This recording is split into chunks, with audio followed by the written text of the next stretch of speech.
The protagonist of this story, Ghislaine Perdium, has a reputation for being an uncontrollable swordmaster, a man stuck in his room, out of his mind, and to top it off, the useless oldest son of Count Perdium. With all these glorified titles, you might think he's just some spoiled brat, but nope, that's not the case, at least not anymore. And his opponent is finding that out the hard way. This bearded bastard can barely believe his eyes as he's getting his ass handed to him by this so-called useless son of a gun. Ghislaine, on the other hand, is as cool as a cucumber during the battle. He's actually pretty glad that all the money he spent on setting this trap is finally paying off. So he asks this bearded bastard if he's enjoying the surprise. Of course, this infuriates the bearded bastard, because it's like Ghislaine knew exactly what was going to happen. Well, Ghislaine doesn't hesitate to own up to it. It's not just that he knew his enemy's plans. He knew everything from the start. He knew how many soldiers there were, who the spies were, and who helped this guy with reinforcements. He knew literally everything. The bearded bastard can hardly believe it. He starts shouting in disbelief. He is mad that his ace card has also been exposed by someone he thought was useless trash. But Ghislaine isn't having any of it. He shuts the guy up with a solid kick to the face, making it clear that this yapping fool can keep talking all he wants. But no matter how many battles take place, Ghislaine is certain that he is going to win. You might be wondering how he is going to win every time. Well, it is because my guy literally knows everything. Now let's rewind a bit. Almost a year ago, in the Kingdom of Lithuania, near the Perdium estate, Ghislaine Perdium wakes up to a shock.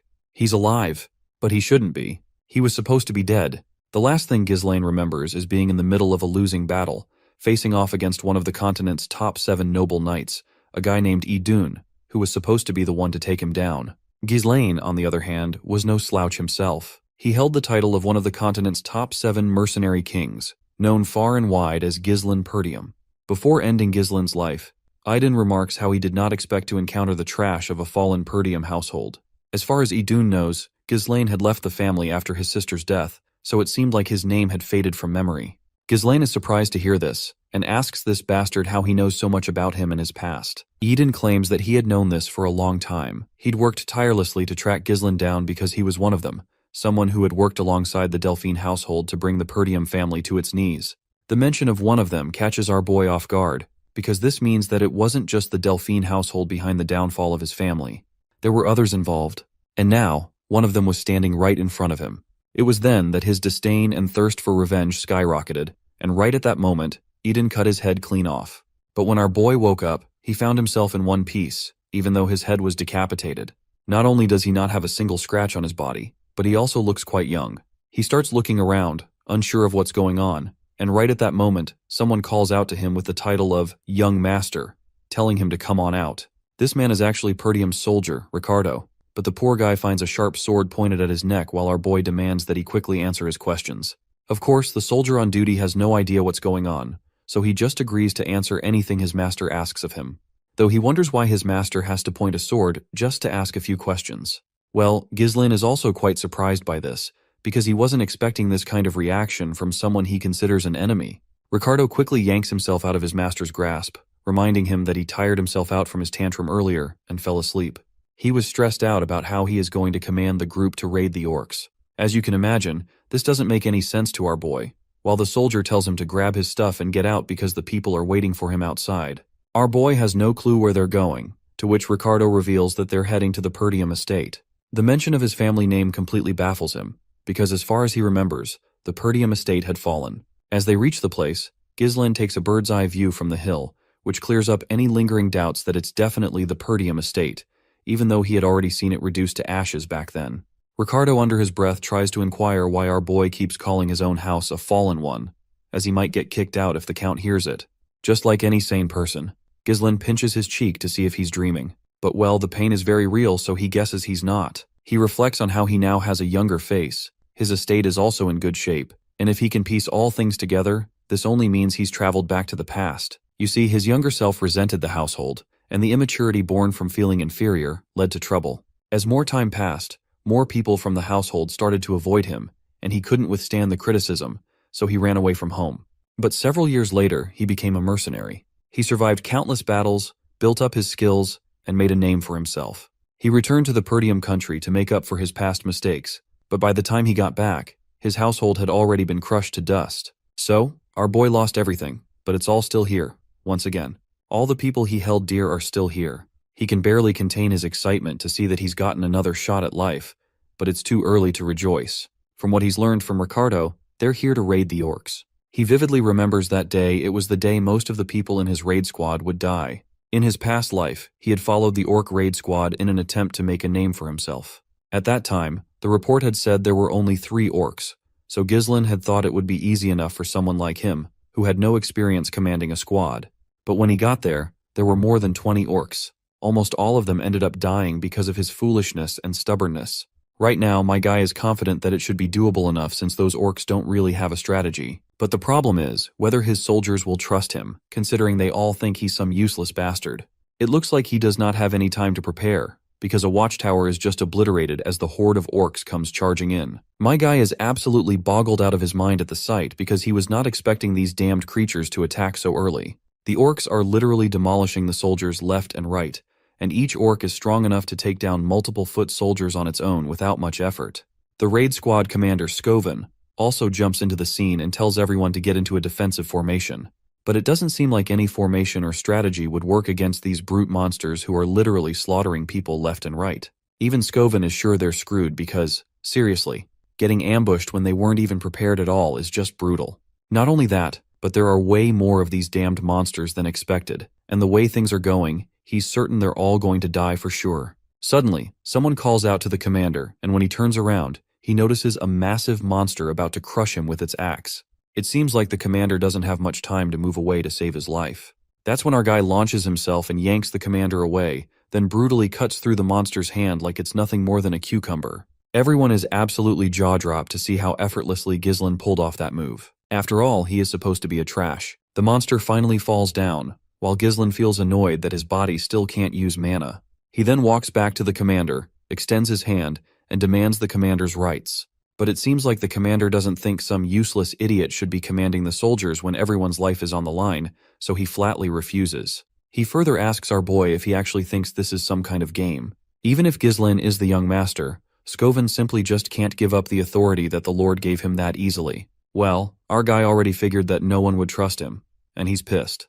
Another monster comes charging at them, but Scoven quickly gets in the middle of things since he considers our boy an inexperienced idiot to lead their troops. Well, it looks like Ghislain has no choice but to show these damned fools what he's got. So he sends his sword flying at the monster with godly speed. The commander quickly starts to berate Ghislain for the insubordination, but his yapping is immediately shut up when he notices that the orc charging at them has been dealt with literally a single blow from the sword. It drops dead right away. Of course, this leaves the bastard looking like he's going through some serious constipation.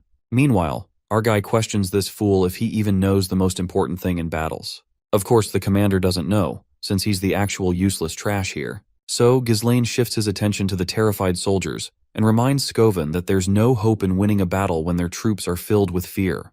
The first thing they should be doing is to gain momentum. With that said, our guy dashes once again, grabs his sword that was lodged in the monster's head, and leaps into the air. He lands right on top of another orc and thrusts his sword into the monster's skull. Scoven can barely believe his eyes. But our boy, on the other hand, just tells all the monsters to just come at him if they want to be killed. Of course, these foolish creatures quickly start charging at our boy, and he swings his sword like a ninja on caffeine, cutting through every one of these bastards who tries to get in his way. His speed, movements, reflexes, everything is so fast, and everything is happening so quickly that Scoven has no reaction but to stare in utter disbelief. Even as a mana user, it's hard for him to do anything, so how that skinny young master is even doing all of this? Though Scoven can tell that our boy is getting tired, he's still using the smallest of movements to dodge attacks, and his swordsmanship is striking their weak spots, like a manaless swordmaster, or perhaps even something greater. But our guy isn't ready to give up yet. He tries to trigger these mindless monsters by asking if this is all they've got since they're not living up to their reputation as a warrior species. The other soldiers also stare in utter disbelief, seeing that all the orcs are charging at the young master. Everyone calls to their commander for his next order, but this bastard is too cowardly to show the courage our boy is displaying. He can't get over the fact that our boy ran into a group of orcs and drew their attention in order to make them chase him. He doesn't seem to understand why he is running now, and why he's running toward the edge of a cliff. It doesn't take long for him to realize that Ghislain is planning to send those orcs plummeting off the cliff. Acting fast, he orders his troops to raise their shield wall as they prepare to follow the young master's lead. Meanwhile, the orcs are hot on our boy's heels. He's pretty sure Scoven, being a skilled commander, will figure out his plan. Although he'd love to slice all those orcs down himself, His crappy stamina won't allow it. Still, this idea is not bad either. Once he finally reaches the edge of the cliff, the orcs notice soldiers positioned behind them in a defensive stance. Without hesitation, our boy jumps off the cliff, signaling to Skovan to execute the plan. The soldiers charge at the monsters, and with one push, the orcs are sent tumbling off the cliff to their bloody deaths. The effort pays off and every last one of them is taken out. The soldiers are left exhausted, but Skovan is completely stunned when he notices our boy still hanging onto the cliffside, his sword lodged into the rock. Despite the situation, there's not a hint of fear on his face, just a confident smirk aimed straight at his commander. For a moment, the big mustached Skovan is startled, but then he breaks into a proud smile. He quickly extends his hand, but it's too short to reach the young master, and the grip our boy had on his sword eventually loosens. The boy starts to fall, leaving everyone bewildered by this unexpected turn of events. Meanwhile, Ghislain begins to descend into the realm of unconsciousness, where he hears his sister's voice and fragments of memories of her. He's not sure what's going on, and right at that moment, his sister grabs his hand and he is yanked out of his dream. He wakes up to find himself in bed, and the first thing that comes to his mind is how he's even alive. He tries to sit up, but his entire body hurts like hell from the movements, making him crawl up in pain. His whole body aches. It must be the consequence of pushing his limits. At least, this pain assures him that he is alive. Right at that moment, a maid walks into the room, looking quite happy to see her master awake. It doesn't take our boy long to recognize her as Belinda, while the girl expresses her frustration through her words, talking about how much stress he's caused her. That's when Ghislain rushes at her and hugs her tightly. She has no clue why he's acting like this, but we all know he's just glad to see her again after so many years. You see, she used to be his personal maid. Belinda had been by his side since he was little. Despite the mess he used to cause, she was the only one who stayed with him. But after the family fell to ruin, she went missing, and he never thought he'd get to see her again like this. That's when he decides to tell Belinda the truth. He starts dropping some serious truth bombs, saying that a catastrophe will soon strike Perdium, and that the truth is, he died, and came back to life. But of course, Belinda doesn't take him seriously. She agrees that the orcs nearly killed him, but she doesn't believe his wild story. He tries to explain it to her again, but she just starts berating him for his reckless moves. Eventually, he decides to give up, since she's not going to believe him anyway. She reminds him of the upcoming festival, something he might have missed if he were injured. The mention of the festival catches our boy off guard, and seeing his clueless reaction, the lady decides to remind him that Lady Elena has been waiting for the day to go to the festival with him. It would be a great chance for the two siblings to get close to each other again. Finally, Ghislain remembers that there was always a festival around this time of year, and in his past life, he didn't have time to enjoy it because of his traumatic experiences. He then asks her how much time left before the festival starts, to which she responds that since it's next week, he has about a week left. The fact that he remembers this seemingly random festival is because it was the day a traumatic tragedy happened, one that haunted him for the rest of his life. Apparently, on the day of the festival, his sister Elena is supposed to die. With the speak of the devil, his sister enters the room, and our guy rushes to hug her as soon as he can. The young lady is bewildered to see such a passionate hug coming from her brother out of the blue. She starts to blush and asks him if he's trying to pull some kind of prank. But little does she know, his brotherly love for her is sincere. But since he's not letting go, the lady herself yanks him out of her embrace. This leaves Ghislain's weakling body struggling for a moment, because his sister has got some crazy strength. It seems like Elena and he don't get along, because she flat out makes it clear she's only here to visit him because Belinda invited her. Apparently, these two siblings don't have the best relationship, and Elena vividly remembers the time he insulted her. Of course, Ghislain is pretty clueless about when he insulted her, but now that he remembers, he realizes he wasn't exactly close with Elena in his past life. Let's be real, he was kind of a total piece of trash. So he actually apologizes, which catches both ladies completely off guard. Ghislain admitting his mistakes is totally unheard of. Naturally, they assume it must be because he got smacked around by the orcs and received some brain damage. But my guy shuts that down real quick, saying he actually did get them. Right at that moment, though, pain shoots through him and he doubles over. This gives Elena the perfect chance to mock him even more, as it's pretty clear who really got who. As much as those remarks might seem a bit sharp, they're not really insulting at all. In fact, Ghislain feels totally warmed by their characters and smiles in response, thinking everyone is exactly as he remembers them. He can't help but wonder why the old him wasted so much time on pointless things. You see, during the festival next week, Ghislain rejected Elena's offer to go together, and made an excuse that the events from the raid squad had upset him. That was the last time he saw her, and after that, Elena's body was found, shredded to pieces, along with her bodyguards. Even to this day, Ghislain regrets not being with her at that time. Suddenly, a knock on the door catches their attention. It's a bunch of knights, apparently, her bodyguards. The guy with dark brown hair is Jamal, and the one standing just behind him is Philip. Elena asks why they've come, since they were told to wait outside. The man apologizes and says that the servants want her to oversee their work on the festival supplies. Hearing this, Ghislaine gets confused. He wonders why they'd ask Elena to do that. Belinda, once again, seems a bit disappointed to see Ghislaine acting clueless, so she reminds him that there's a shortage of workers in Perdium, and even the young lady needs to help out. This is actually news to Ghislaine, because back then, he never really cared about what was going on, so it's obvious he doesn't know. Now that he's here, though, he decides to help out. Once again, his little sister is surprised to hear this, and both of the girls wonder if he really did get hit over the head. Later, we arrive at the bustling festival area, where everyone is rushing to prepare their stalls before the festival kicks off. But all of them start getting a bit creeped out when they hear that Ghislaine wants to help too. Meanwhile, his sister is still trying to push him away, asking how they can treat someone who wants to help. The best way he can help, she says, is to stay out of their way and out of trouble. But Ghislaine is not ready to leave her alone here. Her body was found near the slums, far from the festival grounds. Someone must have called her out there or forcibly moved her. To prevent that from happening again, he needs to learn the ins and outs of the castle first. Right at that moment, a knight comes rushing in, calling out to Ghislaine. It's one of the knights, known as Old Man Fergus. The old man is out of breath but doesn't take a moment to rest. He starts crying, mentioning how concerned he was when he heard about the orc incident. His sister chimes in too, mentioning how he's been acting really strange lately. She thinks it'd be better if Fergus takes him back. Well, it looks like Ghislaine has no choice but to give in. He tells the old man to take him to the abandoned training field in the castle. The old man asks, a bit curiously, why he wants to go there. Ghislaine just responds that he wants to train. The big mustached man is not sure what the young master is up to, but he doesn't question Ghislaine's judgment any further. He takes him to the training hall. Upon entering, the first thing Ghislaine notices is that the training hall is in much better condition than he expected. It's a perfect location for him to train, and the equipment is something he's never seen, even in his mercenary days. The old man explains that they've kept it maintained in case Ghislaine ever wished to use these facilities. The old man has always had faith that Ghislaine would recover from whatever mental struggle he's been going through. Seeing how concerned the old man is, our boy is forced to reflect on how much the old man has tried to help him all along. He literally had no clue about any of this, and now he feels sad for not realizing it sooner. He then gives the old man a pat on the shoulder and assures him that dying feels like crap, so he plans to live long enough. As usual, the old man is bewildered to hear him talk as if he's already experienced life and death. But Ghislaine quickly agrees, casually telling him that he did, in fact, die and was resurrected. But of course, the old man finds this nonsense. Anyhow, Ghislaine decides to start training, dismissing the old man and telling him he can go. Seeing Fergus paying so much respect to him, Ghislaine reflects on how he's always treated everyone around him like they were his enemies. But now, looking back, he realizes he was just short-sighted. Whatever the case, Ghislaine gets back to the main work he has to do.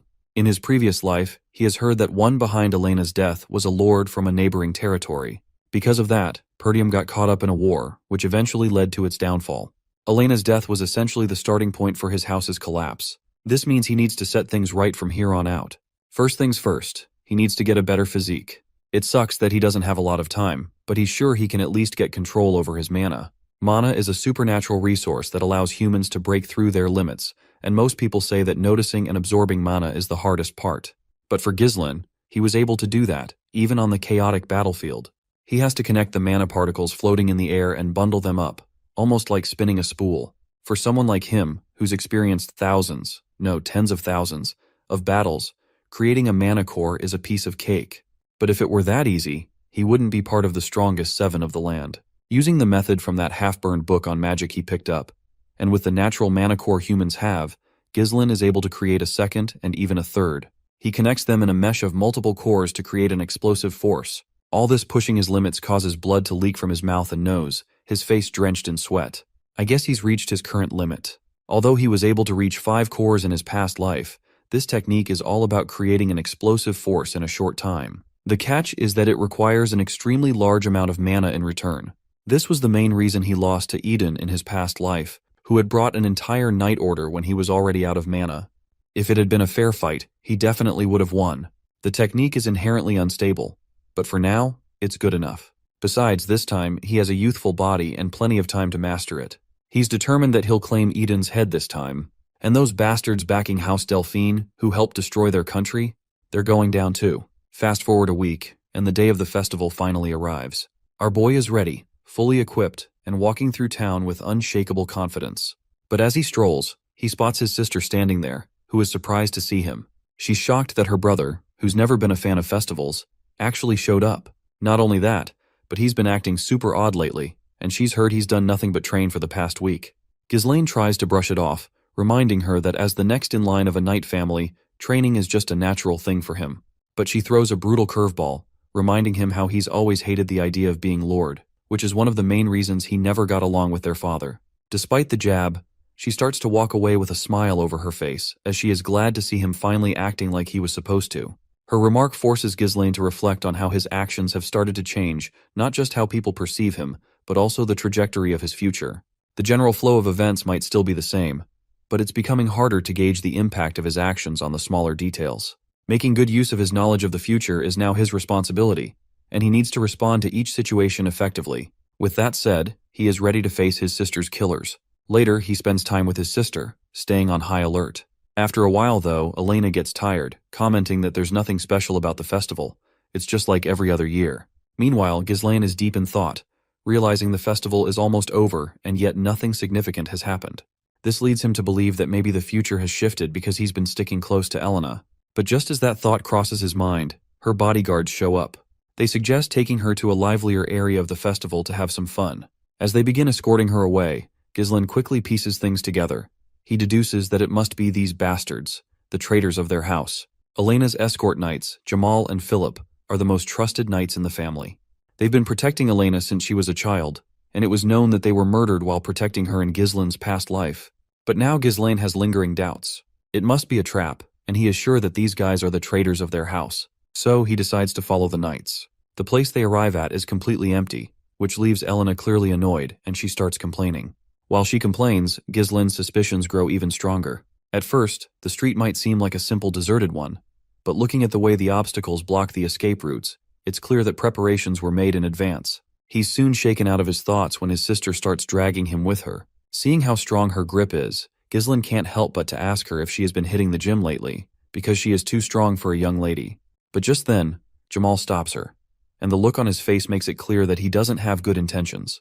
Elena starts to shiver and begins to panic, wondering why they're acting so strange. Jamal quickly apologizes for the scary look, but then his expression twists into something even more unsettling. He tells her that he just wants her to wait a little longer.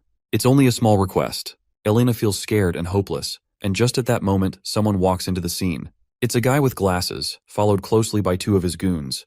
The guy's name is Frank, and he's clearly pleased to see how effectively Jamal has executed the plan. He then questions Jamal about Ghislaine, because he does not remember requesting this sucker to be here. Jamal reassures his boss that he'll take care of this brat and that Frank doesn't even need to pay for it. He explains that Ghislaine foolishly followed his sister without realizing he was walking straight into his own grave. Finally, Ghislaine speaks up.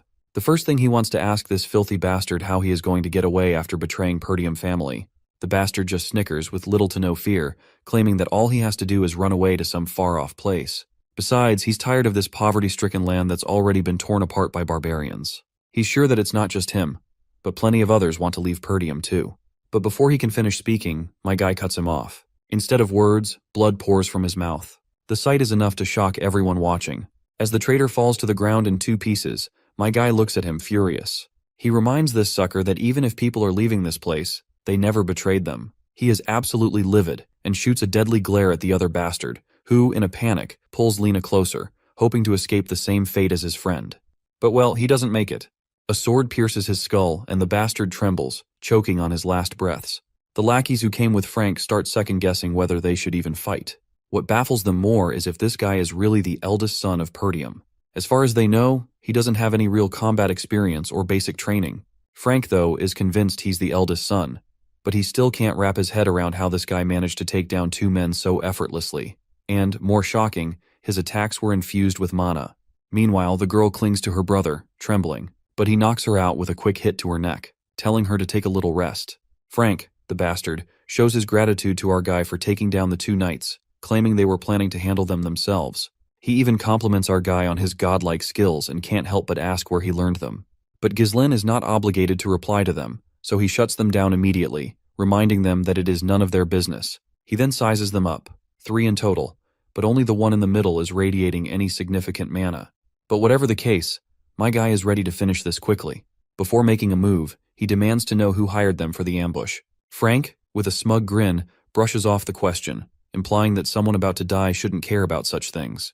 Well, Ghislaine knows these bastards won't give up the information easily, but he has his own ways of making them talk. One of the lackeys suggests severing his head, but the boss shuts him down because he wants him alive, as he plans to break every limb in his body until he's completely helpless. His goal is to leave him in agony, unable to do anything but writhe in pain, believing that the suffering must be as drawn out and excruciating as possible.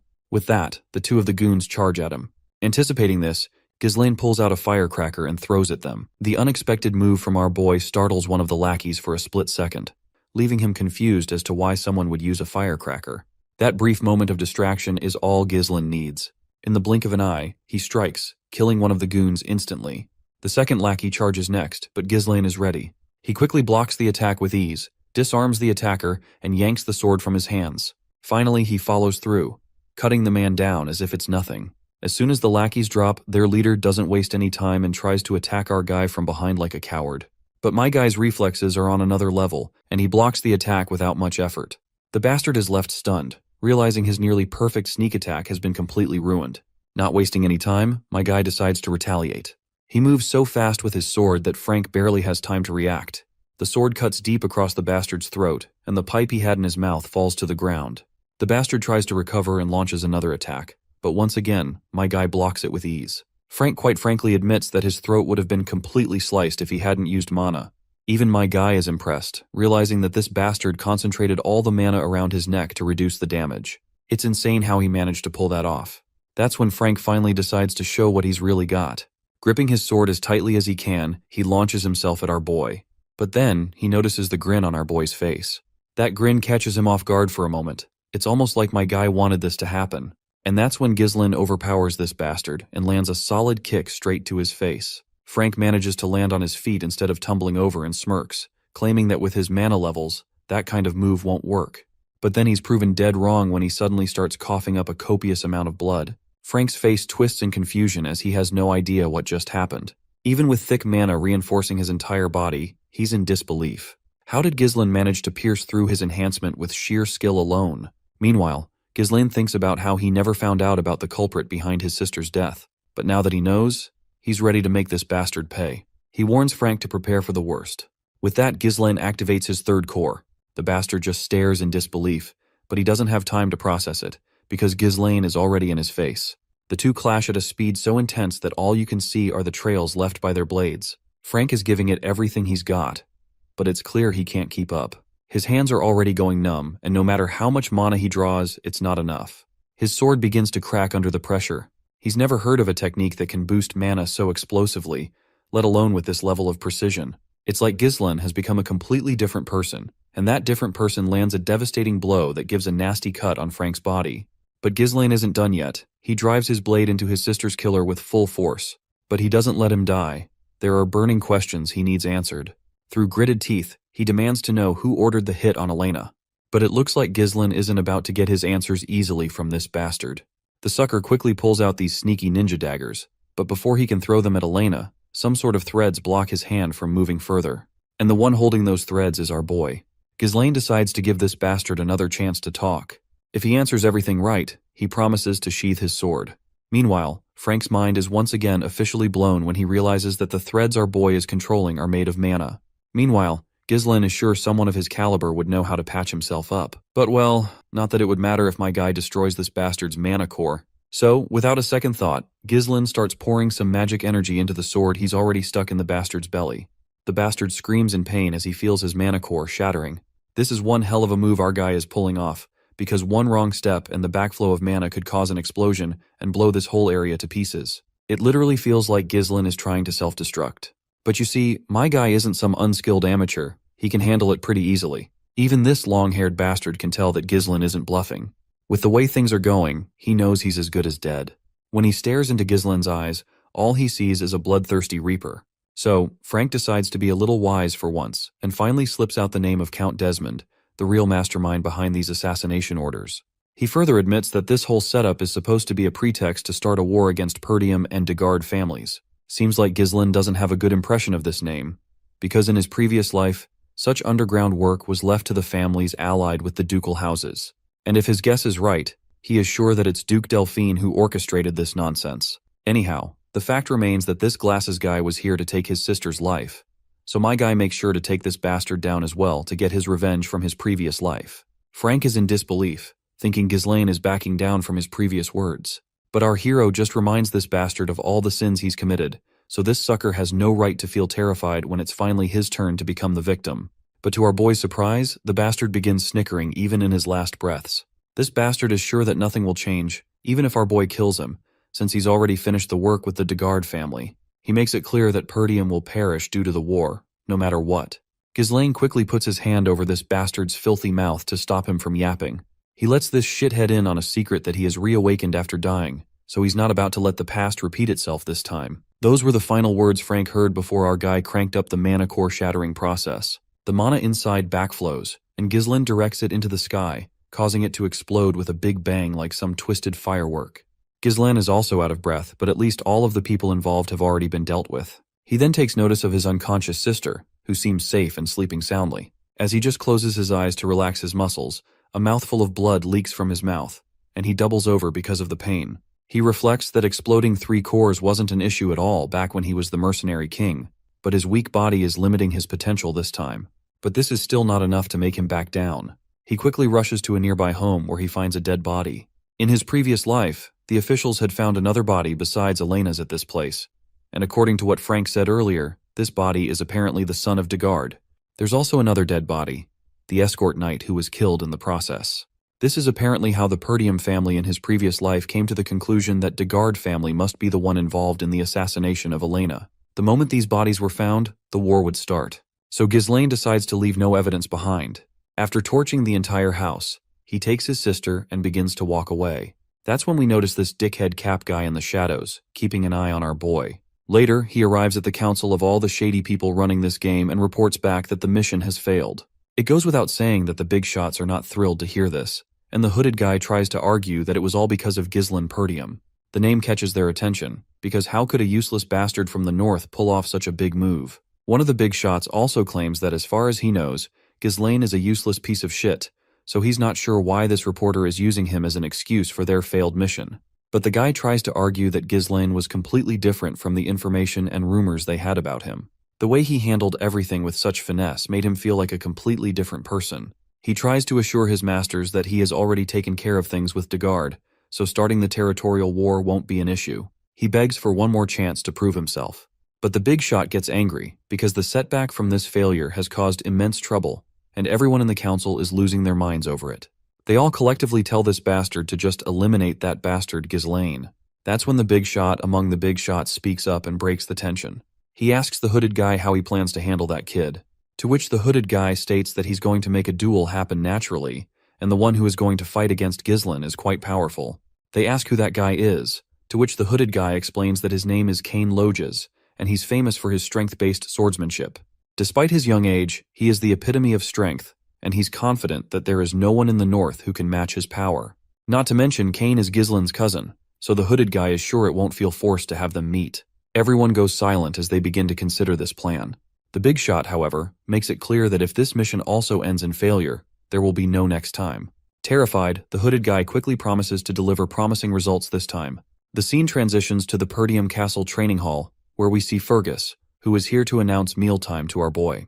That's when Fergus notices a rope of mana coming at him. It grabs the sword hanging right beside him, and the mana rope quickly starts retracting back with the sword attached to it. After enough practice, Ghislaine is glad to see he's making progress. That's when he notices the old man, who promptly bows his head in front of our boy, apologizing for interrupting the training session. But the old man can't hide his curiosity, and asks how Ghislaine just did that. Ghislaine nonchalantly explains that it's mana threads, using mana like string. In his previous life, he used it all the time, but at his current skill level, he needs to implode his core to use it like he used to, because he currently lacks enough mana. However, if he just makes one thread to use less mana, my guy is confident he can still use it effectively, despite having a limited supply of mana. Fergus is sure he's trained his mana for a long time, but he's never seen anything like this before. Now that the old man thinks about it, he remembers that just a while ago, Ghislaine didn't even use mana, let alone train with it. He can't figure out how our boy came up with the idea of using mana like this. Anyhow, Fergus snaps his attention back to the task he came for. He humbly tilts his head slightly and expresses his gratitude for protecting the young lady.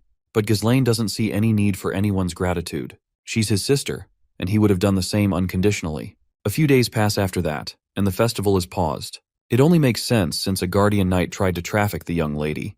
We then meet Elena, whose face is far from pleasant. She seems quite annoyed that no one believes her when she says Ghislaine is the one who saved her. She asks her brother why he doesn't try to convince them, to which my guy just shrugs it off. He doesn't care, and besides, they wouldn't believe him either. Belinda's blood is boiling just thinking about how the culprits were actually Jamal and Philly, the ones who tried to take Elena out. Whatever the case, Ghislaine is glad his sister survived and that he was able to stop the war from happening. But he is sure that those bastards won't give up that easily, and he can't stop them on his own forever. So, he needs to grow his military force. Right at that moment, a maid arrives with food. When the maid serves him, Ghislaine finds it odd that he is being served a dry piece of bread instead of something delicious. He asks Belinda about it, to which she explains that it's one of the consequences of the recent mess. Right then, a fat sucker starts screaming out loud, demanding compensation for the damage caused by the festival's cancellation. And it's not just one fatty. There's a whole group of merchants protesting outside the castle. Their demand is simple. They want compensation for their losses. Our boy looks out the window and inquires about the angry mob. That's when Belinda reminds him that this country is full of merchants who make a living from the profits brought in by the festival. Last year the merchants had a great season, but since the festival was cancelled after just one day, it makes sense that they're furious. Ghislaine didn't realize until now just how badly his country is doing economically. He knows that if he doesn't meet the merchants' demands, the situation will only get more aggressive. So, he tells Fergus to command the soldiers to calm the angry mob down. But the old man casually replies that they don't have any soldiers. He explains that most of them have been dispatched to the Forest of Monsters for reconstruction because of the damage caused by the orc raid. Well, it seems like Ghislaine's situation is even more dire than he had thought. You see, Perdium is basically in a state of eternal war. To the north, they constantly have to deal with barbarians, and on the other side, there's the Forest of Monsters, from which monsters can appear at any moment. Since he doesn't have money, he won't have soldiers either, which only adds to his worries. He takes Belinda with him for a talk, and under his breath, he reminds her that since she's the one managing his money, they need to calm the merchants down somehow. But the lady breaks it down to him that there is no money left. When he asks why, she reminds him that the Lord cut off his allowance because he always spent the money like water. The thought of being broke disgusts him, so he demands that she lend him some money. But the lady says she doesn't have any either. All the odds seem to be against him. No money, no soldiers, what the hell does he even have? Without even the smallest amount of money, there's nothing he can do. Even with his knowledge of the future, he's going to need funds first to make any of it work. Just as he's thinking about it, Ricardo comes rushing in at full sprint. He's completely out of breath, and our boy quickly asks him what's going on and why he's in such a hurry. Ricardo, practically shouting at the top of his lungs, says there's a problem. Apparently, young Master Kane wishes to see our boy. The mention of Kane catches Ghislaine off guard. That's when we see one of our boy's knights, Commander Scoven, getting absolutely destroyed by Kane. Kane's jacked up muscles and sheer strength are literally crushing the knight's face like it's a tomato. Each punch lands with the force of a hammer, and it's clear Kane isn't holding back. The last punch finally knocks the poor knight out cold. Ghislaine arrives just in time to see his knight on the ground, totally injured. The look on Ghislaine's face makes it clear that our boy is not thrilled to see his knight in such a state. Anger burning in his eyes, he turns to face his cousin. The bastard in front of him is so huge that Ghislaine literally looks like a puny punk. The smile on the big guy's face is even terrifying. Along with this jacked up dude, there's also his escort knight. You see, the heir of the Logis County, with whom House Perdium had an alliance, is Kane Logis. He was both Ghislaine's only friend at the time, and his enemy. The big guy walks toward Ghislaine after beating up his knight. But Ghislaine doesn't flinch. He calmly asks Ricardo what exactly led to this situation. Ricardo quickly explains that they responded to a report of a disturbance at a tavern, where they found Kane and his escort knight. It is when Kane asked Commander Scoven if the rumors about young Master Ghislaine were true. So, Commander Scoven explained the details of the rumors about our boy. But that's when Kane grabs the commander by the mouth, because Kane believes the commander is lying under his breath, and he would not tolerate someone lying in front of the heir of Logis. With that, Ricardo wraps up the flashback. At that moment, Kane's escort knight speaks up. Since Ricardo isn't telling the full truth, he decides to explain it himself. According to him, Commander Scoven claims that Ghislaine, who never even trains, took down an orc with his bare hands and dealt with the traitorous escort knights all by himself. That's why Scoven got beaten up, which was meant to be a wake-up call for him for his lies. The knight smugly claims that none of this would have happened if Scoven hadn't lied in the first place. Ghislaine doesn't speak out loud, but in his thoughts, we learn how much he hates Cain. Apparently, Cain used to be his subordinate, and whenever he visited Perdium, he always caused a mess. Even after causing all that trouble, no one could say anything because he was basically one of the allies for House Perdium. No one ever looked down on Cain, unlike Ghislaine, who always had an inferiority complex. Cain's confidence and bold demeanor were praised as qualities befitting of an heir, which is why our boy was criticized more. Let's now turn our attention to Cain's perspective. This big jackass is amazed at how much patience Ghislaine is showing because usually he would have charged at him with this much provocation. We then flash back to a little while ago in Logis County. There, Cain got an order to kill Ghislaine. The one who gave him the order was the same hooded guy who had gotten a lot of slack from his leaders for failing his previous mission. The hooded guy promised Cain that if he succeeded in this task, the esteemed one would support the Logis family. Cain assured him that he could easily defeat Ghislaine since he was just a weak brat. But what bothered Cain was that Ghislaine was also an heir to this land, so he wasn't sure how he was going to eliminate him without complications. The hooded guy suggested they could lure Ghislaine into a duel, making it look like an unfortunate accident. It would simply appear as a trivial dispute between heirs. The hooded guy also promised to support Cain by disguising himself as an escort knight to orchestrate the situation so there would be no need for concern. The thought that he gets to kill his own cousin fascinates Cain, and the bastard agrees with this right away. In the present, Cain is thinking about why they want Ghislaine eliminated. He wonders if perhaps Ghislaine has changed a little, and that's the reason for the order. But in any case, Cain proceeds with the plan. In order to provoke Ghislaine, he calls out to him, asking why he's standing still. Since they're facing each other, he better make arrangements. Ghislaine has no clue what arrangements he's talking about. Cain reminds him that he's heard the festival has been interrupted, so why not liven up the mood and have an amazing time? He further reminds how they've always been in sync when it comes to things like this. Ghislaine doesn't react much, and cryptically asks if he's talking about alcohol. You see, this bastard always had Ghislaine prepare alcohol and women every time he came here. Ghislaine granted his request back then because he didn't want to get beaten up, but he's not going to comply with this bastard anymore. Because of Cain, he had to waste a lot of money, which is also why his father cut off his allowance. But it looks like Ghislaine has finally found the root cause of his money problems, and he's sure Cain is also the solution to this issue. Cain, on the other hand, keeps on demanding, telling him to bring the goods right now. Of course, Ghislaine plays along and tells Cain that he'll bring them right now, but first, he wants this bastard to repay the debts he owes. The hooded bastard can feel the aura and vibe Ghislaine is exuding. Even Cain gets serious and asks what debts he's talking about. Ghislaine just flashes a pleasant smile as he reminds him that he had been handling and arranging everything Cain asked of him with money, so now he wants that money back, at least 1,000 gold. Of course, the jackass is bewildered to hear such a ridiculous demand, because he believes that all of that should have cost no more than 100 gold. Besides, Cain always thought that Ghislaine did all of that because they were friends. It was like a friends with benefits situation. But well, Ghislaine wouldn't call their relationship friends, because he had been this bastard's doormat for the longest time. But now he wants this jackass to pay up if he values his life. He's in dire need of money, and he won't let this bastard get away without taking the dues. Silence fills the room, and even Ghislaine's knight, Ricardo, is sweating his balls from the bold declaration Ghislaine just made. The big guy furiously stands up, clearly enraged. He doesn't like the idea of Ghislaine getting too full of himself. He's sure that all the rumors Ghislaine is spreading about his deeds have gone to his head, which is why he's acting so bold now. To Cain, Ghislaine is still nothing but a parasite feeding off this land. So the bastard balls up his fist, ready to kill this leech once and for all. But even as the fist comes directly at Ghislaine, he doesn't even flinch, let alone move. And before the punch can connect, he just tilts his body slightly and lets the punch slide harmlessly past him. The whole scene is nothing short of shocking. Cain swings again in full fury, but Ghislaine ducks down and delivers a sharp, open-handed punch straight into the big guy's belly. The force of the punch is so intense that it nearly causes Cain to cough up blood. Our boy attempts to retaliate with another swing, but Cain stops him mid-motion. Even though Cain does not take any damage, he still pretends as if he in pain. The hooded figure rushes over, asking Cain if he's all right, but it's clear that the massive man is far from fine. His pride, the only thing larger than his body, is now shattered. Ghislaine nonchalantly tells him to stop whining, because that punch did not do any damage.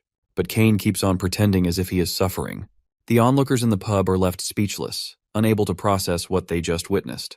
Ghislaine, the so-called weak heir, just took down Cain Logis with barely any effort, and the entire room is unsure of what to think. My guy can obviously tell that this bastard is pretending, and he can clearly tell what Cain is trying to achieve by doing this. The big bastard then quickly turns to his hooded knight, asking if he liked the acting. Of course, the hooded bastard gives him props for the stellar performance. Kane has set the stage perfectly to make it look like the fault lies with Ghislain in everyone's eyes. So this should be more than enough to justify a duel. Kane is more than ready to seize this opportunity, because helping the big shots to eradicate Ghislain means he'll have backing from those in authority, and he must want the support of those above him. Not only that, it'll also help him cut off the Perdium household. So he plays along, pulls out the glove, and with some verbal foreplay, he sets the scene to demand a duel. But before this bastard can throw the glove in our boy's face, my guy acts first and throws the glove at this jackass's face, challenging him to the duel. Since Kane insulted the heir of Perdium in front of everyone and assaulted his knight, my guy demands to have a duel.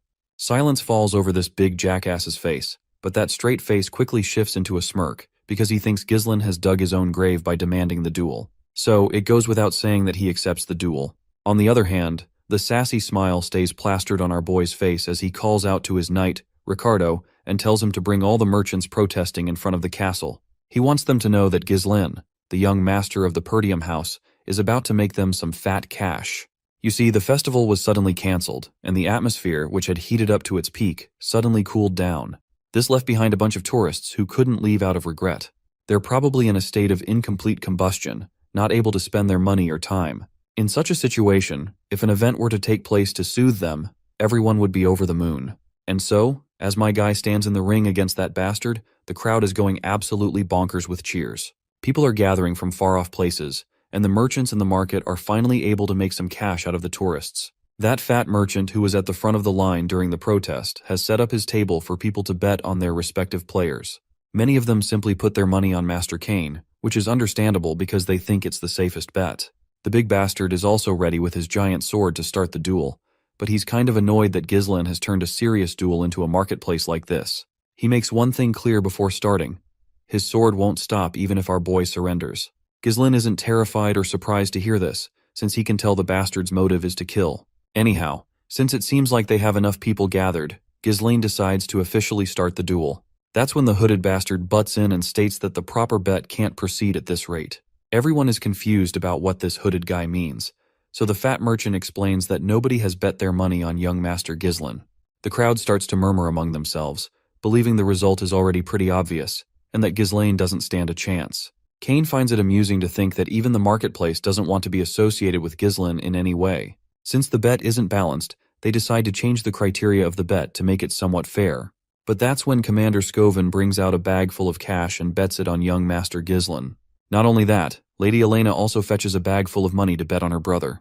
Everyone wasn't surprised when Commander Scoven showed up, but seeing Elena herself, even our boy is a bit bewildered, as are the people in the crowd. She then asks the merchant if this much money is enough for the bet, and the fat merchant humbly says yes. Now that there are people betting on Ghislain, Kane decides to start the duel without wasting any more time, though he looks a bit annoyed by the turn of events. Anyway, the duel begins, and our boy gives Kane the chance to attack first. After all, Kane is younger, so as a big brother, Ghislain would love to give his little brother the first chance to strike. This cheap copy of Hulk is bewildered to hear this, but my guy just swings his sword as he unsheathes it, and confidently challenges Kane to come at him. Silence falls over the big bastard's face, and it looks like he's taken the bait. He gets into stance and leaps forward like a giant bull and comes crashing down with his massive sword. The swords of both contestants collide, and this cheap Hulk pours every ounce of power into the clash. But nothing much happens to our boy. So the bastard once again swings his sword without thinking, and once again, my guy dodges. The fatty then leaps into the air to kick, but once again his effort is effortlessly dodged by Ghislain. After that little back-and-forth exchange of blows, both contestants fall back. While this creepy sucker smiles with his equally creepy grin, my guy can see how full of himself Kane is feeling. Belinda is sweating after seeing the young master clash like this with that behemoth. She even urges the young lady to stop her brother. Meanwhile, the hooded guy feels really confident that Ghislain is as good as dead. He believes that the moment our hero decided to cross swords with Kane, he fell for the trap. He's sure that Ghislain will be overwhelmed by Kane's immense power, and will become consumed by the thought that there's no chance to counterattack. He will end up using all their energy just on evasion. In the end, the exhausted Ghislain will leave an opening and eventually meet his end. This is how Kane has won countless battles. His strength is unmatched, but my guy is just as much a match for this bastard with his agility, dodging each and every attack effortlessly. Even Kane is forced to admit that Ghislain is quite the slippery guy, and it seems his skills have indeed grown since before. So, the bastard cranks up his strength even more. He literally grabs his sword by the sharp side with his bare hands and tries to hit Ghislain with it full force. Although our boy manages to evade the direct hit by using his own sword, he gets stuck in the sword's crossguard. Cain, with all his might, swings our boy into the sky. Everyone is left with their jaws hanging when they see the young master in the air, and the only guy who's excited is the hooded bastard, who's sure that Ghislain is done for. But it looks like this hooded guy is about to get his expectations subverted. While Ghislain is mid-air, he quickly channels mana into his legs. After gaining his balance, he lands perfectly on the ground. At first my guy was just going easy on the bastard, but since this shithead has crossed the line, he's ready to teach him a lesson. He dashes at this bastard with godly speed and zips past him. The hooded guy is completely dumbfounded to see that this guy safely landed back by condensing mana into his legs. Ghislain, on the other hand, calls this cheap hulk an ignorant swordsman. He believes that this sucker must have thought he was the strongest, just because the opponent would get scared if he showed a little bit of his strength. But my guy is ready to open this bastard's eyes by making him realize that brute force is not everything. The fatty feels mocked, so being the brute he is, he charges at our boy once again, asking how he's going to do that. That's when my guy takes a firm grip on the ground, and after kicking over the hilt of the sword, he quickly leaps into the air and lands multiple strikes on this gorilla. But the gorilla retaliates with his own sword. Ghislain quickly sidesteps and then steps right over the sword itself. Once the bastard is momentarily rendered weaponless, Ghislain takes his chance and swings his sword, and lands a hit. After that deadly dance of the blade, my guy dramatically stops, and the bastard starts to leak from every place he was hit by Ghislain's sword. All the spectators are left in awe, and people suddenly erupt in disbelief when they finally realize that our boy has indeed improved a lot. They start to panic if he's actually going to win the battle. Meanwhile, Elena is feeling proud as she confidently reminds Belinda that she was scared for no reason. Commander Scoven is equally proud to see our boy's stellar performance. But the only person sweating his balls is this shithead in the hoodie. He can clearly see that the wounds are shallow, even though our boy could have easily made them deeper if he had wanted. This makes him believe that Ghislain didn't deliver a deep wound on purpose. The fatty, on the other hand, is feeling mocked to see such godlike swordsmanship from our hero. Ghislain then turns his attention to the defeated bastard and throws his sword away because he intends to fight without a sword. You see, he believes that the skill gap is too wide to warrant further weapon use, so he'll fight barehanded from now on. This much humiliation is enough to boil the fatty's blood. Ghislain is ready to take this opportunity to teach Cain a hard lesson, and he plans to drill those lessons with his bare knuckles. Ghislain believes that this small-brained, big-bodied idiot is no match for him in swordsmanship, so he decides to take a handicap and fight barehanded, a style in which the fatty excels. This time, my guy wants to bet 2,000 more gold, which is twice the amount he had initially demanded from Cain. The crowd is unsettled to hear the mention of 2,000 gold and a barehanded fight, even though it was supposed to be a duel. Let's not forget about this hoodie bastard. He can barely control the sweat dripping from his face. To think that our boy dares to challenge Cain to a barehanded fight. He literally never thought he'd see this day. Though somewhere in the back of his mind, he thinks there's still a chance for Cain to win after all.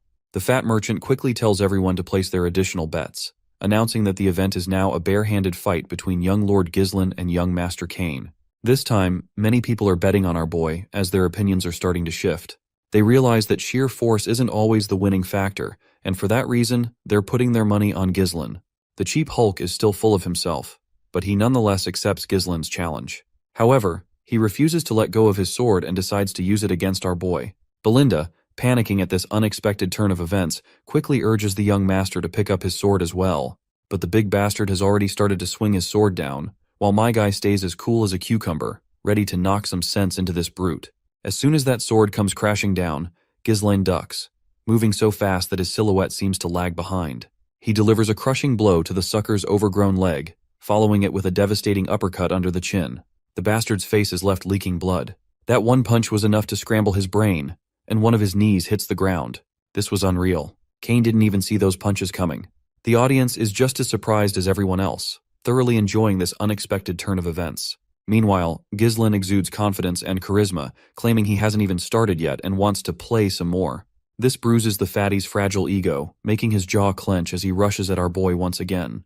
But my guy just keeps dodging left and right effortlessly. The choreography of this fight scene is insane. Even as the narrator, I can't keep up with all those godly movements. No matter what the fatty tries, every move gets countered and overpowered. In return, he's met with one crushing blow after another. As Cain reflects on his situation, he remembers how Ghislain used to avoid looking him in the eye, always bowing down whenever Cain showed up. But now, everything has changed. The fatty keeps taking hits, an endless barrage of blows from our hero. He's playing the perfect role of a punching bag. At one point, his entire body is covered in bruises. His face is so banged up that even his own mother would refuse to recognize him as her son.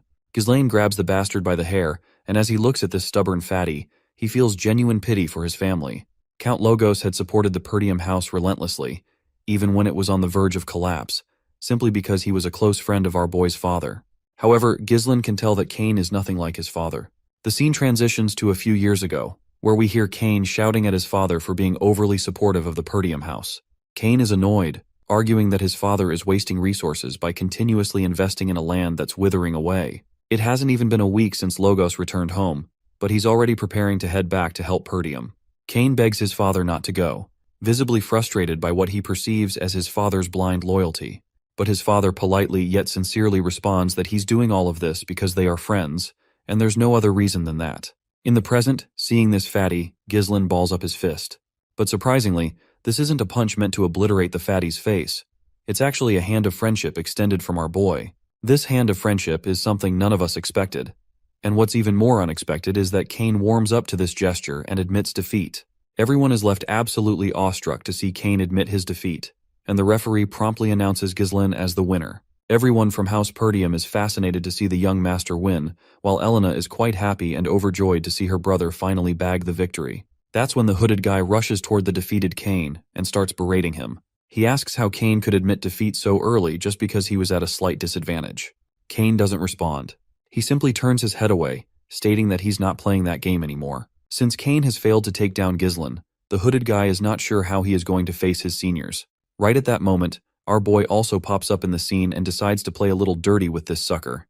The hooded guy has no clue what Ghislaine is even thinking. But we soon get to know when our boy shouts at the top of his lungs that this man here is volunteering to pay for all the meat and drinks for everyone gathered here.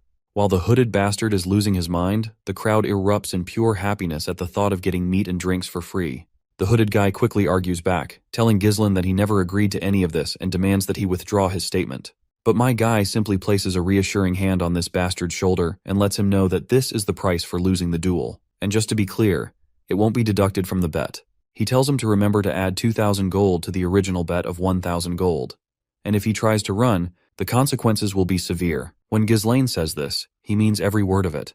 The menacing picture of our boy quickly burns into the bastard's eyes. Later, the next day, in Ghislaine's room, we find Ghislaine staring at a treasure chest full of glittering gold coins. The amount of money he has is actually pretty huge. To give you an idea of how much it is, you could easily hire a small mercenary corps with this amount of money. But it takes a lot of time to grow money, and those bastards who want him killed won't wait for his forces to grow. So he only has a limited amount of time to execute the business plan he has in mind. That's when Belinda and his sister come up to him with satisfied smiles on their faces.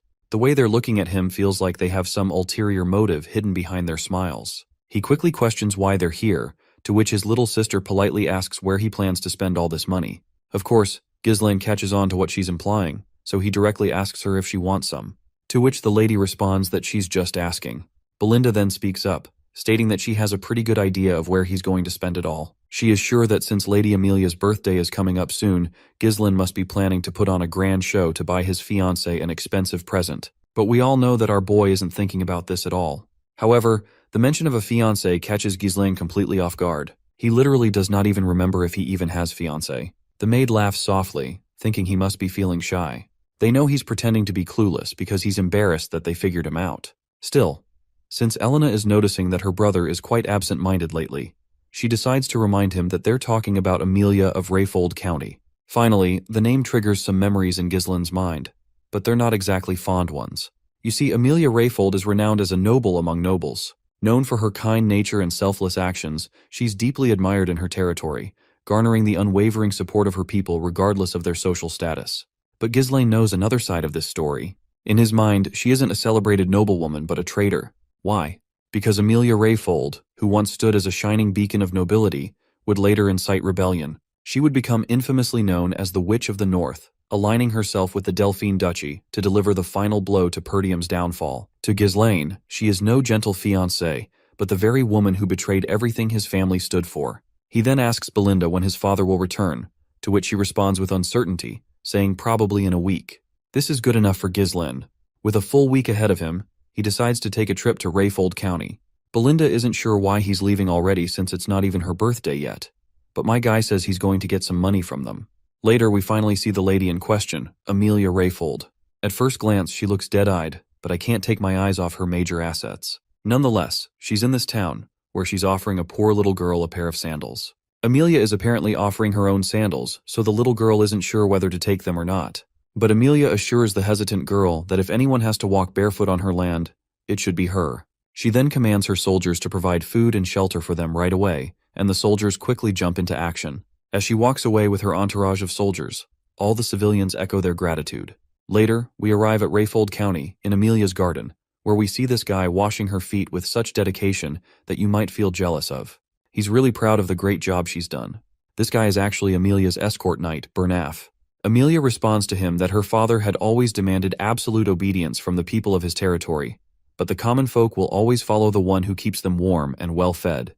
The guy then says that with this, she has won the people's hearts, and that it will definitely prove favorable in her future successor competition.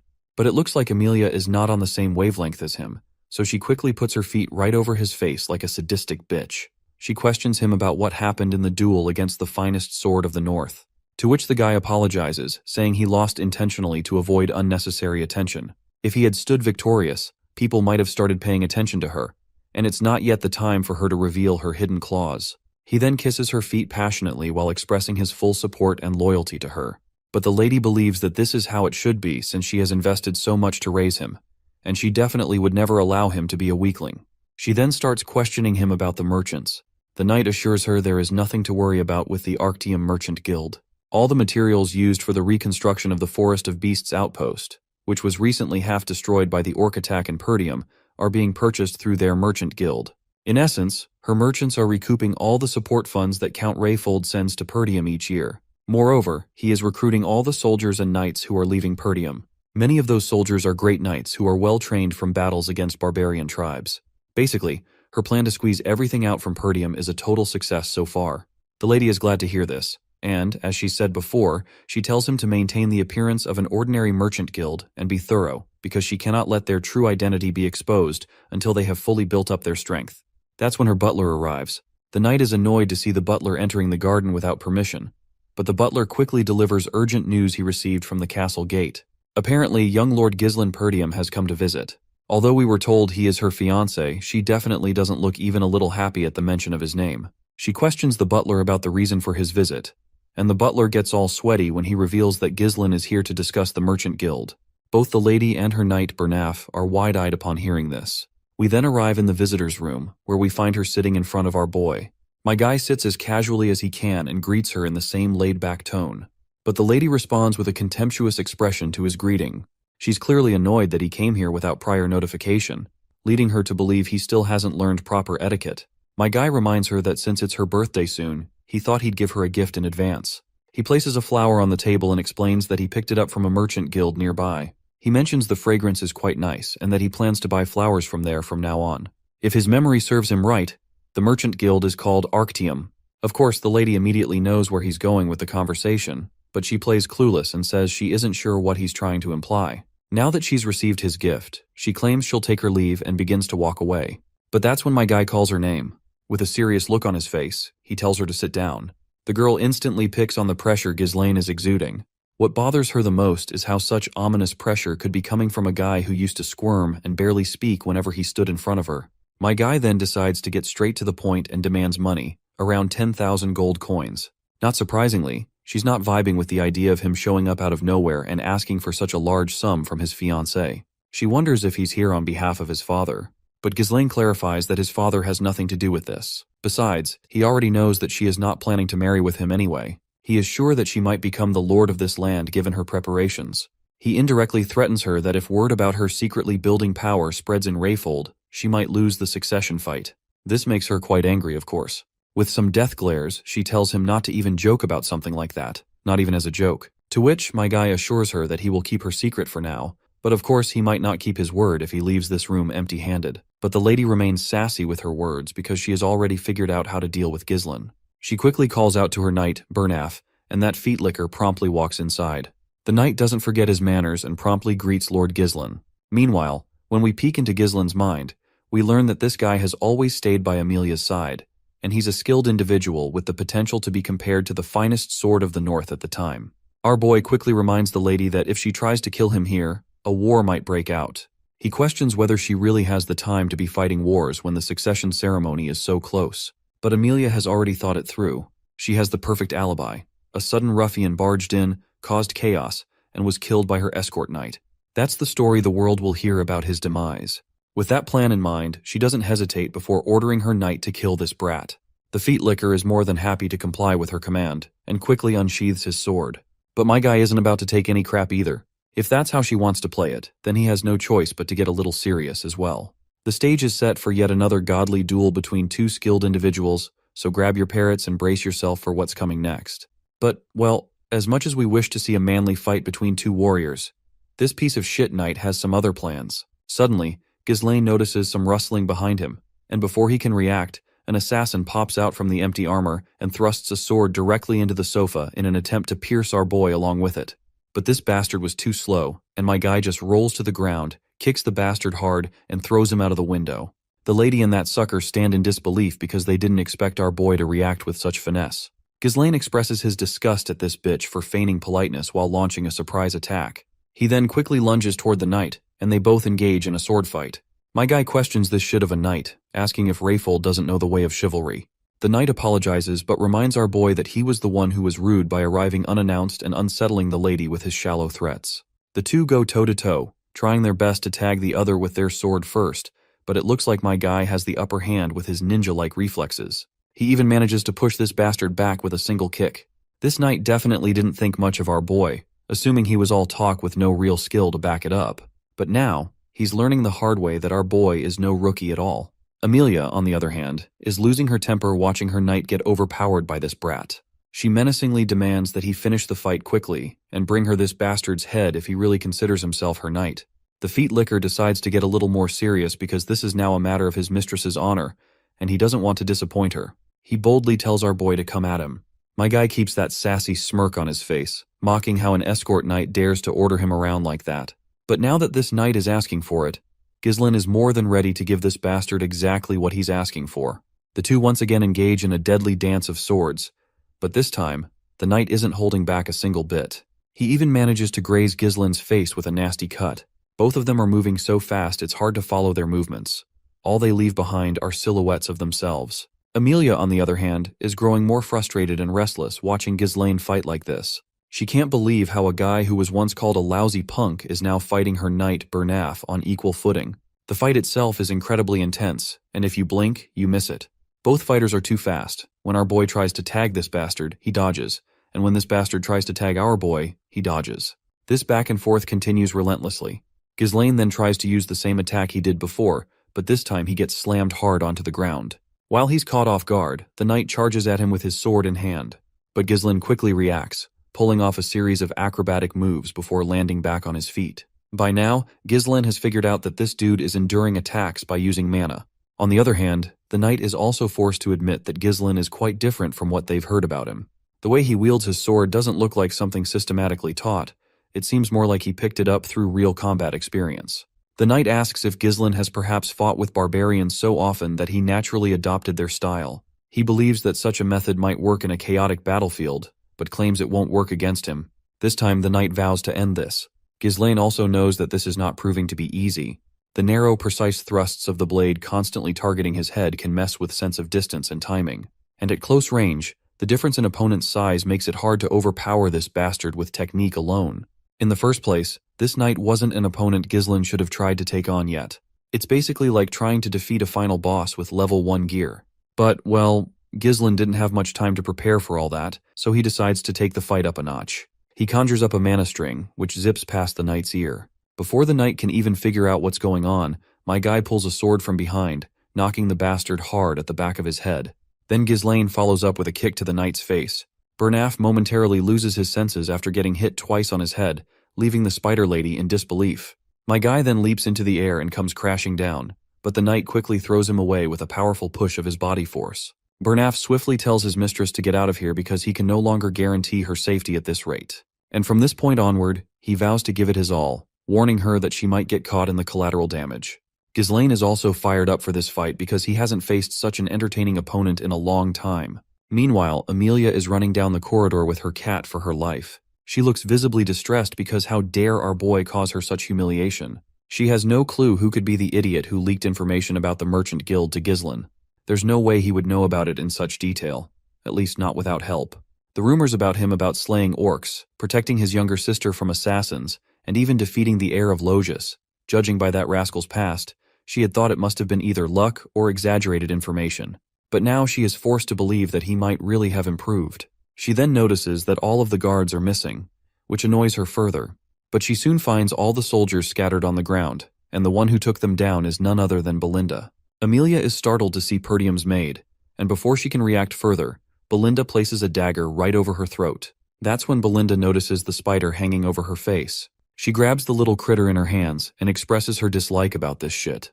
Belinda then reminds this bastard of a lady that she remembers the day of the engagement ceremony, where she eavesdropped on the conversation between Count Rayfold and the Lord of Perdium. She apparently overheard that all of Amelia's siblings picked on her for having creepy spiders around her. So she raised the spiders herself and took her revenge. Belinda isn't sure if that action was perhaps an attempt to overcome trauma or a display of self-assertion. Belinda then apologizes if this might come off as harsh, but she reminds Amelia that it doesn't suit her. With that, she crushes the spider under her feet. After crushing the spider brutally, Belinda requests that this bitch cooperate with her a little. But before we can learn what kind of request Belinda wants to make, we're back to the fight between the boys, and it looks like the knight has started to exude some serious ominous power already. The air has gotten rough, and the overwhelming amount of mana is really making our boy quite concerned. The knight is really pissed that our boy isn't taking him seriously and had called him an entertaining opponent previously, because that sounds almost like something a lowly mercenary would say. He despises the very idea that someone as lowly and non-serious as our boy dares to call himself a noble and tries to stand on equal status as Amelia. Well, of course, our boy is a noble, and he doesn't think this is something a mere escort knight like himself should say. Bernaf takes his first step, and they start clashing their swords. He is absolutely livid because he thinks Ghislaine is mocking the nobility. He continues to throw one blow after another. My guy is amazed that this bastard is moving forward with such strength and fierceness. But Ghislaine has also had enough. He responds with equally aggressive swordsmanship. This time the knight is definitely not messing around. With a single swing, he pushes our boy backwards, then quickly follows up with another blow to land a critical hit. The time freezes as the final blow from that bastard is deployed, and blood splatters as the blade grazes the shoulder of our boy. Bernaf, on the other hand, is absolutely boggled out of his mind that this bastard braced himself for the injury and used his shoulder to push away the blade. Our boy then quickly retaliates, pushing the absurd knight backward a little. But Bernaf quickly delivers a kick to our boy while mocking him, saying this is the difference between him and a brat who wields his blade for entertainment. The kick sends Ghislaine flying backwards, but it still isn't enough to take him down. He still finds this whole situation quite entertaining. With overwhelming speed, range, and consecutive attacks, the knight controls the flow of the fight. Any attempt to counter him in close quarters through grappling is instantly shut down. In a locked clash, it seems like their swords are bound together, making the knight believe they can't be separated. With Ghislaine's current mana, he can't counter the knight's strength, but he's playing a long game, knowing that the knight has still yet to see the ace our boy has up his sleeve, which is Ghislaine's unique mana cultivation technique. In an instant, Ghislaine unleashes his third core and shifts the balance of the fight. One powerful strike is enough to knock the sword out of the knight's hand, leaving him bewildered. The only thing in Bernaf's mind is how this guy wields such explosive mana during combat.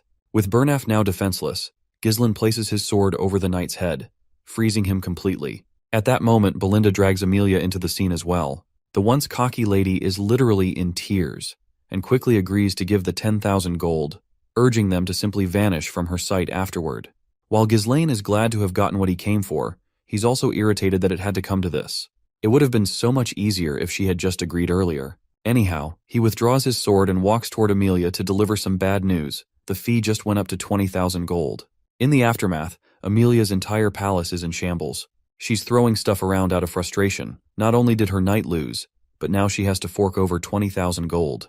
The knight tries to apologize, admitting that Ghislaine turned out to be a much stronger individual than the rumors suggested. He owns up to his mistake, saying it's his fault for not assessing him properly beforehand. Ghislaine had emitted mana surpassing that of an advanced level knight.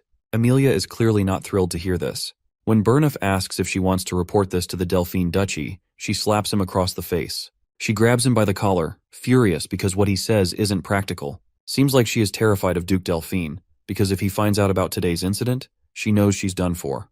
The reason she is secretly allied with Duke Delphine without her father's knowledge is because of a covert agreement she had with Duke. He promises to support her rebellion, and she is supposed to help him by bringing down Perdium. If this alliance is exposed, it's certain her siblings will kill her. If our boy knows about the secret of the Merchant Guild, then Amelia is sure he might also know about her agreement with the Duke as well. She knows he has to be stopped, so she must do whatever it takes to take down that bastard. The knight acknowledges this. She then asks him how Ghislaine's body is, to which he shares that he managed to inflict light injuries on many parts of his body, with a heavy one on his shoulder. Not only that, but because Ghislaine spent an explosive amount of mana, he won't be in the best condition for some time. Since they are thinking of getting rid of him without leaving any trace, they cannot use knights from their land. Amelia had already figured that much, which is why she had some extra knights trained for these kinds of situations. It seems even Bernaf doesn't know about these knights, so she reminds him about the wild cats. This group apparently consists of war orphans, those without kings, and those without status. Only the most talented, natural-born specialists are among them, known as the wildcat traffickers. She tells her knight to go to the location she marks on the map and assemble a dozen or so of them, only those who are proficient with mana. The choice of location for troop deployment makes sense to Bernaf. You see, that ravine is the only narrow path from the Rayfold territory to Perdium. It's an ideal place to quietly handle things since the area is remote and the terrain is tight. Bernaf decides to get started on the plan right away. This time, Amelia is absolutely determined to make our boy pay for the humiliation he has caused her. Meanwhile, Ghislaine has already left Amelia's palace. Inside his carriage, he carefully wraps his injured body with bandages. We also see Old Man Fergus and Belinda are accompanying him. They ask if he's all right, and he assures them there's nothing to worry about. The cuts aren't too deep, and it's not that bad considering he had pushed himself to its best. Ghislaine is just relieved that the 20,000 gold he received from Amelia is enough to cover the base funds needed to rebuild their territory. That amount of money is like saving a few years' worth of effort. Of course, it would have been great if he could have killed Amelia too, but doing so would have made war unavoidable. He can't risk the safety of his territory just because of a momentary whim. Perdium is already struggling to deal with the barbarians, so it's wiser to withdraw quietly without stirring up more trouble. The fact that he knows the secret of the Arctium Merchant Guild is already enough to put a burden on Amelia. Belinda watches him with concerned eyes and asks if everything is going according to his plan. She remembers that he had instructed her to subdue the guards once she heard fighting noises inside, and he also told her to take Lady Amelia hostage once she came out of the room. Ghislaine confirms that's exactly what he said. Right at that moment, he feels a sharp pain and coughs up some blood. It's actually the recoil from opening up his third core, though his condition is still much better than last time. Still, it would be troublesome to go through this every time he decides to use his power. He needs to find a way to increase his mana quickly. Belinda quickly grabs his hand, noticing that the flow in his body is completely messed up. She grabs a needle and starts piercing it into the back of his hand with godly speed. Ghislaine finds it surprisingly therapeutic. Once she finishes, he exhales a cloud of smoke from his lungs and feels a sense of relief. He can feel that his tangled mana road has opened up a bit. What's even more mind-blowing is that the method she used on him isn't something you can do without a deep understanding of mana. It's understandable that Belinda can do this, considering it was his mother who brought her into the palace. But the question still remains, who exactly is she? Ghislaine has no clue why such a skilled individual is working as a headmaid in the countryside, but it's good to have as many skilled people as possible in his land. After all, the enemies he's encountered so far are just the beginning. That's when Belinda speaks up, assuring him that she'll help with anything because she trusts him unconditionally. But he better tell her why he took such a huge amount of money from Lady Amelia. Ghislaine states that he needed to spend the money, and since Amelia is the only rich person he knows, he decided to extort her. Both of his subordinates are bewildered to hear this. They find it odd that he literally broke the engagement just for the money. And because of this, he'll be in trouble once Count Rayfold finds out. This makes Ghislaine break into a smile, and he rhetorically asks her if she actually trusts him. Belinda barely contains her annoyance at him asking the same question again, even though she just confirmed it. Since she trusts him, she's sure he'll at least tell her what he plans to do with the money. Ghislaine answers with one word, the forest of beasts. That single sentence leaves her silent and shocked. Our boy, on the other hand, goes on to reveal that he's going to use it to pioneer the forest of beasts. The old man, Fergus, nearly jumps out of his skin at this, and reminds Ghislaine that development has been attempted there ever since his great-grandfather's time, but there hasn't been much progress. Ghislaine reminds the old man of the request he made. The old man quickly understands what Ghislaine is referring to, but hesitates before responding. Eventually he admits that the person Ghislaine asked him to find is indeed at the location he mentioned. However, the old man is not sure if they even visit that person. But Ghislaine has already made up his mind to meet him at any cost. Belinda, however, objects, stating that they need to return home for now. She argues that in his current condition, Ghislaine shouldn't be wandering around. Despite her protests, Ghislaine points out the reality of their situation. He questions whether Amelia would let them leave so easily after everything they've done to her. Knowing her personality, he is certain she will try to kill him to silence him, ensuring her secret about her alliance with Duke Delphine is never revealed. Belinda tries to flex her scrawny muscles, confidently assuring her young master that she can easily take down anyone who comes their way. Not to mention, they also have the old man Fergus as their knight. Though Ghislaine has no doubt that Belinda is a reliable person, he knows that's not her role. What he needs is a vanguard, and they're on their way to meet him. Later, they arrive at this place with just one shack in sight. The carriage driver knocks on the door, but there's no response. It's almost as if the house is abandoned. But Fergus points out that this is the address they're looking for. Finally, someone answers the door. Out comes this guy with a face fully covered in facial hair. He immediately questions the identity of the visitors. While everyone is a bit freaked out by this unusual man, my guy shows no expression at all. Belinda even asks him if this is really the person they've been searching for, because she doesn't think this guy looks like he could fight, let alone survive what's coming tomorrow. But Ghislaine confidently assures her that this is the man they're looking for. The old man stares at the young master and bluntly tells him to stop wasting his time and leave. That's when my guy addresses him by his real title, the ex-captain of the Ratatosk mercenaries, Gillian. The old man perks up at the mention of his title. When he turns back to look, Ghislaine warmly extends his hand, inviting him to join them. Both the old man and the carriage driver are shocked to hear the mention of the Ratatosk mercenaries. Here's the thing. The Ratatosk mercenaries were a legendary group that only master warriors skilled with most weapons could join. Though they no longer exist, their reputation is so strong that knights from even distant lands have heard their name at least once. And the captain of that legendary group is Gillian. That's the man Ghislaine has come all this way to meet. The old man throws his axe with full force, but my guy just tilts his head slightly, and the axe zips past him. Everyone else immediately goes on high alert. They quickly surround their young master and take fighting stances, ready for whatever comes next. But Gillian is all business. He's not here to waste time. He bluntly asks Ghislaine the reason for his visit. Belinda steps in front of our guy, believing this man is a complete nutcase. But Ghislaine keeps it short. He only says one thing, the eternal punishment, and further claims he knows the cure to the incurable illness his daughter is suffering from. Well, that's enough to pique Gillian's interest. Apparently, his daughter's condition causes her high fever, frequent coughing up of blood, and red spots blooming like flower petals on her skin. The sight of her pain, similar to a prisoner enduring punishment, gave this incurable disease its name, eternal punishment. Finally, we see the girl in question. She screams at the top of her lungs in pain, and the mercenary rushes inside the shack to tend to his daughter, Rachel. Ghislaine can see that it's not too late for her. In his previous life, our boy had tried to find Gillian to recruit him, but the man had taken his own life shortly after his daughter passed away. Judging by the state of this house, it's clear that all of Gillian's assets must have been spent on her treatment. Now, all that remains are his weapons. The poor girl cries out, pleading with her father, saying she's in pain and can't bear it anymore. Seeing her suffer, Ghislaine decides to act quickly. He quickly tells Gillian that he's going to start the treatment right away, but Belinda immediately steps in to stop him before he can go any further. She doesn't understand what he thinks he's trying to do, but she knows this isn't something strength alone can solve. This disease is so severe that even priests have failed to cure it, and they called it a punishment from the gods for a reason. She doubts there's anything he can do, but my guy just yanks her hand off his shoulder and makes it clear he can fix her. He reminds Belinda that since she claimed to trust him, she'd better stick to her words. With that, it seems Belinda has no room left to argue. He then hands her a paper listing all the medicinal herbs they'll need and tells her to come back with them. When she reads the ingredients, she's stunned for a moment. The reason my guy knows all this is because, for wandering mercenaries without a home, knowledge is directly tied to survival. You see, eternal punishment might be incurable right now, but a cure will be discovered in the future. Back then, it became quite a hot topic, especially because the method was relatively simple. Thanks to that, my guy remembers it clearly. The only problem is that the exorbitant cost of the ingredients, and one of them is a rare herb called Fairy's Blessing. Now that he has the Fairy's Blessing and the other herbs, he carefully chops them, packs them tightly into a bottle, and pours distilled alcohol over the mixture. He shakes it thoroughly to blend everything and lets it sit for a while. Once ready, he adds the remaining ingredients, stirs them together, and prepares the potion. With that, the remedy is complete. He presents it to Jillian and instructs him to have his daughter drink it. Since Jillian has no reason to refuse, he quickly pours the medicine into his daughter's mouth.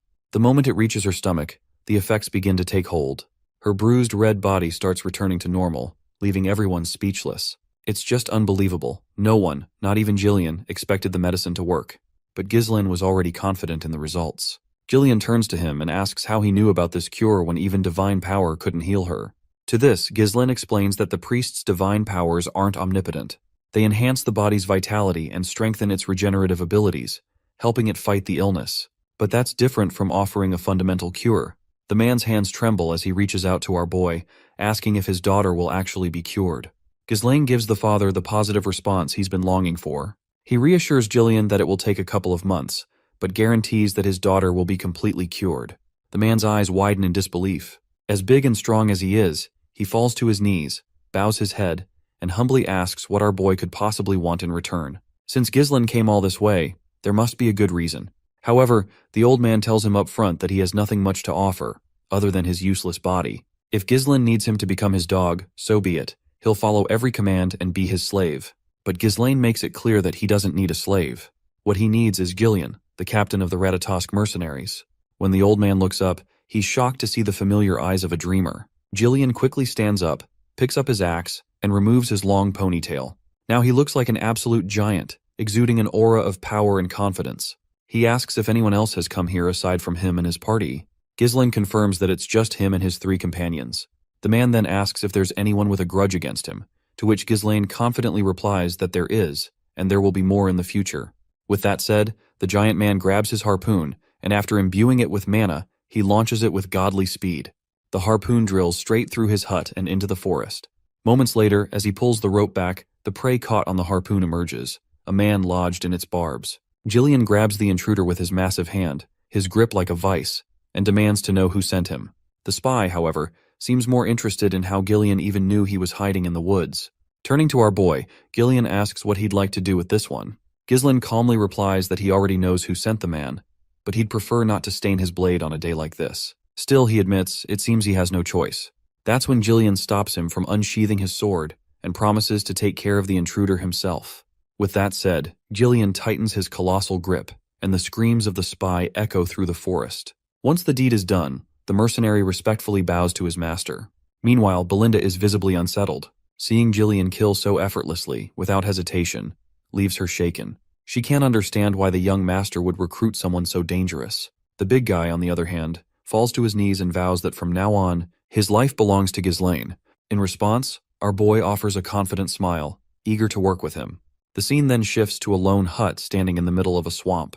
Inside the hut, the wildcat traffickers are in a state of confusion as the report reveals that a reconnaissance unit has been killed. That's when the senior member speaks up, urging everyone to simmer down. This man is Virgo, the captain of the squad. Virgo then states that, according to Bernaf's intel, Ghislaine shouldn't even have been able to find the reconnaissance unit, let alone kill them. He wonders if the unit was incompetent or if the intel was wrong. It's then the reporter reports that Jillian has joined Ghislaine's group. The captain becomes enraged, grabbing the reporter by the throat and angrily demanding confirmation.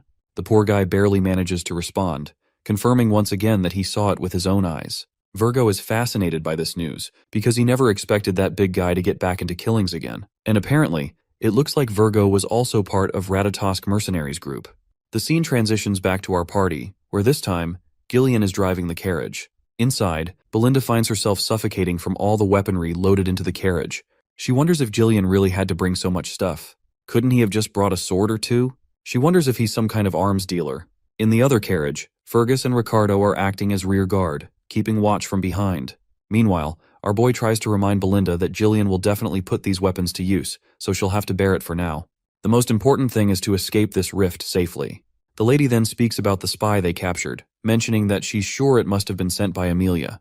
She finds this troubling because the mask that the spy wore was a symbol used by the Wildcat Traffickers, a powerful guild in Rayfold. Their main trades are smuggling, assassination, drugs, and human trafficking, among others. They are filthy scum who take on all the vile work.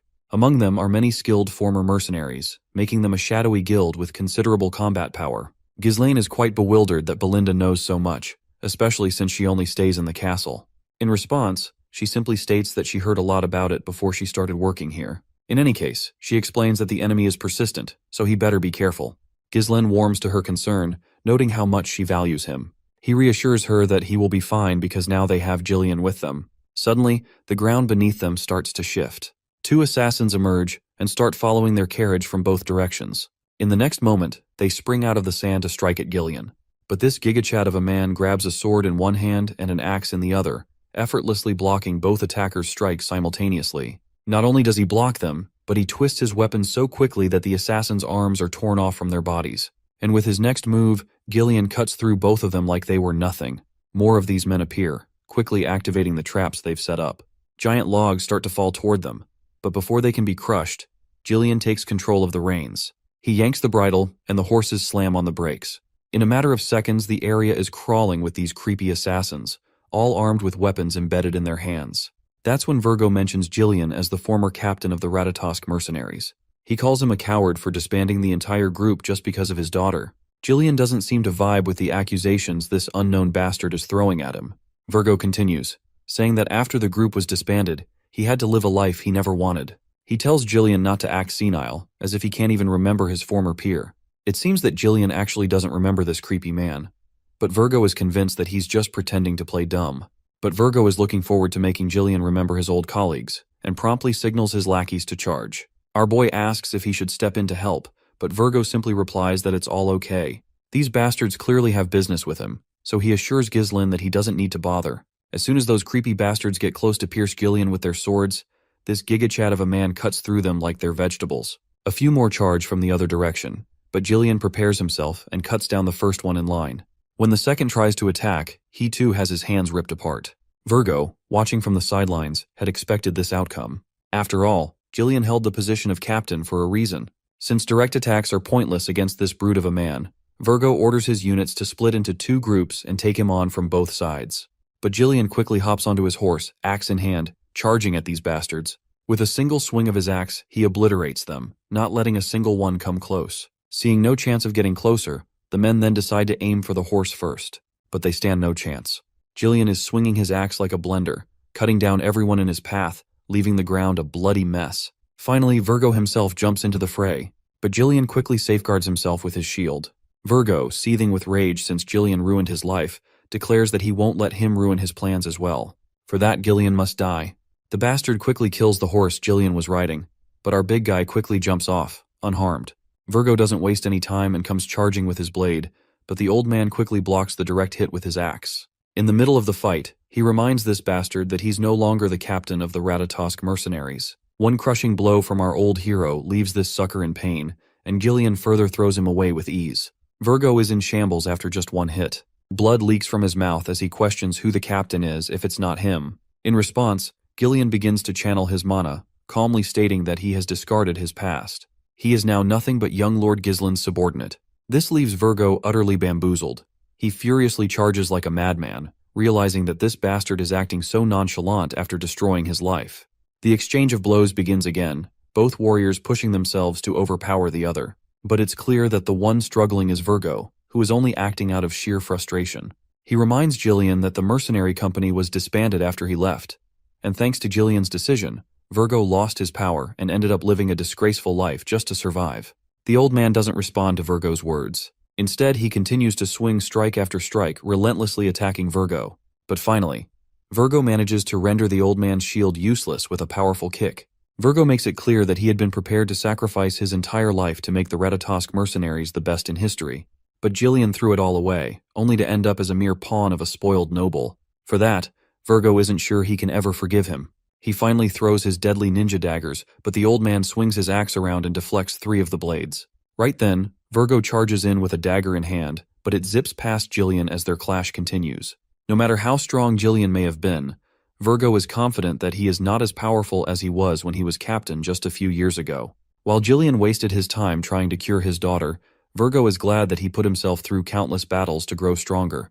He's pretty sure this Walmart version of Zeus is no match for him now. Virgo quickly picks up the 3 daggers from the ground and throws them directly at Gillian.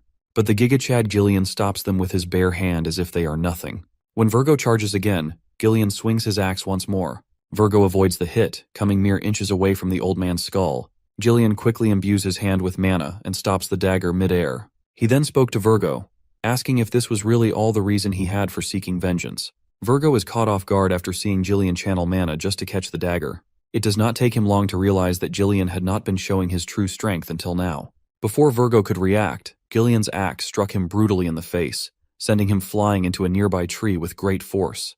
The old man approached, his voice calm but firm as he questioned why Virgo hadn't come for him earlier if all he wanted was revenge. Virgo sneers and admits that he has already visited Jillian's old home, but there's no trace of the Ratatosk mercenaries' captain. All that's left was a feeble old man, too weak to be worth killing. The thought that the man Virgo once looked up to is gone now was brutal. Jillian can clearly see the spirit of a warrior in Virgo, so he tosses his sword to him and unsheathes his other blade. He reminds Virgo about how he is now bound to another's will. But for this moment, he's ready to show his former comrade the highest level of respect as the captain of the Ratatosk mercenaries. For Virgo, this feels like a dream come true. He quickly grabs the dagger and launches himself into battle. The two clash with all their might, their weapons exchanging blows at such speed that only sparks fly. They seem evenly matched, standing on equal footing, until Jillian strikes. He thrusts his blade into Virgo's ribs with brutal force. Despite the savage blow, Virgo refuses to give up. He pushes forward and retaliates back, but his last attack is futile, and Jillian is on the verge of severing Virgo's head. In that moment, Jillian speaks. He promises his former comrade that he will remember him as the 5th unit commander of the Ratatosk mercenaries, Virgo Villanos. For Virgo, it's a heartwarming moment. To be recognized by the captain of the Ratatosk mercenaries fills him with pride. He smiles one last time before Jillian's sword ends the life of this proud warrior. Once the fight is officially over, Jillian grabs the dagger his comrade was using. Ghislaine also comes out of the carriage with Belinda, and the first thing they notice is the shit ton of limbs and dead bodies scattered around.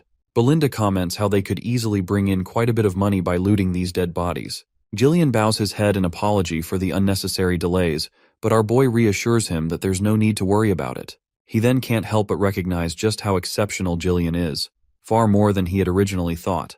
You see, in Ghislaine's previous life, when he first left home to start his mercenary work, the stories about Jillian were a significant influence in laying the foundation for him to eventually become the mercenary king. Now, he's grateful that his quick actions have earned him such a reliable comrade. He then notices Jillian holding onto the dagger Virgo was using, so he asks the big guy if he knew that person.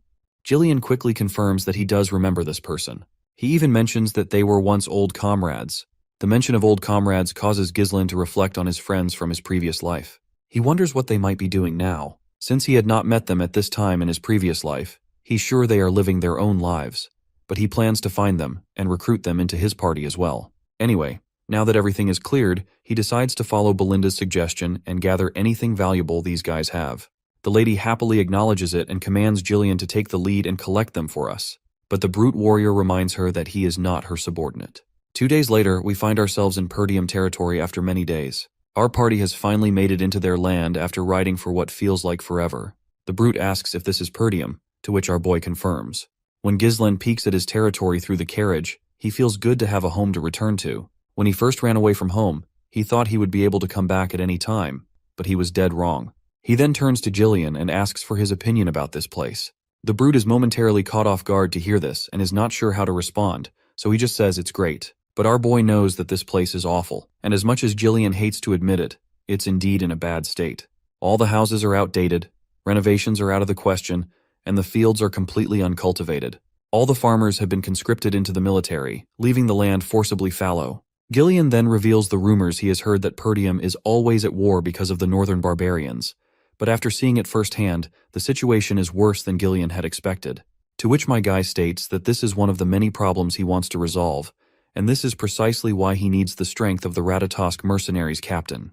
He's sure it will be a long battle, a battle to eliminate everything connected to Duke Delphine and to protect what was taken for granted. Our boy will revive this land no matter what. Once they finally make their way through the pavement of the castle, Belinda is shocked when she notices something unexpected in their way.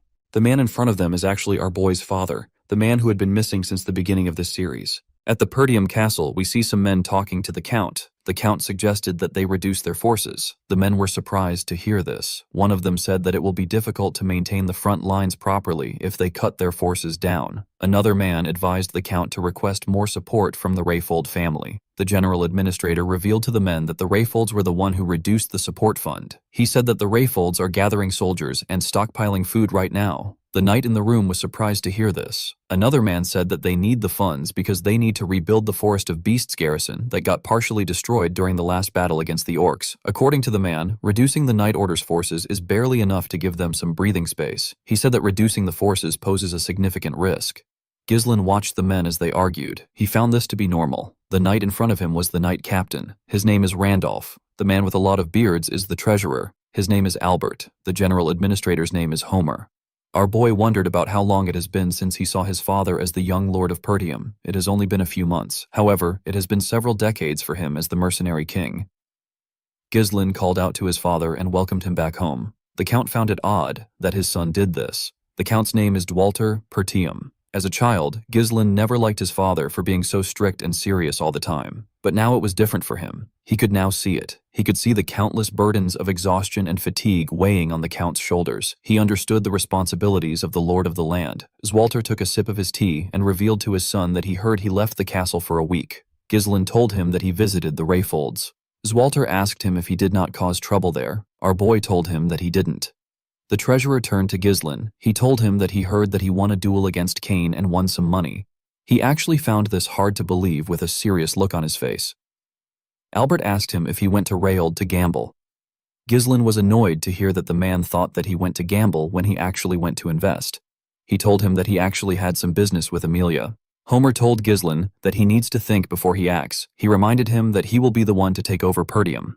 With an unbothered look on his face, our boy told him that he understands. He asked him not to worry about it.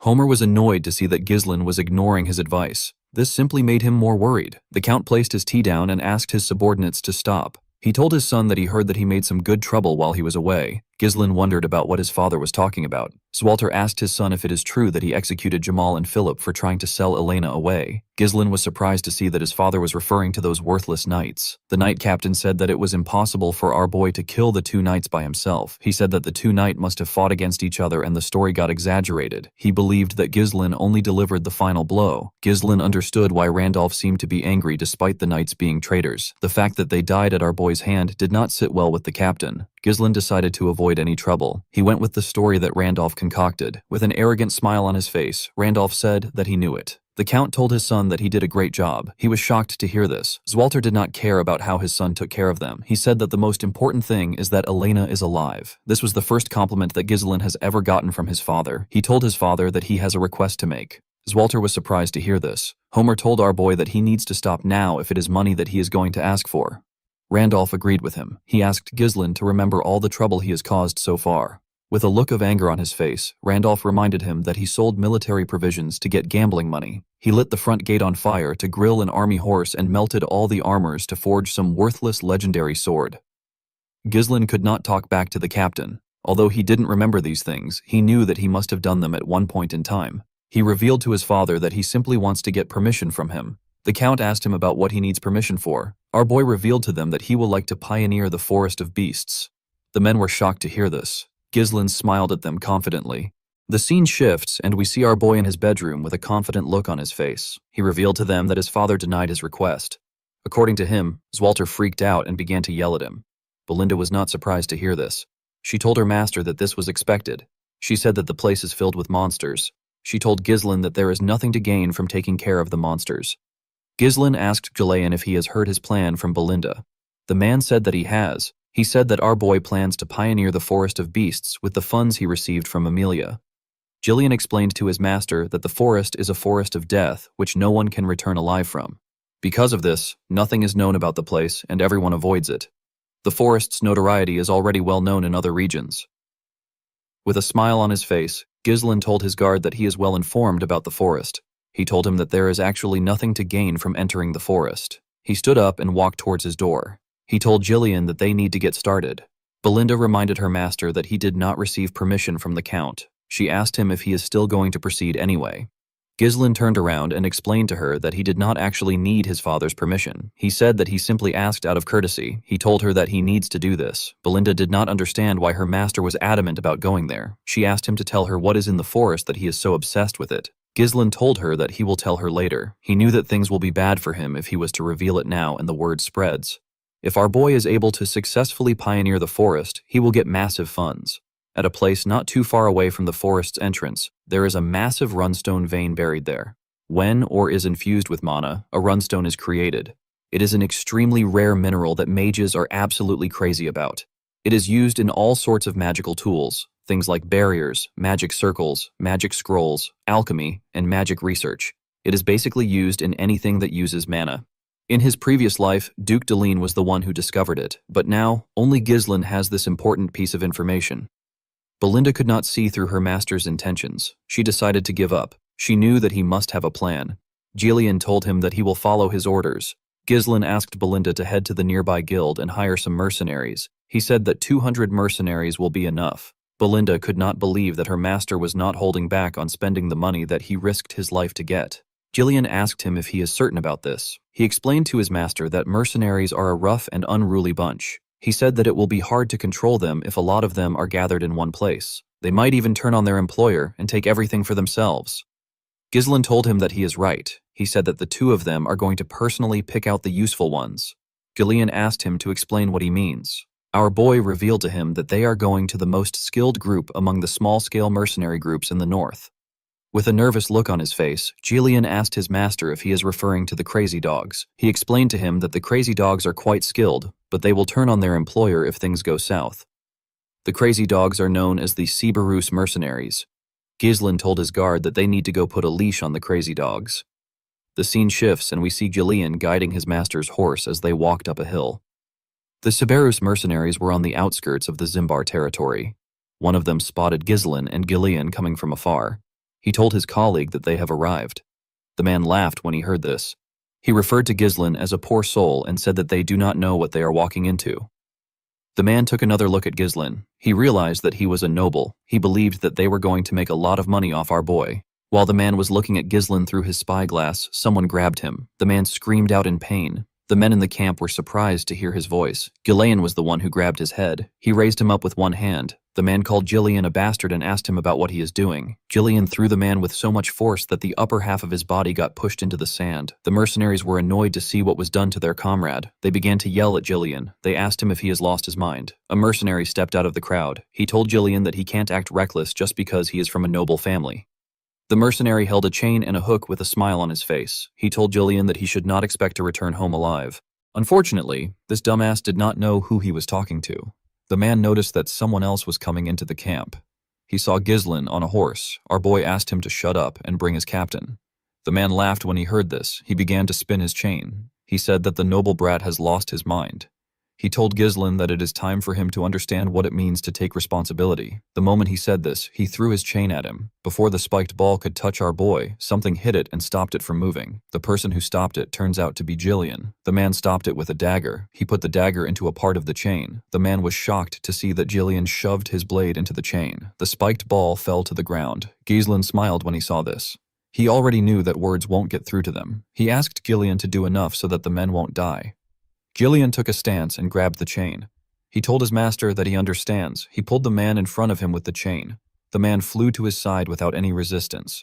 The moment the man got close to him, he swung the spiked ball at him. The ball hit him in his stomach. The man screamed out in pain. The mercenaries were annoyed to see this. They called Gillian a bastard. They said that they won't go easy on him because he works for a noble. They charged at the man. Gillian twisted his blade around the chain. He used it to raise the injured man up. He threw him at the mercenaries that charged at him. The man's body pushed them to the side. The other mercenaries were surprised to see this. Gillian turned to the side and glared at them. The men were terrified to see the look on his face. Ghislain came down from his horse. He asked the men to tell him how long they plan on making them wait. He asked them to go get their captain. The moment he said this, someone said that he was sleeping. He asked them about what caused the commotion. The mercenaries immediately cleared the road and arranged themselves. When they saw this man, the red-haired man introduced himself as the captain of the Siberus mercenaries. He said that his name is Kyr. He asked them about why they were looking for him. Ghislain believed that this was a stupid question. There is only one reason why anyone would look for a mercenary group. He said that he came to entrust a request to him. Kyr was surprised to hear this. He asked Ghislain about why a client would beat up his subordinate. He told our boy that a noble should be more knowledgeable when it comes to manners. With a smile on his face, Ghislain told the captain that this is his own way of greeting him. He told him that this is the best way to properly tame him. Kyr smiled when he heard this. He wondered about what would happen if Ghislain had greeted them twice. The scene shifts and we see everyone in Kyr's tent. He had some mercenaries with him. He asked Ghislain to tell him the kind of request he has. Our boy revealed to him that he would like to hire him to pioneer the forest forest of beasts. The mercenaries behind Kier were shocked to hear this. They could not believe that our boy wanted to send them to the forest filled with beasts. They knew that the forest was near the Perdium territory. With a smile on his face, Kier asked Ghislain to tell him the kind of person he is for him to try disturbing such a dangerous forest. Our boy revealed to him that he is the young lord of Pertium. Kier was surprised to hear this. He and his men began to laugh.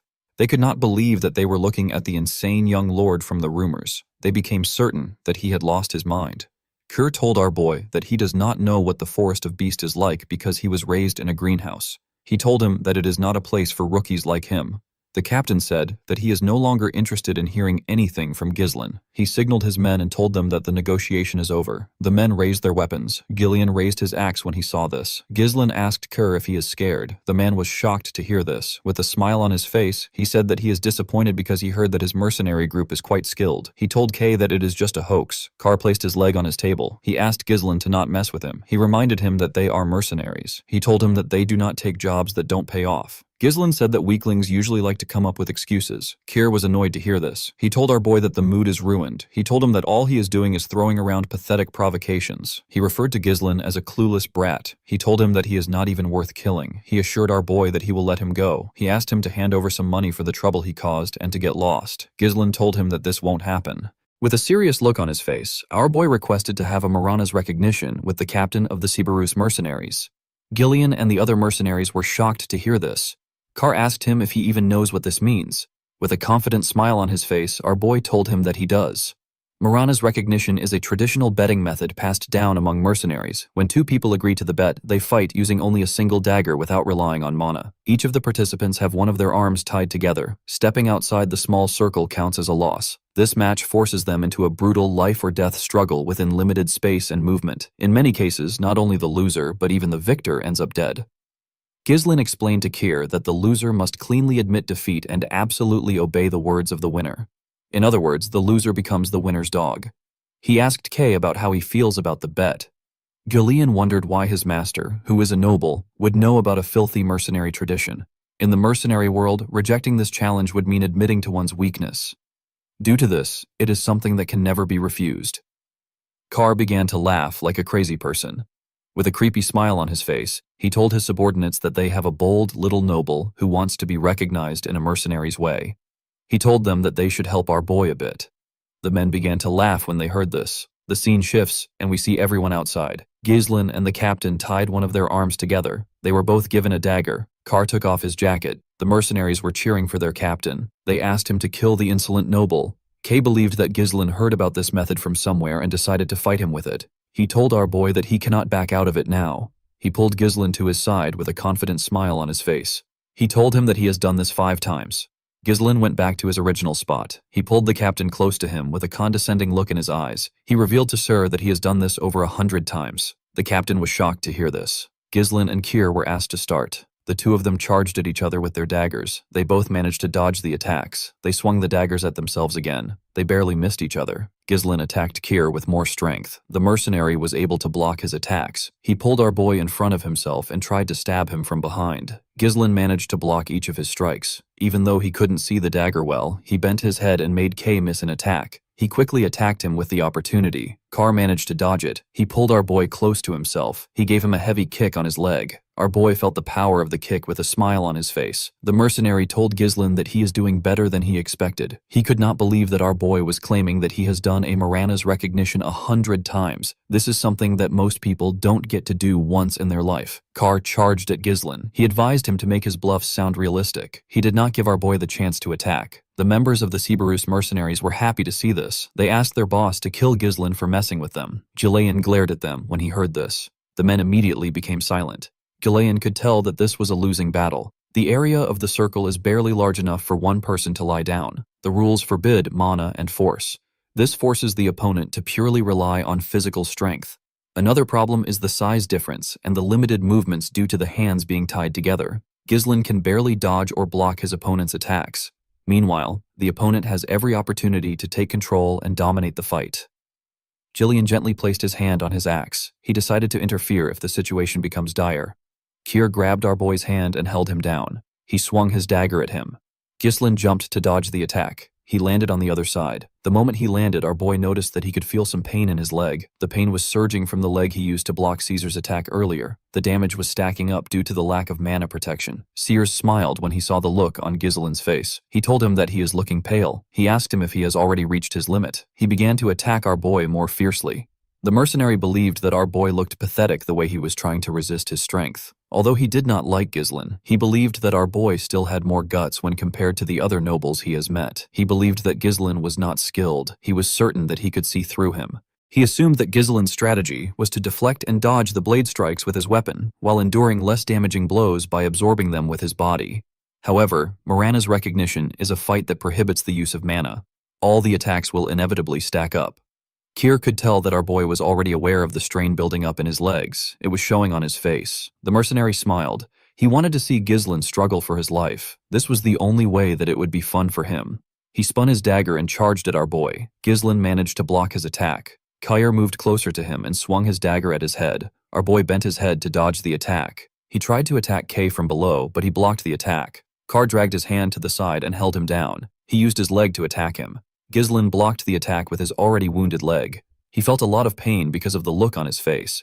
Kara believed that he had won. He raised his dagger and asked our boy to die. His subordinates became excited when they saw this. Gillian took out his axe. He wanted to rescue his master. Ghiselin smiled. He dodged the dagger by going low. Kier was shocked to see that he was able to dodge from that position. Our boy pushed himself to the other side and gave Kar a cut near his ribs. Kayer was shocked to see what just happened. The Siberus mercenaries and Gillian were also shocked to see this. Kay charged at Ghiselin out of anger. Our boy skillfully went low. He gave Kar another cut on his chest while he was below him. The mercenaries were shocked to see that he wounded their captain again. They were certain that their captain was the one swinging Ghiselin around with his strength earlier. They asked him to show our boy what a mercenary is made of.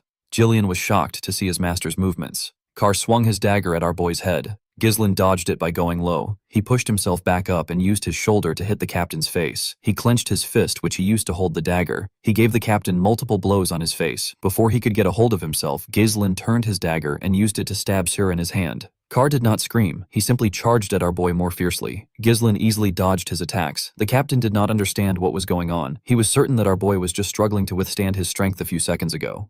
Gillian finally understood what was happening. Swinging with power stiffens the muscles and burdens the body with rigidity. Exerting strength in order to pressure and take control made Kay lose his flexibility. Ghiselin didn't fight against the opponent's momentum. Instead, he relaxed and redirected it to create his own flow. Gillian never expected his master to overcome the disadvantage of size in this manner. He put his axe back. While Kay was breathing heavily, his men asked him to stop playing around. They told him that he is not making anyone laugh. Our boy commended the captain on his resolve. He told him that many opponents would break the rules and use mana when cornered. Kerr smiled when he heard this. He believed that Ghiselin was talking like someone who had actually done this 100 times. He told him that he won the position of captain with this very method. He explained to Ghiselin that mercenaries who break the rules don't last in this line of work. Our boy smiled when he heard this. He told the man that he likes his spirit. Kier admitted that he is at a disadvantage in a head-to-head match. With a smile on his face, he told our boy that the conditions for victory is not limited to simply overpowering him. In Mirana's recognition, if even one footsteps outside the circle, it is an automatic loss. Kay grabbed Ghiselin's hand. He raised him up. He wanted to throw him outside the circle. He was certain that he will be able to win if he sends Ghiselin's entire body outside the circle. Before Ghiselin's leg could touch the ground, he tightened his grip on Kay's hand. He pushed his legs to his knees and stopped his body from touching the ground. He basically used Kyer's body to support himself. He pulled the captain with his hand. Shir did not expect it. He climbed his leg and wrapped his own hand around his neck. The moment he got behind him, he slammed his head to the ground. His head was pushed outside the circle. The mercenaries were shocked to see this. Kier was annoyed to see that he lost. Ghiselin gently smiled and told him that he won. The captain turned around. He asked our boy for his identity. He did not believe that someone this skilled was a noble. With a cold gaze in his eyes, Ghiselin told him that he does not like his attitude. He reminded him that he is now talking to his new master. Ghiselin pulled him up with his hand. The captain asked him about what he wants. He told him that the fight is over. Our boy told him that it is not yet over. He said that he hasn't gone outside the circle yet. Kar was surprised to hear this. Ghiselin clenched his fist. He said that he is going to discipline his subordinate.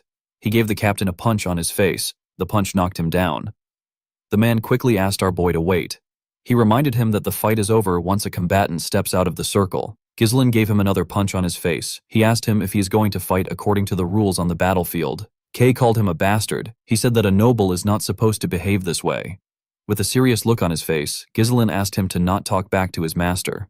Craw called him a lunatic. Our boy gave him another punch. Ghislain did not stop. He continued hitting the captain on his face. His hand was covered with his blood. The mercenaries were not happy to see this. They believed that our boy would let their captain go since he won the bet. Carr begged our boy to stop. Ghislain pulled him up with a cold gaze in his eyes. He told him that he is not yet out of the circle. Kayer was horrified to hear this. His face was already quite swollen. He quickly turned to his men. He asked them if they were going to allow this to happen. He asked them to kill Ghislain. The mercenaries immediately grabbed their swords. Before they could move close to their captain, Ghislain took out his axe. They quickly stopped moving. With a scary tone in his voice, Ghislain told them that anyone who hinders his master's disciplinary measure will be killed. Everyone knew that Ghislain was not messing around. Kay was shocked to see what happened. While trembling like a scared dog, he turned to his new master. Ghislain asked him if he is done. The next thing Keir saw was our boy's fist. The captain laughed out of fear. He knew that he messed up. The punch pushed him back. All the nobles Keir had met in his life were simply losers. They were overconfident pigs, traitors, narcissists. A little scare tactic worked wonders for them. Keir found it entertaining to take money from their pockets. It was thanks to how he treated the nobles that he earned the title of Mad Dog. But now the Mad Dog was taking a beating from some noble brat who he did not think much of. The mercenaries became worried when they saw the state their captain was in. Unfortunately, they couldn't do anything.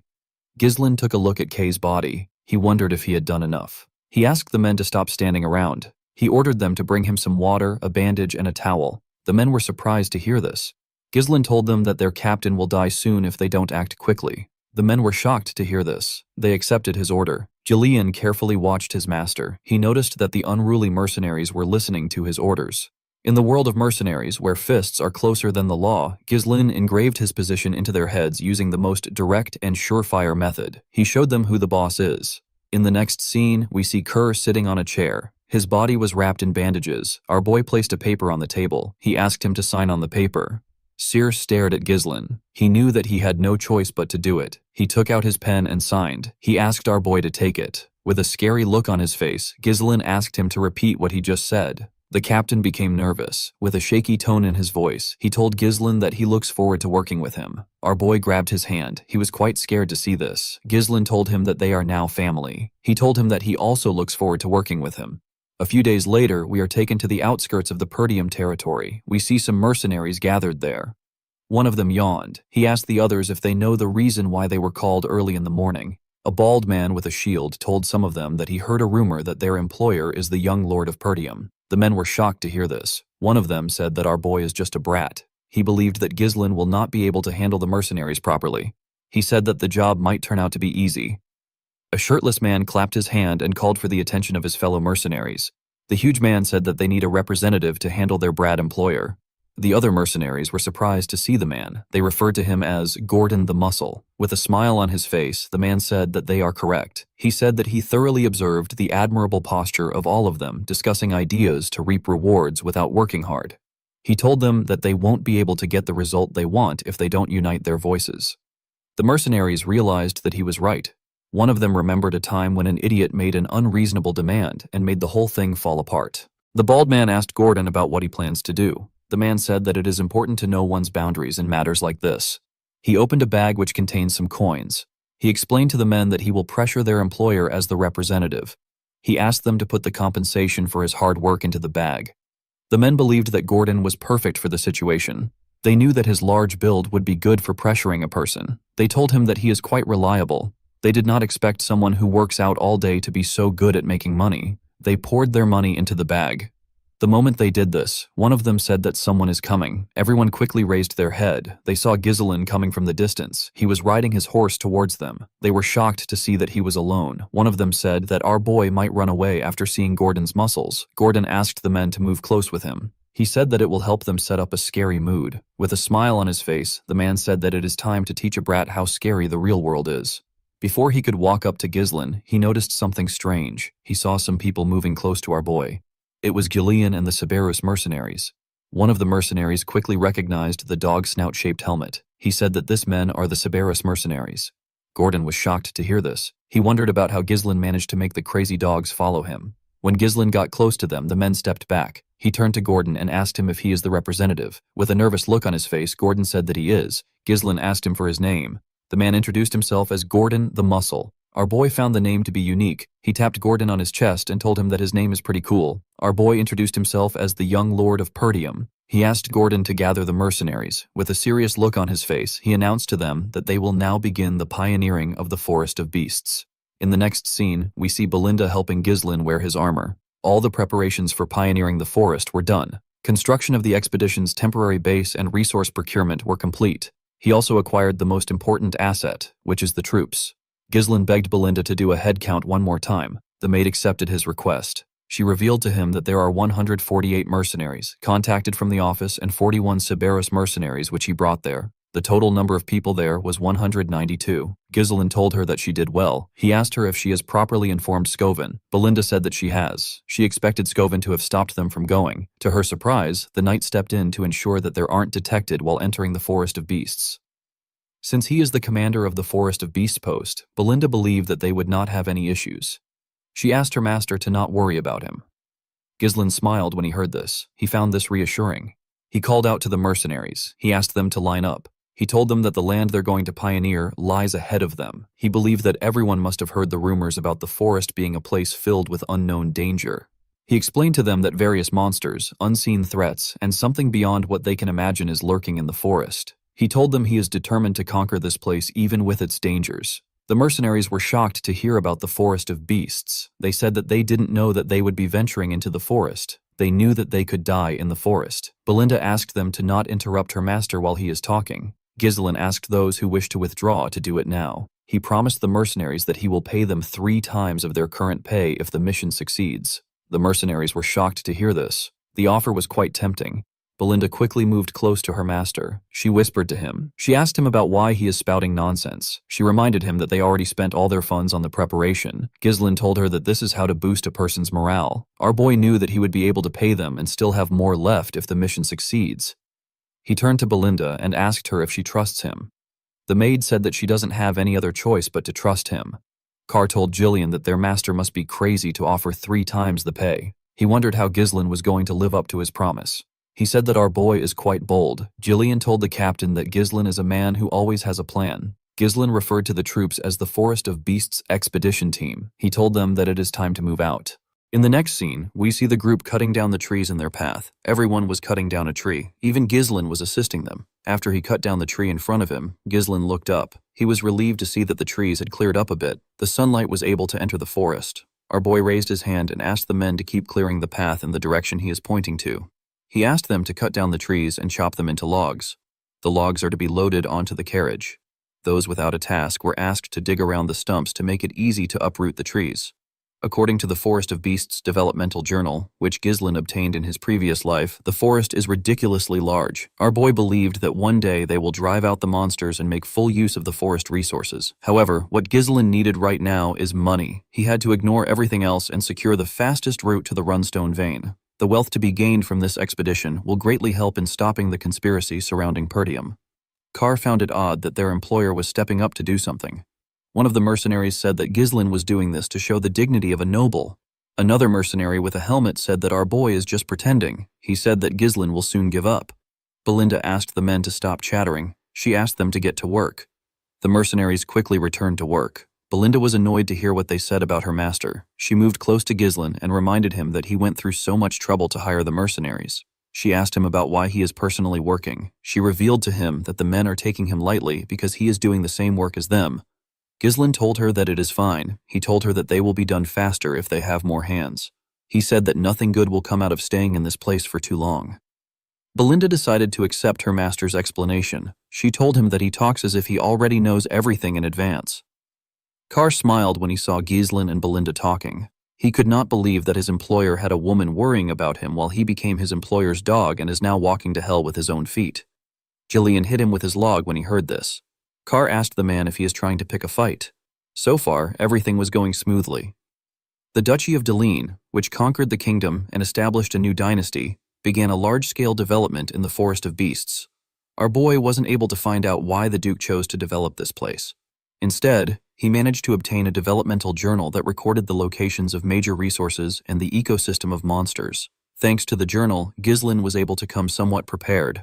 One of the mercenaries wondered about why Ghislain brought hundreds of oil lamps. He believed that torches would be cheaper if our boy wanted to use something at night.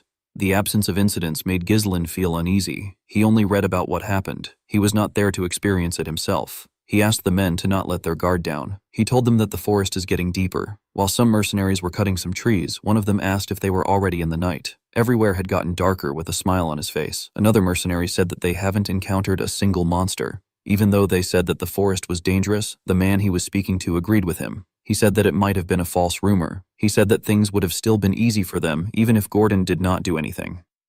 The mercenary he was speaking to said that he feels bad that their pay was tripled for such a simple job. While they were talking, the bald mercenary hit Gordon on his back while he was carrying a log of wood. He asked him to give him his money back. Gordon noticed something strange. He reminded them that they cut down countless trees on their way there. The men said that they did. Gordon turned around and asked the men to tell him why this path is blocked. The mercenaries were shocked to see this. Ghislain called out to everyone. He asked them to pay attention. The troops quickly grabbed their swords. The mercenaries who were talking about how easy the work was began to panic. They noticed the sudden change in the atmosphere. Ghislain called out to Gordon. He told him that he will die if he stays there. He asked him to slowly walk to them. Gordon accepted the order. When he turned around, he hit a tree and fell to the ground. The group quickly took a stance. They called the man an idiot. Gordon quickly turned around.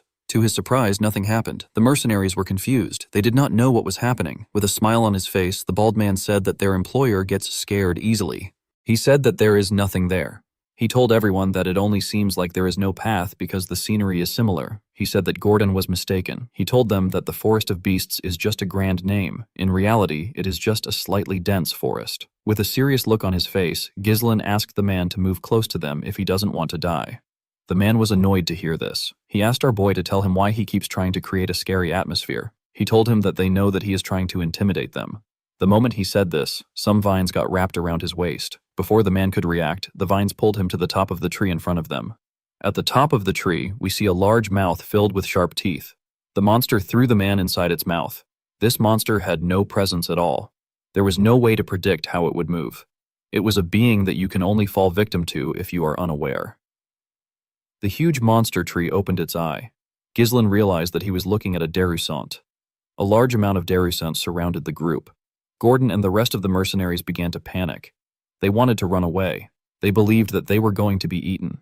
Before Gordon and the mercenaries could get away, the monsters stretched out their vines and grabbed them. They managed to throw the mercenaries into their mouths. Fortunately for Gordon, he was able to hold onto a tree. He screamed out for help. One of them moved close to him with his axe. He asked him to hold on tight. He hit the vine with his axe. He wanted to cut it. To his surprise, the vine was not affected. Instead, his axe began to slowly break. The man wondered why the vine was so sturdy. While he was looking at his axe, the monster pulled Gordon. The huge man began to scream. Before it could raise Gordon up, Ghislain appeared above it. He covered his sword with his mana and used it to hit the vine. He managed to cut it. While he was in the air, he landed a cut on the monster's eye. A large amount of blood burst out of its eye. The mercenaries were surprised to see that their employer managed to cut it down. They assumed that the Déruissant's eyes were their weakness.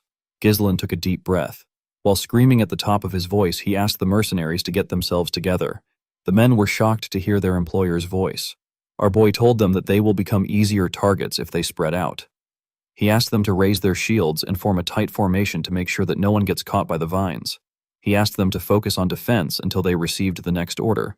They all accepted his orders. They quickly got into position. One of them said that he is not going to die in a place like this. Ghislain quickly went to the carriage. He asked Keir about the oil lamps. The captain said that they were all there. Our boy asked Kay to light the lamps and throw them at the monsters to burn them down. Keir was surprised to hear that this was the reason his master brought so many lamps. One of Keir's teammates told him that the monsters are looking at them. Ghislain asked the captain to throw the lamps now. Sir and his teammates began to throw the lamps at the monsters. Unfortunately for them, the monsters were using their vines to destroy the lamps before they could get close to them. Sir was shocked to see that they swatted the lamps away. His subordinate told him that they cannot burn the monsters down like this.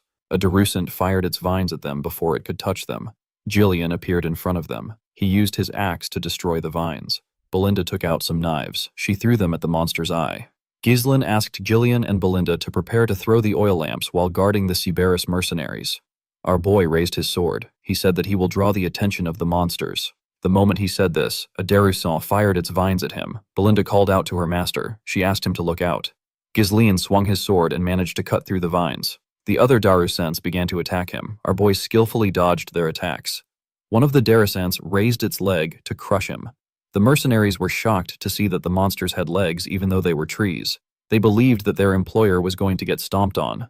Ghislaine covered his sword with mana and used it to cut the monster's leg. He jumped and stabbed the Darusant directly in the eye. The other Darusants turned their attention to Ghislaine. The mercenaries were surprised to see this. Belinda ordered the Cerberus mercenaries to throw the lamps now. The mercenaries were certain that it would work this time. They quickly began to throw the lamps at the Darusants. The monsters screamed out in pain when the lamps touched them. The Cerberus mercenaries were happy to see this. Ghislaine asked them not to stop. He asked them to keep throwing the lamps until they burn all the Darusants down. The flames spread on the monster's body. The mercenaries were shocked to see what was happening. They could not believe that they were able to fight against them. One of them said that the entire forest will burn at this rate. With a nervous look on his face, Gordon said that the Darusants aren't anything big. He said that it is natural that they are weak to fire because they are trees.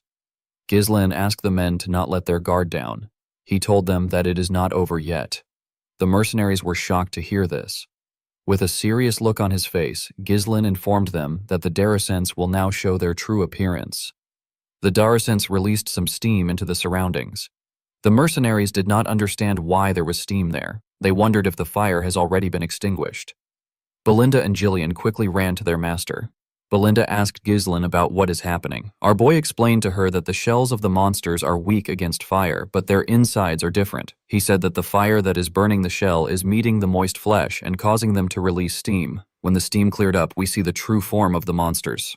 The Darusants screamed at them. The mercenaries were shocked to see this. They could not believe that the monsters were still alive. Ghislaine raised his sword and called for everyone's attention. He asked them to raise their weapons. He told them that it will be a close quarters battle from now on. He ordered them to charge. He also ran to attack the Darusants. The mercenaries were shocked to see Ghislaine running towards the monsters. They could not believe that he wanted them to have a close quarters battle against this massive monsters. They were scared that the monsters would stomp on them to death.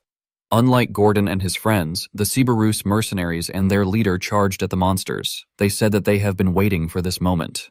The men seemed to be excited. Belinda also ran to her master. Jillian asked Gordon and the other men to tell him why they are hesitating. He reminded them that Ghislaine gave an order with a serious look on his face. He asked the mercenaries to trust our boy. The moment he said this, Ghislaine cut one of the Darusants down. The mercenaries were shocked to hear what Jillian said. They decided to follow their employer. They believed that Ghislaine was going to do something about the monsters.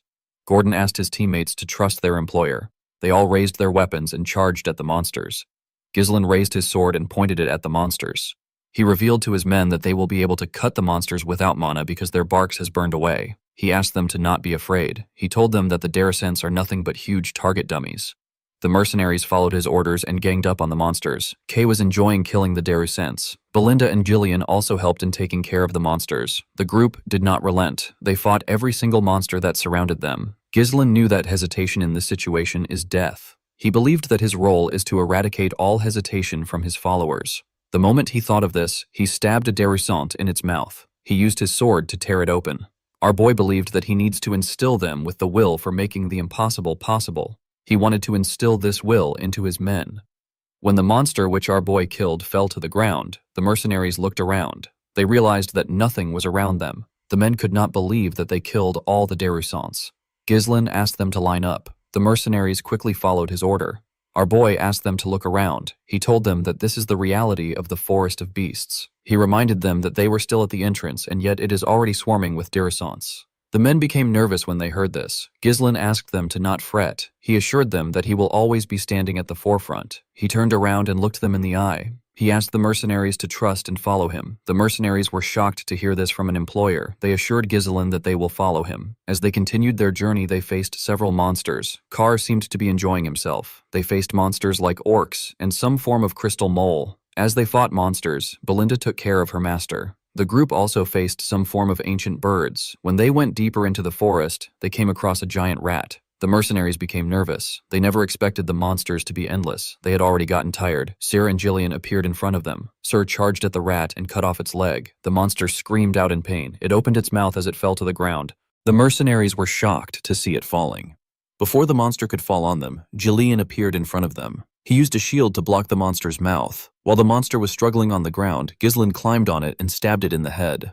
After taking care of the monster, Ghislain asked the mercenaries if anyone is injured. The men told him that they are all fine. They all gathered around him. One of them said that they cannot leave their employer's side if they want to survive. Jillian told his master that the formation of the mercenaries is starting to look decent. Carr explained to him that training through real combat always yields the best outcome. Ghislain told the mercenaries that they still have a long way to go. He asked them to keep cutting down the trees to clear the path. One of the mercenaries watched as the others worked. He was breathing heavily. The man said that everyone is insane. He believed that everyone had lost their mind because they were in a crazy forest. At night, we see the group arrive at a lake. The mercenaries were extremely happy to see a water source. They quickly ran to the lake. They could not believe that the water was so clean. Belinda was not happy to see the mercenaries close to the lake. She told her master that something can come out of the water. Ghislain realized that they have taken the right path so far. The lake is the most important milestone in reaching the runest mine. He asked the men to set up camp. He told them that they will be taking a break. The mercenaries quickly followed his orders. The scene shifts and we see some mercenaries sitting together. One of them asked the others to tell him what they're doing. He could not believe that they were already facing this amount of monsters when they are only at the entrance. He told his teammates that he cannot imagine what is waiting for them ahead. Another one said that they are lucky that nothing happened in the last 2 nights. In another part of the camp, we see the man who was breathing heavily earlier talking to Gordon and some men. The man suggested that they sneak out of the forest with him. One of them asked the man, whose name is Myas, to explain himself. Myas told the men that they do not need to risk their lives anymore. He told them that their lives matter more than money. Gordon reminded the man that they have already come far into the forest. He told him that Ghislain said that their destination isn't far from the entrance. He assured the man that they are almost there. Myas was shocked to see that Gordon believed our boy. He told him that he is gullible. He reminded him that their employer is the well-known scoundrel of Perdium. He told him that Ghislain wants to pioneer this force to get an accomplishment. A man with an eye patch reminded Myas that they have already been paid. He told him that it is their job as mercenaries to do as the employer says. Gordon told him that Ghislain has also saved their lives multiple times. Myas admitted the fact that Ghislain is a good fighter. He told the men that they have simply been lucky until now. He told them that our boy is only human. He said that they can die from a single mistake with an ugly smile on his face. He said that Ghislain will use them as meat shields once the situation becomes dire. He told them that all nobles are the same. The men's resolve began to shake when they heard this. Myas was happy to see that they were scared. He knew that it would be suicidal for him to go back alone, especially with monsters waiting at every corner. He wanted to use the men as bait. The man with the eye patch asked him if he is trying to tell them that they would all be dead without their employer. Myas was surprised to hear this. The eye patch man pointed at Ghislain. He asked the other men to see what our boy was doing. Ghislain was applying some cream on a wound for one of the mercenaries. He advised the mercenary to not allow water seep into the injury. He told him that it will get infected. The man thanked our boy. After the man stood up, Belinda leaned in and asked her master if he knows how expensive the medicine is. She advised him to use it for himself. Ghislain told her that this is what the medicine is meant to be used for. After saying this, he called for the next person. Myas was shocked to see how nice Ghislain was. The eye patch man told the bastard that the medicine and potions that their employer is using on them is more expensive than them. He asked Myos if he really believes that our boy would use such medicine on them just so that they can be meat shields. The other mercenaries agreed that Ghislain is different. They were certain that he wouldn't abandon them. Myas had to turn around. He hated the eye patch man for interfering in his plan. He wanted to persuade a few men to get out, but the man was making it difficult for him.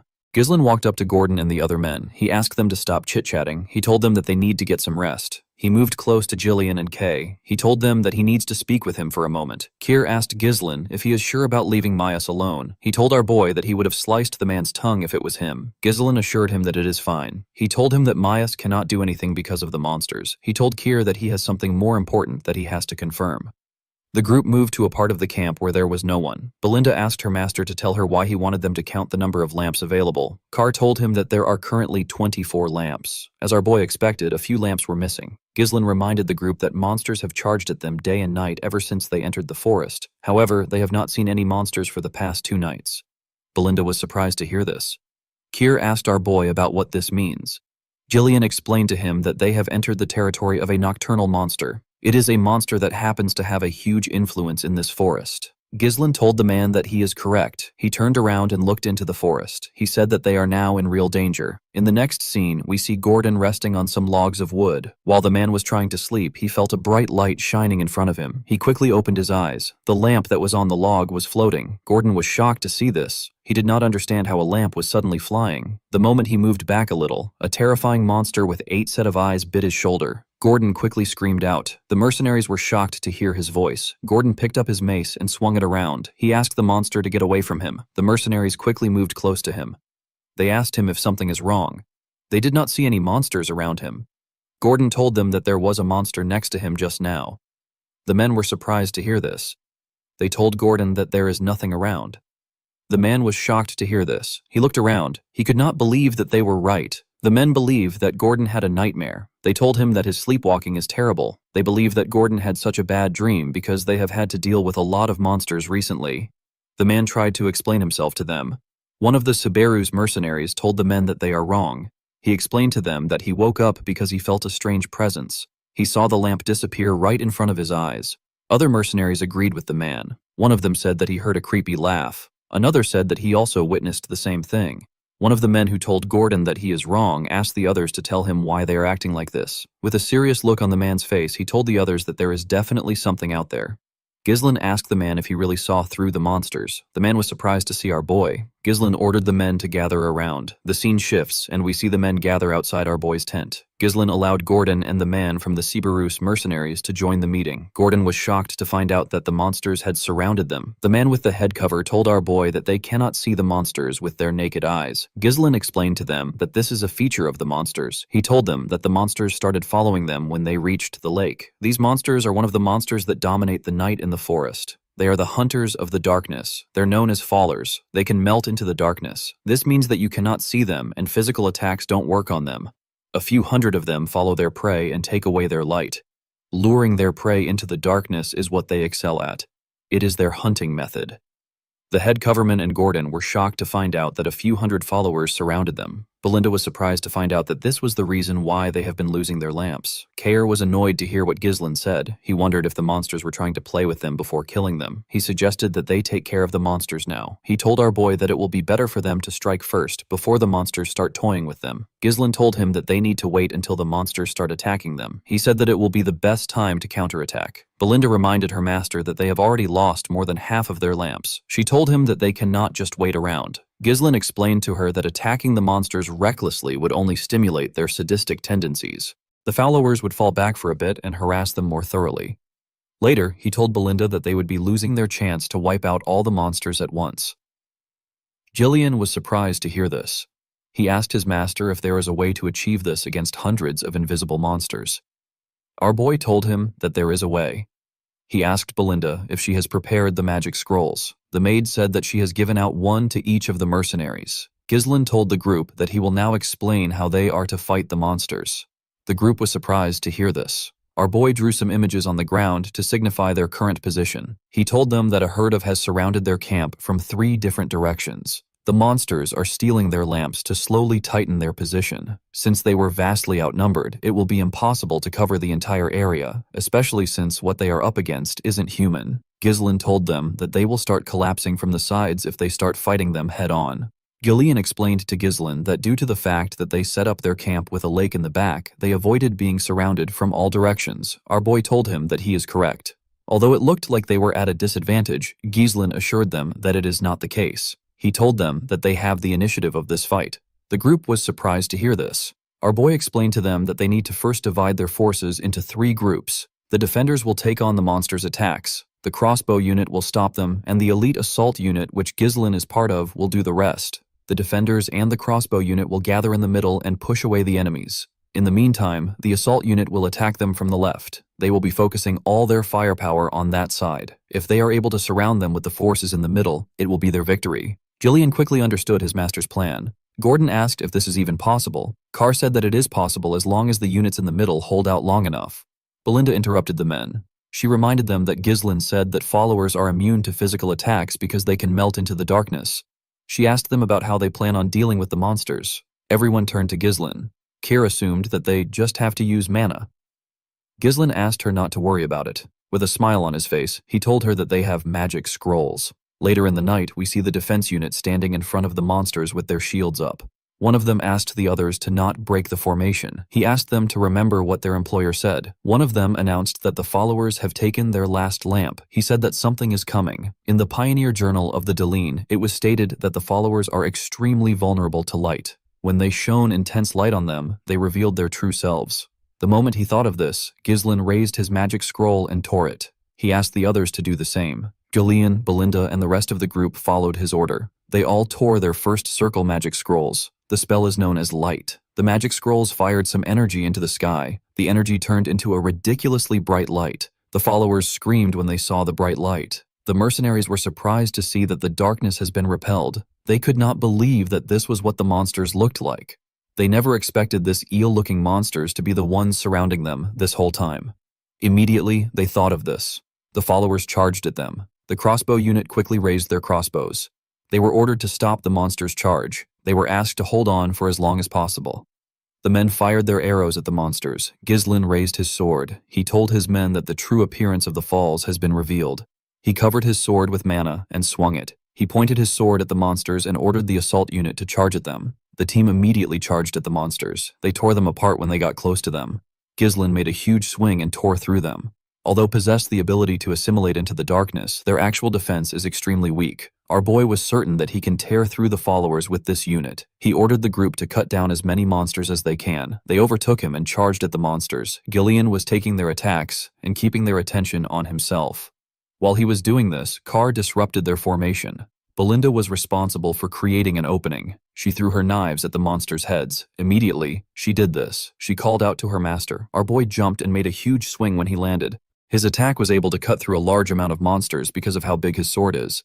This team was the elite unit of Praetorium. While Ghislaine and his unit were taking care of the monsters in their path, the crossbow unit fired their arrows at Fowlers. Unfortunately, this did not slow down the monsters a lot. There were quite much.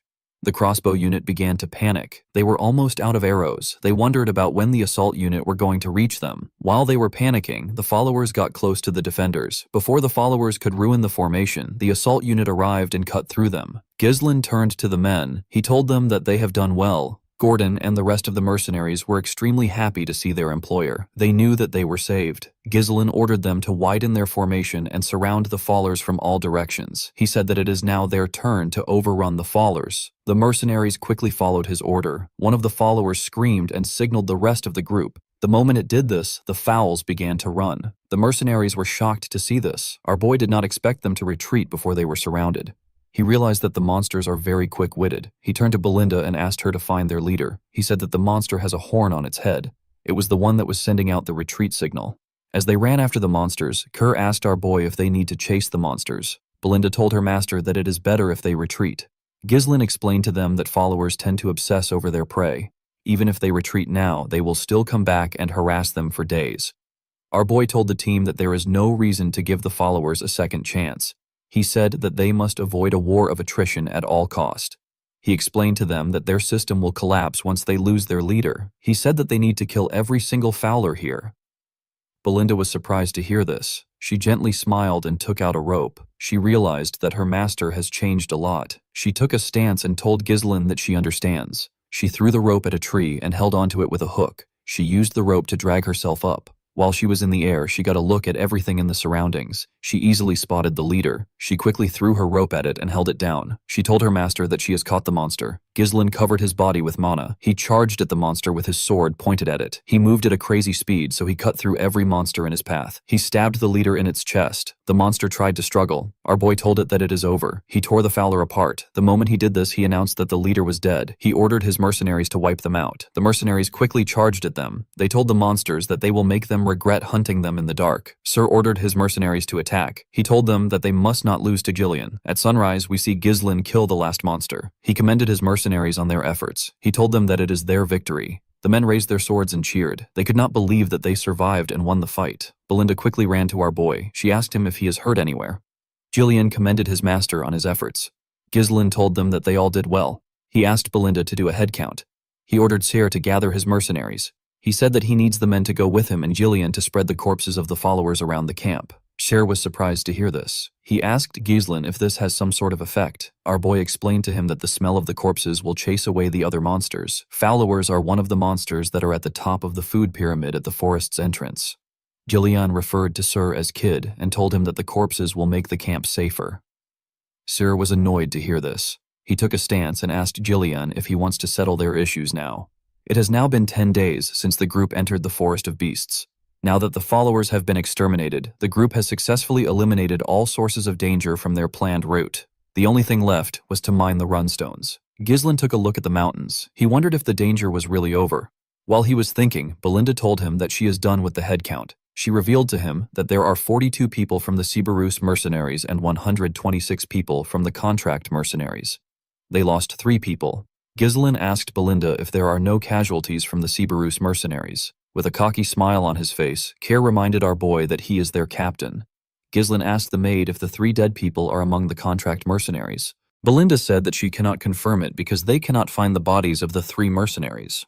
Gordon noticed something odd. He asked his teammates if they know where Maius is. One of them said that he might have died fighting. Another person said that they can't find Maius' body. The man with the eye patch said that Maius must have fled. The scene shifts, and we see Maius and the 2 other mercenaries who are missing. They were running away from the camp. One of them said that he heard a fierce battle sound. He said that they would have died if they stayed at the fight. The other man suggested that they slowed down since they are quite far away from the battle. Maius turned around and called them fools. He asked them to get themselves together. He told them that they need to get out of the forest while the group was busy fighting. He asked them to keep running if they want to leave. The moment he said this, he noticed that the men stopped moving. He moved close to them and asked them if they are deaf. The men began to tremble. One of the men pointed up and asked Maius to look behind him. When the idiot turned around, he saw a terrifying beast. He did not know what he was looking at.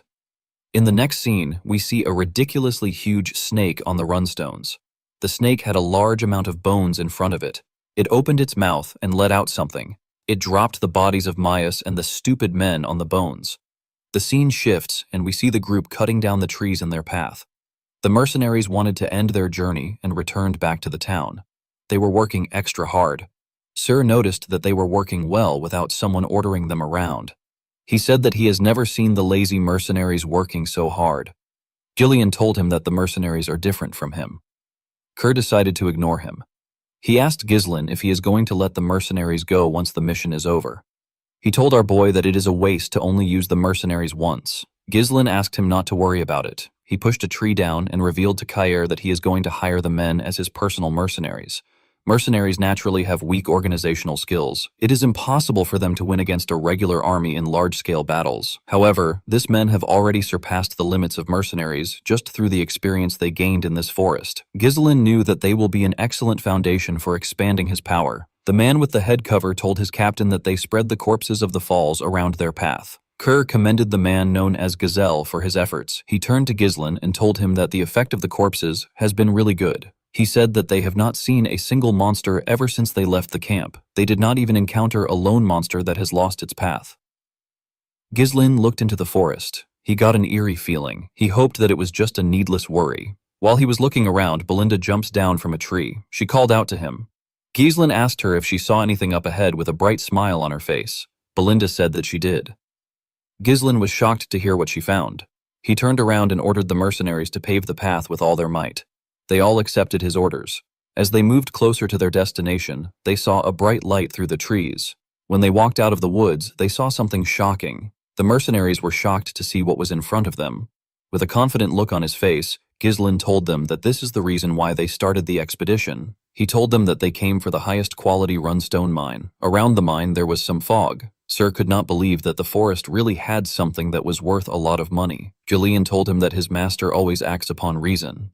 Belinda hugged our boy. She asked him about how he knew about the runestone mine. The mercenaries could not believe that they were actually looking at runestones. They were stones that most people don't see in their entire lives. They knew that they were going to be rich once they take it back to the town. The moment they thought of this, someone rose up from the fog. He told them that they are not going anywhere. Ghislain quickly knew that something was wrong. The person turned out to be Manus. The dead man told them that it is all over. The moment he said this, he fell to the ground. Gordon and the other mercenaries wanted to run to him. Ghislain stopped them with his sword. He asked them to step back. He took a stance and made a huge swing.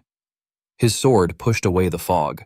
The men were able to see the bones of the monsters and humans. They were shocked to see the amount of corpses that were there.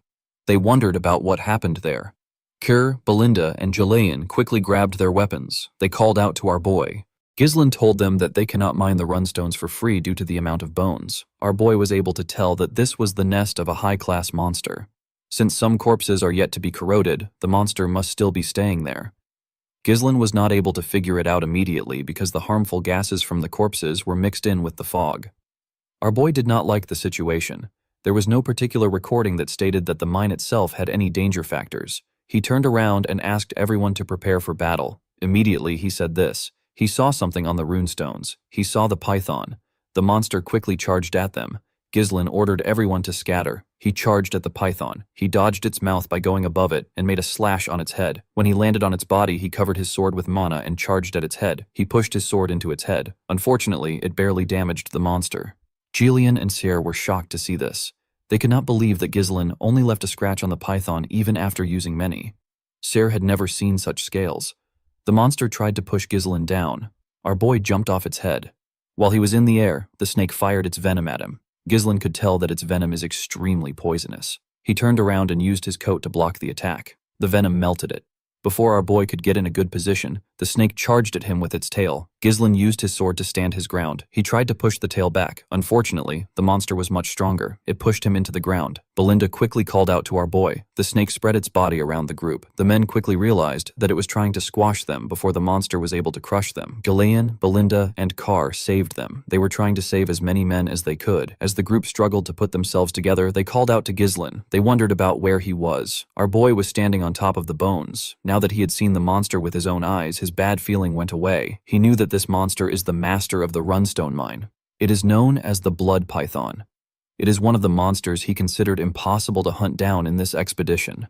Ghislaine didn't think that he would have to face the monster because it lives in the deepest part of the forest.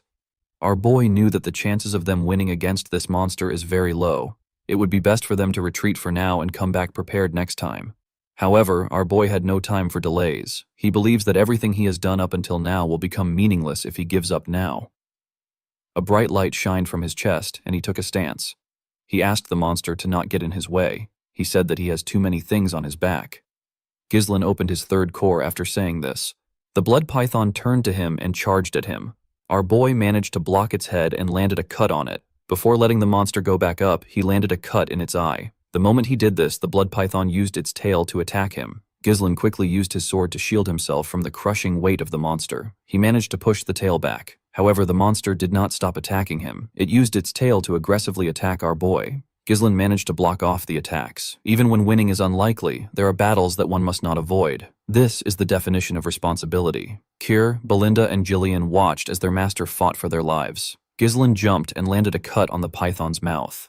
Our boy knew that this was the time for him to fulfill his responsibility. When he landed, he took a deep breath and took a look at the monster. He realized that the blood python was not showing any signs of faltering. This was a problem for him because unleashing the third core for a long period of time is too risky.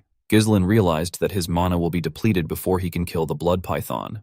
The moment he thought of this, the group ran to him. They quickly covered him. Belinda asked him if he is all right. She asked him to escape to safety. She said that they can hold the monster down. Ghislaine asked everyone to leave there. They were all shocked to hear this. Gordon asked him to repeat what he said. Jillian asked his master if he knows what he is saying. Ghislaine told the man that he can't guarantee his safety in a battle against such a massive monster. He told him that he cannot afford to lose him here. Belinda asked her master to tell her what he plans to do. Our boy said that he will defeat the monster here. Belinda knew that her master has shown her amazing things before today, but she did not understand why he was going this far. While they were talking, the blood python fired its venom at them. Ghislaine ordered them to leave quickly. The mercenaries ran. However, they did not run away. They ran to protect their employer with their shields. Our boy was shocked to see this.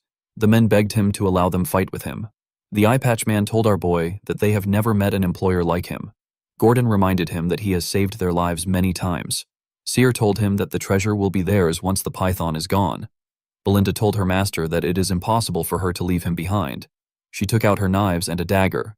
Jillian told Ghislaine that they will draw the python's attention and create an opening. Our boy was surprised to hear this. With a smile on his face, Gillian asked Ghislaine to trust them since they trusted him. Our boy informed them that the monster is massive and it has a lethal venom. Its extremely sturdy crimson scales will deflect even blades imbued with mana. Ghislaine told them that they will die if they receive even one attack. Belinda was shocked to hear this. He revealed to them that they can inflict some damage if they smash its right eye and gaping injury. Our boy raised his sword. He told the Forest of Beast expedition team that they need to return alive.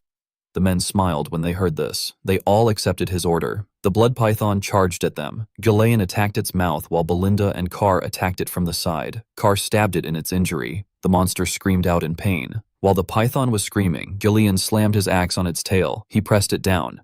Ghislaine used this opportunity to charge at the monster and stab its other eye. Our boy realized that not everything will go his way just because he knows the future. However, if he doesn't take any action, many will die. This is something that he is not going to let happen because he is the only one who knows the future.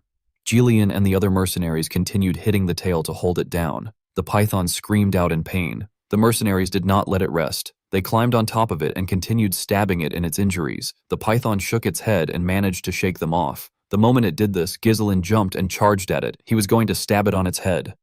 Somehow, the python managed to sense his presence. It opened its mouth and ate our boy. Everyone was shocked to see this. Before the python could even move, a blade came out of its head. Ghislaine used his sword to split the monster's head open. He came out of the python's mouth. His clothes were covered in its venom. The group was shocked to see him. He referred to himself as the future of Perdium. The scene shifts and we are taken to the Perdium castle. We see Albert and Homer talking to Zwalter. Albert slammed his hand on the table and told his lord that Ghislaine has committed a serious crime. He could not believe that our boy ignored his father's order and went into the forest. Homer asked Albert to calm down. Albert said that he always knew that Ghislaine acts unruly. He told the count that our boy thinks that he is the lord of the land because of his long absence. Homer asked Albert to not get worked up by the issue. He reminded him that it has already been 2 weeks since Ghislaine entered the forest. He said that they could have stopped our boy if Scoven had not made a false report. The general administrator did not understand why Scoven would help Ghislaine. A crime like this could cost him his knight status. Albert told the count that he cannot let our boy continue to behave as he wishes. He told him that he should imprison Ghislaine the moment he returns and punish him. Zwalter was quite annoyed with his son's actions.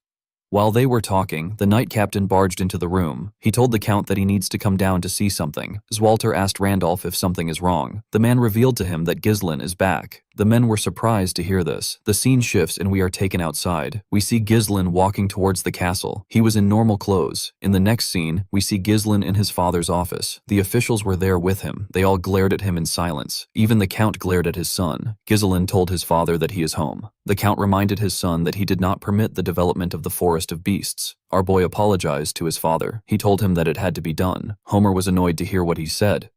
Randolph reminded him that he downright ignored his father's orders. He explained to Ghislaine that entering the Forest of Beasts is a serious crime. He told him that he could have lost his life and the monsters from the forest could have invaded their territory.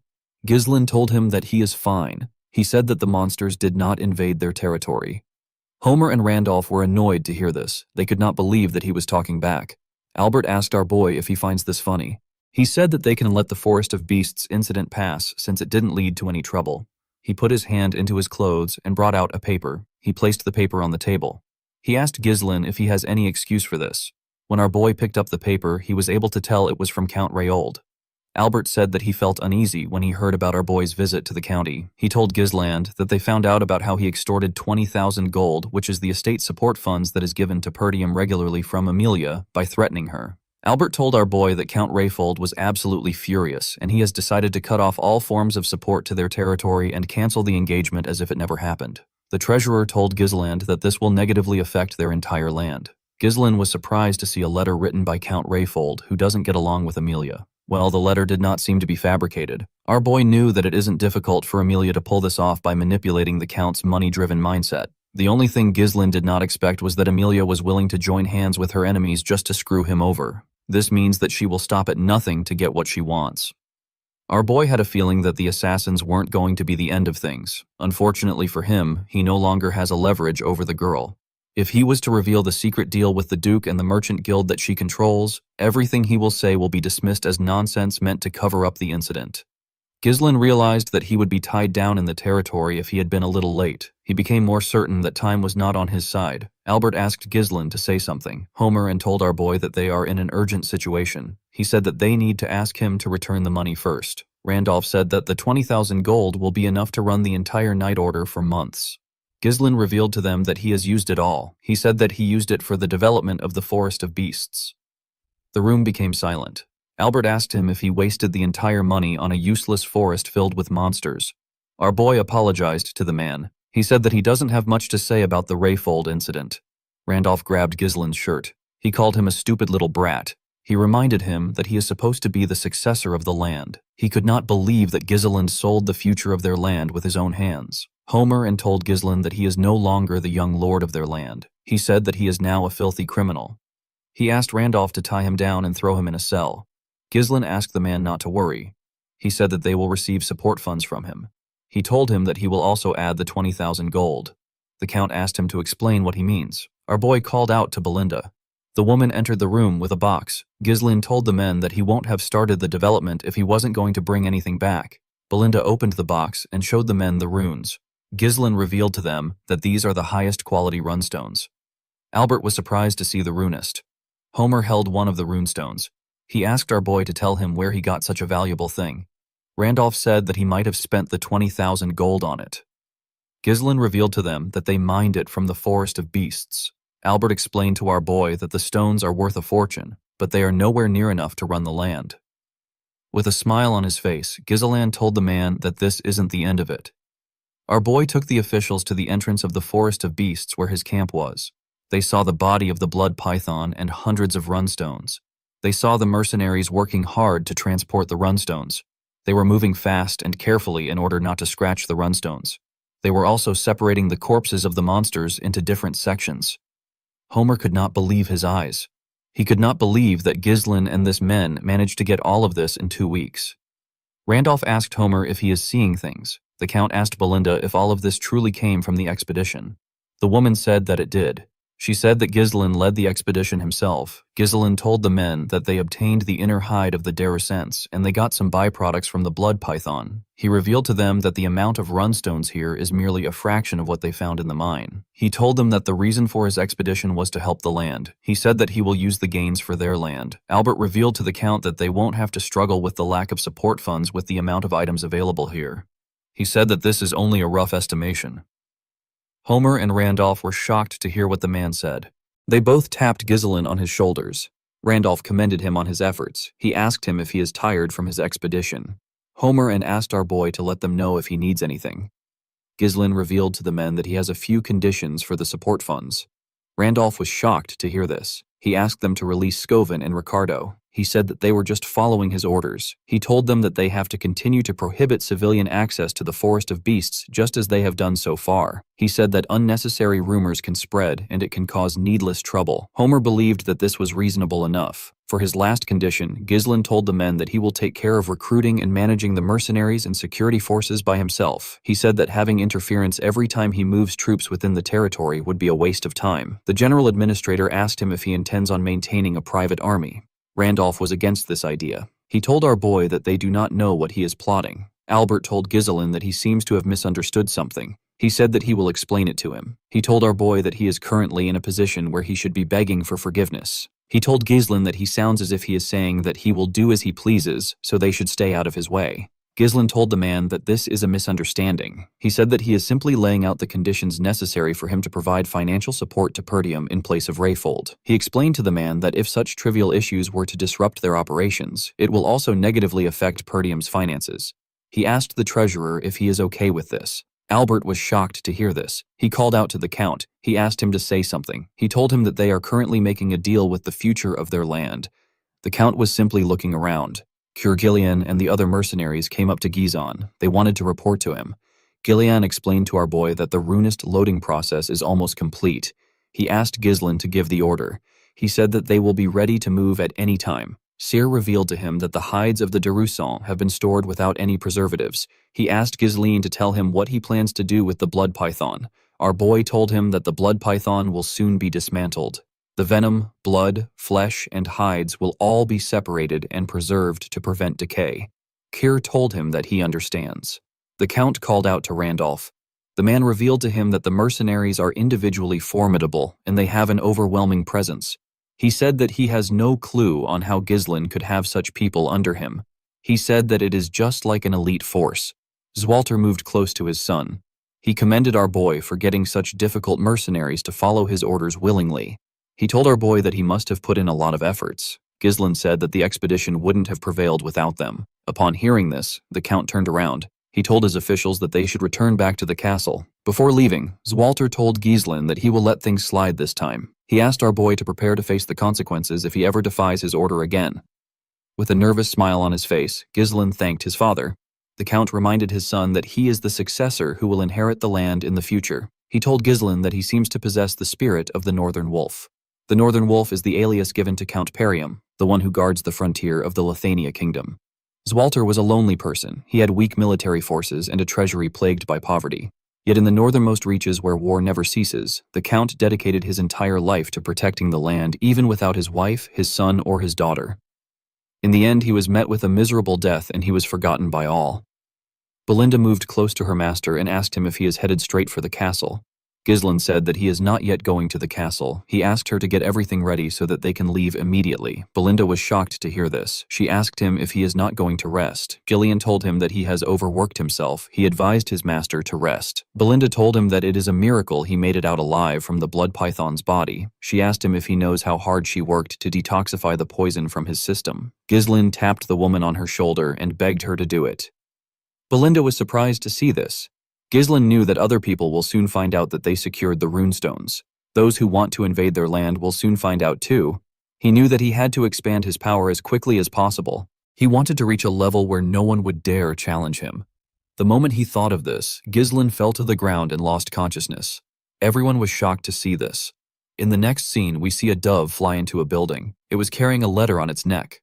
The dove landed in the hand of a man on a throne. The man quickly opened the letter to read it. The letter confirmed that a part of the Forest of Beasts has been developed. The man reading it was asked to initiate a war with the Dard family in order to annihilate Perdium. The letter said that the ducal house will step in after this. The man did not expect the ducal house to ask for the annihilation of Perdium. Members of his cabinet said that it is time to make Perdium a land without a lord. They believe that the ducal house will appoint a new owner of Perturium. The man on the throne asked the cabinet to tell him the amount of their people that are still inside Pertium. One of the men said that they have 2 retainers and 1 knight remaining. The Count asked his cabinet to send 2 retainers to the Dard territory. He said that the fact that the young Lord of Dard died in Pertium is more than enough justification to start a war.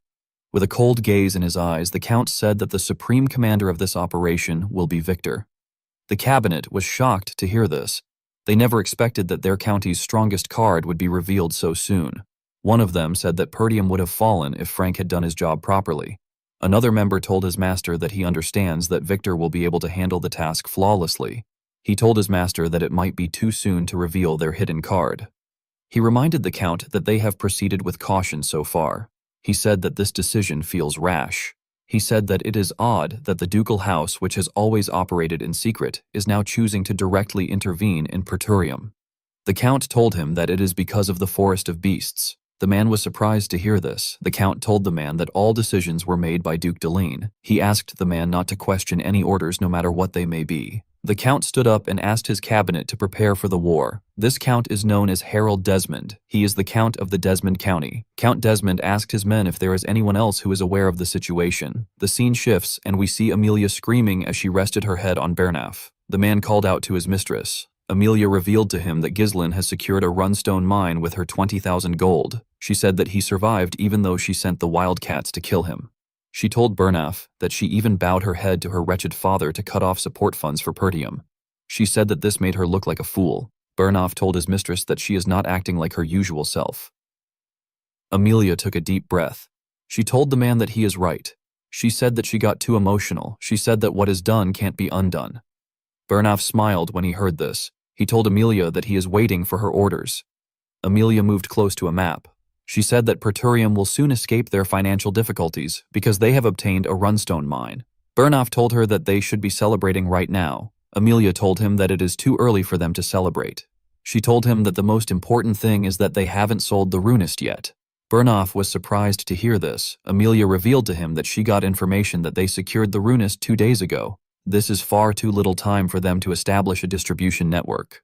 She said that they will exploit this weakness. She told Bernaf that it is obvious who they will sell to. Bernaf realized that his mistress intends on acting before they can sell the runist. He asked her about where she wants to intervene.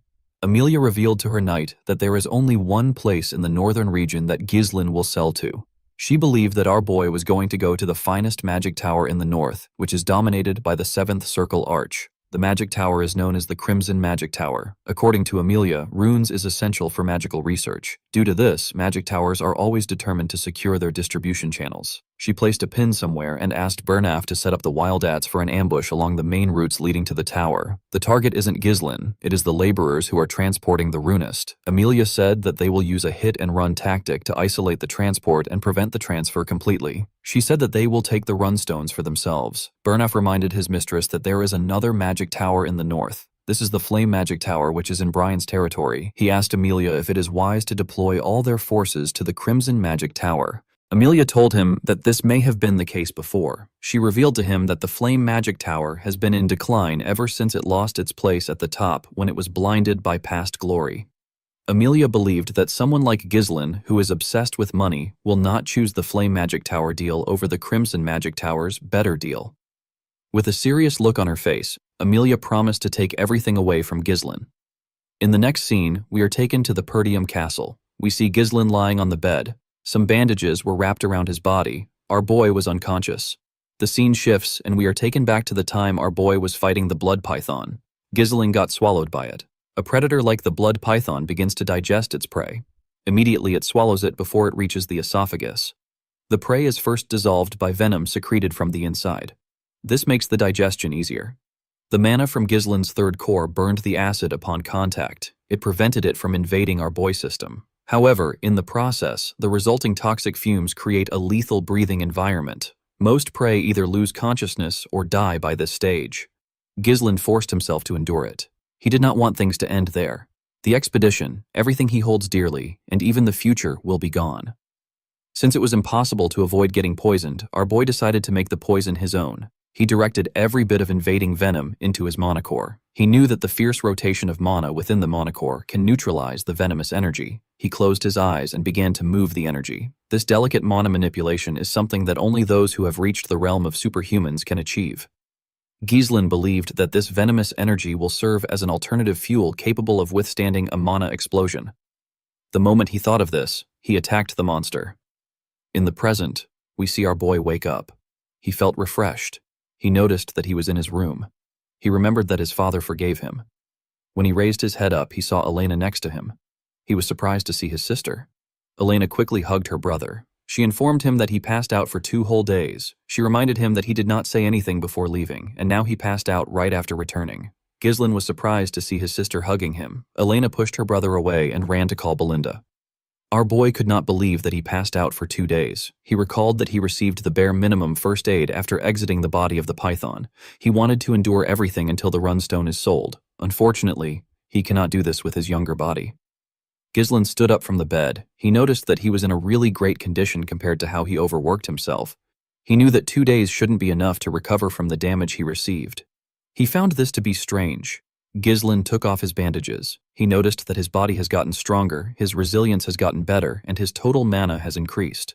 When he checked his core, our boy realized that the property of his mana has changed. He wondered if the energy of the blood python got mixed in during the process of neutralizing the poison with his mana core. This method is something that Ghislain never knew about in his past life. Although he didn't intentionally risk his life, Ghislain got something out of it. There were still a few things that he needed to verify. Our boy realized that he could grow much faster with this method. Ghislain got a shirt from his wardrobe. He believed that selling the runist takes priority. He knew that many people would have found out in the 2 days that he was unconscious. He wanted to first visit the mercenaries. Before he could go anywhere, someone knocked on his door. Ghislain asked Belinda to enter. He told her that there is no need to knock. Belinda stepped into his room with his father. The Count asked him if he is all right. Our boy was shocked to see his father. Zwalter told his son that he heard about how he was poisoned after jumping into the mouth of the blood python. He told him that he heard it from Belinda. He asked his son if he is all right again. Ghislain told him that he is fine. The Count was relieved to hear this. Belinda quickly moved close to our boy. She touched his face and told him that she was surprised when he suddenly passed out. She asked him if he is really fine. Ghislain assured her that he is. Zwalter asked his son if he has a moment to talk. He told him that he has a request for him. Ghislain was surprised to hear this. In the next scene, we see our boy and his father on a training ground. Zwalter had taken off his armor. Everything felt a bit odd to Ghislain. This was the first time he got to have one-on-one time with his father. He avoided his father at all cost in his past life because he was scared that he was going to get yelled at. The Count apologized to Ghislain for calling him there when he just woke up. Our boy told him that it is fine. He said that he is in excellent condition thanks to the 2 days of rest. He asked his father to tell him what his request is. Zwalter glared at his son. He looked away after glaring at him. Ghislain wondered if this is what his mother meant when she told him something. When he was younger, Ghislain's mother revealed to him that his father can't show his honest self to others. Ghislain asked her about why his father acts like that. The woman explained to him that his father believes that he has to be an unshakable pillar for the people of the land. She told our boy that Zwalter has always put others before himself, so he has never shown his honest self before. She said that the only exception was when Zwalter wanted to confess his feelings for her. The woman asked her son to understand that part of his father. She said that the Count is not good at expressing his emotions. In the present, the Count asked Ghislain to raise his sword. Our boy accepted the order. He and his father took different stances. The Count charged at our boy first. Ghislain was able to block his attack. Zwalter put his leg forward and added more pressure to his sword. He was able to push Ghislain down. Our boy quickly gathered his strength and attacked. Zwalter was able to block it. He attacked Ghislain, but he was able to block it too. The Count gave him another attack that pushed him back a bit. Our boy noticed that it was heavy. He noticed that his father's sword was heavy. Zwalter charged at his son again. Ghislain was able to block the attacks, but he was getting pushed back. He realized that his father's strikes have enough strength to subdue the savage barbarians of the north. Yet they have been tempered with the gentleness to protect all. When Zwalter got close to him and attacked him, Ghislain was able to push his sword down. He attacked his father from the side. The Count was able to block it. He and Ghislain ended up pointing their swords at their necks at the same time. Zwalter was surprised to see this. He commended his son on his efforts. He told him that he has improved a lot. Our boy thanked him for the compliment. The Count advised his son to loosen his sword pressure slightly when he is locked in a blade clash. He told Ghislain that he has the strength and reflexes to take down massive monsters in the forest. He told him that his intent might become too easy for his opponent to read if he is not careful. Ghislain was surprised to hear this. He usually gets a feel for his opponent's movements as the fight goes on. Our boy realized that this is his first time receiving guidance from someone. Our boy's swordsmanship is instinctual, born from real combat and experience. Ghislain realized that there must be some things that he overlooked and never learned because he never followed formal training. His father pointed them out precisely to make him aware of this flaws. Ghislain always believed that he could only rely on himself.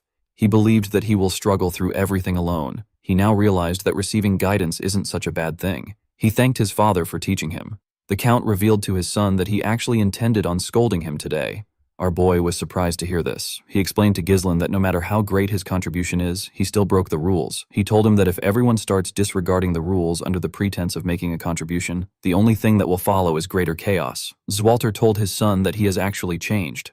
Unlike the past incidents which he caused in his reckless pursuit of merit, Ghislain was actually looking beyond this towards something greater. The Count advised his son to keep acting the same way. He asked him to think of Perdium and those around him. He asked him to fulfill his responsibilities as a successor. After saying this, Zwalter walked towards the exit. Ghislain thought about his responsibilities. While he was thinking, he remembered something. He reminded his father that he said that he has a request. He told the Count that he has not yet told him what it is. Zwalter stopped walking when he heard this with a nervous look on his face. He asked his son if he has some extra funds. In the next scene, we see our boy arrive at the Forest of Beasts outpost. His men were waiting for him. Ghislain smiled when he saw them line up. He asked them if they have all been well. While screaming at the top of their voices, the men said that they are good. Gillian asked his master if he has gotten better. Carr told him that he is looking much healthier now. Ghislain apologized to them for making them wait so long. He asked Gillian about how Rachel is. The man bowed his head. He said that he never thought a day would come when he would see her walk again. He told Ghislain that it is all thanks to him. Ghislain was happy to hear this. He told Belinda, Care, and Gillian that he has something to tell them. With a serious look on his face, our boy revealed to them that their land is in danger right now. The three of them were shocked to hear this. They all went into a tent. Ghislain told them everything about what happened on the day Elena was attacked. He told them about how he stopped them from killing her and using her death to start a war. He also told them about how he discovered the corpse of the Dard's young lord. He also mentioned the existence of those who are eyeing Perdium. He explained to them that this people are currently surveilling them right now. He said that they have probably been active for a long time. He said that they have neither the time nor the resources to prepare for an attack. Belinda finally understood why her master was in a hurry. She said that she thought that they could catch their breath after securing the runestones. First, it was the Forest of Beast, and now it is war. Cyr said that this land never gives him a chance to be bored. Gillian told our boy that this is the perfect time to attack Perdium. In a territory known for its weak military and poverty, the discovery of a runestone mine, which is a highly valuable resource, can change everything. Ghislain told the man that he is correct. He said that their enemies won't let them be. Belinda told our boy that he should have mentioned this earlier. She told him that they need to tell his father and the vassals. Ghislain told her that it is not yet time to do this. He explained to her that Elena's bodyguards betrayed them. He said that they could be traitors among the vassals. There is no way to confirm who is on their side, so they need to keep it to themselves. Belinda knew that our boy was right. He told them that he bought some time with Elena's survival, but now that they have found the runestone, there is no reason for their enemies to sit still. With a serious look on his face, Ghislain told them that it will be a tough fight. Everyone became silent. Cyr asked our boy to order them around. He told Ghislain that staying around him has been fun so far. Gillian reminded our boy that he already swore his life to him. He promised to fight with him until the very end. Belinda told him that no one is going to protect him if she is not around. Ghislain smiled when he heard this. The biggest enemy of Perdium is Duke Deline, as well as Count Desmond and Amelia, who are taking orders from him. Ghislain promised to not let things go as they planned. He told the group that they will now head to the Flame Magic Tower. Cyr was happy to hear that they were finally going to sell the runestones. He said that they will be rich. Belinda asked her master if he is certain. She told him that the Crimson Magic Tower is closer to them, and they will probably pay them a higher amount. Ghislain explained to her that the Flame Magic Tower will cause less friction. Gillian told him that he is right. He explained to them that when transporting high-value goods, unwanted guests are bound to appear. Since their payload is filled with runstones, staying one step ahead of the enemy is the only rational course of action. Belinda realized that they could be ambushed, like last time. Ever since Delmuth of the Crimson Magic Tower ascended to a 7th circle arcage and made his name known, the Flame Magic Tower has been on a downward spiral. Ghislain knew that it will be more profitable for them to sell the runestones to the Crimson Magic Tower, which is the greatest in the north. The Flame Magic Tower is making its own efforts, but it won't be easy for them to return to their former glory. Yet, despite all this, Ghislain still chose to head for the Flame Magic Tower for his own reasons. Our boy wanted to meet someone. The scene shifts and we are taken to the Flame Magic Tower. We are shown its amazing and luxurious buildings. Inside the tower, we see a girl surrounded by books shaking. She called out to someone known as Professor Ronato. She asked about when the light that he mentioned will come for her. In the next scene, we see Ghislain and his group arrive in the Brevant territory. They saw the huge tower of the Flame Magic Tower in the land. Gordon was surprised to see how huge the tower was. The man with the eye patch said that he has only heard about the tower before. He said that he has never been here before. Just from looking around, the mercenaries could tell that the quality of life was much different here than in Perdium. The territory had magnificent buildings and beautiful carriages. The mercenaries saw a large amount of magic scrolls. They also saw some mages using their magic to tile the road. They had never seen magic used in such manner. The mages were annoyed to see that the mercenaries were staring at them. They activated a different spell and used it to cover themselves. The spell made them invisible. The mercenaries were shocked to see this. They could not believe that the mages disappeared in broad daylight. Ghislain explained to them that the mages used a spell to conceal their presence. He told them that the mages don't welcome them. Cyr called the men idiots. He asked them to stop fooling around. Belinda was also surprised to see how big the magic tower is. Even though they were pushed down from the top spot, their magic tower was still amazing. Gillian revealed to her that the Brevant territory is one of the richest lands in the kingdom. Ghislain understood why they were impressed, but he knew that this magic tower that was once at the peak will later fall to ruin. When they arrived at the gates of the tower, Ka said that he can't even see the top of the tower even though he is so close to it. Belinda looked around. She asked about where the gatekeepers were. Only armors were lying at the entrance. The moment she asked this question, someone at the top of the gates raised his hand and asked them to stop. Immediately he said this. He and his partner used their magic to raise the armors up and make them take a stance. The armors were holding huge axes. The mage announced that nobody can just enter the magic tower. He asked them to reveal their identity and state their business. Belinda was surprised to see that they control the armors like puppets. Cyr could not believe that the mages couldn't come down to greet them. Gillian stepped down from his horse and introduced his master as the young lord of Perdium. He asked them to bring their trade officer. He told them that they have some fine goods to sell. With an arrogant look on his face, the mage told Gillian that they are not buying anything. Belinda was annoyed to hear this. She told the man that he has not even looked at their product. The man said that Perdium is the beggar land in the north. He said that anything from Perdium is probably just low-rank monster materials or garbage potions. He told them that it is a waste of time to deal with them. He and his partner made the puppets point their axes at them. The man asked the group to get lost. Belinda was annoyed to hear that he called them beggars. She asked him to come down and say it to her face. Jillian asked our boy about what they should do. Ghislaine asked the mage if he really wants them to leave. He showed him a small piece of runestone and told him that he should know what it is if he is a mage. The man was surprised to hear this. He took a look at our boy's hand. He was shocked to see him holding a runestone. He looked at the large amount of carts behind them. He realized that the carts have runestones inside. With a smile on his face, Ghislaine asked the mage if he is still not buying. The scene shifts and we see our boy and Belinda inside the tower, the trade officer, and the mage bowed their heads to them. The trade officer apologized for their rudeness. He introduced himself as Sane. He asked them to tell him if they need anything. Ghislaine told the man that they brought a lot of runstones. He said that he needs someone who will take responsibility until the very end of the deal. He told him that he needs to meet the Tower Master. Sane was surprised to hear this. He quickly agreed to Ghislaine's request. He told him that they need to inform him first. He ordered the guard to guide our boy and Belinda to the reception. The man accepted the order. Belinda told him that this is how he should have acted in the first place instead of mocking them. The man could not say anything. On their way to the reception, they heard a loud sound. Ghislaine asked the man if something is wrong. The man asked him not to pay attention to it. He told him that it is common during magic research. On the other side of the hall, we see 3 mages open a door and let out smoke from a room. We see the beautiful girl from earlier on the ground. The leader of the mages reminded the girl that he asked her to never set foot into the laboratory again. With a smile on his face, he told the girl that she is taking up space in the laboratory for no reason since she cannot use magic. He asked her if it is smart to ignore him, who is the future Tower Master of the Magic Tower and a third Circle Mage. Alfoy's friends wondered why her teacher brought her to the tower. The blonde boy next to him told the girl that she should be grateful that the Tower Master gave her a place to sleep. The girl said that she also has a right to use the laboratory because she is a mage. Alfoy told her that they will treat her like a mage. He used his wand to gather fire in his hand. He told the girl that she should be able to use a defensive spell to deal with this basic offensive spell. With a smile on his face, he asked the girl to try and block the attack.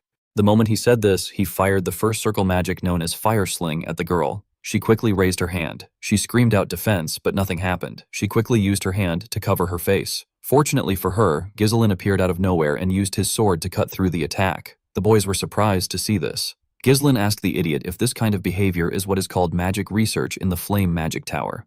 The scene shifts and we are taken to the Tower Master's meeting room. We see the Tower Master, whose name is Hubert, telling the elders of the tower that they are running low on runestone. He wondered about how they reached this point. He said that the gap between them and the Crimson Magic Tower will continue to get wider. He reminded them that he has been telling them to get runestone. He asked the elders about what they have been doing. An elder with a yellow hat remembered that the Tower Master usually asked them to wait each time they try to secure a distribution line. Another elder with a red hat recalled that Hubert spent his time buying trinkets and luxury goods under the guise of networking with nobles. He couldn't stand the Tower Master anymore. An elder with a green hat informed Hubert that the Tower Master of the Crimson Magic Tower has reached the 7th circle. He reminded Hubert that he is still a 6th circle mage. Hubert asked the elders to not talk about the Tower Master of the Crimson Magic Tower. He said that he will reach the 7th circle if he has more runestone. Hubert could not believe that Delmuth reached the 7th circle before him. He told himself that Delmuth must be buying all the runestone for himself. He did not like the fact that the stone was very expensive. The moment he thought of this, Sane barged into his meeting room. He told him that they need his attention right now. Hubert told the man that he is rude. He asked him if he can't knock when they are having a meeting. Sane apologized to him. He said that they need his attention now. He revealed to him that someone brought a massive amount of runestone. Hubert and the elders were shocked to hear this. The scene shifts and we see Alfoy firing more attacks at Ghislaine. Our boy easily used his sword to block the attacks. Alfoy made a huge fireball and shot it at Ghislaine. Our boy cut through the fire with his sword. Alfoy's friends and the girl were shocked to see this. Alfoy could not believe that Ghislaine sliced his attack in half. He did not think that this was possible. Before he could make another move, a rope went around his body and tied him up. Belinda was the one using the rope. She made the idiot get on his knees. She told the idiot that he has a lot of guts to attack her master. Alfoy was shocked to hear this. He asked them about who they are. Before Belinda could do anything, someone asked everyone to stop. The person turns out to be Hubert. The man asked them to explain what is happening. The girl became nervous when she saw Hubert. She called him Tower Master. Upon hearing this, Ghislaine asked Belinda to release the idiot. The maid let go of him. Alfoy stood up and called out to his teacher. He ran into his arms. Hubert asked his disciple to tell him what is happening. Alfoy told his teacher that Ghislaine and Belinda are intruders. He said that he was trying to make sure that the girl whose name is Vanessa doesn't enter the laboratory again, but Ghislaine and Belinda attacked him. While shaking like a little girl, Alfoy told his master that he wanted to stop Vanessa from entering the laboratory because he didn't want her to get hurt since she doesn't have any mana. Belinda told the idiot that he is crying like a little girl. Alfoy was annoyed to hear this. He told the maid that he is a man with a shaky tone in her voice. Vanessa said that she just wanted to use the laboratory. Upon hearing this, Ghislain became certain that she is the one he is looking for. This girl will later be known as the Red Nightmare. Our boy was surprised to see that this is what she was like before she became a total nightmare. Hubert took out his wand and gathered fire in his hand. He was annoyed to hear that they tried to harm his student after intruding into the magic tower. He told our boy that he will burn him into a crisp. Belinda asked her master about what they should do. She said that the man looks a little dangerous. Our boy moved forward and placed his hand on his chest. He introduced himself as the heir of the Perdium family. He said that he came to sell runes to them. Hubert was shocked to hear this. He could not believe that he was looking at his guest. Alfoy was shocked to hear that Ghislain had runstones. He could not believe it. Our boy told Hubert that the runestone is at the front of the castle. He asked him if he would like to see it for himself. When Hubert and the elders arrived at the front, they saw several cards containing runestone. They were all shocked to see the amount of runestone that Ghislain had. An elder with a red hat wondered about where our boy got it from. An elder with a yellow hat told the tower master that there are more than 10 carts full of runestone. He asked him about what he wants to do.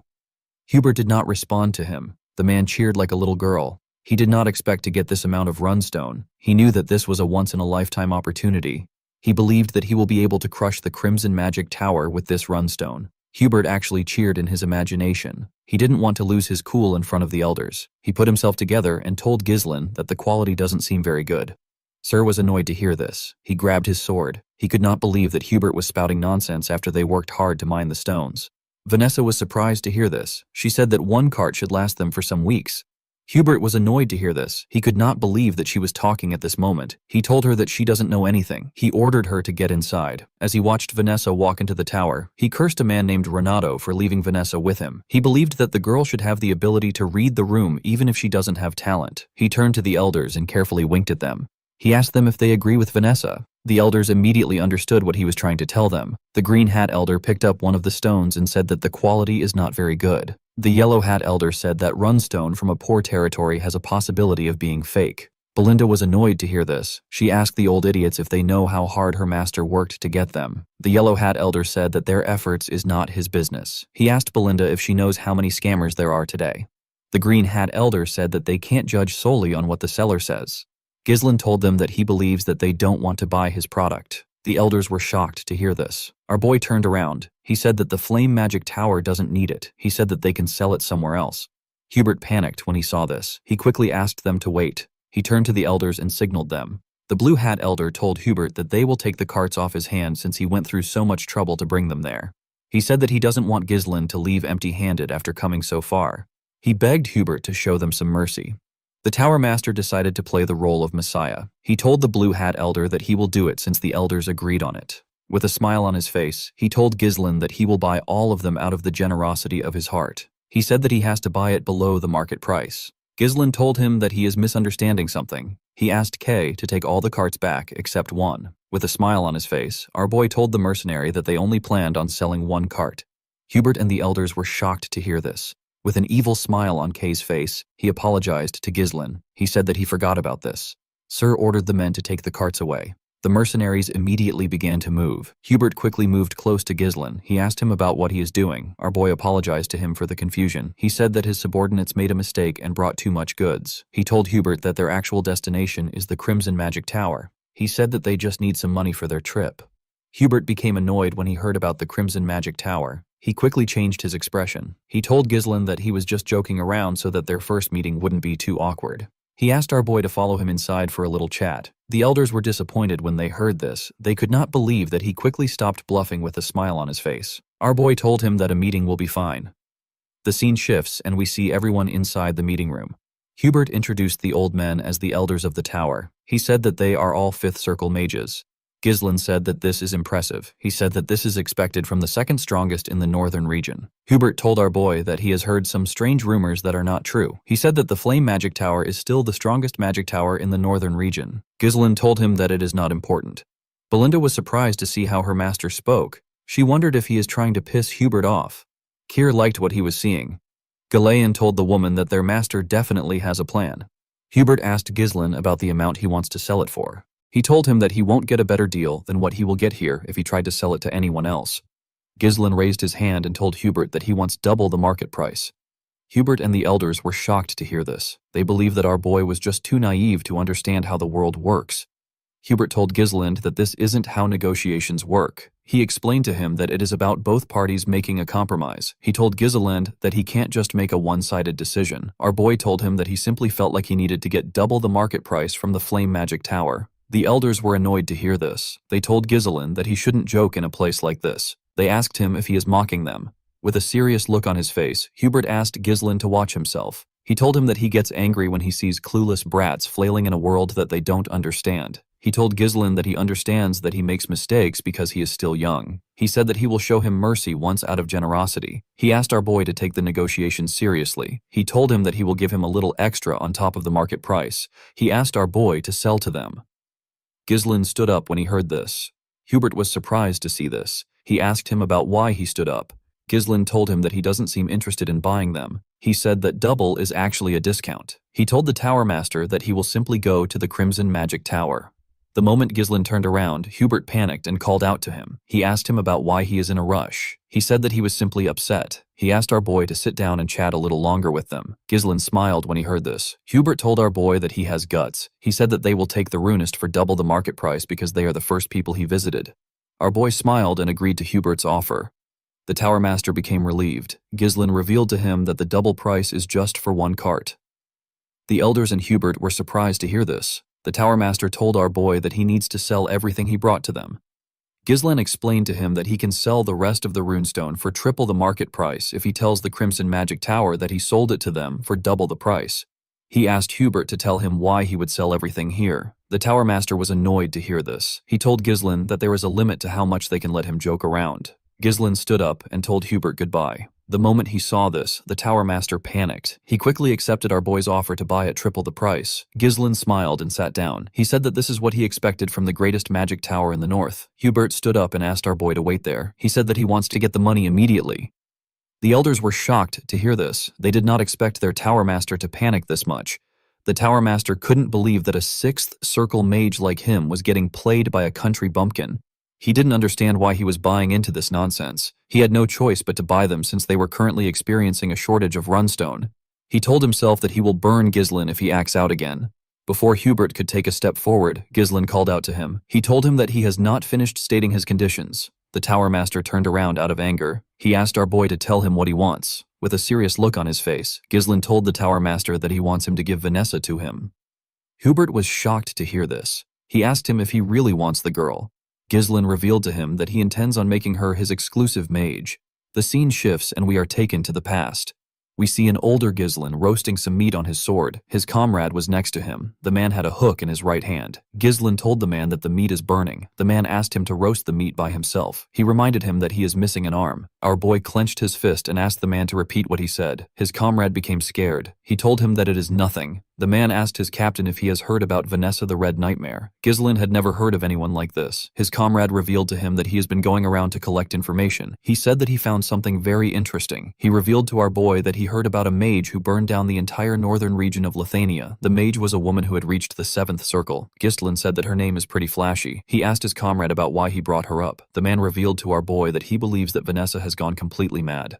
He explained to Ghislaine that the woman actually learned a mana cultivation technique, even though she is a mage. Ghislaine was surprised to hear this. He asked his friend to tell him why Vanessa learned a mana cultivation technique instead of circles. The man said that it is because she is crazy. He told Ghislaine that Vanessa is a walking disaster who burns down everything in her path.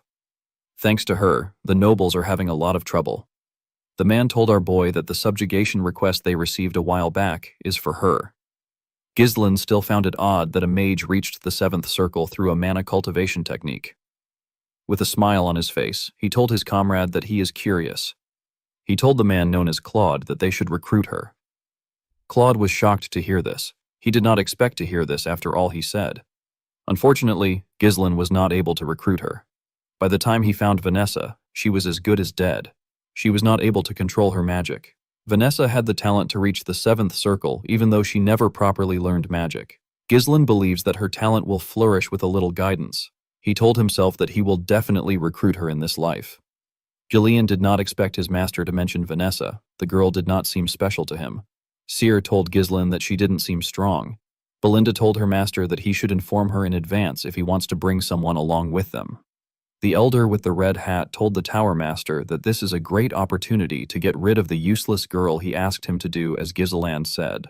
The elder with the yellow hat said that they have honored their loyalty to Ronaldo by caring for her all this time. Hubert told our boy that Vanessa is an outstanding mage that their tower values. He told him that the girl will be delighted to accept the tower's request. Ghislaine revealed to him that he also wants him to dispatch battle mages who have reached the third circle to Pertium. Hubert was shocked to hear this. Our boy revealed to him that he needs mages for the upcoming territorial war. The elders were shocked to hear this. Ghislaine asked Hubert to pay 3 times the market price, dispatch battle mages of third circle or higher to Pertium, and to make Vanessa his exclusive mage. He told Hubert that these are the 3 conditions for selling the runed stone to him. Upon hearing this, Renato released his mana. He shattered the glass windows with it. With a scary look on his face, he asked Ghislaine if he takes him for a fool. He told him that mages affiliated with the Magic Tower cannot intervene in territorial wars. He asked our boy if he is unaware of the basic rules set by the kingdom. The Tower Master could not believe that Ghislaine wanted mages of the third circle or higher, who are the very foundation of the Magic Tower, to go to the front lines. With a serious look on his face, Hubert told Ghislaine that this is an insult to the Flame Magic Tower. He told him that even his ashes won't be left behind. Ghislaine quickly grabbed his sword. He could not believe that Hubert was able to exert such pressure just with his mana. Cher reminded him that the man is a 6th circle mage. Belinda called out to her master. Hubert took a step forward to move closer to our boy. When Ghislaine saw this, he told the man that he will regret it. Hubert did not expect to hear this. Our boy revealed to him that they discovered a massive runestone vein in their territory. He told him that what they saw earlier is just a small portion of the runestone. The elders were shocked to hear this. Ghislaine revealed to Hubert that this information is already spreading across the north. He asked the Tower Master if he knows what this means. Hubert told him that many will come for the runestone vein. Our boy stood up and explained to him that they are not trying to start a war. He said that Pertium simply needs the Magic Tower's help to gain strength. He promised Hubert that he will exclusively supply runestone to the Flame Magic Tower if they help them get through the crisis. The Tower Master did not expect to hear that they would have a monopoly over the runestone. Ghislaine stretched out his hand to him. He told him that it will only be a matter of time before the flame overtakes the crimson and stands as the top magic tower. Hubert glared at Ghislaine's hand. He didn't like the terms that came with the deal, but he knew that it favored him. He grit his teeth and shook our boy's hand to accept the deal. In the next scene, we see him talking to Alfoy. He told him about what happened. The boy asked his master about why it has to be him. He told him that there are several other mages. Hubert asked him not to misunderstand him. He told him that he is sending the greatest talent in the Flame Tower's history for the sake of his own future. Alfoy was happy to hear his master call him the greatest talent. His master explained to him that this experience will eventually be a huge help to him when he becomes the Tower Master. He asked him to keep a close eye on Ghislaine to make sure that he doesn't smuggle the runist somewhere else. He asked Alfoy to quickly retreat if an actual territorial war breaks out. Hubert placed his hand on his disciple's shoulder and told him that he simply needs to endure for a year. He told him that they will take over the #1 spot as the best tower in 1 year. Alfoy smiled and accepted his master's decision. He quickly regretted his decision. He did not expect to see that Pertium would be so poor. One of the mages with him said that the castle is quite old-fashioned. He said that it is practical enough. Alfoy believed that it was just some rural dump. He could not believe that the successor of the Magic Tower got dispatched to this miserable excuse of a territory. When Ghislaine moved close to him, he introduced himself to him as a third circle mage. He said that he has been entrusted with the important task of leading the mages. Ghislaine told him that the territory will require a lot from him. He asked the boy to not let his guard down and do his best. Alfoy was annoyed to see that someone he considered a country bumpkin was ordering him around. He told himself that he will first deal with Ghislaine once he becomes the Tower Master. Ghislaine looked around. He was looking for someone. He called out to Alfoy and asked him about where Vanessa is. The boy turned around and said that Vanessa is bringing their bags. When our boy looked behind him, he saw the girl carrying the heavy bags while walking barefooted. She was breathing heavily. She moved close to Ghislaine and bowed her head to him. Alfoy asked her about what took her so long. He told her that Ghislaine almost thought that she wasn't coming. Ghislaine asked Vanessa to leave the bags and follow him. Vanessa told him that she hasn't finished moving the bags. Alfoy asked him to let her do it. He said that this is what the girl has been doing in the Magic Tower. He said that she should be able to do these chores if she can't use magic. Ghislain picked up one of the boxes. He threw it at Alfoy's face. The boy fell to the ground. The mages were shocked to see this. While holding his nose, Alfoy asked Ghislain about what he is doing. Ghislain explained to him that Vanessa is no longer affiliated with the magic tower. He told him that the girl is now his personnel. He asked him to not order her around. Our boy told Alfoy that he will let it slide this time. He told him that he will be risking his life if this happens again. Vanessa did not expect this. Alfoy stood up in anger. He could not believe that Ghislain would treat the heir to the Flame Magic Tower and a third circle mage like this. He told Ghislain that he has crossed the line that even nobles can't cross. He told him that him and his teammates can burn down the territory in seconds if they wanted to. He asked his comrades to stand up. He said that they need to show Ghislain the pride of mages. The moment he said this, Ghislain snapped his fingers. His mercenaries surrounded the mages. They pointed their swords at them.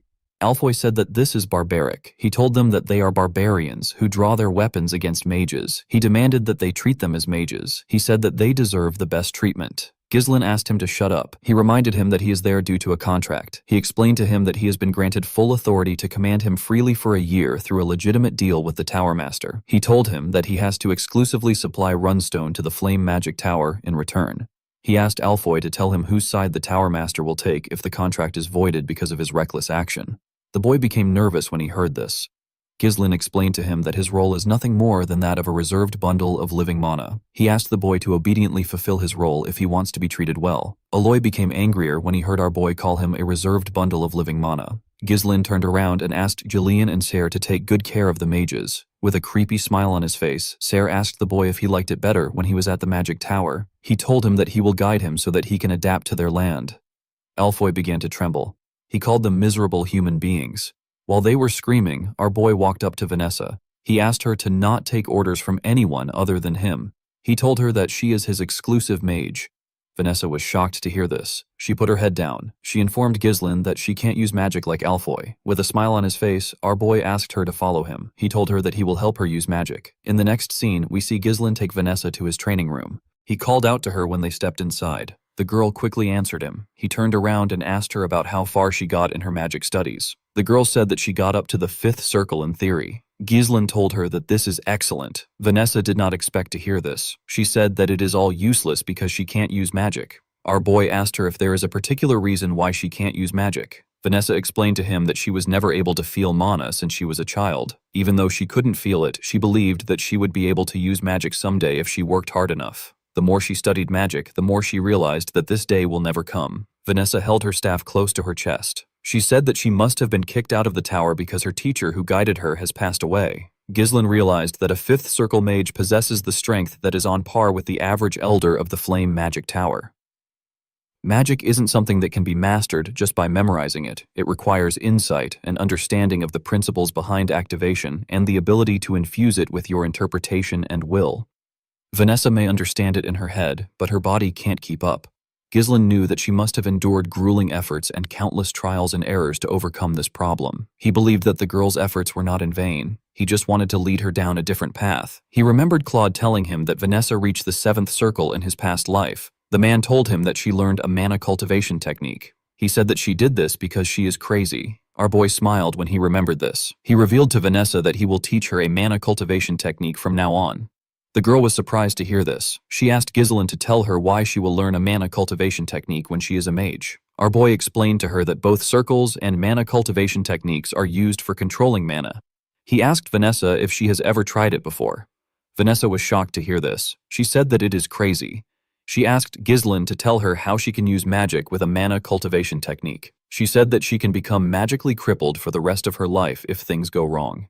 Ghislain stretched out his hand and told Vanessa that she should try it with him. When Vanessa saw the look in Ghislain's eyes, she knew that he was being serious. She never thought of herself actually using magic. She clenched her fist and told herself that she will do it if this is what it takes.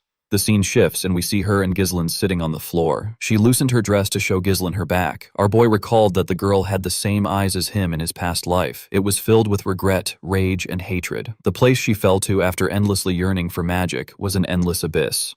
She mastered a mana cultivation technique of unknown origins only to become a disaster driven by instinct. She burned everything to ashes. However, it is different this time because Ghislain is there to prevent her from falling into that abyss again. Our boy told himself that he will reach out his hand to her. He activated his mana and placed his hand on her back. He pushed his mana into her body. Vanessa grit her teeth to endure the pain. Her body became hot. Ghislain immediately asked her to close her mouth. He told her that she is twisting her mana road. He told her that his mana just entered her body. He asked her not to let go of this sensation. He asked her to feel the flow of mana as much as possible. Vanessa quickly closed her eyes to focus on the mana. She felt the flow of mana stretching through every corner of her body. It was circulating along the edges and converging at the center. Vanessa's eyes shined brightly. Her body released a large amount of mana.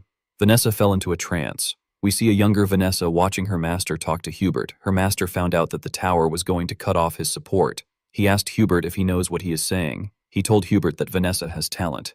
He said that they would have never been able to prove the pattern of mana particles transmuted into mana without Vanessa. With a nervous look on his face, Hubert said that he understands. He said that the situation is a bit weird. He told Renato that it doesn't matter if Vanessa is very smart. It doesn't mean anything if she can't use magic. He told Renato that they can't really call her a mage. Renato asked him about what he is saying. Hubert asked him to tell him if they will get anything out of Vanessa if they invest in her. The older Vanessa saw herself crying after hearing what Hubert said. She saw herself apologizing to her master with tears in her eyes. She told Renato that he wouldn't have to leave the tower if she was just talented. Her master pat her on her head. He told her that he is not leaving the magic tower. He said that he is simply going on a journey to find a method for her to use magic. He asked her to lift her head high and look at the sky. He told her that there is no place in the world where darkness lasts forever. He promised her that a light will come to find her one day. When she remembered this words, Vanessa saw an image of our boy stretching his hand out to her. Ghislain shined brightly in front of her. Vanessa stretched out her hand to touch our boy. Their hands shined brightly when they touched. Vanessa realized that her teacher was right. The light eventually came for her too. After seeing this image, Vanessa fell to the ground and lost consciousness. In the next scene, we are taken to a building. We see a man fighting some soldiers in the building. The man had already beaten up 4 soldiers. Some men were cheering for the huge man. The man asked the other soldiers to come at him. He asked them if they believe that they can cut him down with a piece of metal. One of the soldiers asked him to stop being stupid. He charged at the man. Before his sword could touch the man, he grabbed his hand and slammed him to the ground. Another soldier tried to attack the man from behind. The man was able to sense this. He used the soldier he put down to slam the soldier that charged at him. The soldiers were sent flying. They destroyed the wall and landed outside. The man told them that he is not even warmed up yet, and they are already on the ground. The man's subordinates commended him on his work. They said that the worms were stupid to interfere with their party. They said that no one around there can stop them. A man slammed his cup on the table when he heard this. In the next scene, we see the man outside the bar with his fishing rod in the river. His helmet was next to the fishing rod. Someone walked up to the man and asked him if his training is going well. The man asked the person to go straight to the point. The person informed the man, whose name is Victor, that Count Desmond has issued a mobilization order. Victor stood up when he heard this. He grabbed his helmet and wore it. He also picked up his fishing rod. He went into the bar and asked the man to follow him. When he went inside, we are shown the dead bodies of the mercenaries from earlier. Victor said that he was just getting bored to death. In the next scene, we are taken to Zwalter's office. Randolph was next to him. The Count's hands began to shake when he opened a letter. Count Dard told him that Ghislain killed his son. He told him that he will have his vengeance. Zwalter asked the knight captain to assemble the soldiers. He said that this is a declaration of war. The scene shifts, and we see the officials in the Count's office. Randolph told his master that the guards must have lost their minds. He could not believe that they were claiming that Ghislain killed Gilmore. Another official said that they have to teach them a lesson for declaring war with a false pretext. The officials did not expect the Dards to turn on them because they treated them like family for a long time. The officials wondered about what the Degalar watched his officials as they screamed at each other. Ghislain informed them that it is because of the runestone. Zwalter was surprised to hear this. Ghislain reminded them that 2 vassals were sent to the Dards' territory when he was at the Magic Tower. He said that the vessels must have spread the information about their territory. The officials were shocked to hear this. They could not believe that the vessels betrayed them. They told our boy that he is making a bold accusation. Zwalter knew that it was not uncommon for a good thing that can save one's land to bring crisis. Instead, he realized that his son already knew that this would happen all along. Randolph told them that they don't need to think too much about it. He reminded them that they outnumber the Dards' army with far more experienced soldiers. He said that the Dards will pay for opposing them. The moment he said this, Scovin barged into the room. He told Zwalter that he has some urgent news. He said that the Dards have arrived. Outside the town, we see the Dards' army matching to Pertium with their flags in the air. Victor was leading them. Zwalter, Ghislain, and the officials quickly went outside to see the army that matched into their territory. Randolph did not understand what was happening. It hadn't been long since they declared war. It did not make sense that they were already ready. A soldier informs Walter that there are around 6,000 armed forces. The supply unit that departed later consists of 1,000 troops. Additionally, multiple siege weapons have been identified. The troops have already begun construction. Albert asked Randolph about what is happening. He said that the army vastly outnumber them. He said that the Dards are as poor as Pertium. He asked him about where they got this amount of troops. Randolph reminded him that he told him not to reduce the funds for maintaining troops. The Count turned around and asked the men to get themselves together. He told them that quarreling amongst themselves serves no purpose. He ordered Randolph to gather all troops to the castle walls. He asked him to take all the citizens inside the castle and close the gates. He ordered the soldiers to remain at their stations. Walter announced that the war has already begun. Count de Garde moved his horse close to the castle. He said that his son was a useless young lad. He said that he managed to prove his worth after death with a greedy look in his eyes. Count Tomodard said that this is an incredible castle. He asked Victor to follow him. He said that he needs to speak to Zoltar. When he got closer to the castle, Walter asked him to explain the meaning of his treachery. Tomos said that his beloved son died on their land. With a look of anger on his face, he said that his son died at the hands of the successor of Pertium. He told Walter that there is no parent that wouldn't be furious at the death of his child. He told the Count that things will end peacefully if he surrenders now. Randolph was annoyed to hear this. He told his master that Tomos is lying to the very end. Albert told his lord that there is no reason to continue this conversation. Even though he managed to save Elena, Ghislain knew that things would still end up like this because Gilmore died. Ghislain could tell that they came to trample on them because they brought siege weapons. Everything was going as our boy expected. Walter told Tomos that Ghislain did not kill his son. He released his mana and told Count de Garde that this is the only answer he will give him. He asked him to return to his land if he values his life. Tomos became scared. Even Victor had to acknowledge that Walter Pertium truly has a commanding presence worthy of the renowned general who has protected the North for so many years. Tomos put himself together. He tells Walter that he can't even fathom the amount of blood that will be spilled because of his foolish choice. He turned around and told him that he will regret it. Randolph turned to his master. He asked him to leave the troops to him.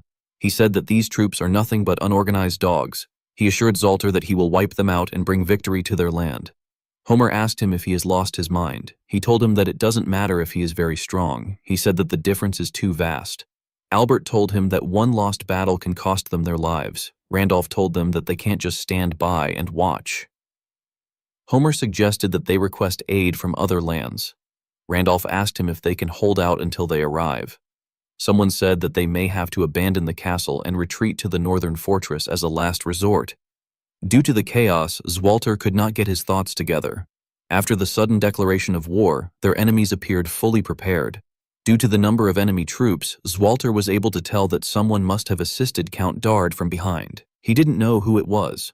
Walter wondered about what he should do in this situation. While he was thinking, our boy told him that they should prepare for a defensive battle. The Count was surprised to hear this. His son explained to him that they can only muster 2,000 soldiers, which is small when compared to Dard army, which is close to 7,000. They outnumber the Pertium army by more than 3 times. They are fully prepared and their morale is high. Ghislain told his father that they will probably begin a full-scale assault in roughly 15 days when the siege weapons are complete. He told Zoltar that requesting reinforcement and holding out in the castle is the best option. Zoltar said that this would have been the usual course of action. However, he cannot see anything they can do after this. Our boy moved close to his father and whispered something to him. Zoltar seemed to be very shocked. In the next scene, we see Ghislain wearing an armor. He was holding his helmet in his hand during the 15 days before the enemy's full-scale assault. Ghislain decided to pour everything he has into turning things around. Our boy went into a tent to meet Belinda, Gillian, and Kyre. The mood in the air was not friendly. Belinda said that the war really broke out. Ghislain said that it did.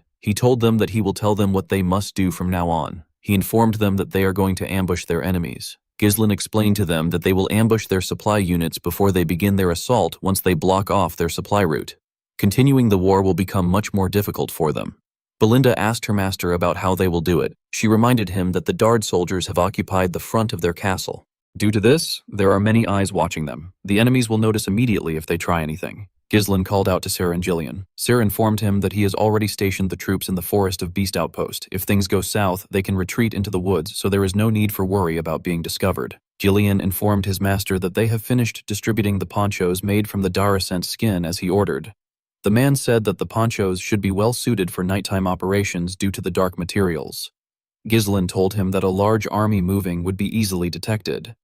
But if it is an elite unit in camouflage, spotting an ambush won't be so easy. The only issue they had was that they don't know the location of the supply unit. Ghislaine turned to Belinda and told her that he needs her to find out where the supply unit is. Belinda did not expect this. She put herself together and accepted the order. Our boy knew that this was a dangerous role that requires one to prepare for death and slipping into enemy lines. However, he was certain that Belinda could handle it easily. The last thing our boy needed for his plan was the strongest card that will land the finishing blow in this war. He wanted this card to be Vanessa. A few days later, we are taken to the Dard supply unit camp. We see a man known as Fao in the camp. He was previously a vassal of Perdium. He has now become a commander of Dard's supply unit. Fabro was extremely happy that the war had begun. He said that he will be rewarded with some land in a few weeks. He clinked glasses with his friend and told him that it was a good thing that they sided with Count Desmond. Thanks to his help, they can rest in the back without taking any risks. His friend told him that it was all thanks to his splendid decision. Fabro took a sip of his drink and wished Perdium goodbye. He said that a part of the land will soon belong to him. Outside the camp, we see Ghislaine and his unit lurking in the forest. He said that they arrived just in time. Sir said that everywhere is too dark. He said that he can't see anything. Belinda said that the weather is terrible too. Our boy said that this is actually perfect for an ambush. He closed his helmet and announced that he does not need any hostages. Ghislaine drew his sword and covered it with mana. He ordered his men to kill them all. Ghislaine and his soldiers charged at the soldiers of the supply unit. The soldiers quickly stood up when they saw them coming. Kair and our boy tore the first soldiers they saw apart. Gillian rode into the camp with his huge axe and began to cut people down. The soldiers were shocked to see that they were being ambushed. They wondered about what the sentries were doing for this to happen. Before they could put themselves together, Ghislaine and Gillian cut them down. Our boy ordered his mercenaries to move according to the plan. He asked them not to spare anyone. In another part of the camp, someone informed Baron Fabreau that he had to come out quickly. He said that they are being ambushed by the enemies. Fabreau told the man that he has eyes too. He asked him about what the sentries were doing. He asked the man not to panic. He reminded him that they have 1,000 soldiers on their side. With a worried look on his face, the man revealed to the Baron that 70% of their soldiers have already been killed. Ghislaine, Kair, and Gillian slaughtered the soldiers. Fabreau was shocked to hear this. He told the man that they need to run. The man was surprised to hear this. Fabreau told him that he will be killed before he gets his reward if this continues. Immediately he said this. Someone threw a dagger at the man's neck. Fabreau was shocked to see this. He fell to the ground. When he raised his head up, he saw Belinda, with a cold gaze in her eyes. Belinda told the man that she didn't expect to see him there. Fabreau was horrified to see Belinda. Ghislaine and his men burned down the camp and killed every single soldier there. Belinda took Fabreau to our boy. She made him kneel in front of Ghislaine. She revealed to our boy that Fabreau is one of the vassals who went to Degard as an envoy. She told Ghislaine that Fabreau sold their information and even became the commander of Degard's supply unit. Fabreau begged Ghislaine to spare him. He told him that he surrenders. Our boy asked the man to tell him who is behind everything. Fabreau told him that it is Count Desmond. He said that he was threatened by the Count, so he had no choice but to work for him. Ghislaine was not surprised to hear that Count Desmond was involved. He realized that the Count was the one who supported and provided soldiers for Count Degard. Fabreau reminded Ghislaine that he has served Perdium for a very long time. He told our boy that Count Degard will pay a generous price for him. He said that it will be a profitable deal. Our boy came down from his horse and asked the Baron to raise his head. Fabreau was happy to hear this. He thanked Ghislaine for giving him another chance. He promised to serve Perdium for the rest of his life. Before he could say anything else, Ghislaine beheaded him with a single swing. He told the Baron that he doesn't deal with people like him. With a scary look on his face, our boy said that those who attack Perdium will face nothing but death. After saying this, he got on his horse and rode out of the camp with his mercenaries. Belinda was a bit worried to see the scary look on her master's face. Kair asked Ghislaine about what they are going to do next. Our boy revealed to him that they will head straight to the castle. He knew that the war had already begun by now. Their enemy's attention was focused on the castle. Ghislaine planned to use this to his advantage by attacking the enemy from the rear to confuse them. While riding to the castle, Ghislaine informed Kair and Belinda that they will be supporting the left side of the castle when they arrive there. Our boy said that he will head to the right side of the castle walls. He turned to Gillian and told him that he will be entrusting him with their main forces. He reminded him that he will be fighting thousands of soldiers with a handful of men. He asked Gillian if he thinks he can handle it. Gillian smiled when he heard this. He told his master that he can take care of it if it is his command. Our boy smiled when he saw that Gillian was confident. Kair said that Ghislaine is giving Gillian the most fun part of the plan. Belinda asked her master to tell her who will be in charge of the castle gate. Ghislaine asked her to leave the castle gate alone. Belinda, Kair, and Gillian were shocked to hear this. Our boy turned around and told them that this war will be the starting point that will change the history of Perdium. The scene shifts, and we are taken to the battlefield. We see Perdium covered in dust and smoke. Zwalter ordered his soldiers to prepare for the enemy's attack. The moment he said this, the enemy threw a huge boulder at the castle. It destroyed part of its walls. The knight captain immediately ordered the soldiers to fire their arrows at the enemy. He asked his soldiers not to let them get close to the wall. Unfortunately for him, the Degard soldiers were climbing the wall. They killed Perdium soldiers when they got on the wall. A large amount of them climbed into the castle walls. Zwalter immediately ordered his men to switch to close combat. He told them that they must not give the enemies the castle wall.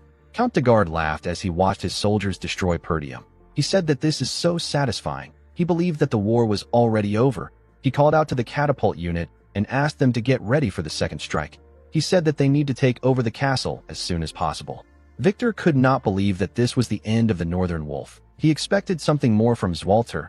At the castle wall, we see a huge man charge at Zwalter. The Count blocked his attack and cut him down in a swift manner. He moved close to Randolph. He and the knight captain were surrounded by the Degard soldiers. Randolph told his master that the castle gate is another problem they have to deal with. He said the enemy will break it down any minute from now. He asked the Count to tell him what they should do. Zwalter asked him to leave the castle gate alone. He told him that they will only be protecting the wall. He turned to Scovin and asked him about what happened to their backup. Scovin informed him that all the territories they sent messengers to have refused to help. The Zimbar and Rayfold territory said that they couldn't send aid due to internal affairs. Scovin told his master that all the messengers they sent to the Loges territory have gone missing, so they didn't get anything back. Randolph was shocked to hear that no territory sent them help. He called them ungrateful bastards. At the Degard's camp, a soldier ran to meet the Count. He told him that something bad has happened. He said that their supply unit has been compromised. Tomos was surprised to hear this. The soldier informed him that a soldier they sent out for a supply request hasn't returned. He said that something might have happened to him. The Count asked the soldier not to jump to conclusions so quickly. He asked the soldier to tell him how the fools at Perdium could know where the supply unit is and attack it. Victor noticed that there was smoke in the air. He realized that it was coming from the direction of the supply unit. He did not expect that Perdium still had someone who could think like this. Victor became excited. Tomos turned to him and asked him about what they should do. He said that the war just started and they don't have their supplies. Victor tapped the Count on his cheek. With a serious tone in his voice, he told Count Degard that they don't need any supplies. He said that they simply have to take over the castle today. The Count was shocked to hear this. Victor took a look at the castle walls. He noticed that the assault on the left and right walls, which began some time ago, still hasn't broken through. He realized that it was because Perdium's elite unit and the Northern Wolf were holding down the line. While looking around, Victor noticed that the castle gate was free. He raised his sword and pointed it at the gate. He ordered the soldiers to advance. He told them that they shall break down the castle wall today. He got on his horse and called out to a man known as Adon. A soldier who was wearing a weird armor and holding a huge sword and shield stepped out on a horse. Victor informed Adon that he is going to personally head out to break through the castle gate. He ordered Adon to stay there and protect the base. As Victor rode his horse forward with his soldiers, Adon turned around and moved to the base. At the castle wall, we see the enemies climbing into the walls. Zwalter and his knights cut them down immediately they arrived on the wall. While fighting, Scovin saw something. He quickly asked his master to look forward. When Zwalter raised his head, he saw some siege towers moving towards them. Zwalter was surprised to see this. He did not know how they figured out the height of their castle. Randolph said that they are already too busy with the soldiers around them. He said that they won't last if the towers reach the wall. Zwalter quickly turned to his soldiers. He asked them if the catapults are ready. The soldiers informed him that they just finished their preparations. Zwalter ordered them to fire immediately. He told them that they need to stop the towers from approaching. The soldiers quickly fired a huge rock at one of the towers. The enemy was shocked to see the rock. They wondered about how Perdium was able to quickly make a catapult before the huge rock could destroy the tower. Victor grabbed a spear and covered it with his mana. He raised his hand up and threw the spear at the rock. The spear destroyed the rock when it touched it. Everyone was surprised to see that the shot was actually intercepted. Zwalter and his men could not believe what they just saw. They all wondered about who did it. When the Count looked down, he saw Victor coming towards the castle. He realized that he was the one who intercepted the shot. Victor grabbed his sword. He told the Perdium soldiers that there is no point in resisting. He told them that their demise is predestined and it will take place no matter how much they resist. He raised his sword and ordered his soldiers to charge with the siege ram. He asked them to charge towards the castle gate. While they were running towards the gate, their comrades in the tower got close to the castle walls and charged at the count and his soldiers. As Zwalter heard the siege ram hit the gate, he wondered about where his son was. At the castle gate, we see Alfoy and the other mages tied up together. They were all seated around a magic circle. Some soldiers pointed their swords at them. Vanessa was with the soldiers. She stood next to Fergus.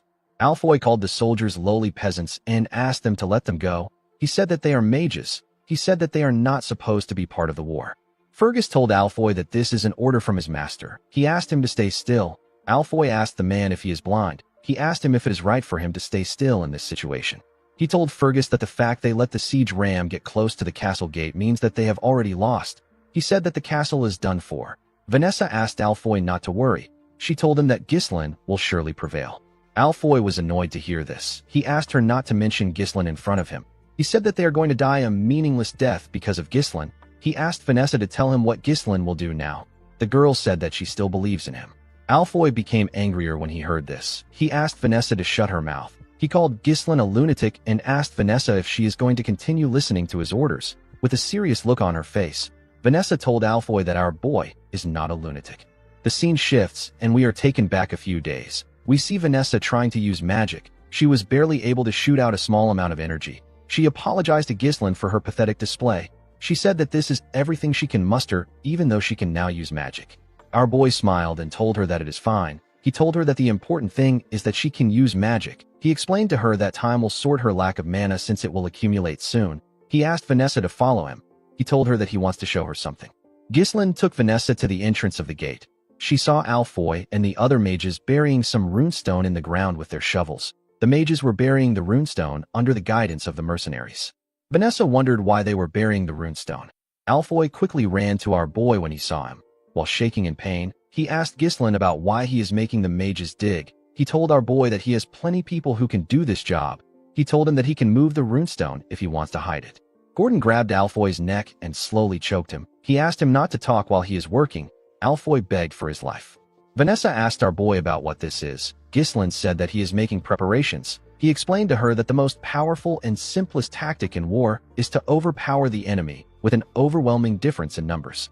Our boy knew that the castle gate will be compromised no matter how much they struggle. He believed that it was bound to happen after the gate takes on endless attacks. He turned to Vanessa and told her that there is still a way to win. Vanessa was surprised to hear this. She quickly understood our boy's intentions. She asked Ghislain if he believes that she can do it. Our boy told her that he knows she can do it. The moment she remembered this, Vanessa raised her staff and hit it on the magic circle. It released a large amount of energy. Immediately he saw this. Alfoy realized what the magic circle is for. It is for mana transfer. Vanessa held her staff tightly. She remembered Ghislain telling her that he knows she can do it. While she was using the magic circle, the soldiers noticed that the siege ram was hitting the gate harder. One of them asked the others to hold on until the signal comes. While they were fighting on the castle walls, Randolph pointed at something and asked his master to see it. When he turned around, Zwalter saw a group running towards the castle. He quickly realized that this squad belongs to Ghislain. He saw his son leading his men towards them. While Victor was looking at the gate, a soldier ran to him and told him that he has something to report. He revealed to Victor that an unknown cavalry unit is launching a surprise attack from the rear of both sides. Ghislain and his mercenaries cut down anyone in their path. Our boy tore the soldiers who attacked him apart with a single swing of his sword. The enemy was shocked to see that they were being ambushed. They heard that no support would come to Perdium. They didn't understand what was happening. The archers quickly fired their arrows at Ghislain. They wanted to kill him before he got close to them. Ghislain didn't fear the arrows. He charged at them bravely. When he got close to them, his horse jumped. The soldiers were shocked to see him flying. The moment he landed in their midst, our boy tore them apart with a single strike. He did not give anyone a chance to fight back. The other soldiers became scared. They could not believe that he killed this amount of soldiers in one strike. They wondered if they were looking at a monster. Ghislain raised his sword and opened his helmet. He ordered the soldiers of Perdium to rise. He told them that their counterattack begins now. Ghislain and his soldiers charged at the enemy. Belinda and Kair charged at them from the left, and Ghislain charged at them from the right side. Victor was in the middle.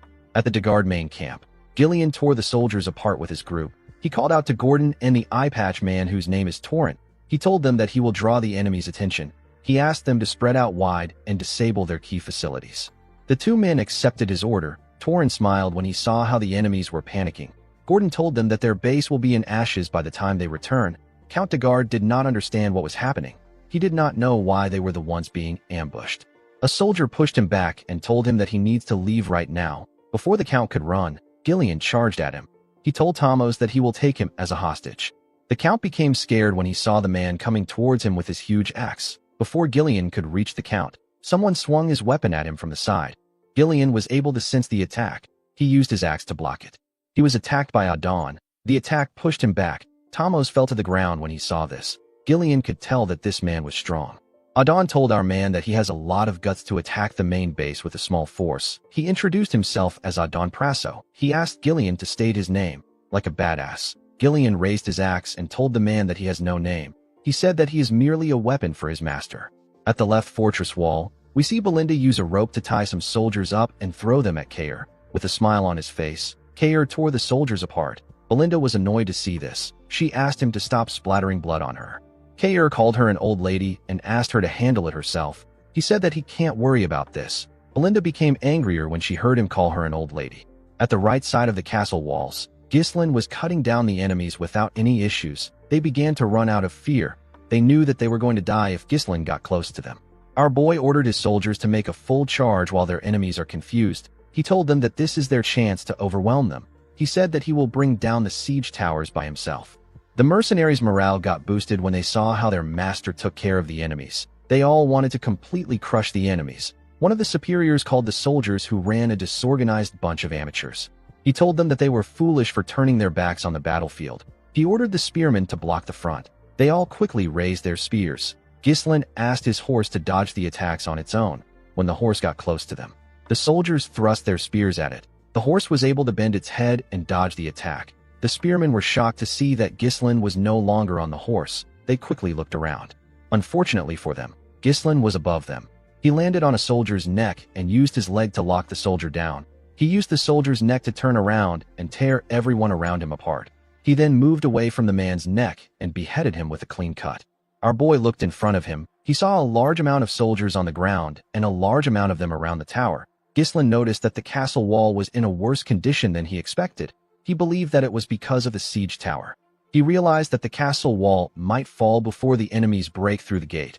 Although his cavalry was keeping the enemies at bay, the difference in their numbers is still way too big. Our boy realized that they will get surrounded by the enemies if they let things drag on. While he was looking around, a captain ordered his soldiers to attack.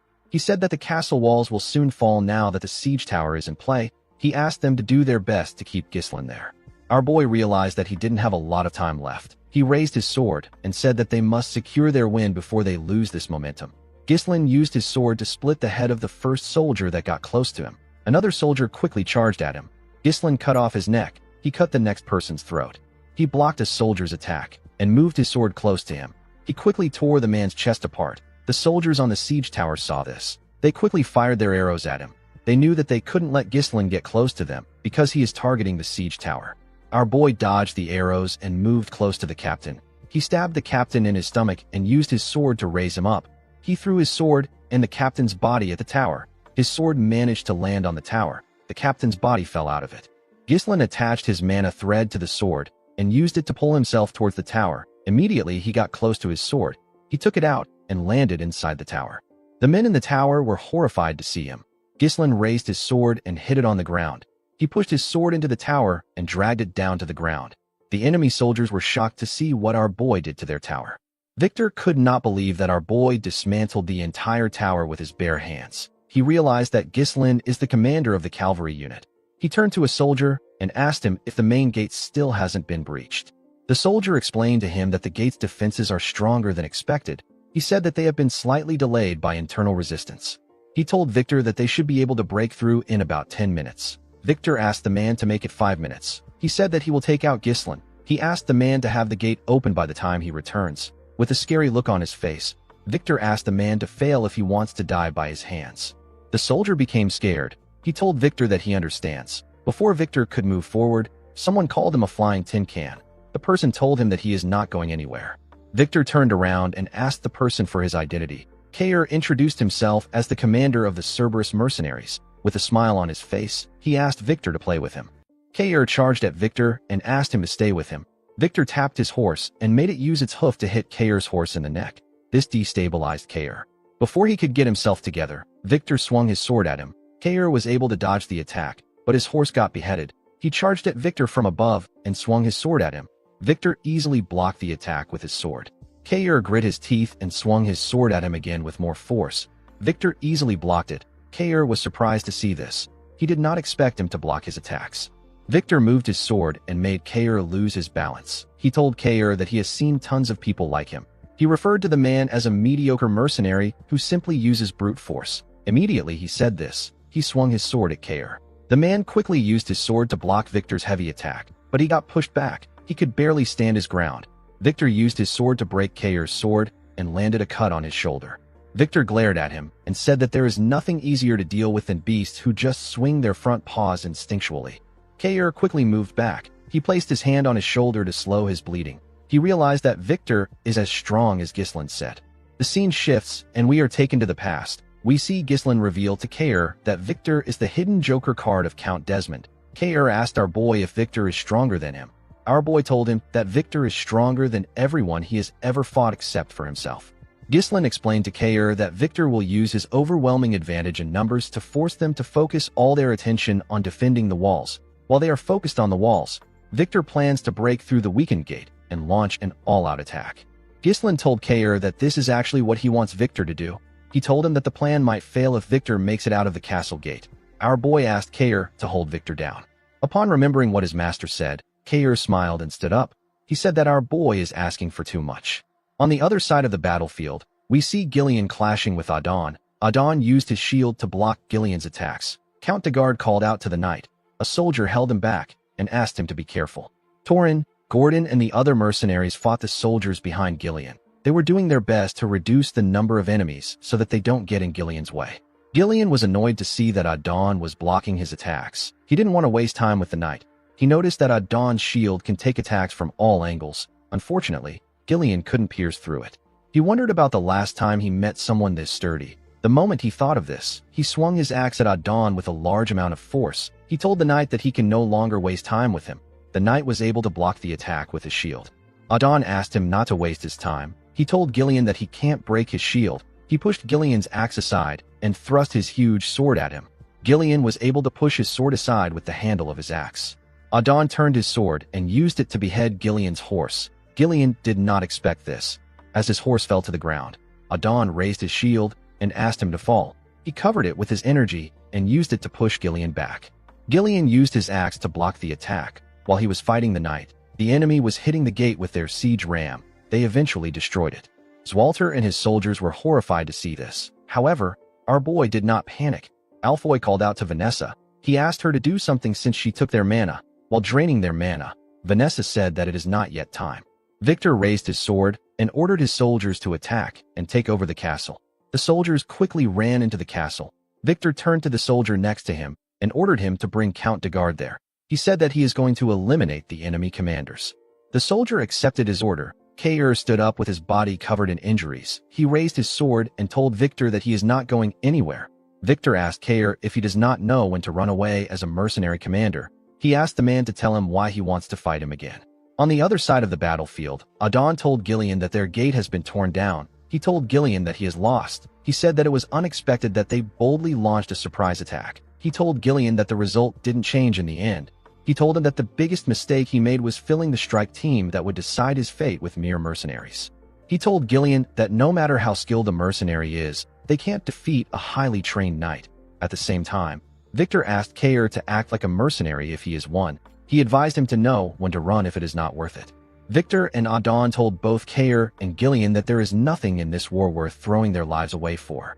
Kair laughed when he heard what Victor said. He asked Victor if this is important. He smiled and told him that mercenaries and knights are not important in the battlefield. Gillian also said the same thing to Adon. He told him that what matters the most is winning or losing. The moment he said this, Gillian stood up and charged at the man. Kair also charged at Victor. Adon raised his sword and told Gillian that he doesn't want to hear the loser's excuse. Gillian blocked his attack and pushed his axe into his sword. He used his axe to pull Adon down from his horse. Adon did not expect Gillian to pull him down with the inside of his axe. Gillian quickly took his axe out and swung it at the knight.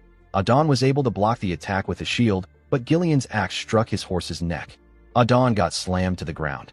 He raised his head up and called Gillian a wretched mercenary. Gillian jumped and swung his axe at him. Adon quickly used his shield to block the attack. While standing on top of the knight, Gillian told him that even the sturdiest defense has a gap. He took out a sword and revealed to the knight that he has already offered his life to Ghislain to serve him as a weapon. He raised his sword and told the knight that he must bring only victory to his master. The moment he said this, he stabbed Adon in the head. On the other side of the battlefield, we see Kair running towards Victor. Kair knew that Victor was much stronger than him. He knew that he could die fighting the man, but he still charged at him because Ghislain asked him to hold Victor down. Kair believed that he can slow Victor down if he can land one strike on him. He remembered asking Ghislain about how he is going to do something. Our boy asked him about what he means. Kair asked him to show him how he used the moves he used when they had their duel. With a look of embarrassment on his face, he asked Ghislain if he can teach him how to use his moves. Our boy smiled when he saw the look on his face. He revealed to the man that it is not about the movement. He explained to him that anyone who runs into him would probably look down on him.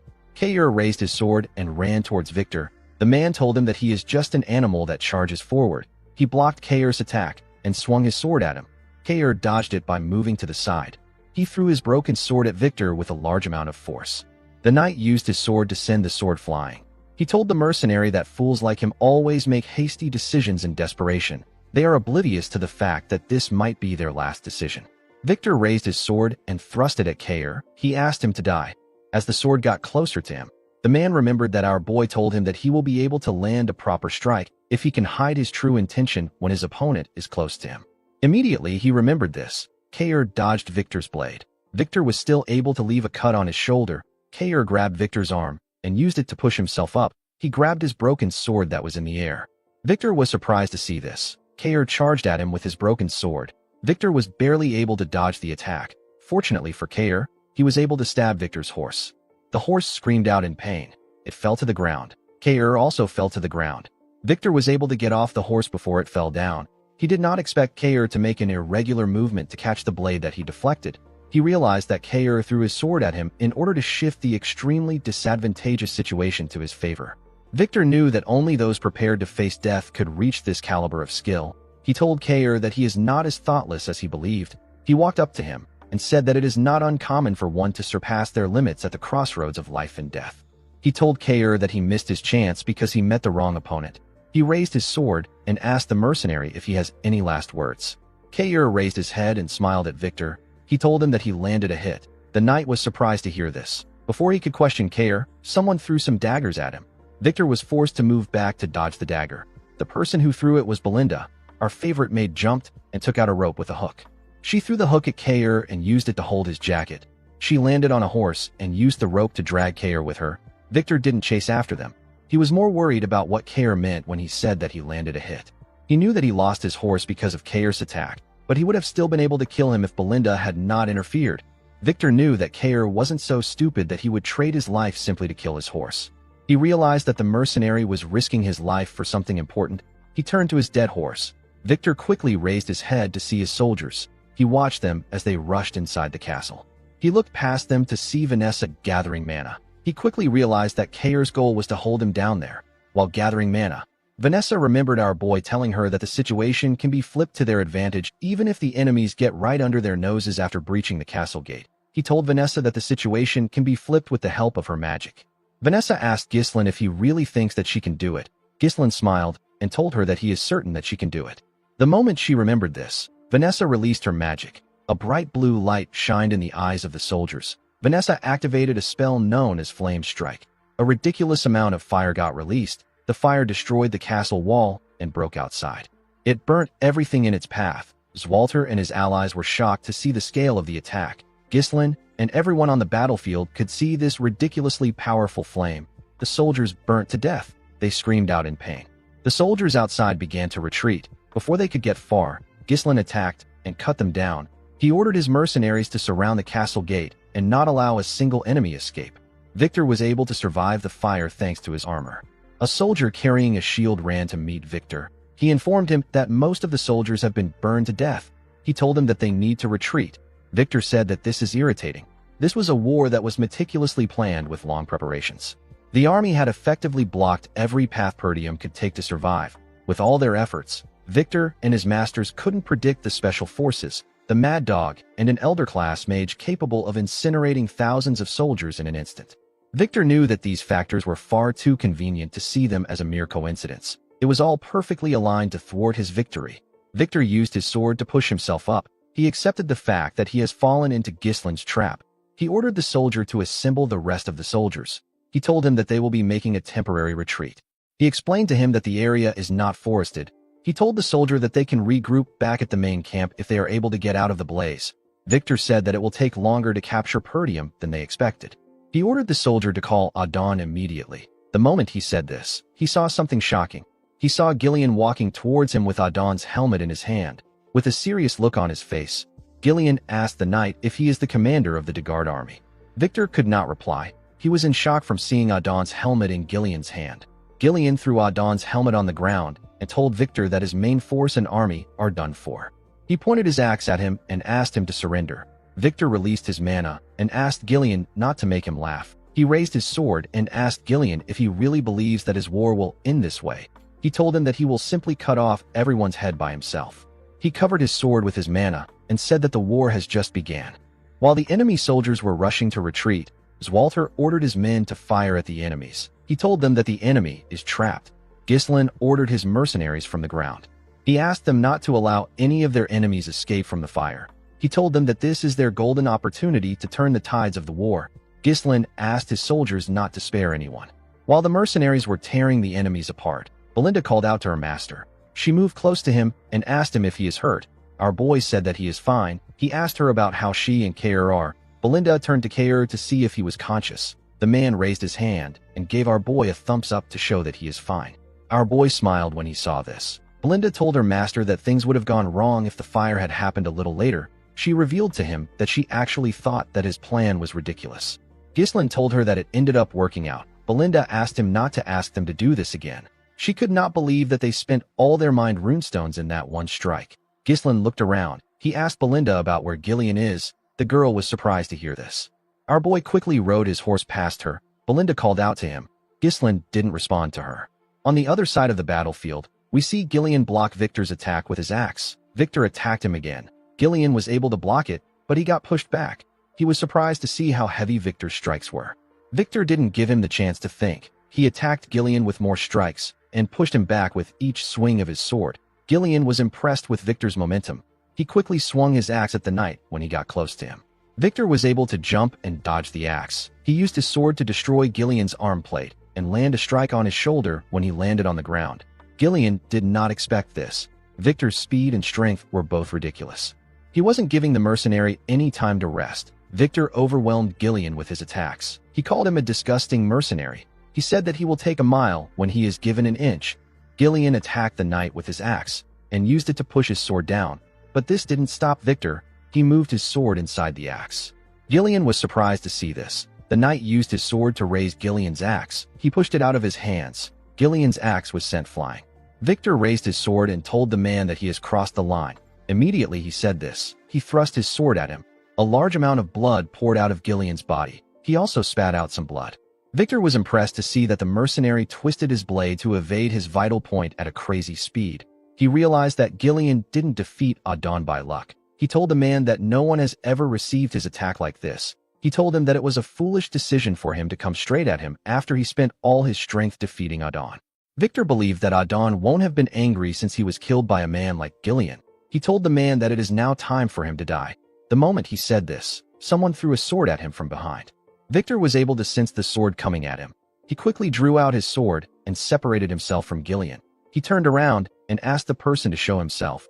Gislin walked up to him. Victor was shocked to see him. Our boy picked up Gillian's axe with a single hand and placed it on his shoulder. Victor knew that he was looking at the leader of the mercenaries. He recognized his black armor. Gislin released his core energy and charged at Victor. He quickly closed the distance between himself and the knight. He swung the axe at him from above. Victor was able to block the attack, but he could feel the weight of our boy's power. He quickly pushed him back. He swung his sword at him. Gislin used the axe to block the attack. Victor swung his sword at him again. Our boy blocked it and swung the axe at the knight's leg. Victor was able to dodge it by jumping. He attacked Gislin from above. Our boy used the handle of the axe to block the attack. He used the handle to push himself up at a crazy speed. He grabbed Victor's neck with his legs and locked him down. He used his leg to slam him to the ground. Victor quickly stood up and moved away from Ghislain, while breathing heavily. He realized that he couldn't predict our boy's movements at all. He knew that he will die if he makes the wrong move. Victor could not believe that such a powerful individual was hidden within Perdium. Ghislain told the knight that he knows him. He revealed to him that he knows about his war power, strategy, and the faction that supports him from the shadows. With a scary look on his face, Ghislain told Victor that he knows everything. The knight wondered if this war was a trap. He stood up and charged at our boy. He told him that he is spouting nonsense. As he clashed with Ghislain, Victor told himself that it is impossible for Perdium to know about this grand project that they have been conducting in absolute secrecy. He blocked Ghislain's heavy attack and told himself that he is the hidden joker of Count Desmond. The moment he thought of this, Victor used his sword to push the heavy axe aside. He moved close to Ghislain and asked him not to think that he will fall for his cheap trickery. Our boy dragged the axe and used it to push himself up to dodge Victor's attack. Victor's sword hit the handle. The knight did not expect this. He quickly looked up. Ghislain raised the axe and used it to attack the knight. Victor was able to dodge the attack by moving back. He swung his sword at our boy. Ghislain quickly moved back to dodge the attack. He pushed himself forward and gave Victor a heavy kick directly on his face. The knight was able to quickly regain his balance. Ghislain raised the axe while he was in the air and swung it at the knight. Victor was able to block the attack, but it was too much for him. Our boy pushed his sword down. The attack caused a huge explosion. Victor's helmet was sent flying. We get to see the knight's blonde hair and face. His head was covered in blood. While breathing heavily, Victor raised his head up to see Ghislain. Our boy moved close to him. He took out his sword, which was in the ground. He told Victor that he likes using axes, but a sword suits him better. The knight asked Ghislain to tell him who he is. Our boy grabbed his helmet and told the man that he is the young lord of Perdium. He took off his helmet and introduced himself as Ghislain Perdium. Victor couldn't believe his eyes. He began to laugh like a crazy person. He couldn't believe that the strongest knight in the north lost to a mere scoundrel. Ghislain told him that he wants to show him the real strongest knight in the north. Victor smiled and told Ghislain that he is arrogant. The knight wasn't interested in knowing how our boy set up a trap like this. He understood that it is fundamental to use every means possible to gain a decisive victory. The process of war is not important. The important thing is that the winner is the last person standing. Victor took a stance and released his mana. He seemed to be excited for the fight. Ghislain raised his sword and took a stance. He agreed with what the man said. He asked Victor to come at him. Everyone on the battlefield was dealing with the enemy. Ghislain and Victor stared at each other as the fire burnt the things around them. The two men quickly charged at each other. They blocked their attacks with their weapons. Victor tried to stab our boy in the head, but he managed to push his sword back. Victor made some huge swings. Our boy was able to dodge them. The knight swung his sword at him again from the side. Ghislain pushed his sword away with his sword. Victor quickly thrust it at his head. Our boy moved his sword behind him and used it to block the attack. He pushed Victor's sword back and tried to press him down. The knight gathered his strength and pushed our boy's sword away. He moved close to Ghislain to strike him down. Before he could swing his sword, our boy raised his leg and used it to stop Victor's hand. He stepped on his sword and used it to push himself up. He gave the knight a heavy kick to the face. Victor spat out a large amount of blood and lost his balance. Our boy quickly attacked him with this opportunity. However, Victor was able to block his attack. He gathered his strength and pushed Ghislain's sword down. He pushed our boy back. Our boy was able to safely land and regain his balance. He noticed that Victor's attack left a scratch on his armor. The knight smiled when he saw what he did. He raised his sword again and charged at Ghislain. Our boy blocked his attack and swung his sword at him. Victor blocked the attack with his sword. He quickly turned around and used his cape to block Ghislain's vision. He swung his sword at our boy from his blind spot. Our boy was able to dodge the attack by jumping above the knight and his sword. Before he could land on the ground, Victor swung his sword at him. Ghislain was able to turn and use his sword to block the attack while in the air. He landed on the ground and charged at the knight. Victor was able to block his attack. He pushed our boy back and swung his sword at him. Our boy was able to easily block the attacks. He and Victor swung their swords at each other at the same time and locked their swords together. They pressed their swords against each other. They were trying to suppress themselves. They both grit their teeth as they glared at each other. Victor managed to take control and push Ghislain's sword down. He quickly dragged his sword up and swung it at Ghislain's head. Before his sword could reach our boy, he pulled his sword from the ground and used it to block the attack. Ghislain grabbed Victor's breastplate and used it to drag him. He kicked his leg and made him lose balance. He then threw the man with all his might. Our boy didn't give Victor the chance to rest. He took out his sword and charged at him. Victor quickly rolled on the ground to dodge Gislin's attack. He moved back and dragged his sword on the ground. He used his sword to throw some sand at Gislin. Our boy was able to see the attack, so he used his hand to cover his face. Victor used this opportunity to thrust his sword at him. When Gislin saw the man's sword coming towards him, he was forced to acknowledge the fact that Victor is a powerful knight. Even though our boy's power is amplified by the third core, there was still no real difference between them. In his past life, Gislin started a war and attacked Count Desmond. Victor was also the one who stood in his way at that time.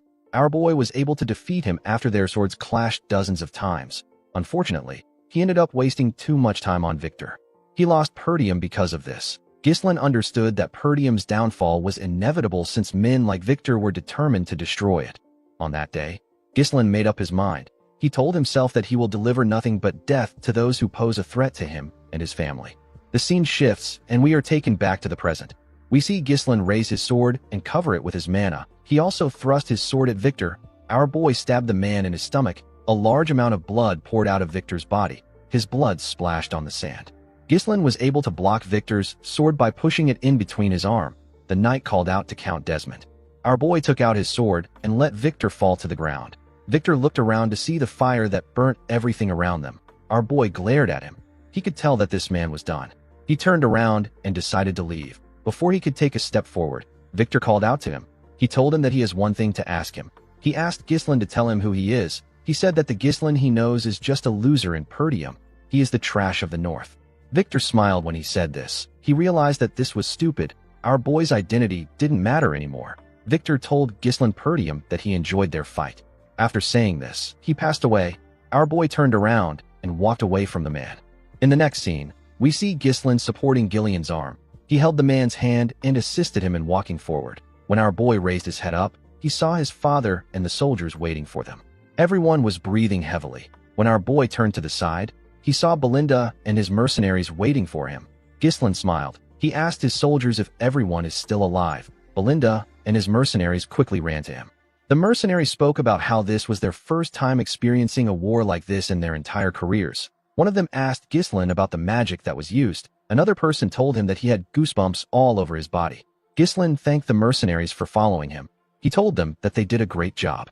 While holding his shoulder, Kair referred to Gillian as Gramps and asked him if he really needs someone to carry him just because he got stabbed.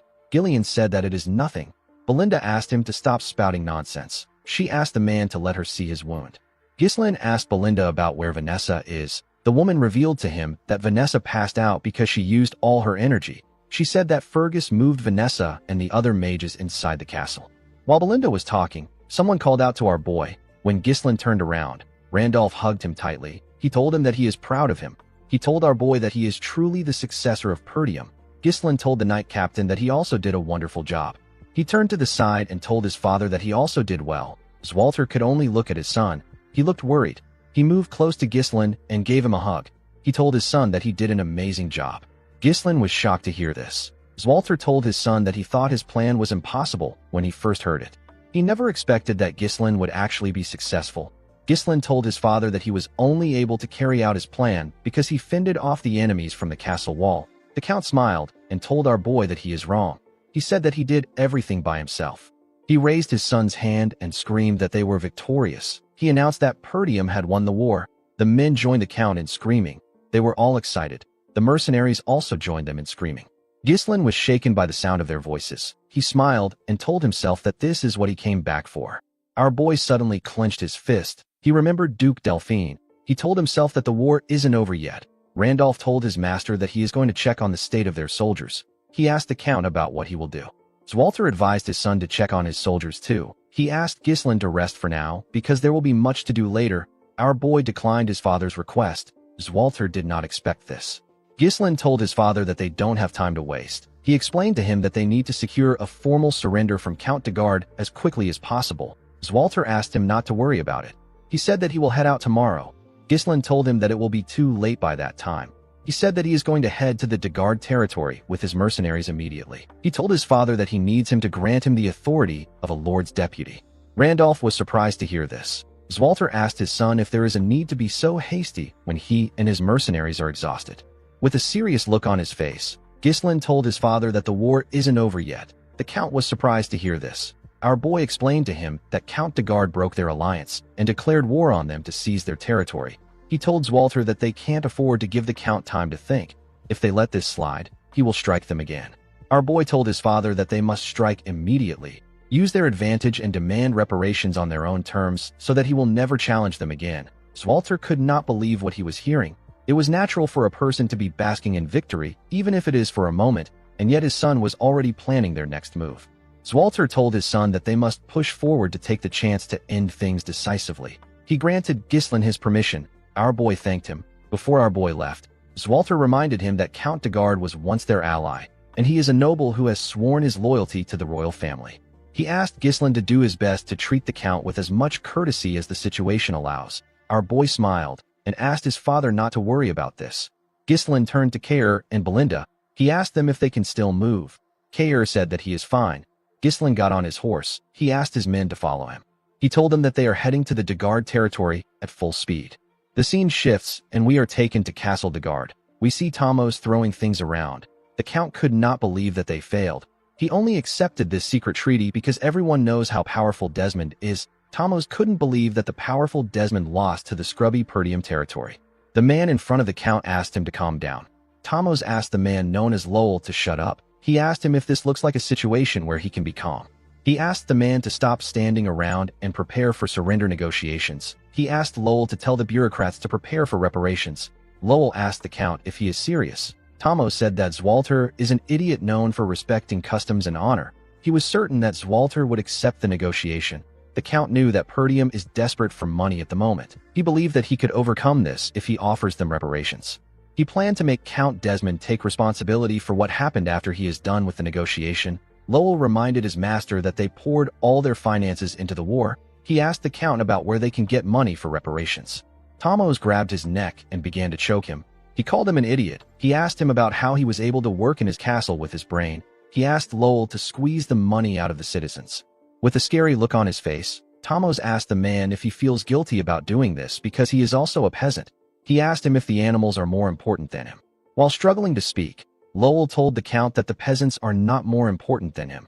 Thamos threw him to the ground and asked him to know his master. He ordered the man to get moving.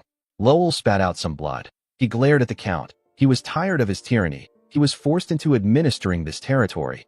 Lowell was well aware that the people couldn't take more of the Count's tyranny. He knew that they might revolt soon. Before he could get up, a soldier ran into the room. He told the Count that there is trouble. He revealed to him that the soldiers from Perdium have already arrived. In the next scene, we see the mercenaries lined up in the Count's office. Thamos sat on his chair waiting for Zwalter. Lowell was behind him. Thamos couldn't believe that the soldiers got here so quickly. He told himself that he won't let anything go as Zwalter wants. The moment he said this, someone stepped into the room. It was Ghislain. Belinda and Kair were with him. Our boy asked Thamos if he has prepared for the surrender negotiation. Thamos was shocked to see Ghislain. He asked our boy about where his brother is. Ghislain told him that his father is quite busy focusing on the recovery of their territory. He told him that he is the Lord's deputy and he has been put in charge of this negotiation. With a serious look on his face, Ghislain asked his men to bring Thamos to his knees. A few hours earlier, we see Ghislain and his mercenaries riding their horses towards the de Guard territory. Kair said that Count de Guard is quite fast when it comes to running away. He couldn't believe that the Count abandoned his soldiers and ran back to his territory so quickly. Gordon apologized to Kair for letting the Count slip away. Kair smiled and told the man that Gillian is the one at fault. He told him that he and the other men did their jobs well. Upon hearing how Kair spoke about Gillian, Ghislain wondered if he should grant Kair the chance to fight against Gillian one day. Kair moved close to our boy and asked him if he plans on sparing Count de Guard by asking for a surrender negotiation. He asked Ghislain to tell him why he will do this. Our boy explained to him that everyone knows that Count de Guard is a shameless bastard who tried to take over Perdium. His external pretext is the vengeance of his successor. If Perdium demands excessive compensation, they will be put in an uncomfortable spot. Ghislain told Kair that they need to end their negotiation with reparations. This sounded complicated to the mercenary. He told our boy that they are making things more complicated than it needs to be. He asked Ghislain to tell him why he doesn't just march into the territory and wipe everything out. Belinda felt like Kair made a stupid suggestion. She asked the man if he thinks that a dispute between nobles can be resolved the same way as a fight between mercenaries. Kair was offended by this. He told Belinda that mercenaries and nobles are both humans. He asked her to tell him what makes the nobles better than them. He said that the Degards were the ones who attacked them first. It didn't make sense to him that they still had to think about the position of their enemy. Ghislain asked the man not to think about it. He told him that what he said is what his father would have done. Belinda became worried when she heard this. She asked her master about what he means. Ghislain smiled and told her that he is different. He said that he will make the Degard territory his own. The scene shifts and we see Kair and Gazelle raise the Count up by carrying his arms. They kicked the Count's table down. Tamos could not comprehend what was happening. He asked the men to let go of him. The men pushed him down and made him kneel in front of Ghislain. Belinda moved close to her master and gently asked him if he is certain about what he is doing. Our boy told her that he is sure. Belinda asked him to remember that she tried to stop him when his father is questioning him. Tamos told Ghislain that he has sworn his allegiance to the kingdom. He asked our boy if he thinks that he can get away with doing this to the king's subject. He ordered Ghislain to show some respect. Our boy pointed his sword at him. The Count quickly became silent.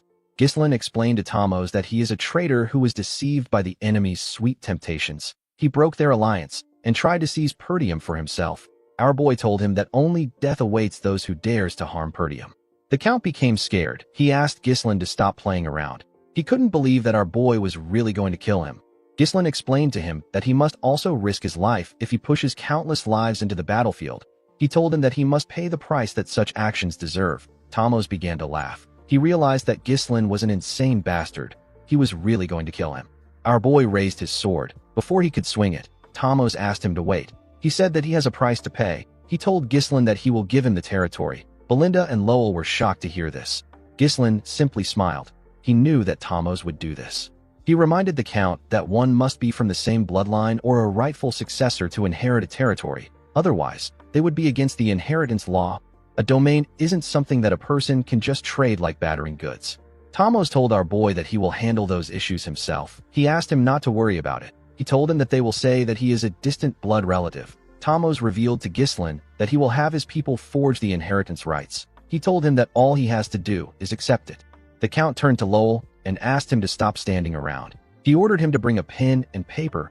Ghislain decided to press the Count more. He told him that he is not sure about the arrangement. Tamos told him that he will still pay reparations. He said that he doesn't have money right now, but he can get some by taxing the citizens. He begged Ghislain to give him some time. Tamos begged our boy to spare him. Ghislain asked the man if he really values his life this much. He told him that he will give him a chance. Tamos was happy to hear this. Ghislain dragged his armor. He took the Count outside the castle and threw him to the ground in front of his subjects. The people were surprised to see someone throw their lord to the ground. Tamos turned to Ghislain and asked him about why he put him in front of the peasants. Our boy advised him to watch what he says. He revealed to him that the people get to decide whether he lives or dies. The Count did not know what he meant. Ghislain called out to the people of Degard and introduced himself as the young lord of Perdium. He announced that their lord declared war against Perdium to avenge his successor and was defeated. He told them that the Count wants to collect reparation from the people. He asked if there is anyone that would like to volunteer. The people were shocked to hear this. The Count took a lot from them in order to start the war, and now he wanted to take more. The people said that the nobles should handle their issues among themselves. Ghislain announced that he will offer them mercy as the deputy lord of Perdium.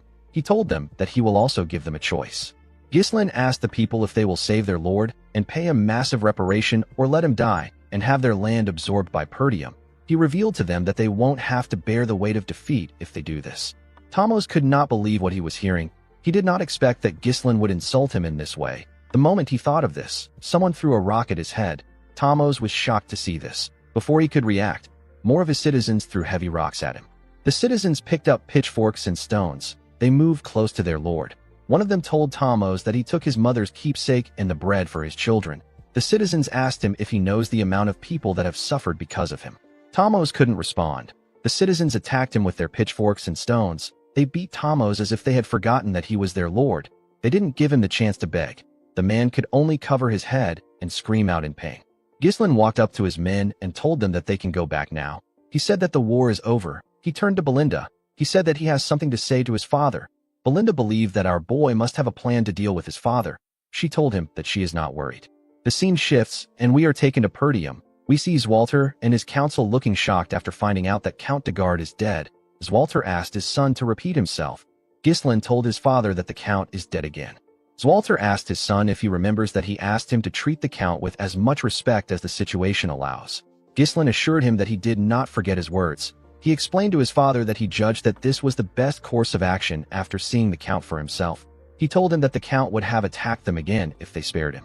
Albert and Homern were shocked to hear this. Homern said that this is impossible. Ghislain reminded the men that the Dagard attacked Perdium with an army of over 7,000 men. He told them that this isn't something that the Dagards could do by themselves. Our boy revealed to them that Desmond provided the troops, and Rayfold worked behind the scenes. The men couldn't believe what they were hearing. They could not believe that two dominant powers were targeting them. They knew that the Desmond territory is known for maintaining neutrality. They wondered why they supported the Dagards. Ghislain already knew that the reason they didn't receive any aid from their allied territories is because of Amelia. She killed the messengers to cut off the flow of information completely. This isolation tactic has always been her specialty. Once Ghislain takes control of the Dagard territory, the situation will change. The Desmond and Rayfold County would not be able to launch an immediate attack on Perdium because it would now share a border with the Dagard territory. If any of their enemies make a move that is even slightly suspicious, our boy will be able to respond immediately.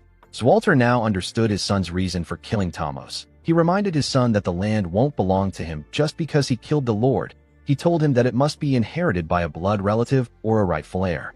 Ghislain took out a scroll and placed it on the table. He asked his father to take a look at it. When the Count opened the scroll, he saw that Tomos wrote that Ghislain is a distant blood relative of his, and he is the first successor of the territory. Zwalter could not believe his eyes. Our boy revealed to him that he got it from Count Dagard himself. He assured his father that they can dodge all the issues that comes with inheritance with this document. Zwalter was in disbelief. He put himself together and told his son that ruling over a territory is not an easy task. He asked Ghislain if he can handle it with the manpower he has. Our boy smiled and asked his father not to worry. He said that he has someone fit for the role. The scene shifts, and we are taken to the Austin territory in the Syrian kingdom. We are shown a bar in the territory. We see people screaming inside the bar. They were watching some men gamble. Some of the people were surprised to see that a man with green hair was going all in. The man with green hair used a cup to pick up 4 dice. He shook the cup multiple times. He placed it on the table to show it to his opponent. His opponent was a huge bald man.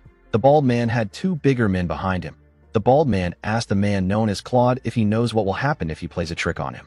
Claude smiled and told the man that he doesn't have to be so nasty. He said that it is all for fun. He raised the cup and revealed 4 dice that were perfectly stacked on each other. The dice were showing the same numbers on each sides. With a smile on his face, Claude asked the man to hurry up and place a bet. In the next scene, we are taken to a hall. We see the soldiers and the mercenaries seated in the hall. Ghislain, Zwalter, and Randolph were on stage. Our boy knelt in front of his father. Zwalter acknowledged his son's immense contributions. He announced that Ghislain will now be granted the title of Baron of Fenris under the name of His Majesty. Immediately he announced this. The mercenaries and the soldiers began to cheer. They all shouted our boy's name. Ghislain has now become a lord. The scene shifts, and we are taken to the past. We see Ghislain in his father's office. A map was on the table in front of him. Our boy explained to the council that the Dagard territory is composed of a total of 5 baronies. This is excluding the lands that are governed directly by the territory. Ghislain said that he plans on establishing his base in the Fenris barony, which is at the center of the territory. He asked the council if they have any questions. Everyone knew that their questions and opinions didn't matter. Albert moved close to his master and whispered something in his ear. Zwalter asked his son to do whatever he likes. He said that this is something that someone had to do eventually. Ghislain thanked his father for granting him his permission. Zwalter cleared his throat and told his son that their territory has suffered quite a bit of financial bleeding due to the war. Ghislain asked his father to tell him what he means by bleeding. The count told his son that he can sell some runestones to provide some support for them. Ghislain revealed to his father that he doesn't have any runestone at the moment. Zwalter was surprised to hear this. Our boy reminded him that he used all the runestones to blow up the castle gate. He asked his father not to worry. He said that he will mine more and get some for him. The scene shifts, and we are taken back to the present. We see Belinda greet her master with a bright smile on her face. She asked her master to sit down and eat his meal. Gillian bowed his head and referred to our boy as young lord. He quickly corrected himself by calling him lord and congratulated him. Kair told Ghislain that he is well established now. Belinda put her hands together and said that she was always worried about what he might become. She said that her hard work in raising him has paid off. Kair told her that Ghislain must be ruthless and rude because of her. Belinda used her leg to kick him in the stomach. She moved close to Ghislain and smiled at him. She reminded him that he is now a lord. While they were talking, someone called out to our boy. When Ghislain turned to the side, he saw Elena and another girl with light blue hair. Elena moved close to her brother and asked him if she should call him brother or lord. Ghislain asked her to call him whatever she wants. He turned to the shy girl with blue hair. He referred to her as Rachel. Rachel greeted our boy. Ghislain asked her to let him know if his sister bullies her. He said that Elena can be violent when she doesn't like something. Elena hit her brother's chest when she heard what he said. Ghislain turned to Gillian and told him that his daughter is completely healed now. The man told him that it is all thanks to him. Our boy clapped his hands and called for everyone's attention. He thanked his mercenaries for following his orders during the war. He said that he is now the Lord of Fenris. He revealed to them that his base will now be in Fenris instead of Perdium. He said that he plans on hiring them as his private army. The men were shocked to hear this. They asked Ghislain if they will be getting permanent positions. Our boy told them that they will. He revealed to them that he plans on training them as knights. The mercenaries were shocked to hear this. Ghislain explained to them that what they displayed in the recent war already shows that they are worthy as knights. He assured the men that they are qualified. Belinda moved close to her master. She told him that an army of this scale would cost a lot of money. Our boy smiled and told her that they are going to have to make a lot of money. He turned to Gillian and asked him about his condition.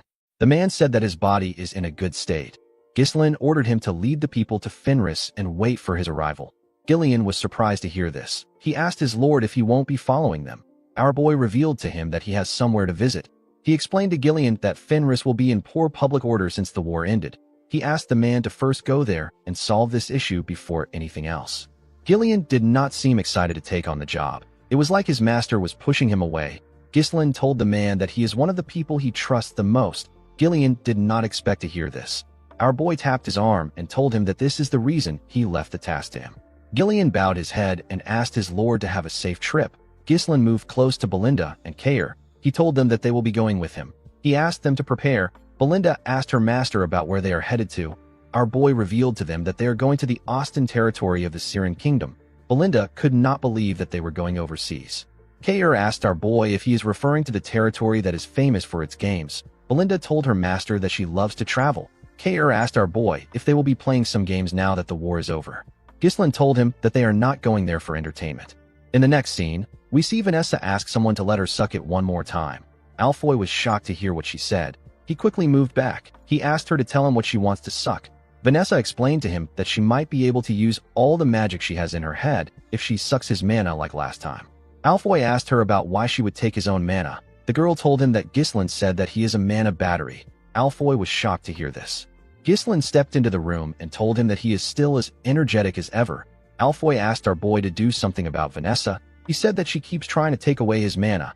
Our boy ignored him and asked Vanessa if she is feeling alright. The girl said that she is fine.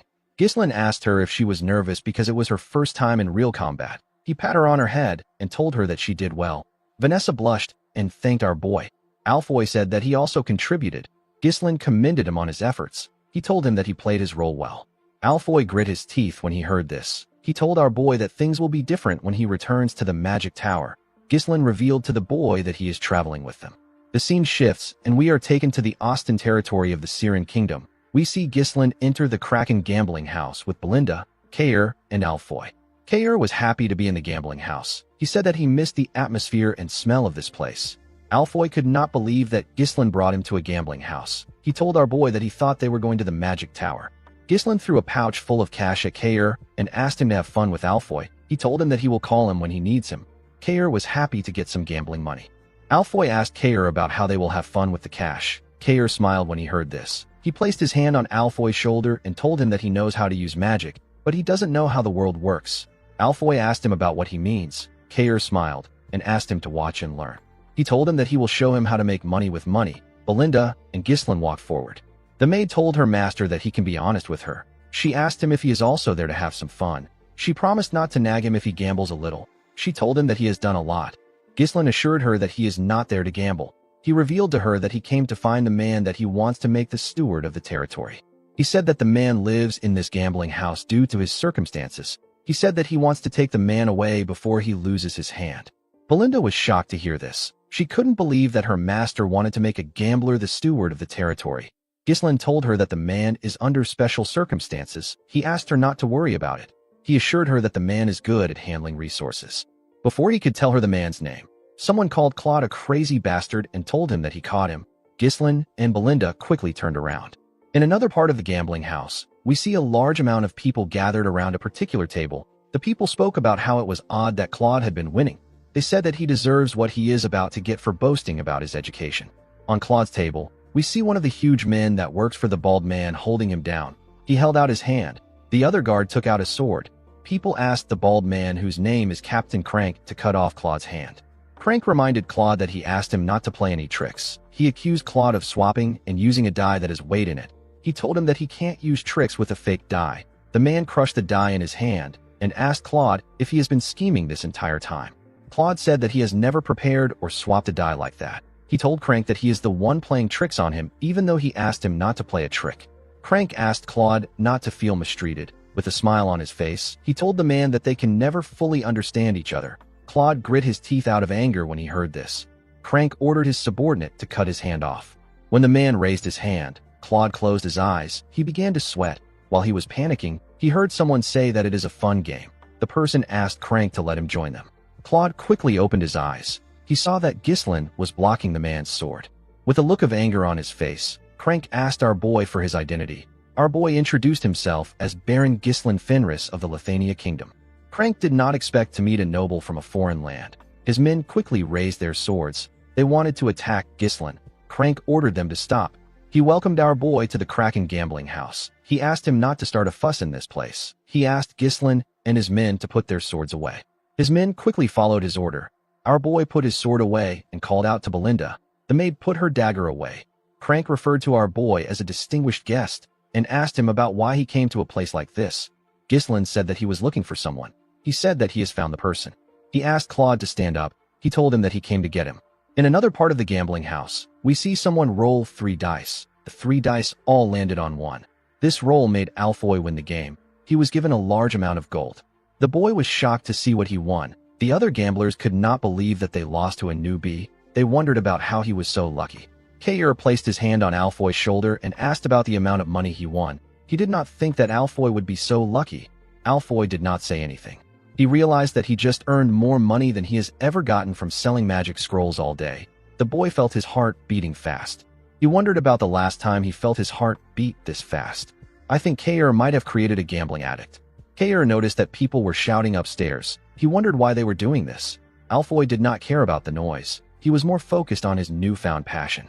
Belinda asked her master if this is the gambler he is looking for. Our boy told her that it is. Crank told Ghislaine that things can't go as he wants. He explained to him that Claude did not honorably participate in the sacred game and resorted to trickery. He said that Claude must pay. Ghislaine asked him if he is serious. Claude smiled and bowed his head to Ghislaine. He referred to him as Baron Fenris and apologized to him. He told our boy that he lost the money he gave him to support himself to a swindler. He said that this gambling house manages all the dice used here, and they thoroughly screen for the smuggling of cheating tools through inspections of personal belongings. Claude said that it is quite suspicious that a rigged die appeared precisely at the moment he played a big bet. Belinda wondered why Claude was speaking to her master like he knew him.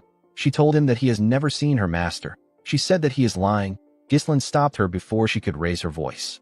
He asked Crank if what his subordinate said is true. Crank wondered where Claude got such a huge amount of money. He believed that Ghislaine gave him. He told our boy that he doesn't know how he and Claude are acquainted. He asked him not to trust Claude's words. He said that swindlers always have excuses. He revealed to Ghislaine that this gambling house belongs to Baron Austin. He explained to him that he won't be able to avoid a diplomatic dispute if he causes trouble there. He suggested that they just pretend that nothing happened and our boy returns to his land quietly. Ghislaine told the man that he cannot do this. He told him that he has swindled him. Crank did not expect this. Our boy sat down and asked the man not to scowl at him. He suggested that they find a compromise since they both want Claude. Our boy asked Crank to play a game with him. He told him that he will take Claude and his money if he wins. He said that he will give him his status and all his assets if he loses. Everyone was shocked to hear this. Claude became scared. He told Ghislaine that he appreciates the thought. He asked him about why he is going so far for him. Our boy pulled him close and told him that he is someone he needs. Claude did not expect to hear this. Crank laughed and said that he doesn't remember the last time he saw a noble with this much gut. He accepted Ghislaine's offer and told him that a person must gamble if they are at a gambling house. Everyone around them began to cheer. They couldn't believe that some no-name noble was challenging Crank. They were all happy to witness a big match. Crank placed the dice on the table and told Ghislain that the person with the lowest number wins. There is no such thing as a tie in this game. Crank laughed and said that nobles these days don't seem to understand the rules if they are too complicated. Ghislain told him that he understands. He asked him to start. Crank was annoyed to hear this. He told our boy that he is hastier than he thought. Someone took out a coin and tossed it up. Ghislain chose heads and Crank chose tails. The coin landed on tails. Crank was asked to start first. The man picked up the cup and said that he will go first. He began to shake the cup. He shook it vigorously. Belinda believed that he was doing too much. She did not know why he was taking all the time in the world to throw a single die. While shaking the cup, Crank swiftly opened the bottom of the cup and did something to it. Immediately he did this. He slammed the cup on the table. When he removed the cup, it was shown that the die landed in 1. The dealer announced that he got 1 point. Everyone began to cheer. They couldn't believe that the game was over the moment it started. They said that people need to stop bothering Crank. Belinda became scared. Claude didn't know what to say. Crank apologized to Ghislain. He said that the game ended too quickly after they caused so much noise. Ghislain asked him to keep quiet. He told him that he has a big mouth. Crank did not expect this. He believed that our boy was bluffing. He assumed that Ghislain was pretending to be calm. He was certain that our boy was panicking. He believed that Ghislain was wasting his time. Crank used a special custom-made cup with a bottom that opens depending on how it is held. He took out a weighted die that always lands at 1 between his fingers. The motion of shaking the cup is used to conceal the process of switching the die. No one has ever caught Crank using this trick. He smiled and told himself that our boy cannot avoid defeat, no matter how hard he tries. Ghislain covered his hand with his mana and pressed it against the cup.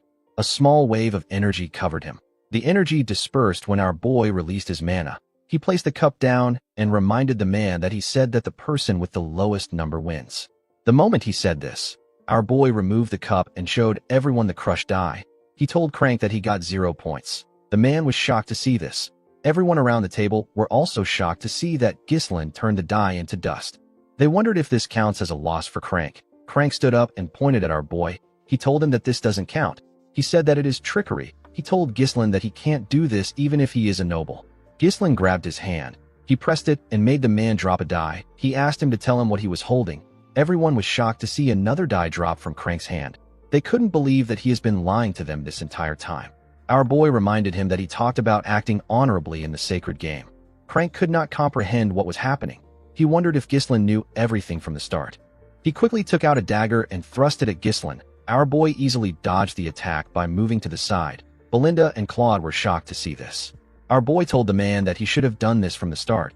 He said that there is no reason for him to be polite when he is a thug. Crank moved his dagger to his other hand and told Ghislain that he doesn't know what he is talking about.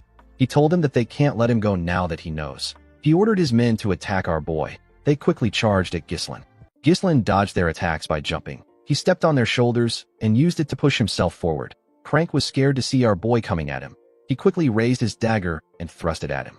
Our boy dodged the attack and landed behind the man. He drew his sword and pointed it at the man's neck. Crank realized that he was screwed. His men quickly turned to him. They were shocked to see Ghislain's blade on their master's neck. Before they could do anything, Belinda and Kair pointed their blades at them. Kair laughed and told the men that they picked the wrong person to mess with. Belinda asked her master to tell her what he wants them to do. Ghislain said that he will be taking the money and Claude with him. Crank told him that he can't do this. Our boy reminded him that this gambling house is the main source of income for Baron Austin. Yet, the manager and overseer of the establishment was caught attempting to rig a game against a foreign noble. Ghislain asked the man if he knows what will happen to a gambling house that has lost its credibility. He moved his blade closer to Crank's neck and asked him if he knows what will happen if he tries to bring up this issue again. Crank could tell that Ghislain was going to kill him. He put his dagger down and said that he understands. After subduing the man, Ghislain turned to Claude. He asked him to follow him. To his surprise, Claude was no longer there. He ran away. Belinda was annoyed to see that the gambling addict ran away and took her master's money with him. She said that the man is ungrateful because he would have lost his hand if they didn't help him. Kair said that Claude might have just ran away to a different gambling house. Belinda suggested that they search for him. Ghislain asked her not to bother. He said that he already knows where Claude is headed. In the next scene, we see Claude riding a horse somewhere. He carried a bag full of coins with him. He wondered about who Ghislain was. He didn't know why he helped him. He knew that he was only able to get the money thanks to Ghislain. He felt bad for what he did. He convinced himself that he really needs the money. The scene shifts, and we are taken back 1 year into the past. We are shown a poorly built cabin in the woods. Inside the cabin, we see Claude pouring gold coins on the table. He asked a lady wearing a hood to see what he got. This lady's name is Anna. Claude told the woman that he got everything through gambling. He said that gambling isn't all luck. There is a certain winning formula. He told her that they won't have to hide anymore if he can keep making money like this. He said that they can live a normal life again. Anna asked him to stop. She begged Claude to stop. With her trembling hands, Anna told him that she is aware that her father, who is his teacher, didn't pass away because of him. The woman couldn't even look at Claude. His body was covered in bruises and his face was swollen. Claude told her that it is his fault. He said that he made his teacher a traitor because he was stupid and immature. The scene shifts and we see Anna tied up. She was being held by Crank and his subordinate. A fat man said that Anna Arceus, the daughter of Boethius Arceus, a scholar of the Syrian Royal Academy, and a traitor, will be imprisoned. Immediately he said this, he asked Crank and his subordinate to take her away. Claude struggled to get up from the ground. He called out to Anna. The fat man turned to him and asked him to bring him 2,000 gold within a year. He told Claude that Anna is supposed to die, but he will set her free if she can get the ransom. Claude held on to the bag of gold tightly. He said that he will free Anna soon. At the Austin castle, we see the fat man from before writing something. The fat man turned out to be the Baron. Baron Austin found out that the prison camp is full. He didn't like what he heard. He saw the prisoners as lowly bastards who waste food. He said that there is no reason to keep them alive if they can't collect their ransoms. He asked a knight named Rogier to execute anyone who doesn't pay their ransoms within a week. The knight accepted the order. He reminded his master that it has almost been a full year. The Baron quickly realized that the knight was talking about the traitor's daughter. He asked him if he has heard anything about Claude.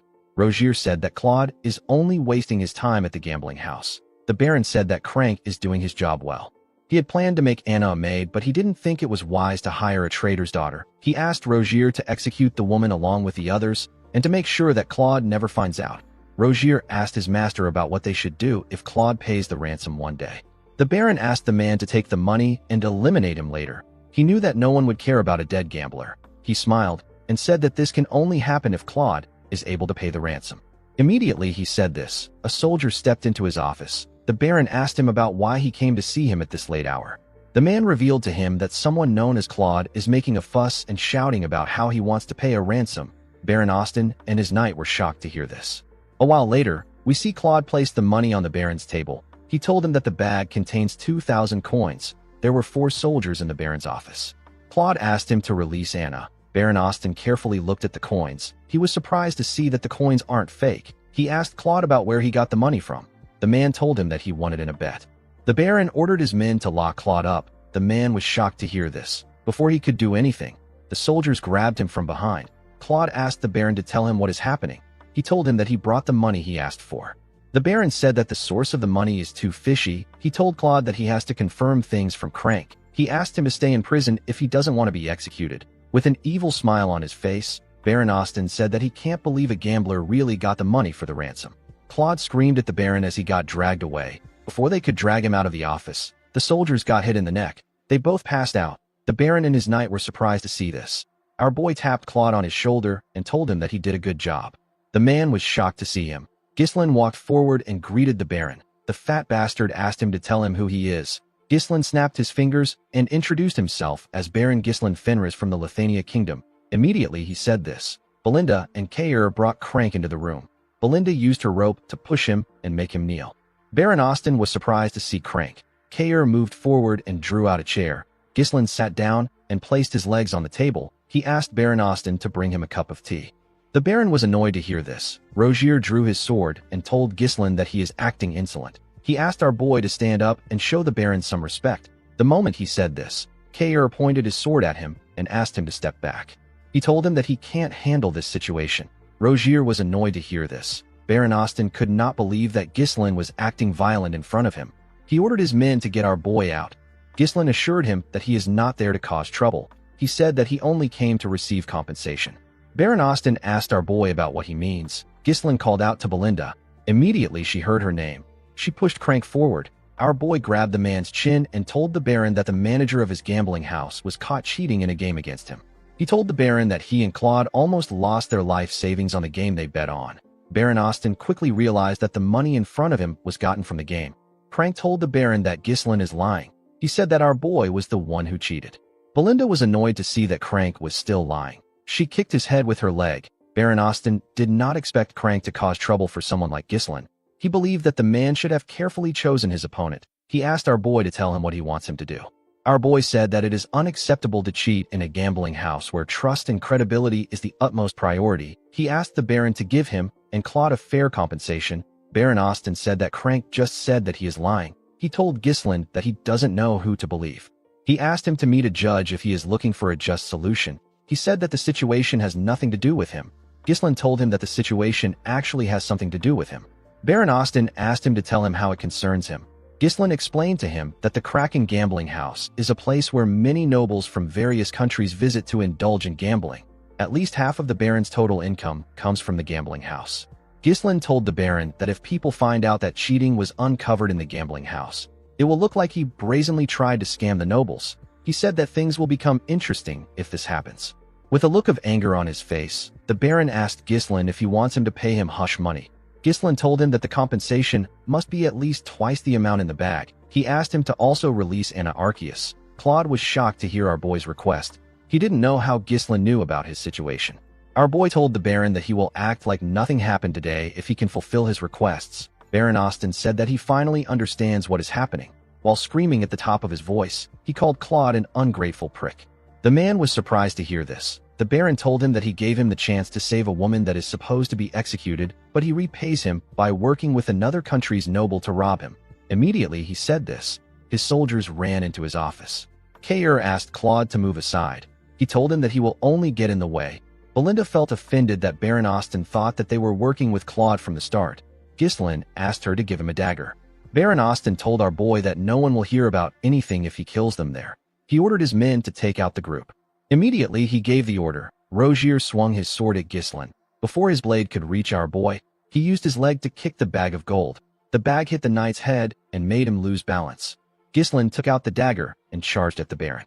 He stabbed his hand and pressed it into the table. Baron Austin screamed out in pain. His men couldn't reach him because Belinda and Kair were holding them back. With a cold gaze in his eyes, Ghislaine asked Belinda and Kair to not kill the soldiers. They accepted his order and charged at the soldiers. Kair used his sword to block his opponent's attack. He then gave him a punch that knocked him out. Belinda took out some thin and light strings. She used it to block her opponent's sword. She gave the man a bone-crushing kick in his neck. Ghislaine got on the table and blocked one of the soldiers' attack with his sword. He pushed the man back with his sword. The moment he did this, Rogier charged at him. He swung his sword at him from behind. Our boy easily turned around and blocked the man's attack. He used his sword hilt to hit Rogier in his neck. His attack went through the knight's helmet. Claude watched the group as they fought. He didn't understand what was happening. He couldn't comprehend why they were going this far for someone they didn't know. Immediately, he thought of this. He remembered our boy telling him that he is someone he needs. Claude didn't want to believe this. Life had already taught him that there is no such thing as kindness without a reason. Ghislaine and his subordinates took out the entire unit. While crying, Baron Austin called our boy a scoundrel. He couldn't accept the fact that Ghislaine wounded a noble. Our boy took out the dagger. He told the Baron that he will be taking the money and Anna. Before he could say anything else, Claude grabbed his clothes. The man decided to accept Ghislaine's kindness. He believed that it was better for him to accept it now and regret it later. With a confident look on his face, he told the Baron that he can come to the Fenris territory of the Lithania kingdom if he has a problem with them. He told him that he will treat him like a guest. The next day, we see Kair and Belinda riding their horses in front of Ghislaine's wagon. Claude sat with our boy. Ghislaine asked him if he is certain that he doesn't want to live with Anna. Claude said that Anna will find it more comfortable to stay in her homeland without the person who caused her father's death. He looked up and said that he didn't even save the girl by himself. Ghislaine smiled when he heard what he said. He told himself that he has now repaid his debt to his friend. It was a debt that he owed him when he was obsessed with revenge. He recalled how he held Claude's dead body in his hands. Ghislaine looked at the sky and said that he feels much lighter now. He looked at the land in front of them and asked Claude to tell him how he likes the place. Claude asked him to kill the lord of the land if he gets the chance. He said that the land looks a bit strange, but it will be easy to take over. Ghislaine asked him if he is suggesting that he harms himself. Claude was shocked to hear this. He couldn't believe that this poor-looking countryside belongs to our boy. He told him that he only followed him because he looked rich. Ghislaine grabbed his head and moved him closer. He revealed to Claude that he is now the steward of their land. He told him that everything he sees will now be under his management. Claude realized that he messed up He told Ghislain that he takes back everything he said. He begged him to take him back to Anna. Unfortunately for him, it was too late. The scene shifts, and we are taken to the Desmond territory. We see Count Desmond sitting on his throne. His officials sat on a round table in front of him. The Count mentioned Perdium and Fenris. His officials became nervous when they heard him speak. With a serious look on his face, Count Desmond mentioned our boy's name. He raised his hand and ordered his officials to send a messenger to Amelia. He said that they will be moving up their plan. In the next scene, we are taken to Ghislain's castle. We see our boy standing in front of his men. He was dressed like a proper noble for once. He thanked them for gathering there. He told them that they need to get to work. Everyone accepted his order. The state of the territory that was just freed from Count Degard's tyranny was abysmal. Ghislain appointed Claude to various administrative roles and began to restore order in the territory. As they walked around the town, Ghislain asked Claude to do a census and track down every last person. He asked him to purchase at least 6 months of food supplies in bulk. He told him that solving the food crisis is the top priority. Claude accepted his order and wrote it down. Since they will soon start farming, Ghislain asked Claude to assign oxen with plows to the farming households in order to get the land tilled. He asked him to also check if they can clear parts of the nearby forest to secure more arable land. Claude was surprised to hear this. He asked our boy if they are really going to farm on the dried-up, withered land. Ghislain told him that they are. He explained to him that they will grind the bones of the blood python and use it as fertilizer. He asked Claude to replace all the outdated structures because they are useless. He asked him to construct a warehouse and a sewer. As he heard Ghislain's orders, Claude realized that he was dead. He is the general administrator, inspector, clerk, treasurer, auditor, tribune, requisition officer, customs officer, tax collector, food officer, liquor control officer, and he still held many more positions. The poor bastard shouldn't have accepted Ghislain's kindness. He should have left Anna and ran away. Later in the day, Claude went to meet Ghislain. He told our boy that the work is too much for one person to handle. Ghislain asked him if he has even tried. He asked him to use this opportunity to test his limits. He told him that he can hire more people if needed. Claude realized that he wasn't getting through to Ghislain. He quickly turned around and began to run. Our boy didn't even bother to look at him. He called out to someone known as Wendy. A woman came out of nowhere and charged at Claude. She easily caught up to him and tied him up with her strings. The beautiful woman with platinum blonde hair introduced herself as Wendy. She told Claude that she has received an order from head maid Belinda and has been assigned as his bodyguard. She told him that she looks forward to working with him. Claude screamed out for help. Since they were still in the early stages of development, Ghislain needed Claude to hold out. Our boy remembered that this kinds of things were quite easy for Claude in the past. A noble by right has the responsibility and duty to protect their people. However, this territory has a lot of issues. The citizens don't trust nobility due to the exploitation and oppression they faced from the greedy lords. They have lost the will to work due to endless poverty. There is also the issue of starvation. The more these problems are ignored, the more the nobles end up isolating themselves. Ghislain knew that he needed to resolve the basic issues quickly if he wanted to restore the foundation of this territory. Unfortunately, our boy was met with another problem. There was not enough funds to resolve their issues. Ghislain explained to his group that he won't be able to pay their wages in 3 months if they keep spending money on the territory. Gillian said that this is truly an important issue. Kair didn't understand why our boy was bothered about money. He reminded Ghislain that he can just mine some runestone. Our boy explained to him that the runestone has more uses for it other than just selling it. He said that they need to fund the mage's research. Apart from this, the runestone vein isn't limitless, so they can't rely on it forever. Our boy said that they need a stable source of income. The moment he said this, Claude barged into his office. Ghislain told him that he arrived at the perfect time. He told him that he has something he wants him to do. Claude told him that there is no need for him to do anything. He revealed to him that he has devised the best plan to save the territory. Everyone was surprised to hear this. With a confident smile on his face, Claude asked Ghislain to build a casino. Immediately he said this, he got kicked out of the building through a window. When they brought him back to the room, Belinda gave Wendy the authority to act before Claude can say something. Claude asked her to tell him what she wants him to do. Since they can't farm or use the runestone as they please, Claude believed that the best thing to do would be to turn this worthless piece of land into an entertainment district. He told Belinda that he is just trying to be realistic. Alfoy, the gambling addict, appeared behind Claude and said that he supports the idea. Ghislain told Claude that he will consider his plan when they have spare time in the future. He asked him to proceed with the tasks he assigned to him. Claude asked him if he really believes they have enough food stock to hold out. Ghislain explained to him that they might be able to make money if they build a casino in a territory with no proper foundation. He told him that they will also be unable to stop the rise of an underworld. Our boy believed that a casino won't be good for him in the long run if he wants to go against his enemies. Claude explained to him that they are constantly importing food due to shortages. He told Ghislain that they need to do something now before they run out of money. Alfoy backed the man up by suggesting that they build a grand game hall in the town. Ghislain told him that he will take care of the food problem. Claude was surprised to hear this. Our boy revealed to him that he will make crops grow on their soil. He asked Claude to do whatever he says without complaints. Claude reminded him that he said that the land isn't fit for farming. Ghislain smiled and asked him if he is certain about it. Claude said that he is sure. Alfoy backed him up and said that it can never happen. With a smile on his face, Ghislain asked them if they would like to make a bet. 3 months later, we see Claude and Alfoy staring at something in shock. Claude asked Alfoy if he is dreaming. The two of them couldn't believe their eyes. The field was filled with rye. The commoners were extremely happy to see that the seeds they planted actually grew. It had been so long since they harvested crops in their land. Claude asked Ghislain about how he did it.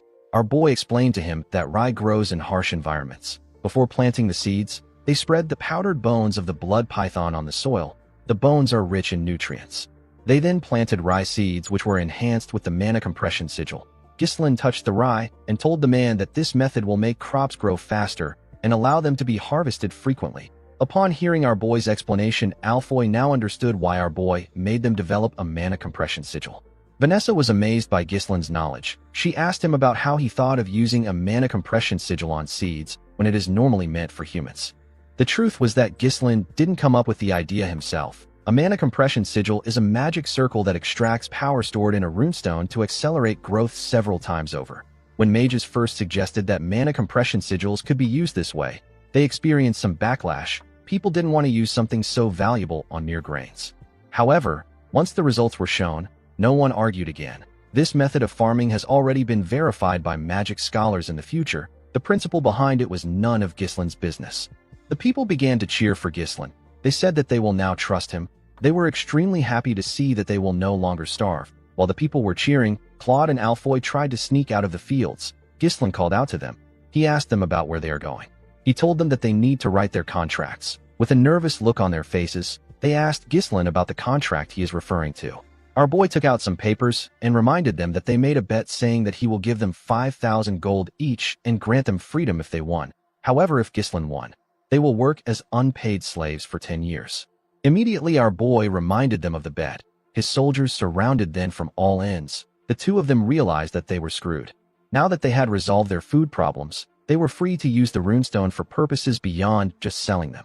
In the next scene, we see the tower master of the flame magic tower sitting with Ghislain. Hubert was shocked to hear our boy ask him to build a branch of his magic tower in his territory. He didn't understand why Ghislain suddenly made this request. He told him that he simply stopped by to congratulate him on becoming a lord.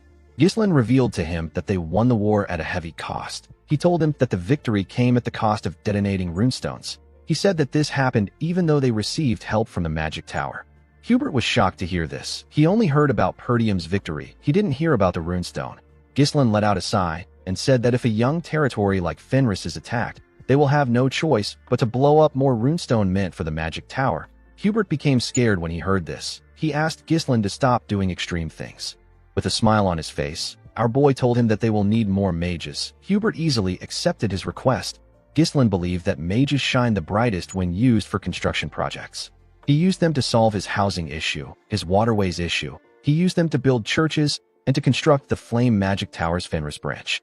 Due to the fact that more mages were dispatched from the Magic Tower, they were able to complete the large-scale construction swiftly. Of course, there were occasional minor conflicts by some mages who struggled to adapt to the territory. The mages protested against Ghislain's treatments. They called him a ruthless scum. They couldn't believe that he was making mages like them do hard labor. Ghislain found a way to resolve the issue through what he calls amicable agreements. Of course, our boy knocked them out. He asked Alfoy to get the contracts. Alfoy gladly accepted the order. He didn't want to be the only one who became a slave in this territory. Thanks to the efforts of the mages, the territory quickly regained its functionality. Unfortunately, there were still external issues that Ghislain had to face. In the next scene, we see Claude barge into Ghislain's office. He told our boy that there is trouble. He revealed to him that a rebellion has broken out in Rayfold. He said that Amelia has started a rebellion. Our boy wasn't shocked. He already knew that the rebellion was going to take place. However, it took place sooner than it did in his past life. Ghislain knew that his interference caused this. Desmond and Amelia are puppets dancing to the tune of Duke Delphine. Since the Duke's attempt to use Degard to seize Perdium has failed, he has no choice but to act directly. Ghislain was well aware that his war wasn't over. Gillian asked his master about what he wants to do. Belinda said that things are bad for them if Amelia now runs the territory. Ghislain wasn't just going to sit back and let the Duke pressure him. He said that they are heading to the kingdom's capital. The scene shifts, and we are taken to Cardinia, the capital city. We are shown a room in a tower. We see sunlight entering the room through the roof. Someone in the shadow moved close to the sunlight. The person put their hand into the sunlight. Immediately they did this, their skin began to burn. It quickly turned red. The masked person glared at their hand. They said that they want to die. In the next scene, we see an eagle fly over the beautiful capital city of Cardinia and its fortress. The capital was more developed and beautiful than other territories. There were several soldiers watching over everyone. There was a ridiculously huge castle at the center. Ghislain and his subordinates marched into the capital. Torin was shocked to see how massive the capital was. He said that the territories they have been to look like trash when compared to the capital. Gordon was also shocked to see how big it was. He said that the castle on their land cannot compare to that of the capital. Kair smiled and dared him to say this in front of Ghislain. Alfoy and Vanessa sat together in a carriage. Vanessa was very excited to see the capital. She told the boy that they are selling materials that she has never seen even in their magic tower. Alfoy didn't really care. He said that they must have worked harder than their tower. Outside the carriage, we see Ghislain moving with Claude. He said that he doesn't like it. Claude was surprised to hear this. He didn't know what Ghislain meant. Our boy said that he wants to tear the capital down because it feels like it is boasting. Claude didn't know what to say. He moved close to Wendy and asked her about what is wrong with their master. Wendy simply said that anything their master says is correct. Claude wondered if Ghislain also had a twisted side to him. He felt like our boy was holding a grudge from his past life. Ghislain stared at the city's fortress. He referred to it as the impregnable fortress. People used to say that Cardinia was blessed by the goddess. Our boy once brought down this blessed city. He died in this place. He attacked the capital city to kill Duke Delphine, who had seized the throne at that time. Unfortunately for Ghislain, the Duke wasn't there, due to the fact that he was blinded by revenge. Ghislain made a mistake of turning everyone into his enemies. He knew that he couldn't do everything on his own in this life. The scene shifts, and we are taken to the past. We see Zwalter looking shocked when our boy informed him that he is going to the capital. Ghislain told him that he needs to go there. The Count asked him about what will happen to his territory. Our boy revealed to him that he will provide 1 year's worth of food for Perdium. He said that he wants Homern and Randolph to be sent to his territory during his absence. The administrator and the knight captain were surprised to hear this. They were very happy to hear that Ghislain was going to provide Perdium with a year's worth of food. Zwalter told his son that this is not important right now. He reminded him that he said that the Rayfolds are planning to harm them.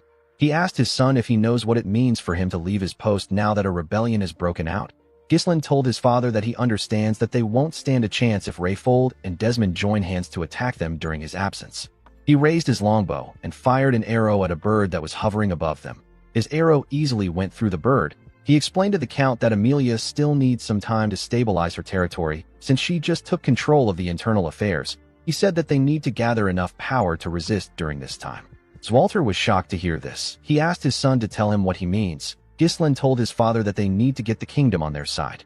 In the next scene, we see a man present a gloomy and dirty mansion with poor infrastructures to Ghislain. He told him that this is the cheap, huge, and marvelous castle he requested for.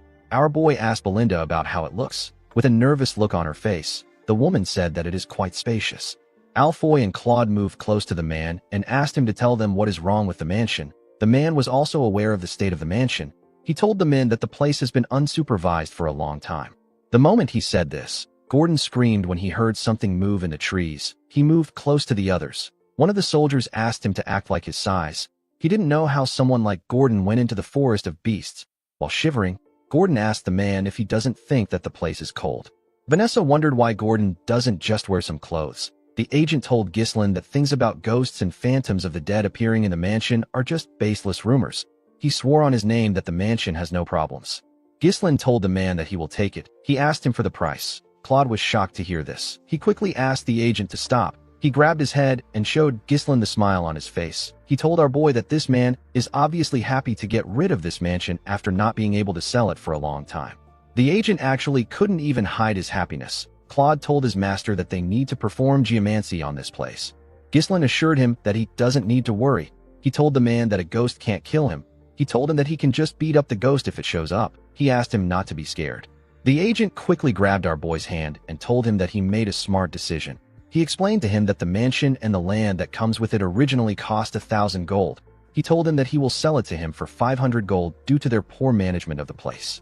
Ghislain said that he will pay 200 gold. The man was shocked to hear this. Our boy reminded him that he said that there are ghosts in the mansion. He said that he is very scared of ghosts. He told him that he can go somewhere else if he doesn't want to sell it for 200 gold. The agent explained to him that this is the only mansion in the capital going for this price. Our boy told him that the maintenance costs of a cursed property like this will end up higher than the property value. He reminded him that he will still have to continue paying the annual land taxes if he is unable to sell it. The agent became nervous. With a smile on his face, Ghislain asked the man if he knows anyone else who would buy this mansion other than him.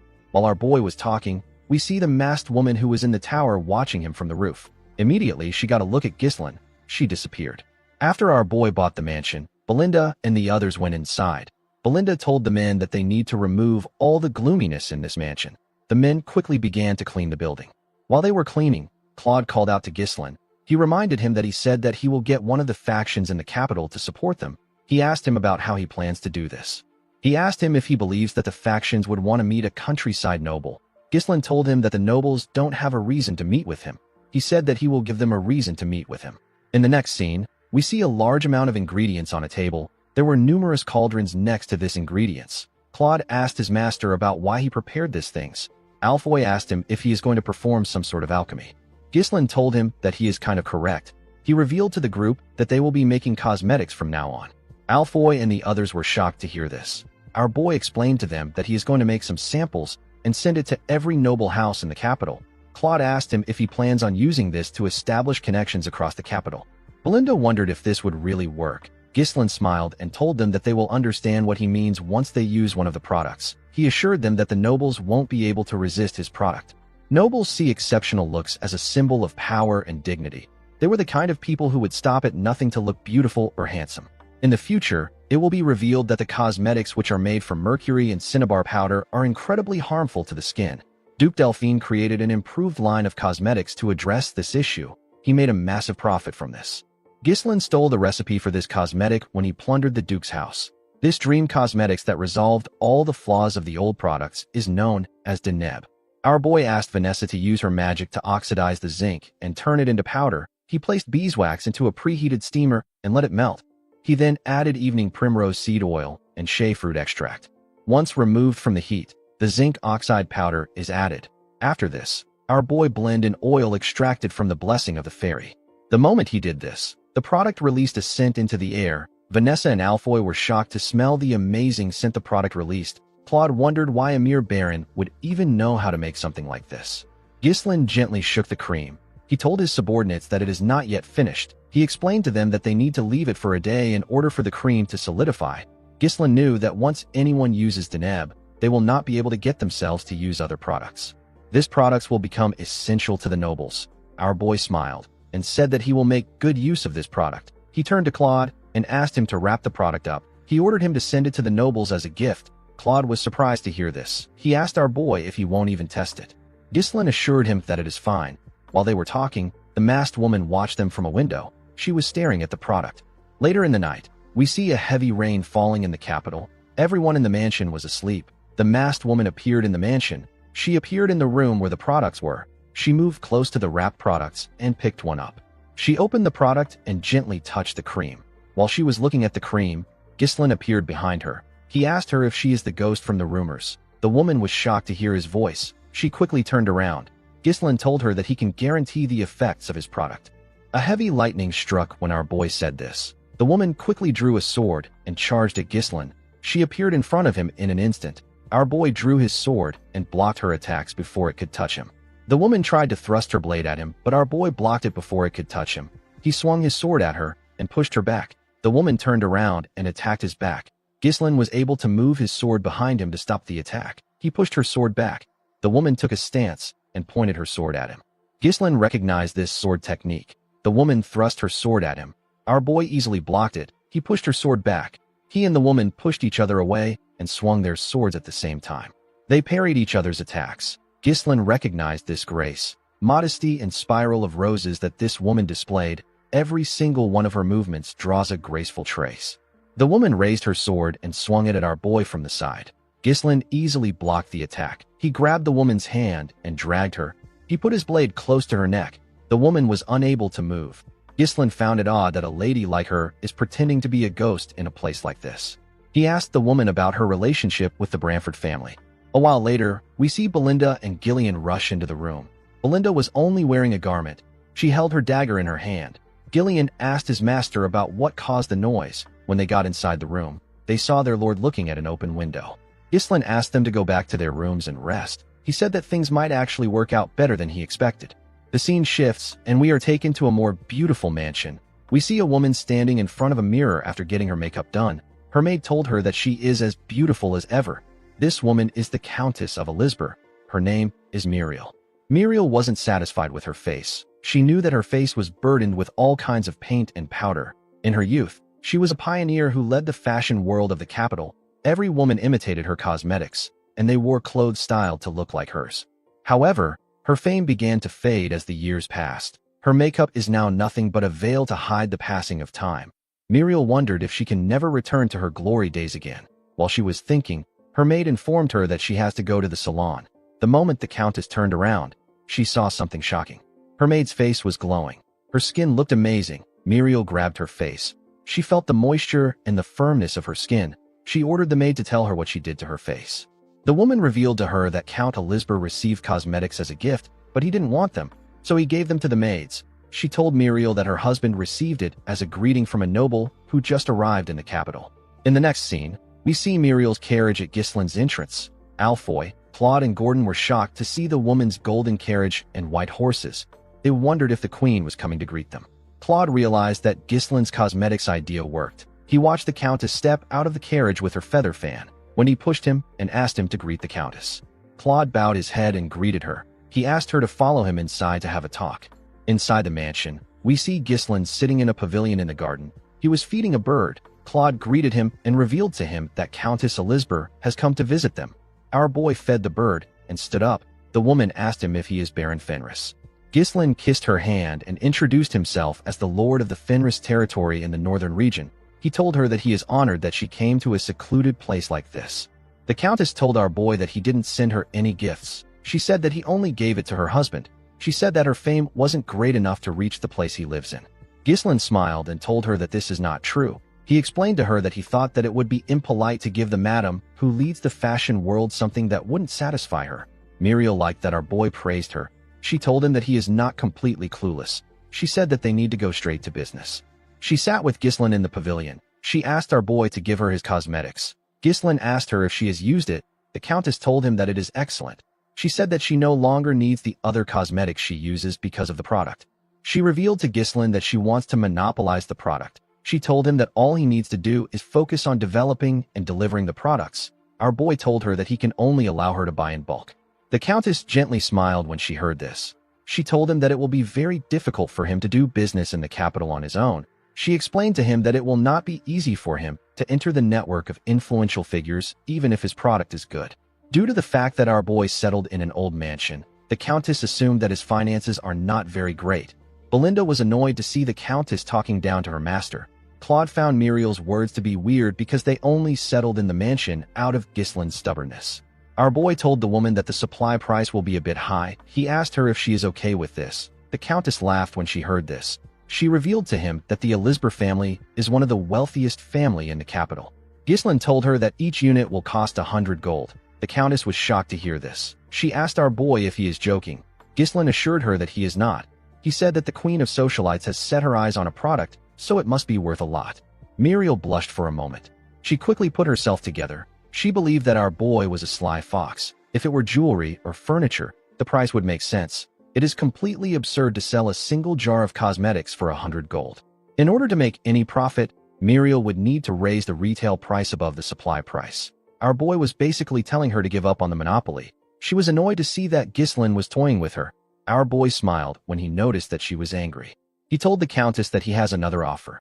Belinda moved close to him with a box. Our boy explained to her that he can give her honor even if he cannot give her an exclusive deal. Muriel asked him about what he means. Ghislain placed the box on the table and opened it. He presented 15 cosmetics to Muriel. The woman was shocked to see this. Ghislain told her that this is the cosmetic he made by himself. He told her that it is called Deneb. He said that it is a gift to commemorate their connection. He picked up one of the Deneb and explained to her that there are still many nobles who don't know how effective Deneb is. He said that this is a product that can change the market. He told Muriel that she can be the one to change the market. Muriel let down her feather fan and smiled. She told Ghislain that he is a baron who only knows how to pick the prettiest words. She closed the box and accepted his offer. She stood up and moved her fan close to him. She told Ghislain that he will distribute the cosmetics, and she will lead the trend. Our boy smiled and said that this is excellent. He walked the Countess back to her carriage. Before getting in, Muriel asked Ghislain to let her know if he needs anything. She told him that she will help him out if it is within her power. Ghislain asked her if she can grant him a request. Muriel was surprised to hear this. He asked her if she can relay some words to Marquis Brantford. He asked her to tell the Marquis that Baron Ghislain Fenris can solve his daughter's problem. The scene shifts, and we are taken to the Brantford territory. We see someone telling an old man with red eyes what Ghislain said. This man is the Marquis.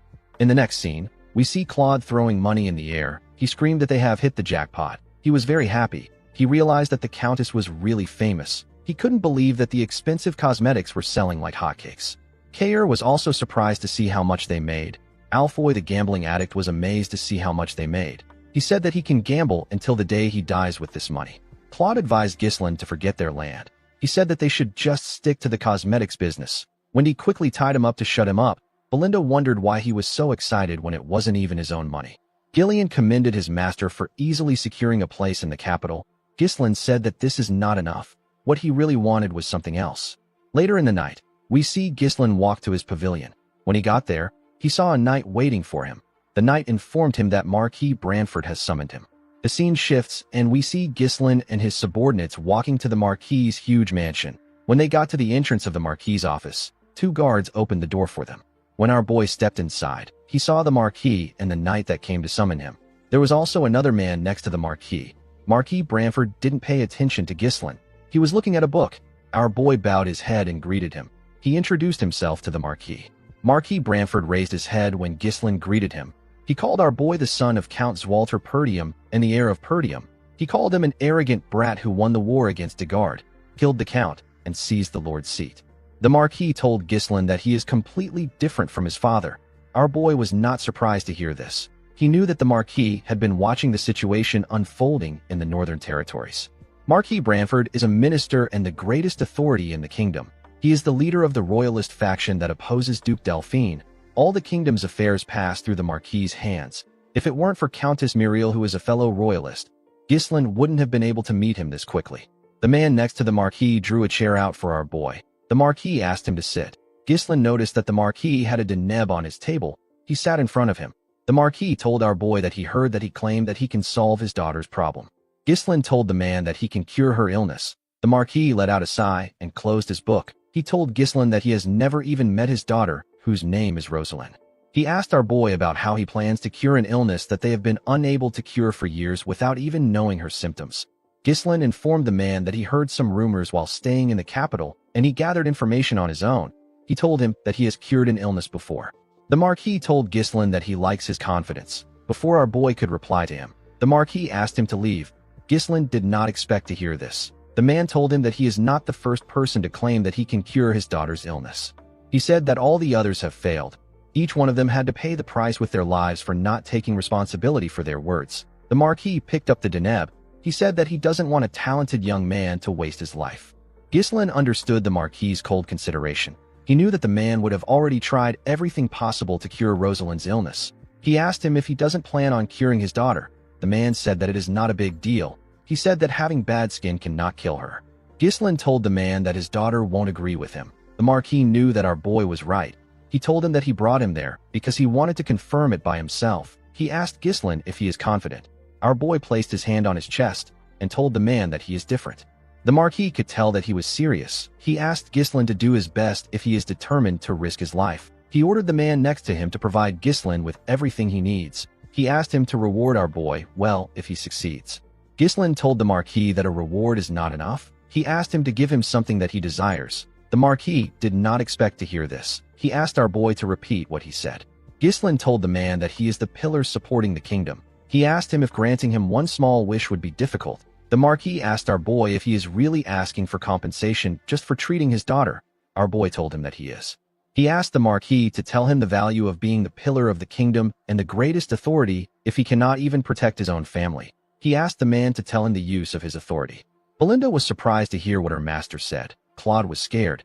He didn't know why Ghislain was speaking so boldly. The Marquis told our boy that the price of demanding something from him is not cheap. He told him that he has to put everything he has on the line if he wants to get what he wants. The moment he heard this, Ghislain remembered his county, his sister, his father and his officials, his comrades and soldiers. This were the most important people to him. With a serious look on his face, the Marquis stretched out his hand and asked Ghislain if he can do it. Our boy looked into the man's eyes. He put himself together and shook his hand. The Marquis was surprised to see this. Our boy told him that he will put everything on the line. The Marquis looked into his eyes. He could tell that Ghislain was being serious. He turned to his assistant and asked him to inform the royal treasurer to prepare to cut off all support for Perdium. He asked him to instruct the commander of the guards to surround Ghislain's mansion in the capital. He forbade all entries and exits. The Marquis stood up and told Ghislain that he has 1 week. He asked him to bring Rosalind to him in perfect condition within this time. Our boy smiled and said that he can do it. Belinda became nervous when she heard this. Claude was annoyed. He couldn't believe that Ghislain put them in another issue when they just solved their money problem. Belinda knew that the Marquis could easily take out Perdium and Fenris. She hoped that her master knew what he was doing. Ghislain stood up. He knew that the Marquis doesn't tolerate anyone who challenges his authority, especially when it comes to his daughter's illness. Since it was a problem even the most powerful man in the kingdom could not solve, he decided to just accept his fate. Our boy knew that he had to succeed. He walked out of the Marquis's office. Marquis Branford watched him as he walked out. He said that there is no turning back now for Ghislain. The scene shifts, and we are taken to Rosalind's room. We see her looking around. While looking around, Rosalind remembered asking her father if she has to risk her life to help others. At this time, her skin was still normal. The Marquis told her that helping the powerless is nothing but hypocrisy. He explained to her that she needs to first acquire strength if she wishes to be in a position where she can help. Rosalind looked at her sword and said that she followed her father's words. She said that she acquired the strength that she needed, but it came with a hideous appearance. Ghislain stepped into her room and told her that he knew that she would be the daughter of Marquis Branford. Rosalind turned around when she heard this. Our boy stretched out his hand and introduced himself as Ghislain Fenris, the lord of the Fenris territory. Rosalind asked Ghislain to tell her why he is there. Our boy explained to her that he came to cure her illness. He asked her if the cosmetics he gave her had any effect. Rosalind threw the deneb at him when she heard this. Ghislain dodged it by bending his head. The product hit the wall and got destroyed. With a shaky tone in her voice, Rosalind asked our boy if he thinks that he is the first person to attempt to cure her illness. She put her hands around her body and told Ghislain that she is not interested in knowing the medicine or method he will use. She asked him to leave her alone. She said that it is all futile. Ghislain assured her that he is different. He revealed to her that he is putting his life on the line to treat her. Rosalind turned to him and told him that everyone who came to satisfy their greed always say that they are putting their lives on the line and they are different. She asked him if he thinks that he is special because his cosmetics are selling well. Ghislain told her that he understands that she has been through a lot. Rosalind Branford is a girl who inherited the blood of the Marquis and her mother, who is the daughter of the kingdom's chancellor. After her mother passed away, she became the sanctity of her family. The girl was skilled in both the pen and the sword. She knew how to wield the sword and use mana. She also built her achievements as the foremost patron of Cardinia's various industries. However, an unknown disease completely overturned the life of this talented girl. Even when the Marquis's family exhausted every possible means, Rosalind's illness couldn't still be cured. Due to this, Marquis Branford sought to resolve his daughter's problem through a political marriage. Even if she could no longer live like before, the Branford name would still be able to protect the girl. The cause of Rosalind's illness is an irreversible spontaneous skin eruption, which is caused by improper training of the mana cultivation technique. This is one of the rare rejection responses that appears when the balance between the polarities of mana collapses. In other words, Rosalind's mana road itself was in disorder.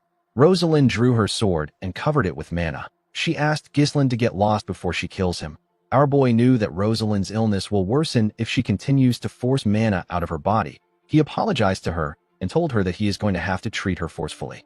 Immediately he said this, he charged at the girl. Rosalind swung her sword at him when he got close to her. Ghislain blocked her blade with his sword hilt. He used his sword hilt to push her blade down and grabbed her arm. He slammed Rosalind on the ground and managed to hold her down.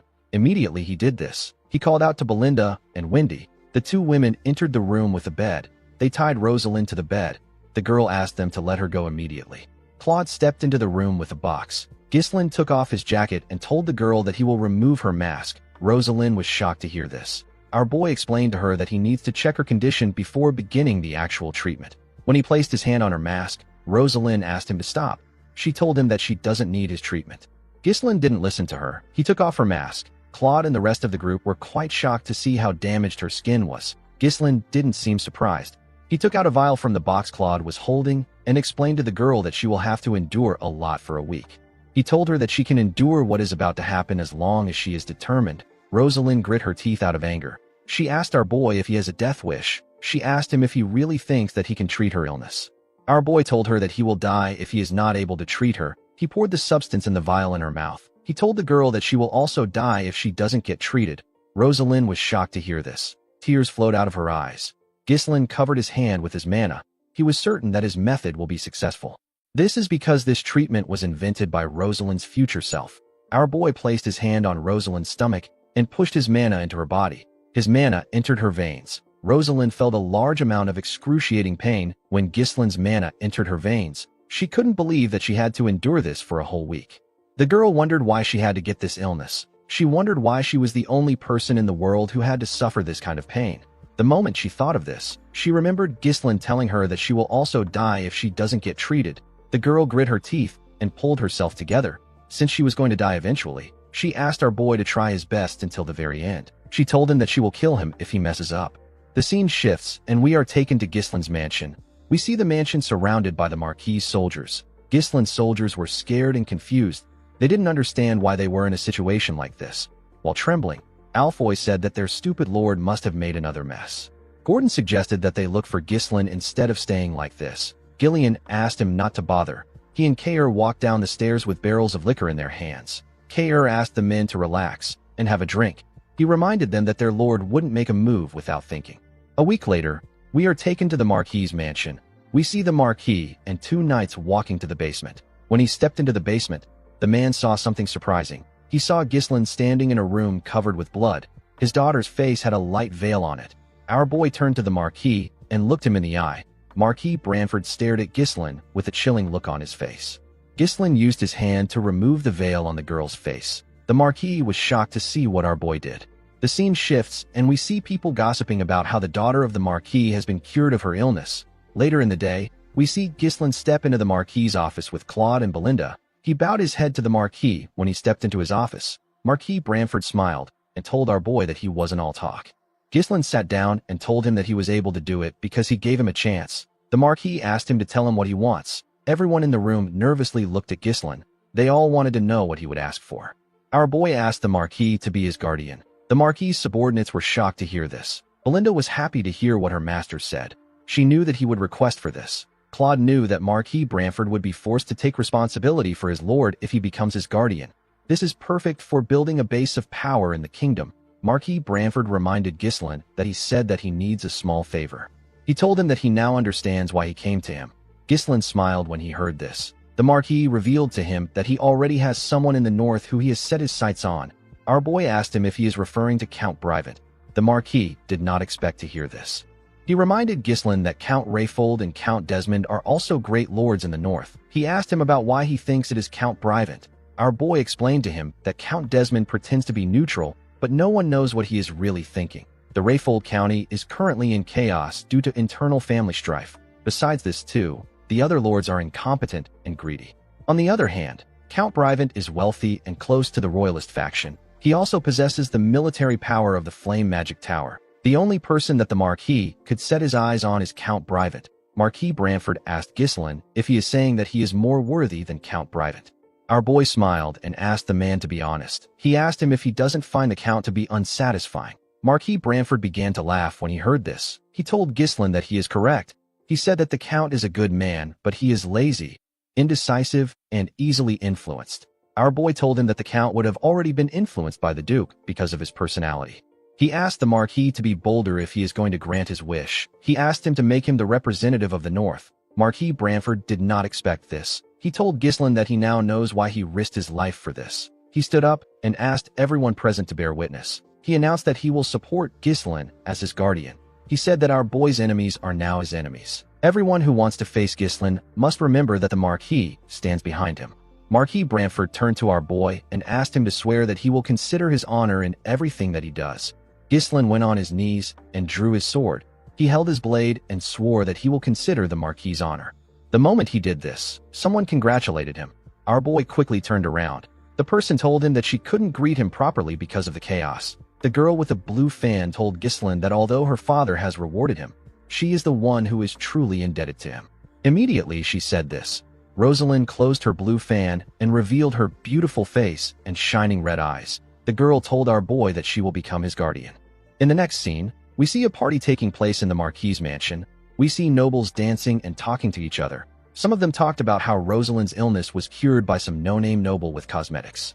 Someone said that it might be the Deneb that Countess Muriel has been advertising. A noble lady asked the man not to make her laugh. She said that a cosmetic product cannot cure an illness that even doctors couldn't cure. Another man said that Marquis Branford wouldn't host a banquet for no reason. He said that he heard that the Marquis has already decided on whom to support. While the nobles were chatting amongst themselves, someone asked them to look up. Everyone quickly turned to the door. They saw Ghislaine walking with Belinda by his side. The woman wore a beautiful dress. Belinda grabbed her master's hand and asked him to take it out of his pocket. She asked him to put a smile on his face. Ghislaine wasn't really interested in doing this. He asked the woman if she doesn't think that she is a little overdressed for the event. Belinda smiled and asked her master if he knows when she will get the chance to come to a banquet like this. She said that she cannot miss a banquet hosted for him by the real power of the kingdom. Ghislaine said that he is not certain if the banquet is for him. Immediately he said this. The doors slowly opened. Someone announced that Marquis Branford is entering the hall. Everyone quickly turned to the door. They saw the Marquis step into the hall with a lady by his side. Rosalind gently walked down the stairs. She put her blue fan away and revealed her face to the nobles. She asked them if they have all been well. The nobles began to cheer when they saw Rosalind's face. They couldn't believe that the rumors were true. One of them said that she is even more beautiful than before. Belinda said that she almost didn't recognize the girl. She told our boy that no one would believe that this was the same person who had a bad temper a few days ago. While looking at the nobles, Rosalind turned to our boy and carefully looked at him. Ghislaine didn't know why she did this. The Marquis thanked everyone for attending his banquet. He said that today's banquet is to celebrate his daughter and to allow him to officially announce that he has decided on his ward. The nobles were surprised to hear this. They couldn't believe that the rumors were true. Marquis Branford told them that some of them might already know our boy, but most of them don't. He said that Rosalind was able to break free from the illness that has been oppressing her for years thanks to the efforts of Baron Ghislaine Fenris. The Marquis said that his family will do its absolute best to help Ghislaine as its guardian. He asked the nobles to treat our boy the same way they treat him. He smiled and asked them to enjoy the banquet. Immediately he said this. The nobles turned to Ghislaine and glared at him with a scary look in their eyes. They looked like predators that have found their new prey. Ghislaine realized that the Marquis might be careful when making a decision, but he is decisive when it is time to act. He remembered the Marquis asking him to attend the banquet so that he could introduce himself to the nobles of the faction. He told our boy that the nobles can provide him with help in the future. Ghislaine noticed that most of the kingdom's important figures attended this banquet. He didn't like interacting with nobles, but he understood that the banquet would benefit him a lot. While he was looking around, he heard some people gossiping. Some wondered if Ghislaine deserved to be under the Branford family. Some said that his family doesn't even have any real power. Belinda was annoyed to see that they were looking down on her master. While the nobles were talking, someone called out to Ghislaine. Our boy and Belinda quickly turned their heads. Rosalind bowed her head and told Ghislaine that she would like to extend her gratitude to him. The nobles were shocked to hear this. The hall became quiet. Rosalind asked him not to pay attention to the petty noise. She said that it is natural for rumors to follow a popular figure. Ghislaine said that he is not interested in this kind of popularity. He told the girl that their intense gazes are almost burning his skin. Rosalind told him that today is a special day. She explained to him that the nobles have confirmed that she has officially returned to the public's eye, and they found out that her father has become his guardian. She said that the nobles must be itching to do something. She stretched out her hand and told Ghislaine that they need to greet the nobles. She said that everyone is waiting. Our boy carefully turned and looked at Belinda. The woman smiled and waved at him. Ghislain smiled and grabbed Rosalind's hand. The girl explained to him that the royalist faction is divided into 3 main groups. The first group belongs to the wealthy house of Elizabeth, which dominates the capital's culture and commerce. The second group is under the Chief Justice, who oversees law and administration. He is the eldest son of the royal chancellor and Rosalind's in-law. His name is Sir Bilor Norton. The third group is under Marquis Morris Macquarie. He is the commander-in-chief of the kingdom's army. He is in control of the nation's military might. Rosalind explained to Ghislain that this people are the high nobles of the Lithania kingdom who wield immense power over administration, finance, and the military. She told him that whoever he chooses to greet first as the northern representative will either raise or diminish their prestige. The moment he heard this, our boy remembered the Marquis telling him that the world he is about to step into is completely different from the one he comes from. Rosalind told him that he has to choose well. Ghislain carefully looked at the nobles. He let out a sigh and walked forward. He moved close to Count Elizabeth and bowed his head to introduce himself to him. Marquis Morris was annoyed to see this. Count Elizabeth greeted our boy with a smile on his face. He told him that his wife has gained some confidence thanks to him. He asked Ghislain to let him know if he ever needs any help. Countess Muriel moved close to our boy and referred to him as their little brother. She said that our boy is quite loyal. Ghislain asked her if she is allowed to call him this in this formal setting. The Countess said that it is not important since they are the only ones there.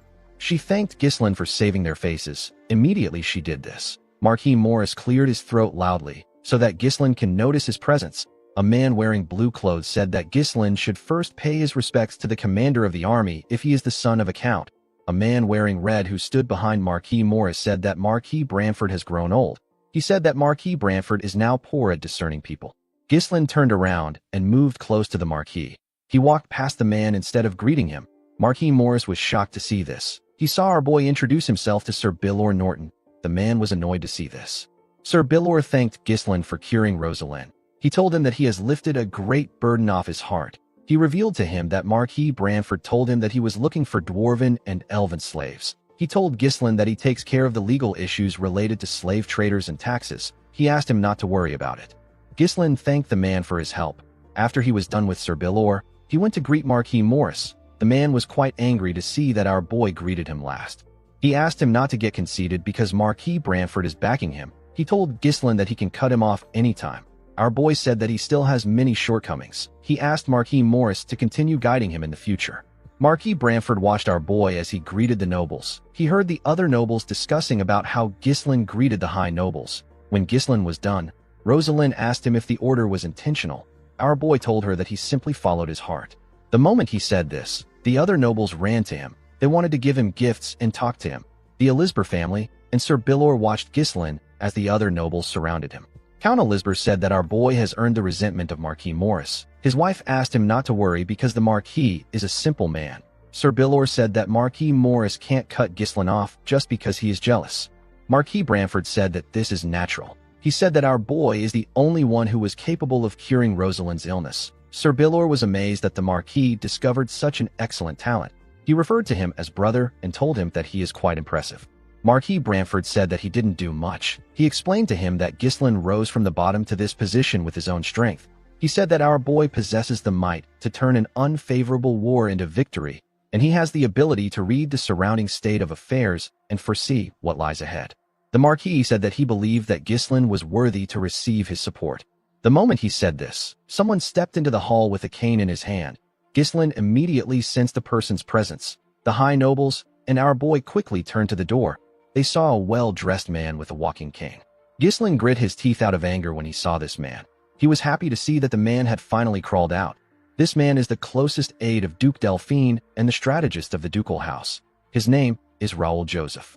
A man wearing a coat on a huge armor walked into the hall after Raoul entered. Our boy seemed to recognize this man too.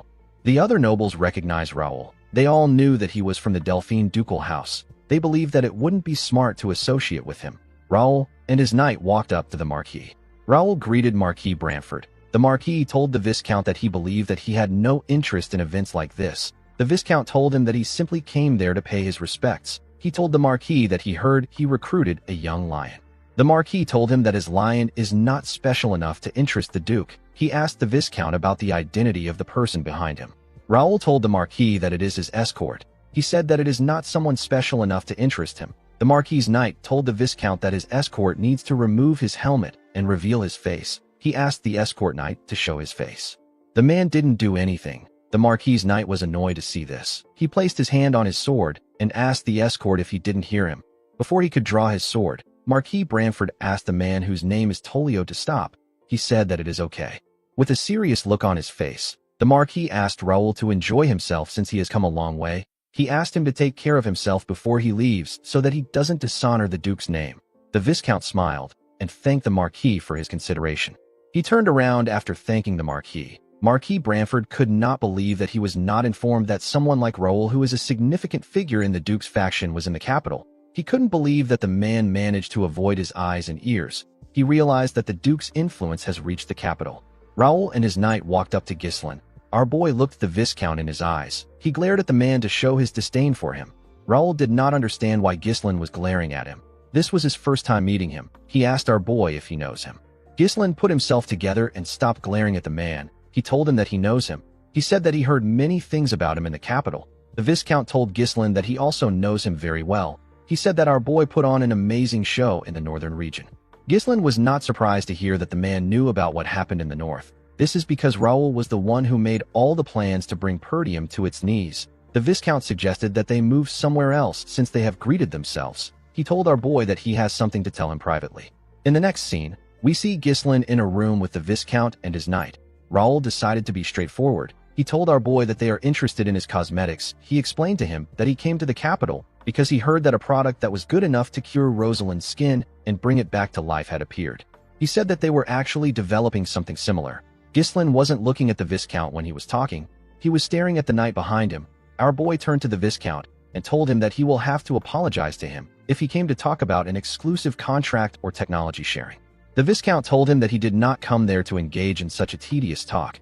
He said that a brilliant young man like him is rotting away in the countryside with nothing. The Viscount said that a scoundrel suddenly made a name for himself, led a war to victory, and secured a successful position in the capital. He asked our boy if this is by luck or skill. Ghislain told Raoul that he improved by studying a bit. This wasn't the answer Raoul wanted. With a smile on his face, the man asked our boy to come to the Duke's faction. Our boy was not surprised to hear his offer. Raoul said that there is an expiration date to talents and abilities. He told our boy that his life will end before he gets the chance to show his talents if he stays in a harsh place like the North. He told him that he will be worn down by barbarians and foreign wars. He said that this is not the first time he has seen brilliant young men waste away like this. He stretched out his hand and told Ghislain that he won't have to worry about this if he joins them, because they have the power to change his life. Our boy reminded the man that he has already joined the Royalist faction. Raoul told him that he cannot really say that he joined the faction when it has not been that long. He revealed to our boy that they can provide some fine lands in the south and give some to his father too. He said that Count Perdium must have been through a lot of troubles to protect the kingdom from the barbarians. He told our boy that the Count can't fight forever. He said that it might be time for him to retire. Ghislain already knew that Raoul would try to convince him like this, even though our boy already joined hands with the faction that opposes the ducal house. The Viscount is still trying to win him over. He spoke as if joining their side would somehow solve all of Ghislain's problems. He tried to sweet-talk and coax our boy to make him one of their own. Ghislain was certain that the man has used this same tactics on many people. He knew that this tactic was nothing more than a scheme to keep an uncontrollable variable within his grasp. He told the Viscount that the North is actually a better place than he thinks. Raoul told him that he doesn't have to decide right now. He said that he is planning on staying in the capital for a while. He asked our boy to take his time to think. Ghislain told the Viscount that he has a counteroffer for him. Raoul did not expect to hear this. Our boy asked the man to join their side. Raoul glared at Ghislain when he heard this.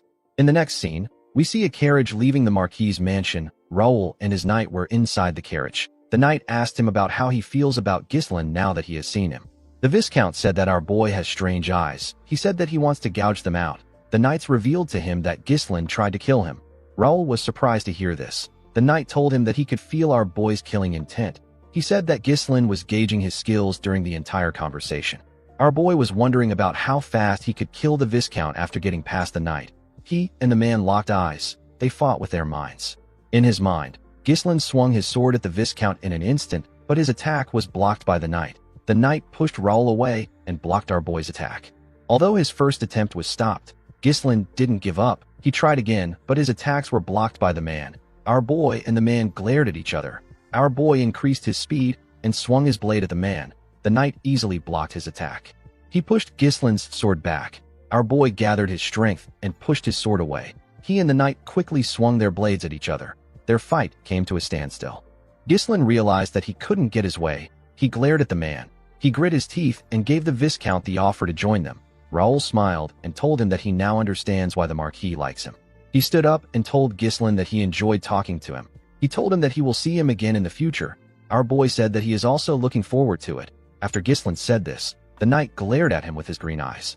Our boy looked him in his eyes and told him that he looks forward to seeing him. He referred to the man as the strongest swordsman of the kingdom. His name is Cain Balzac. The swordsman revealed to Raoul that our boy knew him. Upon hearing this, Raoul realized that Gislin's performance in the north is not a rumor. He said that this doesn't change his plan to take over the north. He said that his plan is only delayed. He told Cain that there are still many methods to use. He said that he will warn Count Desmond about our boy. He planned to tell the Count to consider Gislin as a knight captain of a territory when facing him. Cain told him that he is wrong. Raoul did not expect to hear this. The swordsman had already seen Gislin's skills, so he knew that our boy was not some knight captain. He asked Raoul to tell the Count to consider Gislin as the strongest sword in the north. The scene shifts, and we are taken to Gislin's mansion. We see the soldiers packing up the things in the mansion. Caer and Claude were in charge of supervising. Caer ordered the men to take every last penny. He warned them not to leave a single coin behind. Gillian controlled the soldiers outside. He told them the places where they were to keep each items. While the soldiers were busy packing up, we see Rosalind looking shocked when Gislin informed her that he is returning home. The girl asked him if he is serious. Gislin told her that he has a lot to do. He told her that he will leave the Deneb in the capital to her. He asked her to send the 300,000 gold to him. Immediately he said this. He noticed that she wasn't pleased. Rosalind asked him if he doesn't have anything else to talk about other than money. Gislin didn't know what to say. He reminded her that she is his sponsor. Rosalind told him that he is cold. She let out a sigh and explained to him that she needs to know more about him as his sponsor so that she can understand him better. She said that she would like to know things like the kind of goal he has for him to devote his life solely to work. Gislin told the girl that it is nothing much. He said that he simply wants to live his life well without starving to death. Rosalind said that this is not true. She told him that he would have accepted Viscount Joseph's offer and joined the Delphine faction if this was his goal. Gislin revealed to her that he has set a certain goal for himself as Perdium's successor and the Lord of Fenris. He told Rosalind that he needs her help in order to achieve this goal, but he cannot allow her to share his burden. Rosalind did not like what she was hearing. She asked Gislin to tell her why he won't share his burden with her. She said that a burden is naturally supposed to be shared. Gislin pushed her fan out of her hand and grabbed it. He gently raised her hand and kissed it. Rosalind was shocked to see this. She began to blush. Gislin told her that he cannot share his burden with her because he wants her to be happy. After saying this, he turned around and walked forward. Rosalind watched him as he walked away. She seemed blown away by our boy's smooth nature. As he walked away, Gislin thought about how the banquet ended with a positive mood. By rejecting Raoul's offer, Gislin was able to save the Marquis' image. All the support materials that would have gone to the Brivant territory are now headed towards Fenris and Perdium. Under the Branford name, Gislin can now enjoy many benefits like tax exemptions and preferential treatments. Our boy was able to secure 50,000 residents from the capital who will relocate to his territory. The dwarven slaves who are precious laborers have been sent to Fenris. With this improvement, no one will be able to look at Fenris as a small and impoverished domain any longer. However, the fact that the nobles from the ducal faction came to see Gislin in person means that they are plotting something else already. Our boy knew that this people will strike him down if he hesitates for a moment. He promised to kill Duke Delphine and erase every trace of him in the world. In the next scene, we are taken to a better-looking Fenris. We see some people handcuffed with chains.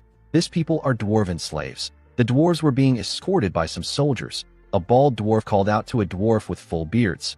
This dwarf's name is Galveric. The bald dwarf informed Galveric that the lord of the territory has arrived.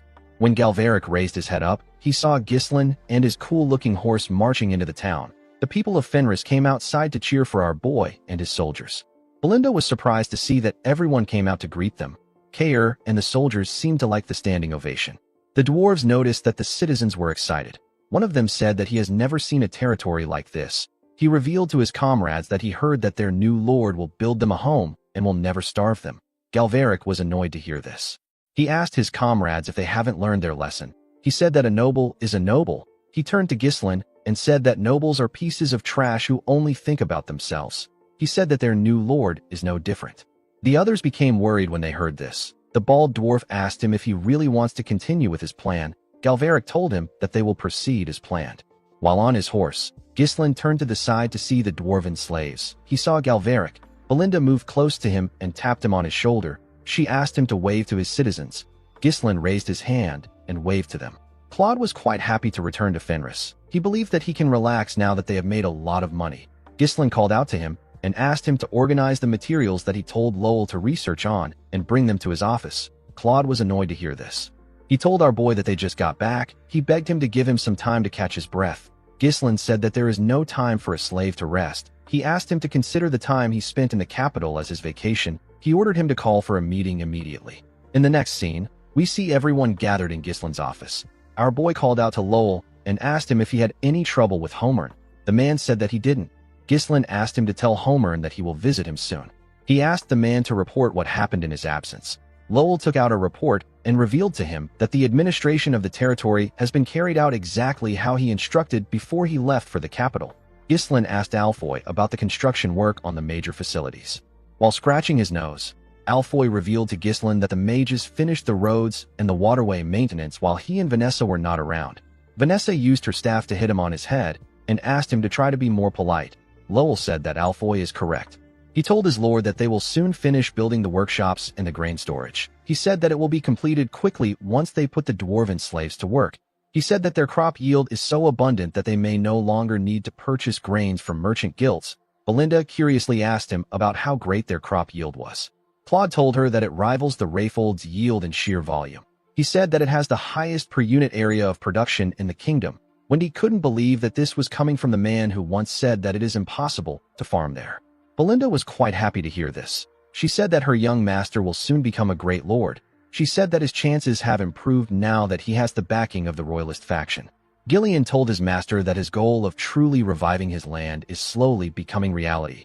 Ghislain believed that the territory has only taken a proper form. He said that this is not enough. He turned to Claude and ordered him to keep buying food until he says that it is enough.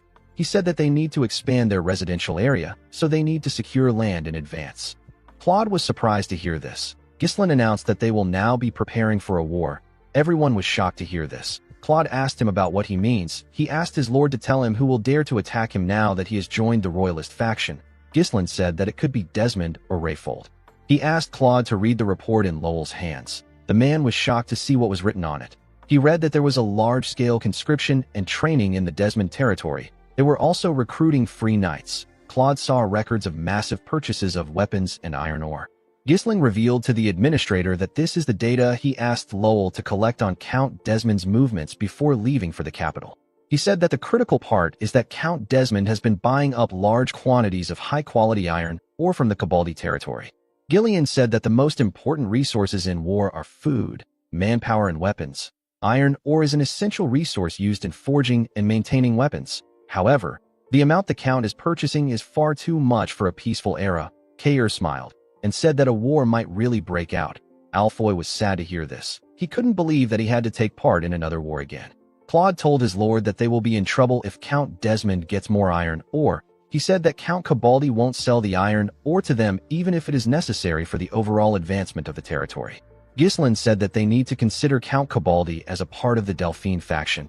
He said that their enemy can already be ready to attack while they're trying to get their iron ore. He asked the group if they now understand how uncomfortable the situation is. The room became silent. Ghislain told them that he is going to share his plan with them. Everyone quickly turned their eyes to him. He announced that they will be attacking the Cabaldi County first. Everyone was shocked to hear this. In the next scene, we are taken to the Cabaldi County. We are shown the Cabaldi Castle. Inside the castle, we see a man eat a berry and spit out a seed on the table. Count Desmond was sitting across this man. The man with the unique chin is Count Cabaldi. The Count asked Desmond to tell him what he means by strongest sword in the north. Count Desmond revealed to him that he received a report about the Fenris territory from the Duke. He said that the Duke asked them to consider Ghislain as the strongest sword in the north when facing him. He told Count Cabaldi that our boy is an unpredictable individual. He advised him to make preparations for war. Count Cabaldi asked Harold about why he is telling him this. He told Count Desmond that he will be the one to go out to fight. Harold told him that it was an order from the Duke.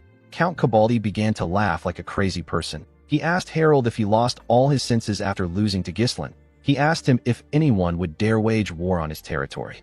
His territory possesses a double wall that is built sturdier than an ordinary fortress. There is also a moat surrounding the castle. The siege weapons in the castle were forged with the North's finest smithing techniques. Count Cabaldi asked Count Desmond if he is really telling him to make preparations after seeing this citadel that has been handed down for generations. He told him that his castle has never been breached. With a confident smile on his face, he said that it has never happened in history. He advised Harold to worry about himself first. He reminded him that he recently lost his secret weapon. Count Desmond was annoyed to hear this. The scene shifts, and we are taken to Fenris. We see Kair, Gillian, and Belinda bow their heads as our boy walked past them in his armor. Ghislain stepped on the stage and looked down to see his soldiers standing in front of him. He could see the determination in their eyes. He liked their expressions. He told the men that trusting and following someone isn't easy, but they trusted and followed him this far. Ghislain took out his sword and slammed the blade on the ground. He announced to the men that he will turn all 200 of them into knights. He said that this is the founding of the Fenris Knight Order. The men raised their hands and began to cheer when they heard this. Claude and Wendy watched them cheer from their tent. The administrator was also wearing an armor. He said that the situation is driving him crazy. He told the woman that it doesn't make sense no matter how many times he thinks about it. He said that he is not sure if it is possible. He asked Wendy if she also shares the same views as him. The scene shifts, and we are taken back to when Ghislain announced that they will attack the Cabaldi County first. Claude stood up and asked his lord about how he reached this conclusion so quickly. Ghislain explained to him that Count Desmond and Count Cabaldi are pretending to be neutral even though they support the ducal house. In other words, they are chess pieces that can move freely in place of the ducal house. Our boy told the group that Count Cabaldi is also their enemy. He said that they will get the Count's iron, or if they win the war, they will also slow down their enemy's growth and accelerate their own. This move made sense to everyone. Claude asked his lord about what they are going to do. Gillian told his lord that the armaments of Cabaldi's soldiers are among the finest in the north. Kair said that their overall military power is lacking in quantity and quality. Ghislain revealed to them that he is going to turn all 200 mercenaries into knights who can wield mana. Kair and Gillian were surprised to hear this. According to Ghislain, a well-trained knight has the power of 100 ordinary soldiers. If they are able to form an order of 200 knights, they will gain an equivalent strength of 20,000 soldiers. With a worried look on her face, Belinda asked her master about how he is going to do it. She reminded him that it takes years to master mana properly. Ghislain asked Vanessa to bring something. The girl and other mages brought in some barrels containing a large amount of scrolls. Alfoy said that these are mana compression sigils. Claude asked his lord if he used the runestone to create these things. Our boy took out one of the scrolls and said that the mercenaries will be able to master mana with it. He said that it might stray a little from the normal method. He told his subordinates that he modified the Perdium family's mana cultivation technique to make it easier to learn. He said that it should take the soldiers a month to master it. Belinda became nervous when she heard that our boy modified the family's mana cultivation technique without permission. She asked him if the lord won't be mad about it. Ghislain told her that it is better that his father gets angry than they lose their soldiers. Gillian told him that they won't be able to bring down the Cabaldi castle by simply training their soldiers. He revealed to him that he has been to the castle during his mercenary days. He said that the castle has a sturdy double wall with a deep moat surrounding it and flawlessly arranged defensive weapons. With so many elements favoring the castle's defense, people say that it has never once fallen throughout the lineage of the family. Gillian told his master that their mercenary tactics won't work if the Count resolves to hold a defensive siege. Claude suggested that they give up on the castle and focus on blocking Count Desmond. He said that they can get iron ore from other regions, even though it might be difficult. Ghislain asked him if he wants to bet to see if they will lose or win. Claude was annoyed to hear this. He asked our boy to stop betting on his territory's fate. Ghislain smiled and asked him not to worry about it. He told his administrator that he always has a plan. The scene shifts, and we are taken to a training hall. We see Ghislain standing in front of his soldiers. The soldiers wondered if they don't need to know how to use mana to become knights. They knew that it would take a few years to learn mana. Gordon raised his hand and asked Ghislain about how they are going to use mana.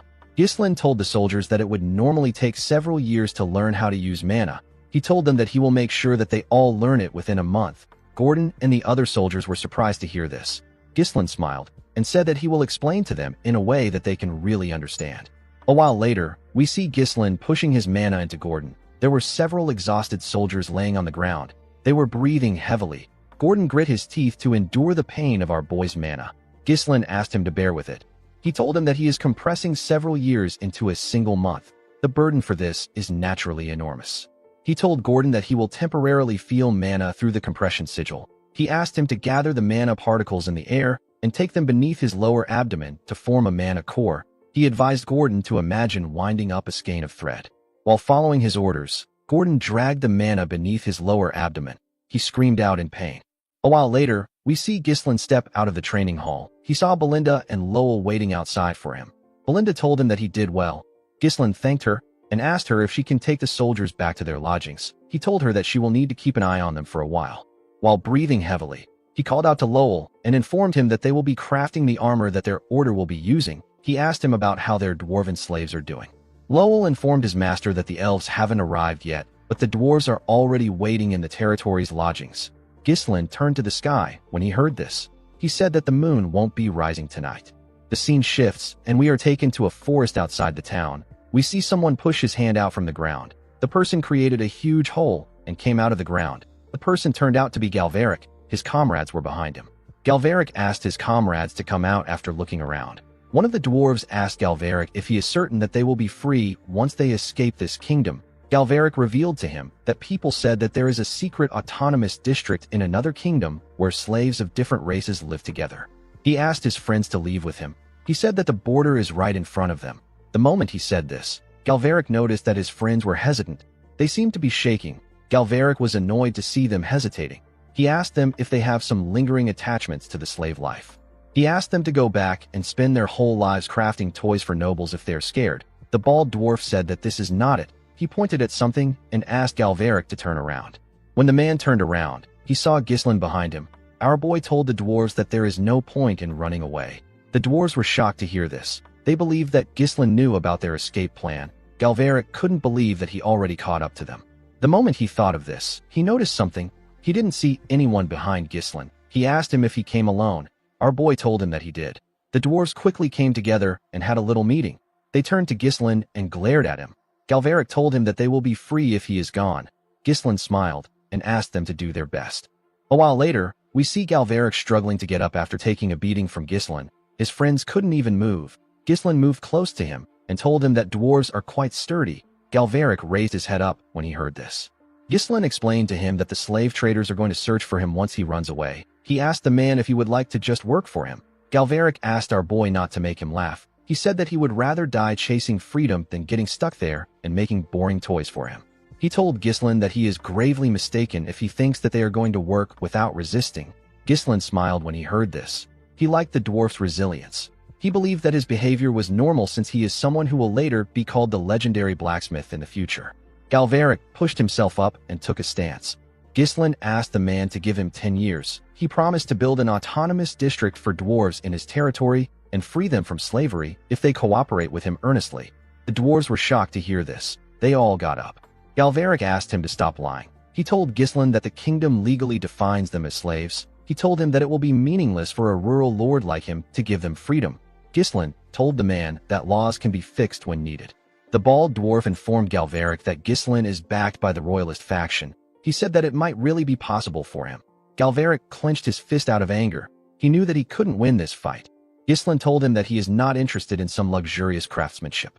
He told him that he wants to make something more fun than this. Galveric was surprised to hear this. He asked our boy about what he means. Ghislain raised his head and looked at the sky. He said that he wants to fly in the sky. A month later, we are taken to the Cabaldi castle. We see the Count reading a letter from Ghislain. Our boy wrote that he is disrupting the fairness of the entire northern iron market with his iron dealings, which are biased toward a certain house. He told the Count that he will regret it if he doesn't open the market to Fenris and its neighboring territories. The Count asked his subordinates to tell him what he is holding. One of them told him that it is a letter from Baron Fenris. Another official called Ghislain a rude, insolent brat. He said that our boy must be out of his mind. Count Cabaldi smiled and said that this method only works when used by those in power. He said that Fenris must be doing bad for them to send such a terrible letter. One of his officials informed him that Fenris has recently been buying up food in large quantities from other territories, and they are even paying extra money to get it. A man next to the official said that the territory must be experiencing food shortage after taking an immigrant sent by the royalist faction. Another vassal said that he cannot understand why Fenris keeps choosing to do things that bring them losses. He said that harvest season will soon come and prices will drop. The noble next to him asked him not to bother trying to understand the actions of the territory. He said that it is typical for a youngster to act reckless without thinking. Count Cabaldi used a candle light to burn the letter. He told his subordinates that it is natural for Ghislain to run into trouble because he is trying to bulk up a territory that was just on the brink of ruin some time ago. With a smile on his face, the Count said that he is sad that he won't be able to see Ghislain's downfall. The scene shifts, and we are taken to Marquis Branford's mansion. We see the Marquis step into his office. Before he could take off his jacket, the Marquis saw something on his table. He saw a letter on his table. He noticed that his window was open. The Marquis did not expect this. He picked up the letter and opened it. He saw that it was from Ghislain. Our boy advised the Marquis to tell the royalist nobles to stockpile 10 years' worth of food in advance. He revealed to him that a great famine will soon come to the kingdom. This famine is severe enough to shake the entire kingdom. Marquis Branford did not know how to react to this information. The next day, we see Rosalind step into her father's office. The girl told him that she heard that he wasn't in bed last night. Marquis Branford didn't say anything to his daughter. He turned to her and asked her to tell the vassals and royalist nobles that he is calling for a meeting right now. After sending the letter to the Marquis, an unprecedented famine spread across the entire kingdom. Under an extremely arid climate, the rivers laid bare, crops withered and died. Starvation victims appeared one after another, and mass chaos erupted in the struggle for food. It was a natural disaster that went down in history. In this chaotic time, Ghislain decided that it was time for him to make his move. In the Desmond and Rayfold territories, their vassals informed them about how food prices are skyrocketing. They were complaining about how an abnormal weather strikes without warning. The vassals found out about how the royalist nobles already stored food in advance. Amelia and Count Desmond found out that the Fenris territory has successfully harvested its food. The scene shifts, and we see Count Cabaldi slam his hand on his table. He asked his vassals about the food that Count Desmond is supposed to send. He said that Count Desmond should have taken over Fenris in advance and secured their food and land. One of the vassals said that Count Desmond asked them to wait a little longer. He said that the Count has also missed the right timing due to the weather. Count Cabaldi called Desmond a fool. He asked his subordinates about when Harold is going to send the food. One of them said that he knows a way which they can secure food quickly. He suggested that they follow Ghislain's wish and give him iron in exchange for food. Another vassal asked him to stop spouting nonsense. He said that Ghislain belongs to the royalist faction. He told him that the ducal house won't appreciate it when they find out. A man in blue clothes said that the food can arrive at any time. He reminded his comrade that the ducal house and Count Desmond already promised them. He suggested that they wait for them. The man who made the suggestion told the other vassals that there is a limit to the amount of food they can requisition from the citizens. He said that they can barely suppress public unrest by using the army. He told the others that he is not certain if they can hold out until support arrives. The man turned to his lord and told him that it will be bad for them if the military grain runs out and the soldiers begin to starve. He said that the iron fortress, which has never been breached before, will be destroyed by an internal uprising. Count Cabaldi was shocked to hear this. He couldn't believe that his vassals wanted him to crawl to Ghislain. He grit his teeth and put himself together. With a nervous look on his face, he ordered his subordinates to give Fenris iron in exchange for food. The vassals who were against the idea called out to their lord. Count Cabaldi clenched his fist and said that Ghislain will die by the hands of the ducal house. He said that the result won't change even if he gives them some iron. While smiling like a lunatic, the Count said that the ducal house or Count Desmond can come to his fortress if they have a problem with him. He told his vassals that no one can take over his fortress. He turned to a guard and asked him to send a messenger to Fenris before everyone starves to death. The guard told him that there is no need for this. He revealed to the Count that Baron Fenris is already at their gate with his army. Count Cabaldi was shocked to hear this. He couldn't comprehend what was happening. The scene shifts, and we are taken outside the castle. We see Ghislain and his knights marching towards the gate. The knights were all wearing the same armors. Gordon said that the armor is just too small for him. Torrin asked him to shut up. He told him that they used twice as many blood python scales for him. Gordon tapped his breastplate. He told the man that he now has mana flowing through him. He said that no one can scratch his perfect muscles now. The moment he said this, someone hit him in his chest. The man felt some pain in his chest. The person who hit him was Ghislain. Our boy said that the dwarves make really sturdy armors. He moved forward with his badass horse and ordered his soldiers to march forward. Under Ghislain's command, the Fenris Order of Knights marched toward Cavalli Castle. From atop the ancient fortress's thick stone walls, Count Cavalli and his vassals beheld a terrifying sight. The Fenris troops stretched endlessly across the fields like a dark tide. The steel of their armor glimmered faintly beneath the bleak sunlight, and their banners fluttered in grim silence. Cavalli's vassals panicked, their faces pale with fear. One of them stammered that Fenris's army had surrounded the entire castle. The moat that had once been their strongest line of defense had long dried up under the relentless drought, leaving them utterly exposed. The men exchanged anxious glances, whispering among themselves as dread took hold. They wondered aloud what kind of force this was. Such an army was far beyond what a single barony could possibly muster. Some speculated that the royalists might have secretly provided him with troops. Trying to maintain the dignity of his rank, Count Cavalli told his men not to panic. With a forced, trembling smile, he tried to sound confident as he asked what those troops could possibly do before the might of his castle. His voice wavered slightly as he claimed that if they deployed their powerful weapons, the Fenris army would never even reach the castle's shadow. His words offered fleeting reassurance, though doubt still clouded his vassal's eyes. From a distance, Ghislain raised his voice and called out to Count Cavalli, asking if he had read the letter that had been sent to him. Already seething at the audacity of seeing an army at his gates, Cavalli shouted back in fury, demanding to know what this outrage meant and how Baron Fenris dared to march upon his castle without warning. His voice echoed across the walls, thick with disbelief and rage. Yet Ghislain remained calm, his demeanor cold and steady as steel. In a measured tone, he stated that he had already made his intentions clear.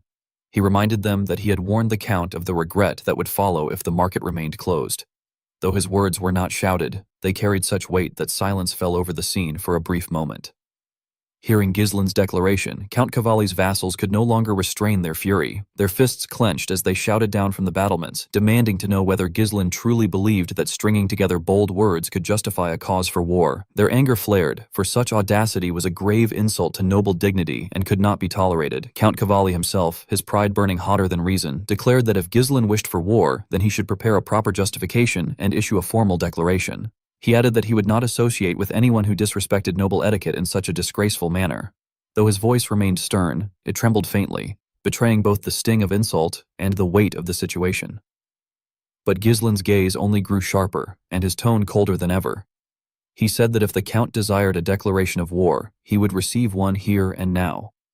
Calling out to Gillian, he ordered him to bring a bow and an arrow. Without hesitation, Gillian obeyed, presenting the weapon with solemn reverence. Ghislain took it, and as he set the arrow upon the string, a deep silence fell over the field. The air thickened with tension. Even the birds seemed to have fled the sky. Count Cavalli, seeing Ghislain ready his bow, felt his heart pound violently. Fear seized him, and he immediately ordered his knights to raise their shields and form a wall before him. The clatter of armor rang out as they obeyed. Gillian, however, quietly cautioned Ghislain that the walls were high and the distance far, but Ghislain showed no sign of hesitation. His horse, as if sharing its master's will, lowered itself slightly to give him a better angle for the shot. The moment felt almost sacred, as though fate itself anointed him. With a single decisive motion, Ghislain released the arrow. The bowstring twanged, and the arrow cut through the air, slicing the silence apart. It first struck the shield of a knight standing before the Count, piercing through and driving into the man's head, felling him instantly. Yet the arrow did not stop. It grazed past the Count's ear, leaving behind a shallow cut that began to bleed. Count Cavalli stumbled back in shock, his eyes wide with horror as he realized how narrowly death had missed him. Ghislain lowered his bow, his voice resounding like thunder as he declared that this was his declaration of war. The scene then shifted to the capital, Cardinia. Within the grand halls, the royalist faction convened an urgent meeting. News of the conflict spread swiftly, and the chamber erupted into heated debate. Someone exclaimed that Baron Fenris had begun a war. Count Alsbury, his brow furrowed with concern, remarked that thanks to Ghislain's earlier counsel, they had survived the famine by storing grain. But to start a war now, in such a time of hardship, was an act of reckless folly. Marquis Burford, sharp and probing, demanded to know the pretext for such a war. Rosalind, calm yet grave, explained that Count Cavalli had refused to open the iron market to Fenris and the neighboring territories. The refusal revealed that Cavalli had been trading almost monopolistically with Desmond's lands, a scheme that threatened the fragile balance among the nobles. Count Alsbury remarked that one could always find or manufacture a pretext for action if necessary, yet admitted that such a move felt dangerously reckless. The army commander then interjected in a firm tone, asserting that this revelation left no room for doubt. Ghislain had to be expelled from the faction before matters escalated beyond control. His vassals nodded in agreement, voicing their full support with unwavering conviction. One of them added that all efforts ought to be devoted to recovering from the drought rather than fueling a war that would only deplete their already weakened resources. But the High Judge, leaning back with a casual air, questioned whether the army commander had simply disliked that young man from the very beginning. The remark struck sharply, leaving the commander momentarily flustered as he struggled to respond without betraying his true feelings. Sensing the growing tension, Rosalind intervened swiftly, urging everyone to calm themselves. She reminded them that the incident had already occurred and that their task now was to find a solution to break the current deadlock. Endless arguments, she said, would only waste precious time. The army commander retorted that he was calm, exceedingly calm, and insisted that the war was nothing but bait set for the Duke's house to exploit. At that very moment, the chamber doors opened and Count Faude of the Duke's house entered. His confident steps and commanding presence immediately drew every gaze. He declared in a sharp tone that he agreed with the commander's assessment. The room fell into stunned silence. The nobles were taken aback by Count Faude's sudden appearance. Marquis Burford, clearly displeased, narrowed his eyes and demanded to know what Faude was doing there. In response, Count Faude stated that Baron Fenris had attacked Count Cavalli, who was a neutral noble, and that such an act, committed while the realm was still suffering from natural disaster, could hardly be considered the collective will of the royalist faction. His words hung heavy in the air. Marcus Burford fixed him with a cold, calculating stare, weighing his motives carefully. The High Judge, observing the exchange, mused inwardly that the Duke's intelligence network truly was formidable. Count Alsbury thought to himself that the Duke's house had shown its hand boldly from the very start. A sign, perhaps, that they were confident in their position. Rosalind reflected silently that this incident could drive all the neutral nobles to turn against the royalists. Such a shift, she realized, would grant the Duke's house an ideal opportunity to assert dominance. It was no exaggeration to say that her father's next words might decide the faction's fate. If Baron Ghislain were to be defeated, the royalists would lose their influence in the north. Yet even if they chose to withdraw, the outcome would still be the same. Their weakness would be exposed. However, if Baron Fenris managed to claim Cavalli's largest northern iron mine, the royalists could obtain a reward great enough to justify the risk. At last, Marquis Burford spoke in a composed tone, declaring that the justification for war was sound. Count Faude, momentarily taken aback, demanded to know what exactly the Marquis meant by that. Burford replied that this was merely a personal conflict between Baron Fenris and Count Cavalli. It did not represent the royalists' will, and thus the Duke's house had no grounds to intervene. Hearing this, Count Faude grew visibly unsettled. He argued that there was a proper time and place for war, and that to stand idly by now would be equivalent to abandoning their duty as royalist nobles to uphold the kingdom's order. Though his voice remained sharp, it carried an unmistakable note of desperation. Marquis Branford sighed with clear disdain, remarking that he could not comprehend why the Duke's house was so overly sensitive about the issue, as though the county were nothing more than their puppet. Meanwhile, on the battlefield at Count Cavalli's castle, the air was heavy with the stench of blood and fear. The Count screamed in agony, clutching his wounded ear as blood stained his hand. Ghislain, recalling Gillian's earlier warning about the height of the walls, acknowledged his subordinate's foresight and praised him briefly for his excellent judgment. Nearby, Caer smirked and muttered under his breath that the Count would never wear earrings again. The Knights of Cavalli descended into chaos. Some shouted for help to stop the bleeding, while others rushed to shield their lord. Confusion rippled through the battlements, yet despite the searing pain, Count Cavalli regained his composure. Grinding his teeth, he roared in fury, commanding all troops to take their positions and prepare to make the enemy taste their blood. He proclaimed that the majesty of Cavalli Castle, unbroken through all of history, would not fall on that day. His words reignited the troops' morale, and they hurried to their stations. The ballistae were drawn and loaded, their ropes straining under tension as the sound of preparation filled the air. Watching from Ghislain's side, Gillian reported that the enemy forces were preparing to attack. Ghislain nodded calmly, noting that they were masters of defense, and it was only natural for their reaction to be swift.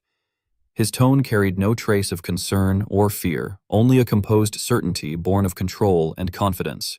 Soon after, the soldiers of Cavalli announced that the ballistae were ready. Count Cavalli, his voice unbroken despite the pain, gave the order to fire. A storm of arrows and bolts was unleashed, darkening the sky as thousands of projectiles descended upon the Fenris troops like an iron tempest. The spectacle was one of terror and destruction, a rain of death meant to obliterate all in its path. Yet Ghislain and his knights did not falter. They stood unmoving, as though the deadly barrage were nothing more than a gentle summer rain. At the final moment, Ghislain gave a command for his troops to raise their shields. In perfect harmony, steel rose in unison. Ghislain himself lifted his sword and effortlessly deflected an arrow mid-flight. Gillian mirrored his precision, and Kair parried with equal grace. Their movements displayed an unshakable discipline and mastery. When the storm of arrows finally ceased and the dust settled, not a single knight of Fenris had fallen. Their formation remained unbroken, untouched amidst the wreckage, while shattered arrow shafts littered the ground around them. From atop his walls, Count Cavalli watched in disbelief, his rage and shock consuming him.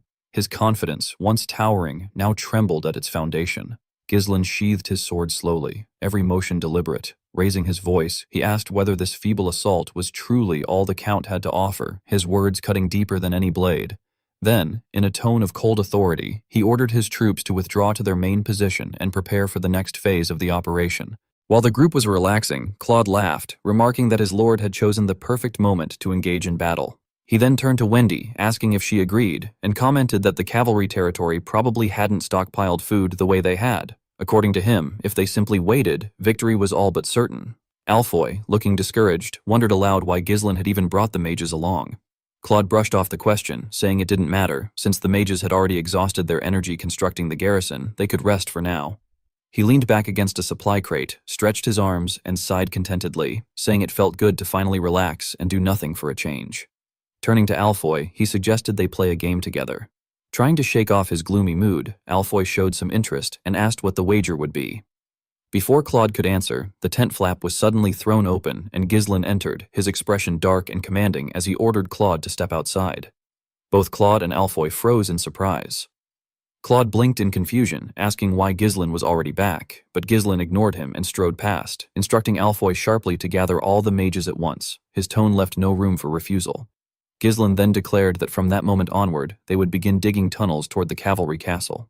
The announcement left Alfoy wide-eyed in shock. Claude frowned, clearly puzzled, pointing out that they could win simply by maintaining their current position and questioning whether such effort was truly necessary.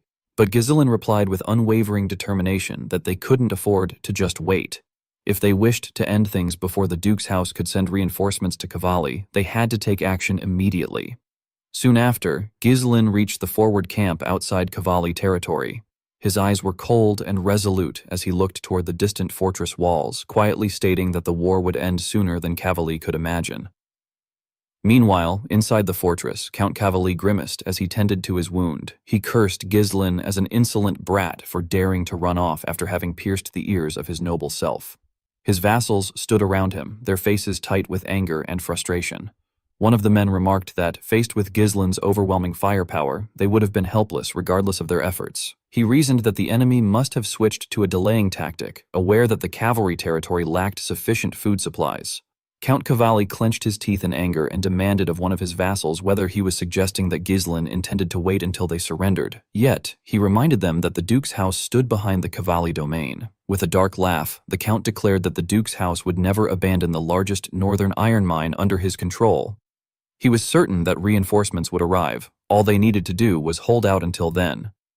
At that moment, a soldier burst into the room, saluted sharply, and reported that it appeared Ghislain's forces were digging beneath them. The Count stiffened in disbelief. Seizing a telescope, he peered through it, his jaw tightening as he saw the Fenris troops working openly in the field. He was incredulous at their audacity. One of his vassals commented that since the Fenris army couldn't take the castle head-on, they must be attempting an underground assault. Another vassal quickly added that, given the structure of their castle's foundation, the only place the enemy could possibly emerge would be near the south gate. Count Cavalli's eyes gleamed as a plan swiftly formed in his mind. He commanded his knight, Jah, to station troops at the south gate and ordered that the moment the enemy surfaced, his men were to strike all at once. Once confusion spread among the attackers, they would open the gates and send out the cavalry to annihilate the Fenris troops completely. John then asked what they should do about the walls, to which the Count scoffed, questioning what the enemy could possibly achieve without siege engines. He remarked that since they were mostly infantry and cavalry, a minimal garrison would be sufficient to defend the fortifications. Count Cavalli laughed again, his voice echoing coldly through the chamber. Though taken by surprise, he believed he would ultimately be the one to prevail. As night slowly descended outside, the dwarves toiled tirelessly, sweat glistening on their foreheads despite the chill in the air. One of them muttered that their lord had ordered them to haul the strange contraption all the way there. Another complained that without fire, it was difficult to see what lay ahead. A dwarf called out to Galbraith, asking whether they had constructed the device exactly as their lord had requested, but wondered aloud if it was even ready for real use. Galberic, brimming with confidence, grinned and asserted that there was no way anything he built would fail. He recalled how, when Ghislain had declared his desire to fly in the sky, every dwarf had been intrigued. Galber had asked him if he had somehow discovered the legendary hot aircraft blueprint, the lost technology of the ancient empire. Ghislain had only laughed and asked what that was, telling them that they would soon understand once they saw his creation. He then produced a large piece of cloth and held it over a fire. As smoke filled the fabric, it began to lift gradually. The dwarves' eyes widened in disbelief. Galber frowned, staring intently and demanding to know what exactly he was supposed to be looking at. Ghislain told him to focus on the cloth itself, on how it swelled and lifted. The heated air, he explained, rose and filled the inside of the cloth sack. Though hot air escaped through a small opening, the fabric remained inflated. Galber, transfixed, murmured that if it were mere wind, the cloth would have fluttered sideways. Instead, it rose upward, and that, he realized, was something entirely different. Ghislain let out a faint, amused laugh when he heard Galber's sudden realization. Then he knelt and drew the shape of an air balloon on the ground, suggesting that if they made an airbag much larger than this, it could. Before he could even finish, Galber had already snatched the stick from his hand. Excitement blazed in Galber's eyes as he began sketching rapidly, explaining that if a basket were attached beneath the bag, people could ride inside it and float using hot air. He then bombarded Ghislain with a series of questions, demanding to know why this phenomenon occurred, and why hot air rose in the first place. Ghislain scratched his head, clearly embarrassed, and admitted that he didn't actually know. He had discovered it by accident while lighting a fire to dry laundry. Galber stared at him in disbelief and asked how he could witness something so trivial and immediately come up with such an idea. Then, with a grin, he told Ghislain to follow him. When Ghislain blinked in confusion and asked where they were going, Galber replied excitedly that they were heading to his workshop. He wanted to build the thing right away and test it. Later that night, in the present time, the dwarves were stealthily transporting the massive air balloon to its designated site under the cover of darkness. The moonlight shimmered faintly across the fabric, giving it an eerie glow. Gazing at the balloon, Ghislain murmured that it was perfect. Galberic, wiping soot from his hands, smirked and remarked that this was nothing but child's play for dwarves. Belinda approached, carrying Ghislain's helmet, and informed him that both the mages and knights were ready. Ghislain nodded approvingly and told her to go and make her own preparations as well. Nearby, Alfoy cursed under his breath, complaining that if things were going to end up like this, then there had been no point in digging all those tunnels in the first place. One of the knights beside him frowned and warned him to mind his manners, but Ghislain ignored the comment entirely. He walked among his assembled knights, his armor gleaming faintly in the moonlight, and spoke in a steady, commanding tone. He told them that from this point on, they would descend directly into the middle of the enemy camp. Following their training, they were to infiltrate the walls, seize control of the interior, and then open the outer gate to let the Gilean cavalry in. That was the core of the operation. He looked around at his men and reminded them that the cavalry army was the best armed force in the north. Even though the enemies had begun to learn mana, they would not be easy to face. Moreover, he warned that the foes they would encounter in the future would be far stronger than Cavalli's men. If they could not handle a battle of this level, they would have no future. Seeing hesitation in some of their faces, Ghislain raised his voice and reminded them of their past victories, how they had broken through the beastwood that no one had ever conquered, and how they had turned a hopeless war into triumph. His tone grew stronger as he asked them if their preparations had been lacking. The soldiers shouted back in unison that they had not. He then asked if they were afraid, and once again they roared back that they were not afraid. A proud smile formed beneath Ghislain's helmet as he told them that they had grown faster than anyone could have imagined. Then, as the massive balloons began to glow softly from the fires lit beneath them, Ghislain raised his sword high and gave the order to fly. Meanwhile, at the cavalry's castle, one of the soldiers standing guard on the wall peered through a telescope and commented that the enemy had spent the entire day digging and now seemed to be doing nothing. Another soldier yawned, saying that they were probably sleeping. 2 more soldiers arrived to relieve them for the shift change and asked if everything was fine. The man with the telescope sighed, saying he wasn't even sure how many days had passed and wondered aloud whether the Fenris army even planned to attack at all. The other 2 soldiers stretched and began to leave, relieved that it was finally time to rest. But suddenly, one of them noticed something strange in the sky. Seeing several round shapes approaching, he asked his comrade what they were. The other soldier squinted at the sight, wondering if it might be a monster. Before they could react, Ghislain leapt down from above and, in a single motion, cut one of them in half. He then swiftly killed the second soldier as well. One after another, the Fenris forces descended from the air balloons. Ghislain took command at the front line once more, shouting to his troops to kill every last enemy they encountered. Several knights were seen walking toward Count Cavalli's chamber that night. Among them was Lisi, the commander of the Cavalli Knights Order. The guards stationed outside the count's bedroom were taken aback to see the knight commander arriving so late. When Lisi inquired about the count's condition, one of the guards hastily informed him that the lord was still asleep. Without hesitation, Lisi entered the count's room. The sudden intrusion startled Count Cavalli awake. Seeing Lisi, he demanded to know what was happening. Addressing him formally as Lord, Lisi reported that an emergency had arisen. The enemy had breached the castle walls. Upon hearing this, Count Cavalli's expression turned pale. In disbelief, he repeated the words, struggling to accept that the fortress had been infiltrated. Outside, air balloons continued to descend one after another, delivering waves of Fenris troops into the castle grounds. Ghislain and his comrades began slaughtering the defenders stationed along the walls. Filled with bloodlust, Kay shouted to his men to advance and tear off the last remnant of pride from the rump-faced lord. The deafening sounds of battle, clashing steel, dying screams, and panicked cries soon echoed through the corridors and reached the count's chamber. Terror washed over Count Cavalli's face as he demanded to know how the Fenris soldiers had managed to get over the walls and whether the tunnels had been compromised. Lisi replied that, according to reports from the soldiers, the attackers had ridden some kind of unidentified flying spheres through the sky. The Count gasped in disbelief, struggling to comprehend what he was hearing. Lisi, grim and resolute, stated that the means of their entry no longer mattered. Their momentum was overwhelming, and they were rapidly seizing control of the castle. Urgently, he urged his lord to move at once. Lisi then outlined his plan. He would head straight for the underground passage near the outer wall to hold the gate. If they succeeded, they could summon the main force stationed at the south gate and trap the invading troops from both sides. For a brief moment, Count Cavalli stood frozen as the weight of the situation sank in. His hands trembled, and his voice quivered as he lamented that even though they had set traps to counter the Fenris tunnels, he had still fallen for their decoy. Dread settled on his face as he muttered to himself about the fortress, the stronghold that had never once fallen, and whether the proud Cavalli line would end with him. Lisi grasped the Count's shoulders, shaking him back to his senses. He implored his lord to escape through the secret passage with his retainers and seek reinforcements, promising to stay behind and defend the castle. He added that if the situation failed to improve, the Count must bring that man to their aid. Outside, the chaos among the cavalry soldiers had reached its peak. Shouts of confusion erupted as they wondered how the Fenris troops had managed to infiltrate the castle. Ghislain continued cutting them down effortlessly, his sword cleaving through their ranks as though they were made of paper. One soldier charged at him, only to be sliced cleanly in half before he could even cry out. Witnessing such carnage, the others froze in terror. A desperate voice among them urged the troops to pull themselves together and fire their crossbows, reminding them that the enemy was few in number. But before they could act, another soldier screamed for them to look up. A moment later, one of the air balloons came crashing down directly onto the cavalry ranks, erupting in a violent explosion that sent dirt, debris, and bodies flying through the air.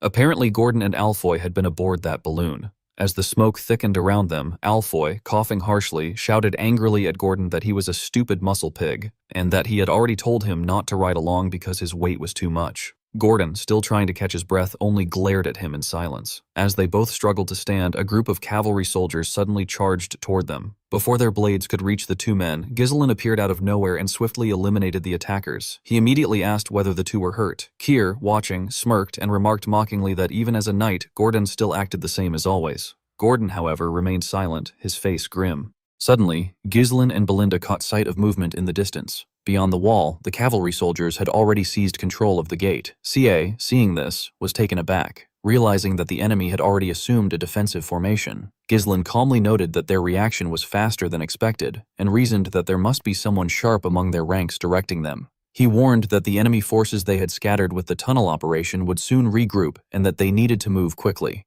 Turning to his knights, Ghislain asked if everyone was ready. All of them responded in unison that they were. Without hesitation, Ghislain issued his orders. He instructed Keir to stop the soldiers on the walls and destroy all siege engines, while Belinda was tasked with finding Count Cavalli.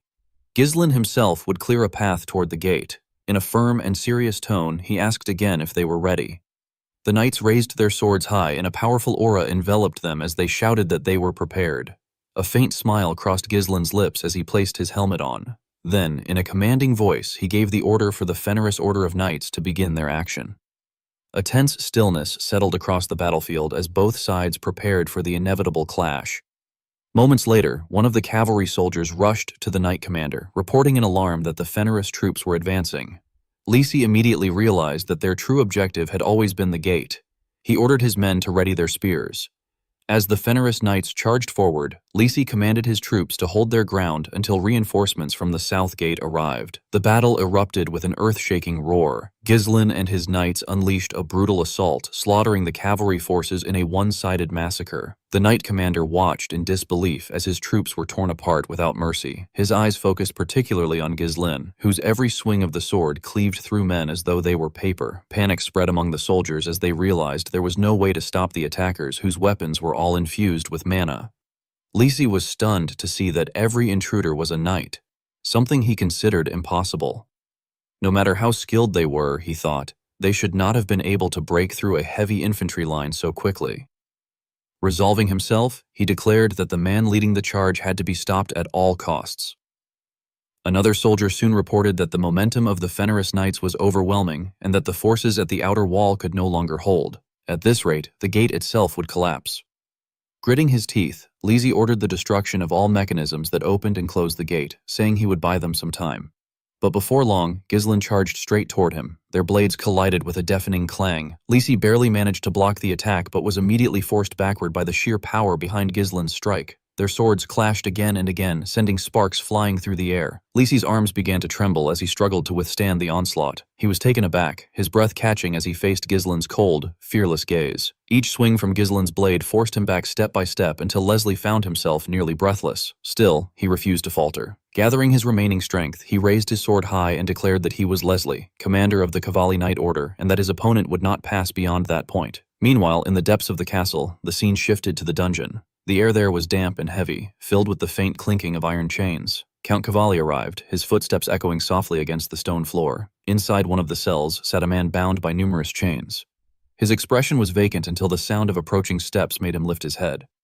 Cavalli stopped in front of the cell and called out the man's name, Lucas.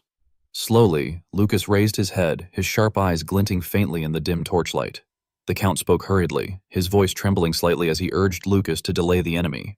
For a moment, Lucas merely stared at him in silence, his eyes cold but tinged with dark amusement. Then, very slowly, a faint smile curved his lips. Tugging at the heavy collar around his neck, he suggested in a low, deliberate voice that the Count might loosen it for him. Cavalli hesitated. The chains rattled as Lucas's aura began to rise, a dark, oppressive energy that filled the cell with a suffocating presence. Elsewhere, Kay commanded his men to advance, ordering them to leave nothing behind, neither weapons nor people. His blade tore through the battlefield without mercy, armor splintering and shields shattering under the sheer force of his strikes. At the same time, Belinda charged toward the castle, her eyes burning with fierce determination and urgency as she sought Count Cavalli. At the castle gates, Gislen's path was blocked by the commander of the cavalry knights. The man introduced himself as Leslie, commander of the Cavalli Order, his armor gleaming beneath the fading light, his bearing calm and authoritative. He told Gislen that he would not be allowed to pass. Without hesitation, Gislen surged forward, his sword cutting a determined arc through the air. Leslie met the attack head-on, parrying with precision and countering with powerful controlled strikes. Gislen blocked each blow effortlessly, his movements fluid and sharp, like water flowing around stone. On their third exchange, Gislen brought his sword down with tremendous force, and Leslie barely managed to block it, his shield splintering under the impact. Steel clashed again and again as the two men fought relentlessly, neither yielding an inch. Each exchange grew faster and more brutal than the last. Leslie fought as though his life depended on it, determined to stop Gislen at any cost, while Gislen struck with the intent of breaking through the line to clear a path for his troops. As the battle dragged on, Leslie found it harder and harder to deflect Gislen's strikes. At one point, Gislen's sword nearly grazed his head, and though Leslie narrowly avoided it, his helmet was struck and fell to the ground with a metallic crash. Seizing the opening, Gislen swung again, landing a crushing blow against Leslie's side. Leslie raised his shield just in time, but the impact sent him stumbling backward, pain twisting his face. Seeing their commander forced back, one of the knights shouted in alarm, panic flickering in his eyes. Another rebuked him sharply, telling him that if he had time to panic, he should focus on the enemies before him instead. Leslie panted heavily, his arms trembling under the strain. He thought to himself that the last strike had been immense, nearly overwhelming his strength. But a faint sense of relief stirred within him, knowing that the blow had not been enough to break through completely. Ghislain understood that if they delayed any longer, they would soon be surrounded by the cavalry's main forces. Leslie, aware of this as well, decided that instead of blocking Ghislain's strikes head-on, he should deflect them at an angle to maintain distance, exploit the gaps between attacks, and seize control of the momentum. He knew that even a moment of impatience could lead to a reckless strike, and when that happened, it might very well mark Ghislain's downfall. Without warning, Ghislain charged toward Leslie and taunted him, questioning whether that was all he could do. Leslie barely managed to block the blow with his shield before Ghislain struck him in the face with an elbow. Gritting his teeth, Leslie tried to retaliate, but Ghislain leapt into the air, slashing his hand before landing gracefully and remarking that it wasn't bad. Before Leslie could process what had just happened, Ghislain attacked again, this time cutting through his abdomen. As the pain overwhelmed him, Leslie recalled Count Desmond's words, how they had been told to assume this man was capable of facing even the North's greatest swordsman, Ghislain Fenris. Collapsing to the ground, Leslie lay incapacitated. The cavalry soldiers, seeing their commander fall so easily, halted their fighting in shock. None of them could believe their leader had been defeated so swiftly. Ghislain's knights, however, laughed at the sight of the fallen gatekeeper, praising their captain as they expected. In a serious tone, Ghislain ordered his troops to maintain their momentum. His soldiers commanded the cavalry guarding the gate to open it. Leslie, addressing him as Baron Ghislain Fenris, told him that things would not unfold the way he expected. One of the soldiers then reported to Ghislain that the gate would not open. The mechanisms had been destroyed, making it impossible to breach. Ghislain smirked slightly, acknowledging that Leslie had used his head this time. Leslie, pointing toward the distant horizon, indicated the approaching cavalry main force. He warned that no matter how strong Ghislain was, once surrounded by sheer numbers, he would have no chance. If they managed to hold the gate, the cavalry would claim victory. Ghislain looked out and saw the cavalry force approaching from afar, their armor gleaming under the sunlight, their horses snorting, and their hooves pounding the ground like thunder. One of his knights, addressing him as commander, asked what they should do now. Another confidently remarked that since they were knights, they should let the enemy come, declaring that if the cavalry dared approach, they would crush them. Surveying his exhausted soldiers, Ghislain realized that they had used up all their mana. Everyone was drained. In their current state, they could not possibly withstand the next assault. Moving toward the gate, he placed his hand upon its cold metal surface and glanced at his sword, contemplating for a moment that perhaps he could still use it. He then ordered all his soldiers to fall back and give him space. As he stood alone before the gate, Ghislain reflected that in this era, the title of Swordmaster was more a name of honor than a defined rank, since there was no universal standard for that level of mastery. A knight's worth was measured by the recognition of his blade. Raising his sword, he began channeling an immense surge of mana. To step into the realm of a true swordmaster, one had to gather mana that sought to scatter and compress it to its utmost limit. A blinding radiance enveloped Ghislain's sword as magical energy crackled and shimmered through the air. The sight was both awe-inspiring and magnificent. The knights could not even look directly at the weapon because of its brilliance. Witnessing this display, Leslie remembered an ancient legend passed down from the Old Empire, a tale that said the defining mark of a true swordmaster was the manifestation of the aura blade. With a single motion, Ghislain struck the gate using his aura blade, fully stepping into the realm of swordmaster. At that moment, the cavalry force reached the southern gates. One of the riders shouted that they would make Ghislain pay for daring to invade the cavalry castle. Ghislain did not reply. He simply sighed, maintaining his calm composure. As the cavalry knights advanced, Ghislain suddenly arrived with his soldiers. Ghislain's horse stood beside him as fierce as ever, its nostrils flaring, eyes sharp and ready for battle. Ghislain asked Ghislain why he had brought the horse, to which Ghislain replied that it had followed them on its own. Meanwhile, the cavalry soldiers noticed that the gate had been split clean in two. In confusion, they asked their commander, John, what they should do. John quickly ordered them to retreat to the inner keep. Mounting his horse, Ghislain raised his sword high and commanded his troops to charge forward, leaving not a single enemy alive. The scene then shifted to the dungeon, where Belinda lay on the ground, her chest heaving and her breathing ragged. Despite her exhaustion, her eyes burned with unyielding determination as she glared up at Lucas, who stood looming over her. Lucas demanded to know what her connection was to the Shadow Knights. A cold wind swept through the dungeon, carrying faint echoes of the distant battle. Belinda clenched her fists silently, vowing to herself that neither defeat nor darkness would ever break her resolve. As the Fenris troops broke through the inner gate, the cavalry soldiers panicked and tried to flee, convinced that death was imminent. The sounds of metal clashing against metal echoed through the courtyard, filling the air with an overwhelming sense of dread. In the midst of the chaos, Kyr, thrilled, slew a cavalry soldier and taunted that they had nowhere to run. Fenris had already taken the inner keep. His voice had cut through the panic and sent a ripple of fear among the remaining soldiers, and it became clear to the enemy that they had lost Ghislain. Seeing the disarray among his own troops and the enemy, ordered his forces to step up the assault, insisting there was no need for prisoners and commanding that they kill them all. His eyes, cold and calculating, scanned the battlefield as the carnage continued. Suddenly he noticed something alarming. The aura blade, his weapon of choice, still proved too much to wield at this level. Even after using only a small portion of his mana, it drained far too quickly. His breath became labored and his movements slowed. His mind raced as he realized they would not last long in a prolonged fight. The war was not won yet, and the exhaustion from earlier battles might take its toll before they could fully claim victory. Seeing Ghislain panting from exertion, Kyr, always quick to needle, grinned slyly and asked whether Ghislain was already worn out from using some strength, his voice laced with mockery. Before Ghislain could answer, Gillian stepped forward. He reported, calmly and with pride, that they had finished subduing the enemy's main force and informed Ghislain of the result. Ghislain nodded, briefly approving, and acknowledged that both of them had done well. Turning away, Ghislain's mind moved to his next concern. Belinda. He asked, tightly with worry, where she was.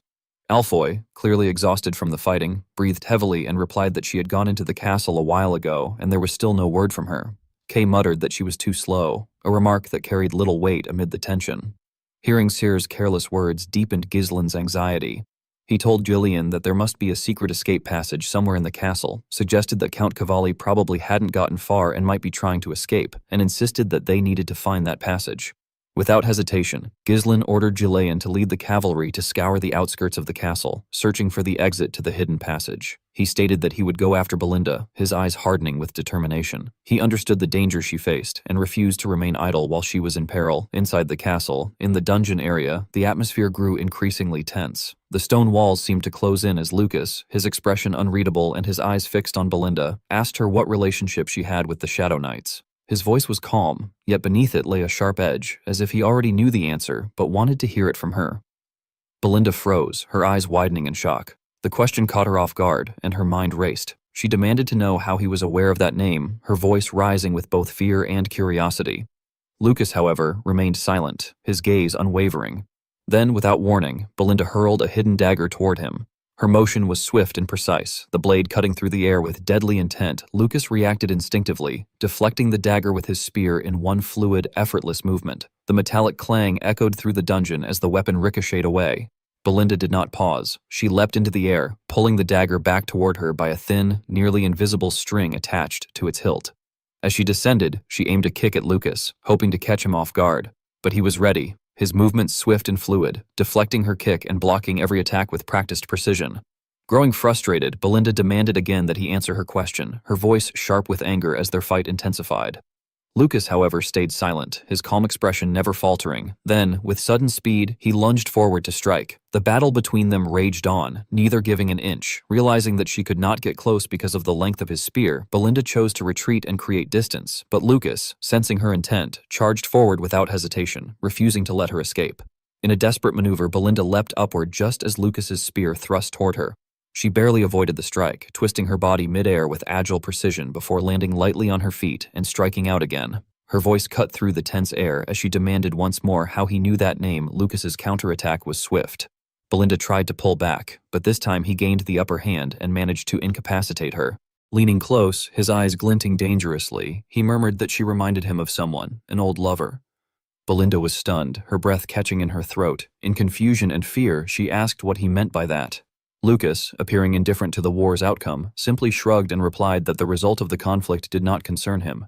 However, he added that he could not abandon his role, and if she continued to attack him, he would have no choice but to end it. At that moment, the dungeon door burst open. Ghislain entered, his presence commanding and powerful. Without hesitation, he charged at Lucas, his sword flashing through the air. Still reeling from the confrontation, Belinda looked up in surprise and called out to him, her voice filled with relief as Ghislain swiftly took control of the situation. Ghislain, ever the leader, did not pause for a moment. He commanded the others to go ahead, declaring that he would handle the situation alone. Lucas, clearly taken aback by Ghislaine's sudden appearance, instinctively stepped back, trying to assess this unexpected new threat.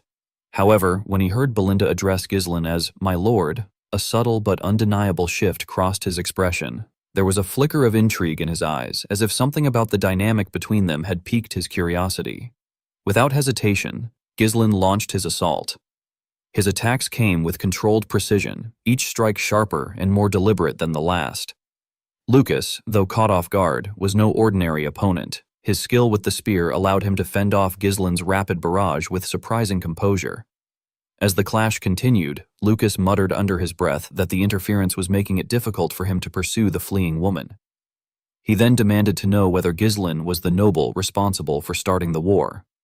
Ghislaine, his focus unbroken, effortlessly blocked Lucas's next strike and confirmed that he was indeed the one who had begun the war, and that he fully intended to end it as well.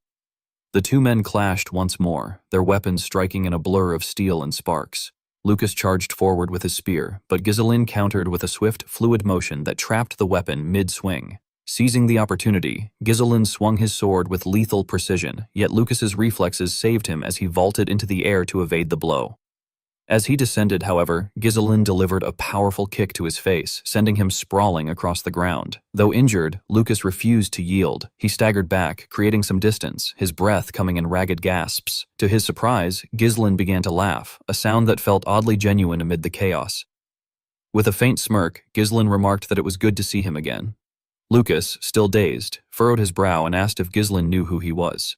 Ghislaine's tone softened as he replied that he knew Lucas well, recalling him as a former subordinate and comrade. He admitted that he had long wondered where Lucas had gone, only to find that he had been trapped in a place like this. Lucas wiped the blood from his lip and allowed a grin to spread across his face. He remarked that Ghislaine's fighting style no longer resembled that of the noble he once knew, noting that the man had clearly stepped far outside his old boundaries. His expression grew serious as he demanded to know what Ghislaine truly was now. Ghislaine, still wearing that faint, knowing smile, revealed that he had once worked as a mercenary. The revelation sparked visible excitement in Lucas's eyes. He repeated the word with a hint of admiration, almost as if impressed by the audacity of it. Then Ghislaine made him an offer. If Lucas managed to defeat him, he would withdraw from the castle and restore everything as it was. But if he won, Lucas would serve under his command. Lucas let out a short laugh of disbelief, calling the proposal absurd. He scoffed at the idea of turning an already won war into some kind of wager, shaking his head as he insisted that he had no ties to the castle and no regrets to hold him there. Unfazed, Ghislaine pressed further, suggesting that in that case Lucas should simply come under his command. Lucas's smirk returned as he dismissed the idea, remarking that such a thing was impossible because he was far too valuable for that. Ghislaine nodded in understanding, explaining that this was precisely why he had proposed the wager, the castle against Lucas's ransom value. Lucas paused for a moment, clearly assessing the situation before faintly smiling. He remarked that wagering the damned castle against his own worth sounded rather interesting. Then, with a curious glance, he asked for Ghislaine's name. As Ghislaine removed his helmet and revealed his face, he introduced himself as Ghislaine Fenris, Lord of the Fenris territory. He told Lucas that he would be the one to serve as his master. Lucas, preparing for a fight, commented that Ghislaine looked pale and asked if he was perhaps pushing himself too hard. Ghislaine dismissed the concern, telling him to think of it as a handicap. Accepting the challenge, Lucas charged forward, declaring that he would do as Ghislaine said. Among the snow-capped mountains, someone was seen packing his bag and stepping out of a tent. It was Lucas, bundled in heavy clothes and snow boots, a spear strapped to his back. A close-up revealed a scar over his left eye. As he left, he encountered Ghislaine and reminded him that until that day, when he was supposed to serve as Ghislaine's subordinate, it had been 10 years since Mirana's recognition and that his contract had now expired. This was a memory from Ghislaine's past life. Ghislaine, scarred himself, acknowledged how things had turned and asked whether Lucas would not renew the contract. Lucas, impatient, told him to give him a break. Ghislaine, sizing him up, smiled faintly and suggested that it might be because of a woman. Lucas explained that he did not want his life to be consumed by the captain's battles. Resigned, Ghislaine told him to leave quickly and find his precious woman, reminding him that he also had his own tasks to do. Lucas paused, then assured Ghislaine that if the captain were ever in danger, he would come to help him no matter what. In the present, they engaged in battle. Ghislaine wielded a massive sword while Lucas fought with his spear. Ghislaine struck and Lucas parried. They stared fiercely at each other before pulling apart, as Lucas unleashed a flurry of lightning-fast thrusts which Ghislain managed to parry before counter-attacking with a blow aimed at Lucas's head. Lucas raised his spear to deflect the strike upward and countered from above to below, but Ghislain ducked. Ghislain then aimed for Lucas's torso, but Lucas dodged and sprang into the air, using his spear as a brace. They locked eyes again, striking each other's weapons simultaneously. Lucas rolled midair and landed in a ready stance, commenting on how impressive Ghislain looked despite being worn out. Ghislain explained that he could not afford to lose the bet he had made. Lucas laughed and stated that he had to win this match, as being under Ghislain would only bring trouble. He prepared a final strike, wrapping his hand in a blue aura while mana coated his spear. Watching him, Ghislain was surprised at the amount of mana Lucas wielded. Realizing that he had been quite strong even before meeting him, Ghislain recalled that in his previous life, Lucas had fought in Morana's right and had served under him for 10 years. As the right hand of the Mercenary King, Lucas had always been the fixer who ensured that tasks were completed, yet even he could not find the lover he had pursued all his life. On the day Ghislain fell into Aiden's trap, Lucas had died helping him as he had promised. Sighing, Ghislain smiled faintly and allowed his sword to fall to the ground. Lucas, surprised by the dropped blade, rushed at Ghislain with all his remaining strength. Determined, Ghislain stated that he would not allow the same fate to happen this time. Lucas attacked with his spear, and although Ghislain dodged low, a piece of his clothing was sliced by the strike. Lucas pulled back to strike again, but Ghislain evaded him, vaulted into the air, hooked Lucas's neck with his legs, executed a wrestling move in the style of Rey Mysterio, and used the rotation and his weight to hurl Lucas to the ground. Lucas cried out in pain as Ghislain landed on top of him with a dagger at his throat. Ghislain told him that it was his victory. When the fighting ended, there was a clear victor. Ghislain's assault had slaughtered many of Count Cavaldi's soldiers. The scene cut from Ghislain standing amid the carnage to Count Cavaldi on his knees with his hands bound and the Cavaldi castle burning behind him. Gillian, Kerr, and Belinda stood with Ghislain while the breathless Count lamented Leslie, his knights, and the fortress that had never before fallen. Ghislain named him fully, Armstrong Durin Cavaldi, and the Count staggered as Ghislain's eye gleamed and he declared that there was no fortress in the world that could not be breached. Stunned, Count Cavaldi tried to understand Ghislain's motives and asked what his purpose was. Ghislain replied that he had many goals and that one of them was to kill the Count. Cavaldi attempted to intimidate him, asking if Ghislain truly intended to kill him and suggesting that neither Ghislain nor his father would be safe afterward. Even with royalist support, they would not be protected, he warned, and killing him would bring an uncontrollable disaster. He began to explain that it was not widely known who stood behind him, but Ghislain cut him off, accusing him of speaking of the Deline ducal house. Count Cavaldi was visibly shocked. Ghislain continued that he knew the ducal house well, how it was recruiting neutral nobles like Cavaldi and swallowing territories, backing Counts Desmond and Reed Pold, who would be central to the northern conquest, supplying iron to strengthen armaments, and even the Crimson Mage Tower to strike the royalists at the right time, all to ignite a civil war in the Britannia Kingdom. Realizing that Ghislain knew everything, Cavaldi demanded to know what he really was and how he could possibly know so much. Trying to bargain, the Count offered to make the matter quick. He promised to allocate half his iron production for 20 years and to personally tell the Duke of Deline about Ghislain's talents if Ghislain would join the ducal house. Assuring him that he and his father would then live in peace under ducal protection, Ghislain's fury showed in the veins of his face.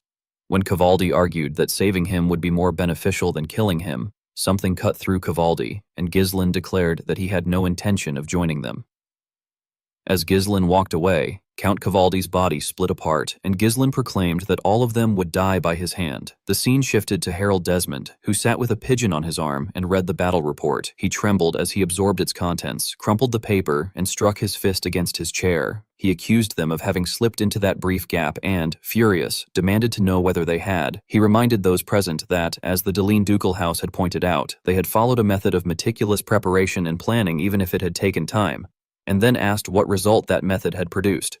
Seated around a round table, several people listened as Harold Desmond, referring to all the attacks against Ghislain, dismissed them as failures. He added that after Giselper, even the royalists were now backing that man. In a rage, he declared that they must crush the sprouts before they grew, announced that he no longer needed anyone's orders or reports, and insisted that from then on, everything would be decided by his will.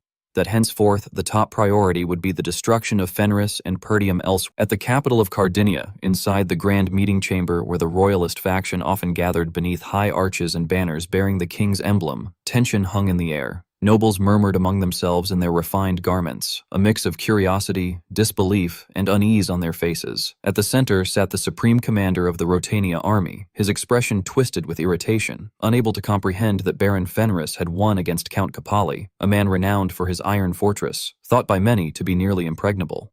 Even seasoned generals had once sworn that Capali's fortress could withstand any assault for decades.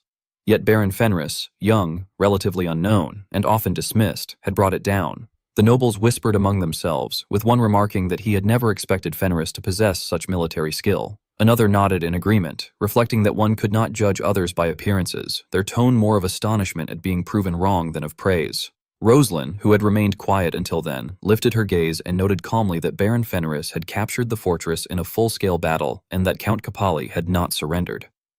The Supreme Commander's irritation deepened at her words. He insisted that it was impossible, attributing Fenris's victory merely to luck and claiming that without the Great Famine, Fenris would not have succeeded so easily. His voice suggested that the idea of Fenris winning on merit alone was almost offensive to him. The High Judge, however, chuckled at the commander's ranting, noting with a sly grin that it was amusing he acted as though there was a problem, and that ultimately what mattered was that Baron Fenris had won. Amid the bickering, one man remained unusually silent, Mark Burford, leader of the Royalist faction. His calm and unreadable expression contrasted sharply with the noisy chamber. After observing the room, he finally asked his knight commander, Tullio, whether there had been any movement from Desmond's side. Tullio responded promptly that there had been no news. The Supreme Commander scoffed loudly, lamenting that all his effort in positioning the kingdom's forces near Capali's fortress had been in vain. Count Alsbury, older and calmer, suggested that they had already gained enough advantage from the harvest, hinting at political benefits. The High Judge added that, since it was now clear Count Capali had been receiving support from the Duke's family, it would be difficult for them to intervene immediately, speaking with satisfaction at the political implications more than the military outcome. Rosalind sighed softly as she listened, thinking that if Count Desmond had acted regarding the matter, it would have confirmed whether he was aligned with the Duke's family rather than remaining neutral. His silence, however, only made the situation more uncertain. Marquis Burford then rose, capturing everyone's attention, and reminded them that it was too early to judge hastily. He noted that with Baron Fenris's victory, their influence, as part of the king's royalist faction, would extend further north. Though they had gained significant military power, he warned that the Duke's family would not remain idle and instructed them never to let their guard down before adjourning the meeting for the day. As the nobles left, Count Alsbury remarked quietly that the Marquis had never changed. It was a long-awaited victory, yet he had shown no smile. The High Judge chuckled, suggesting that Burford's coldness was exactly why he had successfully led the king's loyalist faction for so long. Later, as Burford stepped outside with his cloak trailing behind, he invited Rosalind to follow him. When she did, she noticed a subtle change in her father's expression. The usual coldness had softened slightly. She realized then, with a rush of joy, that he was happy. Far to the north, near Capaldi's fortress, a group of mercenaries rode along a rough dirt road, their horses kicking up dust. A young priestess clung to one rider, brows furrowed with concern, and asked squad leader Max if the area seemed too quiet for a war zone. Max, looking around casually, suggested that Fenris's army might already have been defeated. The priestess panicked, wondering what would become of their mission. Max explained that Lady Marielle and Marquis Burford had tasked them with rescuing Baron Fenris, and that returning empty-handed would be shameful. Though he tried to brush off the priestess's worries, he couldn't entirely hide the unease forming in his chest, insisting that as mercenaries they could only do what they were paid for. Approaching Capali territory, one of the lead mercenaries called out, drawing attention to a scene ahead. Citizens were being organized by one of Giseland's knights, who instructed them to form a line and assured them that there was enough food for everyone. The new lord would make sure none went hungry, and people could step forward to receive their share. Astonishment rippled through the crowd of starving citizens as they shuffled forward in disbelief. When they received the food, loaves of bread, grains, and vegetables, they were overcome with emotion, some dropping to their knees. One whispered that they could hardly believe the new lord was showing them mercy. Another wondered if the hellish days of having everything taken from them were finally over, and a third murmured, voice trembling, that there might be no more unpaid labor. Nearby, Alfoy struggled to lift a single log, and Galberic, arms crossed, scoffed at his weakness, questioning whether he could carry any material properly. Allo's face reddened with irritation, insisting that he was not a worker but had originally been a mage. As squad leader Max and the priestess approached, they noticed people cleaning and organizing the battlefield that had once been soaked in blood. Max muttered in disbelief, asking if the war was really over. The priestess's ears twitched when she overheard someone questioning how much loot Count Capali had hidden. A knight explained that the fortress contained nothing but gold coins, art pieces, and valuables. Claude added excitedly that the armory held advanced weapons and a stock of iron ore. The priestess swallowed, shocked at the mention of gold, realizing it was not what she had expected. Max began sweating as the realization struck him that Fenris had won. Before he could fully process it, a deep voice boomed behind them. They turned sharply and saw Jillian towering like a living mountain, casting a massive shadow over them. Max and the priestess froze, terror gripping them as Jillian's eyes narrowed, and he demanded that they reveal their identity and affiliation. The scene then shifted to Capali's fortress. When Jillian opened the large door to the grand hall, they saw Ghislain standing calmly and authoritatively in the center. Jillian escorted Max and the priestess inside, and both newcomers appeared clearly on edge. Jillian informed Ghislain that they were guests from the capital. As Ghislain turned toward them, Max's instincts, honed over years as a mercenary, screamed warnings. He sensed the aura and scent that years of missions had taught him to read, an unmistakable presence of dried blood and disciplined stillness. It confirmed without doubt that this man was Baron Fenris. Ghislain asked who they were. Both Max and the priestess bowed, and Max introduced himself with a slightly shaky voice. He explained that it was an honor to meet Sir Baron Fenris for the first time, that his name was Max, and that he had been sent by Marquis Burford on a mission to rescue Baron Fenris if the Baron were in danger. Ghislain seemed mildly pleased at first, acknowledging that the Marquis had come to his aid, but his expression soon shifted, noting that Max was late. Max panicked, explaining that they had hurried along the road as much as possible, prioritizing the mission, and had not expected the war to end so quickly. He rubbed his hands nervously. Ghislain interrupted, saying they would return before the Baron could finish, which confused Max. Ghislain calmly explained that the war had just ended, and that they were short on manpower, implying that Max would have to work for the time being.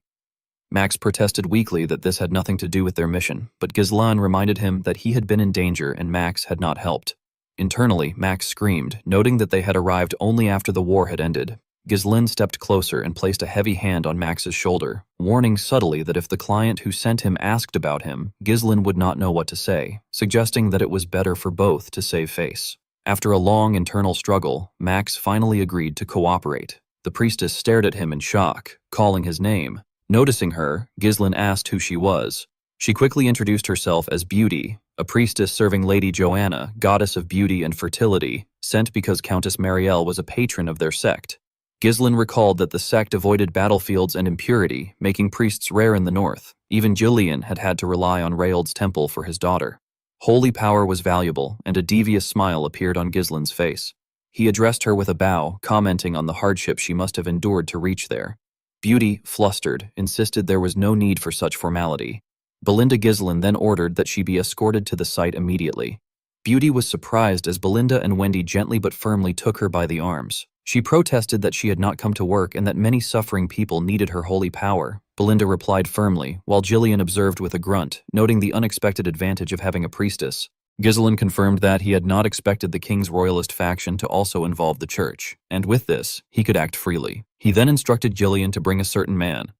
The scene shifted to another part of the fortress, where Ka was rolling on the ground as Lucas beat him mercilessly. The other knights watched in shock, unable to believe that their squad leader had been defeated so easily. Lucas mocked them, questioning whether Ka was truly the master's right-hand man. Enraged, Ka ground his teeth and roared that he had not even started yet, launching himself at Lucas again. Kerr, unable to resist Lucas's taunts, charged at him again, driven by raw aggression and a clouded mind. Lucas, noticing the reckless advance, allowed a mischievous grin to cross his lips, thinking that the fish had taken the bait. He readied himself to punish the emotional outburst, but just as they were about to clash, a shadow intervened. Jillian stepped in. The sudden interruption silenced the cheering knights, and the atmosphere shifted from a rowdy brawl to the tension of a stifling courtroom. Breathing heavily from exertion and frustration, Kerr demanded to know why Jillian had stopped him. The old man, standing firm as always, ordered both Kerr and Lucas to stop. Lucas immediately relaxed, stepping back and mocking Kerr again, implying that the real right-hand man was Jillian. This provoked Kerr once more. He lunged at Lucas, desperate to erase that smirk, only to be stopped again by Jillian's unyielding defense. Kerr's frustration surged, and he yelled at Jillian, insisting that the match was not over. Jillian's patience wore thin, the air around him grew heavy. In one swift motion, he twisted Kerr's arm to lock the joint and struck him squarely in the chest. The impact sent Kerr flying across the training ground, coughing up blood and clutching his chest. As Kerr struggled to rise, Gillian looked down coldly, commanding him to maintain his dignity in front of his subordinates. The shame hit Kerr harder than the blow itself. Gillian then turned to Lucas, instructing him to follow, explaining that the Lord wanted to see him. Kerr watched them leave, frustration burning in his eyes as he clenched the dirt in his fist, a look of pure impotence that Gillian noticed briefly before continuing. Walking beside the old man, Lucas began laughing loudly, the sound echoing in the empty corridor. Gillian asked what was so funny, and Lucas, still chuckling, commented on his impression of their master. He found it odd that the Lord's first command concerned dealing with an underling rather than territory or wealth, suggesting that their Lord was unusually attentive to the hierarchy of his knights. Later, in the dead of night, the training grounds were deserted except for one figure. Ghislain approached Kerr while he was practicing fiercely, his sword swinging with rage bordering on madness. The humiliation, Lucas's taunts, Gillian's casual defeat, and the blood he had coughed up replayed endlessly in his mind. Sensing movement but reacting on instinct, Kerr struck out without realizing who was there. Khyr swung his blade at Ghislain, but Ghislain easily blocked it with his sheath without even drawing his sword. He observed the sweating, panting knight before asking Kerr if he had truly lost to the newcomer. Kerr lowered his weapon and wiped the sweat from his brow, avoiding Ghislain's gaze and telling him that if he was there to mock him, he should mind his own business. Ghislain showed no anger at the disrespect. Instead, he reached into his robe and handed a manual to Khyr, instructing him to take it. Confused, Khyr caught the bound, handwritten book reflexively. Ghislain explained that he had jotted down a revised mana cultivation method and swordsmanship for him and advised him to study it thoroughly. At first, Khyr was skeptical, but as he flipped through the pages under the moonlight and examined the diagrams and notes, his doubt vanished. He was shocked by the depth of knowledge and the efficiency of the methods described, unlike anything he had encountered before. Overcome with embarrassment for his earlier rudeness, Kerr questioned why Ghislain had chosen him and suggested it might have been more suitable for the spear user. With a straight, unreadable expression, Ghislain extended his hand, asking for the book back, which unnerved Kerr. He clutched it tightly to his chest, insisting he would keep it. Lowering his hand, Ghislain met Kyr's eyes and stated that the reason for his loss was simple. His fundamentals were lacking, and experience and instinct alone had limits. After giving Kyr this crucial advice, Ghislain began to fade into the shadows of the night, but Kyr stopped him. The pride that usually restrained him gave way to heartfelt gratitude, and he bowed deeply, acknowledging the immense value of the gift. Seeing this display of loyalty, a subtle smile appeared on Ghislain's lips. Without looking back, he raised a hand in acknowledgement and told Khyr to grow well, promising they would meet tomorrow. Time passed quickly in the north. A month after the war ended, the domain had changed drastically. With the absorption of the Cavaldi territory, the Fennery's lands expanded and stabilized efficiently. Funds were secured by confiscating assets from the counts and their vassals, replenishing the previously empty coffers. Public sentiment, shaken by the war, was restored through the distribution of food. The acquisition of the North's largest iron mine revitalized the economy, rewarding workers with higher productivity and better resources than before the conquest. This allowed the development of superior technology and armaments, removing previous concerns over resources. The Fenris estate had transformed from a struggling, barren land into a true powerhouse. During a strategy meeting with Ghislain's trusted aides, the mood was triumphant. Ghislain acknowledged that the progress was thanks to everyone doing their part, and noted that no one would dare underestimate Fenris now. Claude, as always, could not contain his excitement and slammed his hand on the table, pointing out that including Perdium, a third of the North was under their control, meaning they were no longer inferior in population or military. He grinned wildly, declaring that anyone, Desmond, Almond, or others, would now have to think twice before attacking. Ghislain sighed internally and then gestured to Wendy to stop Claude. Wendy immediately acted, her fingers twitching as she pulled an invisible string attached to Claude's neck. The sudden constriction left him unable to speak, and he clawed at his throat, gagging silently. Belinda remarked from the side, rolling her eyes, that Claude never knew when to shut up. Ignoring Claude's struggle, Ghislain addressed the room seriously, noting that it was too early to celebrate, as the fundamental threat had not disappeared. Wendy released the string, and Claude coughed loudly, rubbing his reddened neck, yet he still remarked wryly that one would think they would get at least one season of rest by now. Vanessa interrupted Ghislain, appearing nervous. Hesitating and fidgeting with her papers, she explained that the mages were exhausted and asked for guidance on what to do. Ghislain, showing no sympathy, reminded her that, on paper, they were slaves. Vanessa was flustered by his cold logic, stammering at the ruthlessness. Ghislain then reassured her not to worry too much, adding with a faint dark smile that they had a priest to help. In the makeshift infirmary, a scene of holy horror unfolded. Priestess Peyote recited the chants while healing Alfoy, her hands glowing with divine light in the name of goddess Wana. However, Alfoy grabbed her robe, tears streaming, and begged her not to heal him, insisting he just wanted to remain exhausted. As he tried to crawl away, a knight held him firmly, insisting he receive treatment quietly. Peyote appeared distressed, questioning aloud whether it was right to use holy power to heal exhausted people merely to make them work again, feeling it might violate sacred tenets. She also wondered when the Lord planned to send her back, recalling that she had been told only a little help was needed. Ghislaine approached Peyote from behind, and when he called her name, she startled. Seeing Alfoy fully healed and being dragged back to work, Ghislaine informed her that her holy power had increased. Peyote, unable to believe it, checked her hands, puzzled, admitting she had not noticed. Ghislaine observed her silently, thinking that holy power, unlike mana, did not increase through training, but was a mysterious force usable only by the gifted. As expected, Peyote's potential was extraordinary. Ghislaine then asked if she had been uncomfortable during her stay. Peyote nervously replied that she had not been, but after gathering courage, she asked when she might be able to return to the church. Ghislaine nodded benevolently, telling her she could go now. The priestess was shocked, having expected refusal. He explained that Fenair's territory had benefited greatly from her dedication, and that he wished to repay her efforts. At the capital of Cardinia, the political scene was shifting. After the news of Baron Fenris's victory spread, public reactions were mixed. In taverns and streets, rumors circulated. One citizen claimed Fenris had infiltrated Cavaldi Castle by flying through the sky, while another laughed it off, calling it nonsense and joking if Baron Fenris had turned into a bird. Others whispered in fear that he had split the gate with an aura blade, remarking that only a swordmaster could manage such a feat. Skeptics shook their heads, recognizing the story as likely fabricated to inflate his reputation. Yet regardless of the truth, the name Fenris was on everyone's lips. Ghislaine entered the Borford estate, walking with purpose alongside Belinda and the priestess. He noticed Lady Rosalind waiting in the grand foyer, and for a moment his usual hardened demeanor softened. He addressed her gently, inquiring if she had been well. Rosalind, visibly blushing, expressed relief that Lord Ghislaine was safe. Ghislaine slightly bowed his head and thanked her for sending capable aids, noting that the priest's assistance had been invaluable. Rosalind returned the bow and remarked that she was glad to have been able to help. She then indicated to Peyote that the priest could return to the order now that the dispatch was complete. Peyote, addressing Rosalind respectfully as Lady Marquis, expressed her gratitude with the demeanor of someone recently pardoned, reflecting that her first dispatch had finally ended. Though the Fenris territory was technically pleasant, it had been mentally exhausting to witness the toll on those laboring themselves to death. Before Peyote could dwell further, Ghislaine mentioned to Rosalind that he had a request regarding the priest. Peyote's anxiety returned, sensing her freedom slipping away. At that moment, a knight approached to inform Ghislaine that Mari Burford was waiting. Ghislaine acknowledged him and, stepping closer to Rosalind than usual, asked if he could have some of her time later. Rosalind, smiling and blushing, agreed. The air between them carried a surprisingly intimate tension, as if two lovers were reunited after a long absence, creating an awkward atmosphere for those nearby. Ghislaine then entered the meeting room, where the mood was markedly different. The royalist noble's eyes reflected their satisfaction at seeing him, regarding him as a valuable asset.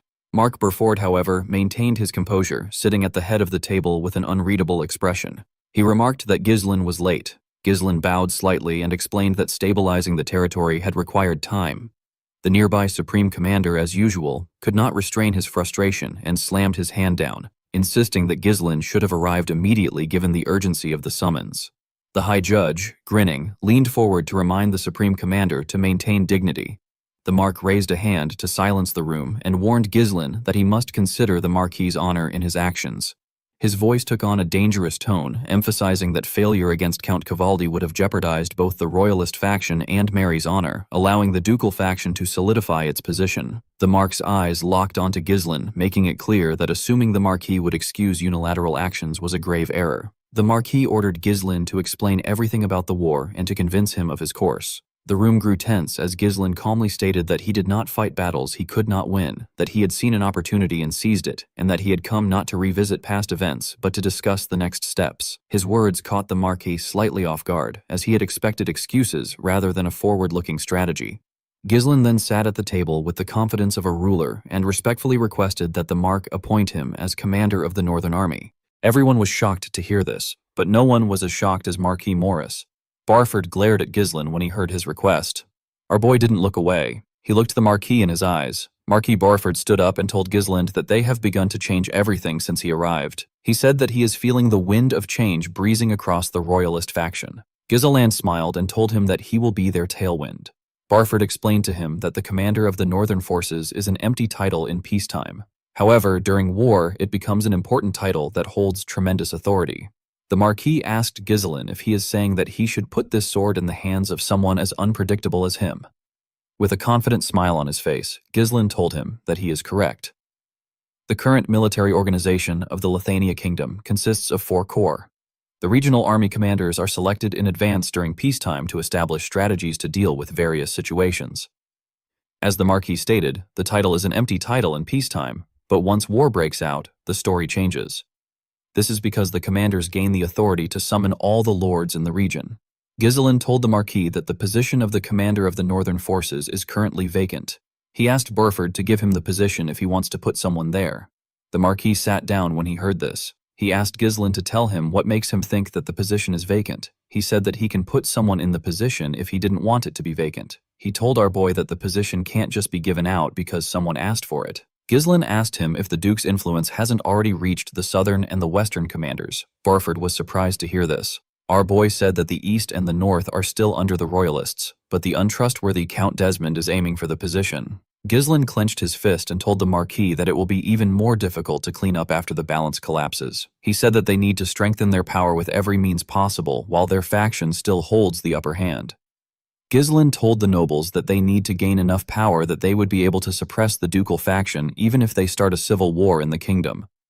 Count Elizabeth, Sir Belor, and Marquis Morris were shocked to hear this. They didn't expect Gisland to think this far. The Marquis was surprised to hear this.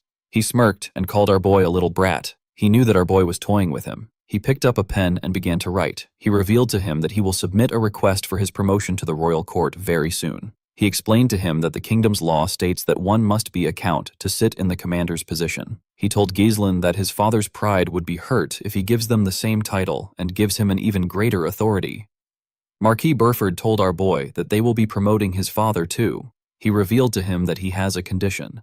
Belinda and Pio were surprised to hear this. With a smile on his face, the Marquis revealed to Gisland that they received a rescue request from the Shadow Mountains of the Tion Kingdom. He told him that he will be the one to go there. Our boy didn't expect to hear this. The Tion Kingdom is the nation of knights. It is a country where monsters pour out endlessly from the Shadow Mountains, which occupies most of its territory. Due to this, most of the people in the kingdom are tough, and they place great value on martial prowess. Even the knights' combat strength ranks among the top in the continent. Gisland recalled that he once hunted and trained in this place. Since their royal court has allowed even outsiders to hunt in order to deal with the monster problem, there is only one reason for them to request aid. The Marquis informed our boy that there has been a problem in preparing for this year's monster wave. He told Gisland that this problem shouldn't be an issue for someone like him who can infiltrate a fortress by flying through the sky and cut down a castle gate with an aura blade.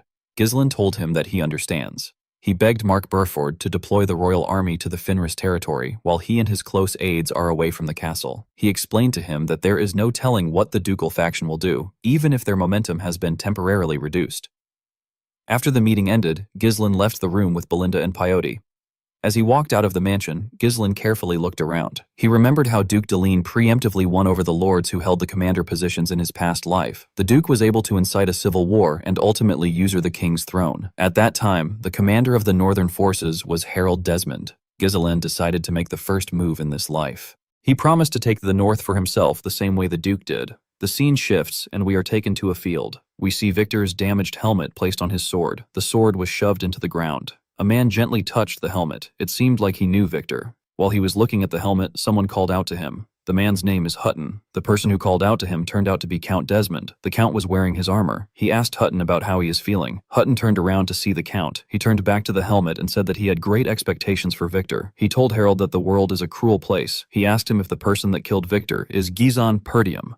Harold corrected him by saying that our boy's name is now Gizon Fenris. He told him that Gisland is now a baron.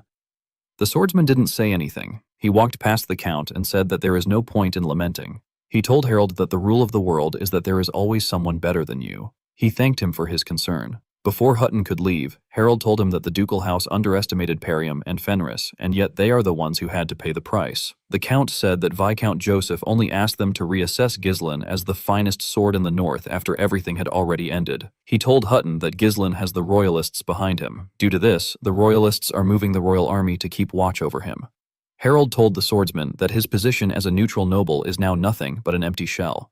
Hutton asked Count Desmond if he is questioning the authority of the Duke. The Count turned to him and said that he will no longer be swayed by anyone's orders. He revealed to Hutton that he will personally start a war to destroy Perdium and Fenris and settle matters with the ducal faction once and for all. Hutton didn't expect to hear this. He informed the Count that the royalist faction won't sit idly and let him do as he wishes because he would be inciting a civil war. He told Harold that it is a bit too much for him to oppose the royalists without the help of the Duke. Count Desmond called out to Hutton and told him that there is no reason for him to hide his true feelings in front of him. He asked him if this situation is truly enough for him. Hutton asked the Count about why he sang something so harsh. He said that he cannot just forget about that night. The night when Victor, who had never known defeat, returned as a shattered helmet. With a shaky tone in his voice, Hutton referred to Victor as his one and only disciple. He clenched his fist and grit his teeth. He said that he should have trained Victor to become stronger. He told Harold that there is no way that this is enough for him. He went on his knees and told Harold that he will behead Ghislain Fenris. He begged the Count to let him do it. Harold assured Hutton that the time will come soon.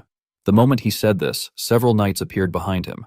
Harold stretched out his hand and asked Hutton to tear everything to shreds together with his two-wing knight order when the time comes. Count Desmond told himself that Ghislain will die on that day. Before Ghislain left the capital, Rosalind went to see him. With a worried look on her face, she asked our boy if he is really going to the Tyrian kingdom. Ghislain told her that he has to go there. He said that it was an order that he received from the Marquis. Rosalind couldn't believe that he was going to such a rough place. She recalled that it hasn't been long since the war with Count Cabaldi ended. Ghislain explained to her that her father doesn't truly trust his performance in the war. He said that the Marquis wants him to prove his strength with this mission. He smiled and asked Rosalind not to worry. He told her that he has killed several monsters. The girl still seemed bothered. She informed our boy that the negotiation he requested with the Wana order has been completed. She told him that he can hold on to the priestess for some time without any problems. Peyote heard what Rosalind said inside the carriage. She knew that she was doomed. Ghislain told Rosalind that he is actually quite surprised. He told her that he did not expect her to be able to bring in a priestess from an order with such strict internal discipline, even if she is a sponsor. Rosalind smiled and said that it actually wasn't so difficult. She said that leader Perisco is a priest of the Wana order, but he is extremely weak when it comes to money. Ghislain bowed his head to Rosalind and told her that he is indebted to her again. Rosalind blushed when she heard this. Our boy stretched out his hand when he noticed this. Rosalind gave him her hand. Ghislain gently kissed her hand and told her that he will always hope for her happiness. The scene shifts and we are taken under the shadow mountains of the Tian kingdom.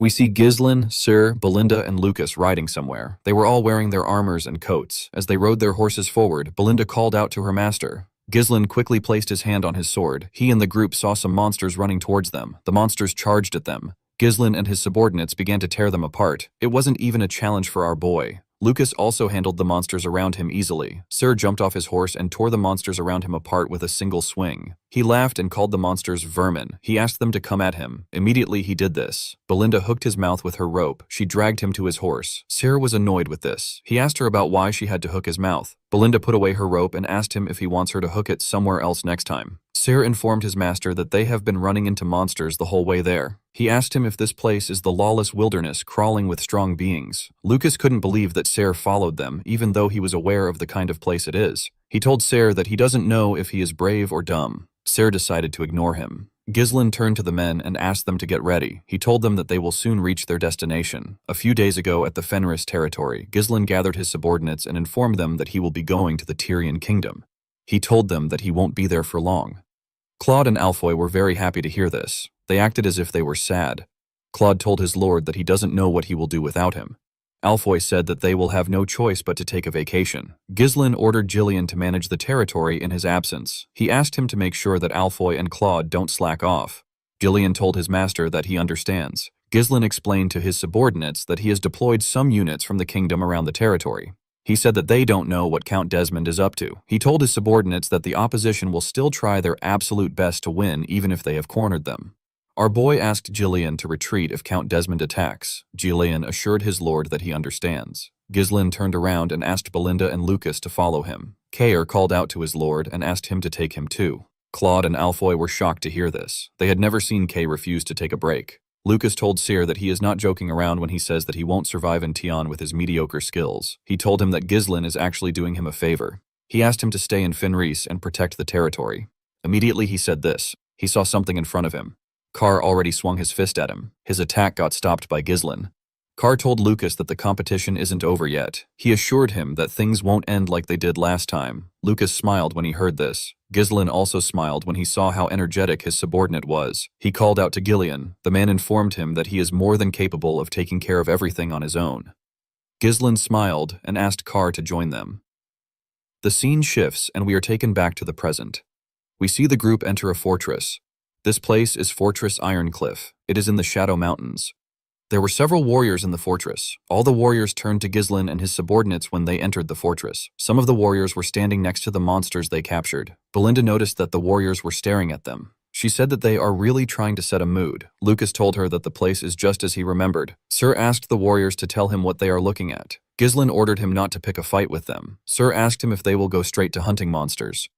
After unpacking, our boy told him that they can't.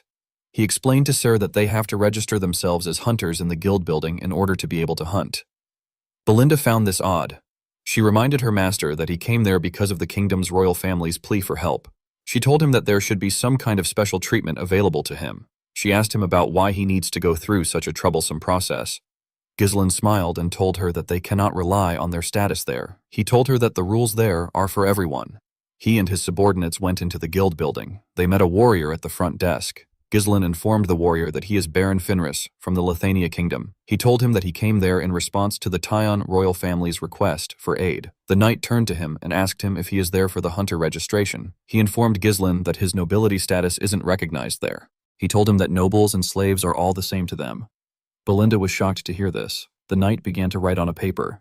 He asked Ghislain not to earn resentment by acting like a noble for no reason. He explained to him that the Knights of Tion merely oversee things at the fortress so that it can maintain its minimum functions. Any problem that comes up amongst hunters is expected to be resolved on its own.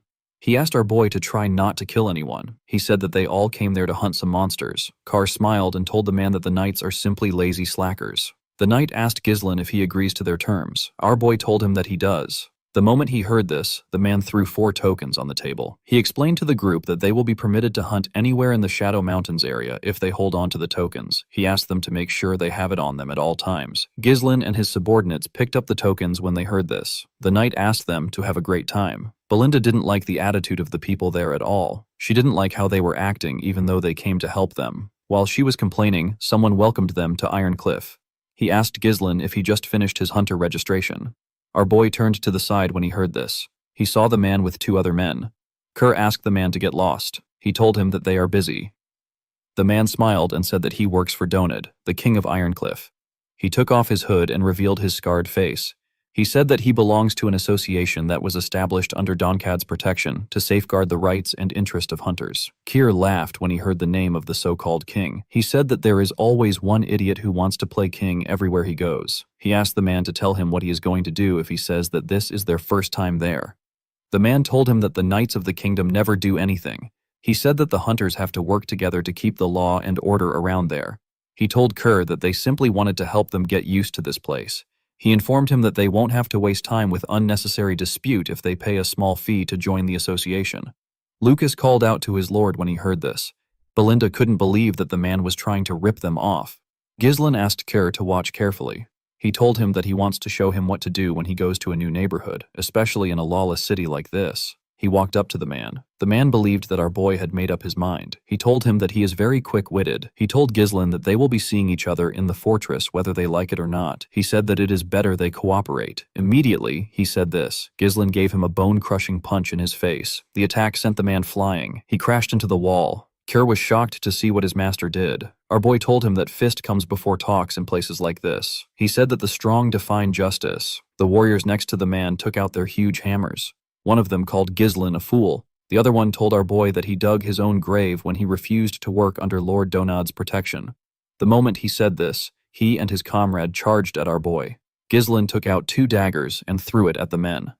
The daggers never hit them. They were just a diversion. Cyr and Belinda attacked them when they got distracted. Belinda used her leg to hit one of them in the chin. Sarah gave the other man a punch in the head. The men got knocked out. The knight told them that they have done enough. He asked them if they're going to pay for the damage they caused. Belinda reminded him that he said that he wasn't going to intervene. Carr smiled and told his lord that he understands what he means now. He told him that he simply needs to show his skills and stop using his brain. Ghislain nodded his head at him. Lucas told our boy that he seems to know this place quite well. He asked him if he has ever been there before. Ghislain told him that he has. Belinda was surprised to hear this. She didn't know how this was possible. Our boy recalled that the special one among the continent's 7 strongest used to be in the Tion Kingdom. The first man who our boy hit stood up and called them bastards.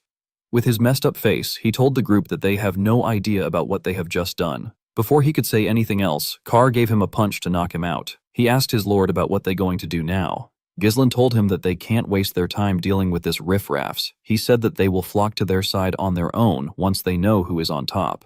He asked the men on the ground to pass a message to their king. He asked them to tell Donud to come find him by himself if he has a problem with him. The scene shifts, and we see a man scream out in pain when he got stabbed in the chest with an axe. The man screamed that barbarians are there again. The huge and muscular barbarians tore the men there apart with their weapons. Their huge leader wore a huge monster fur. He raised his axe and ordered his warriors to begin the harvest. He asked them to indulge in the moment. The barbarians destroyed everything there. The scene shifts, and we are taken to the Soundwind tribe's encampment at the northern edge of Lithuania. The barbarians sat around a fire and discussed how they tore their enemies apart. One of them said that a man was begging for his life. His comrade told him that he is not skilled enough. He explained to him that he won't have to see something like that if he kills his prey cleanly. While they were talking, someone called out to the chief and asked him to take a look at a letter. The chief of the Soundwind tribe, whose name is Kusto, turned to the man when he heard this. He grabbed the letter and opened it. He was shocked to see what was inside. He turned to his subordinate and threw his liquor at him. He told him that he should have brought the village chief along with him if he got a paper that has letters in it. He asked him if he is making fun of him for being illiterate. The man apologized to him and told him that he will go get the village chief. The chief opened the letter and said that the north is empty. He said that the rider has permitted them to claim Perdium. A bald man said that they have finally gotten the chance to plunder the rich land that the northern wolf cherishes dearly. Another warrior sitting next to the chief smiled and said that the time has finally come for the warriors to claim the land that they have long desired. The moment he said this, the man noticed that his chief was quiet. Kusta found it odd that the writer asked him to claim Pertium. He began to laugh. He wondered about what kind of scheme the bastards in Lithuania Kingdom are trying to pull. He couldn't believe that they sent a personal letter to him. He didn't really care about the scheme as long as he got to fight. Their tribe has already been planning to invade Pertium. This situation favored them. He stood up and ordered his men to tell the other chiefs to muster their warriors. He said that the time has come to claim Pertium. The scene shifts, and we are taken to the Shadow Mountains. We see Carr looking shocked when Ghislain told him that he needs to kill 100,000 monsters. Our boy reminded him that he said he wanted to get stronger. He told him that he needs to kill at least this much monsters. Sir asked his lord to tell him how he will get stronger by killing some dumb monsters. He said that there are so many people in the world who are stronger than the monsters. The moment he said this, Belinda asked her master to look forward. When Ghislain raised his head, he saw some monsters eating another monster. One of the monsters turned its head around when it sensed the group's presence. The monster had the head of an owl. These monsters are the apex predators of the Shadow Mountains. They are known as owl bears. The monsters were huge owls. They turned to the group and showed off their claw-like hands. Carr grabbed his sword and asked his lord to wait there while he takes care of them. He said that he can fight thousands of owlbears. Immediately he said this, Ghislain gave him a punch that pushed him off his horse. The owlbear appeared out of nowhere and used its huge leg to grab Sir's horse. Our boy advised Kay not to take his eyes off the monsters. He said that the owlbears don't make a sound when they move. Sir drew his sword and told his lord that he should have mentioned this earlier. He charged at the owlbear and swung his sword at it. The monster jumped and dodged the attack. It let go of Kair's horse. The man had to move back to dodge his horse. The moment he did this, the other owlbear with an injured eye grabbed his hand with its beak. It turned Kair around with its head and threw him to the ground. The first owlbear quickly charged at Kair and tried to crush him with its huge legs. Kerr was able to block the attack, but the owlbear was still trying to squash him. He turned to his lord and asked him if he will just stand there and watch. Ghislain reminded him that he said that he could take them on by himself. Lucas reminded Carr that he told him that he can't survive there with his half-ass skills. Kair was annoyed to hear this. Lucas smiled and told him that he doesn't know how he will progress if he is having a hard time against some birdhead. Sir grit his teeth out of anger when he heard this. The two owlbears began to attack him with their legs. Belinda nervously asked her master if he won't die from this. Ghislaine told her that Sir is not someone who would die from something like this. He explained to her that owlbears are quite smart. If a person charges at them without much thought, they will fall right into their trap. They are not the apex predators of Shadow Mountains for no reason. This is why they never even imagined that they would be the ones being hunted. It was just like the time when Seer managed to land a cut on Victor. Ghislaine knew that he already taught Kair how to get stronger, and he has seen him do it before. The problem is that Kair doesn't utilize his strength well unless his life depends on it. Ghislaine believed that Kair needs to think with the mindset of a hunter, not the prey. Seer needed to avoid charging in blindly. He needed to wait until the moment comes when he is certain that he can get the kill. Seer needed to make his instinct his own. The man grit his teeth. He moved his sword in between the toes of the owl bear. He cut off one of its toes. The leg of the monster slipped when this happened. Kair got up and landed a quick cut on the monster's neck. Belinda and Lucas were surprised to see this. The other owlbear quickly swung its hand at Sir when it saw what he did. Kerr dodged the attack by jumping. While he was in the air, he landed a clean cut on the monster's body. He smiled and asked the monster not to mess with him. Ghislaine was happy to see that his subordinate was improving. Back at the Ironcliff Fortress, people spoke about Ghislaine and his team. They talked about how the group has been taking out monsters to the point where the place is practically empty. The people couldn't believe that the group was poaching without having a single casualty. One of them said that they will soon have no monster materials left to sell. One of the warriors said that the group messed with Donad's subordinates. He said that it won't be long before the group is dead. He said that Donad will soon step in. The scene shifts, and we see a huge man standing in front of some monsters. The huge man said that he was going to let Ghislaine get away with messing with one of his subordinates. He said that he can't believe that our boy is aiming for his table. He raised his unique weapon and put it on his back. He ordered his hunters to get ready. He told them that it is time to hunt. The scene shifts, and we see Ghislaine and his subordinates putting away their weapons after taking care of a large number of owlbears. Sir said that they killed a lot of monsters. He turned to some men loading up the monster corpses and asked them to finish up quickly before more monsters come. He asked them not to take any materials because he is going to count every single one. The men nervously told him that they understand. Lucas told Sir that he will soon find a blade sticking out of his back if he keeps pressuring them. Sir brushed off his advice and told him that he wants to see the men try it. He asked him if there is a reason why he has to respect anyone who sucks up to Donad. He said that they did not run into anyone who tried to mess with them for days. He said that Donad must be scared. The two men turned around and glared at Kay when they heard this. Ghislaine noticed this. Carr looked at the monster bodies and asked his lord about what they are going to do with the bodies. He reminded Ghislaine that they already have too many materials stocked up in their storage. Ghislaine asked him to send them to the territory and to Cardinia. He said that the dwarves are going to love these materials since they don't get them in Lithania. He told Sir that he already sent a letter telling Claude to form a transport unit. The moment he said this, Belinda called out to her master. She told him that they have a problem. She showed him a letter and told him that it just arrived from Perdium. She told him that he needs to read it. Ghislaine quickly opened the letter. He was surprised to find out that Perdium is being attacked. The scene shifts and we are taken to Perdium. We see the archers of the territory firing a ridiculous amount of arrows at the barbarians below. The barbarians raised their shields when they saw the arrows coming at them. Zwalter ordered his archers to shoot every barbarian down. He asked them to not let any barbarian set foot in their territory. Kustu ordered his warriors to climb the walls. He said that the highland is right in front of them. He asked the energetic warriors to dethrone the wolves. The warriors laid their ladders on the wall and began to climb it. The Perdium soldiers used their spears to hit them and pushed them down. Randolph was shocked to see that there were so many barbarians. He wondered if they were serious about taking over Perdium. Scoven was also shocked to see this. Although the barbarians have attacked them before, it was never something on this scale. Randolph turned to Zwalter and told him that there is nothing ordinary about this attack. He suggested that they ask Ghislaine for assistance. He told him that they need to send a letter to our boy right now.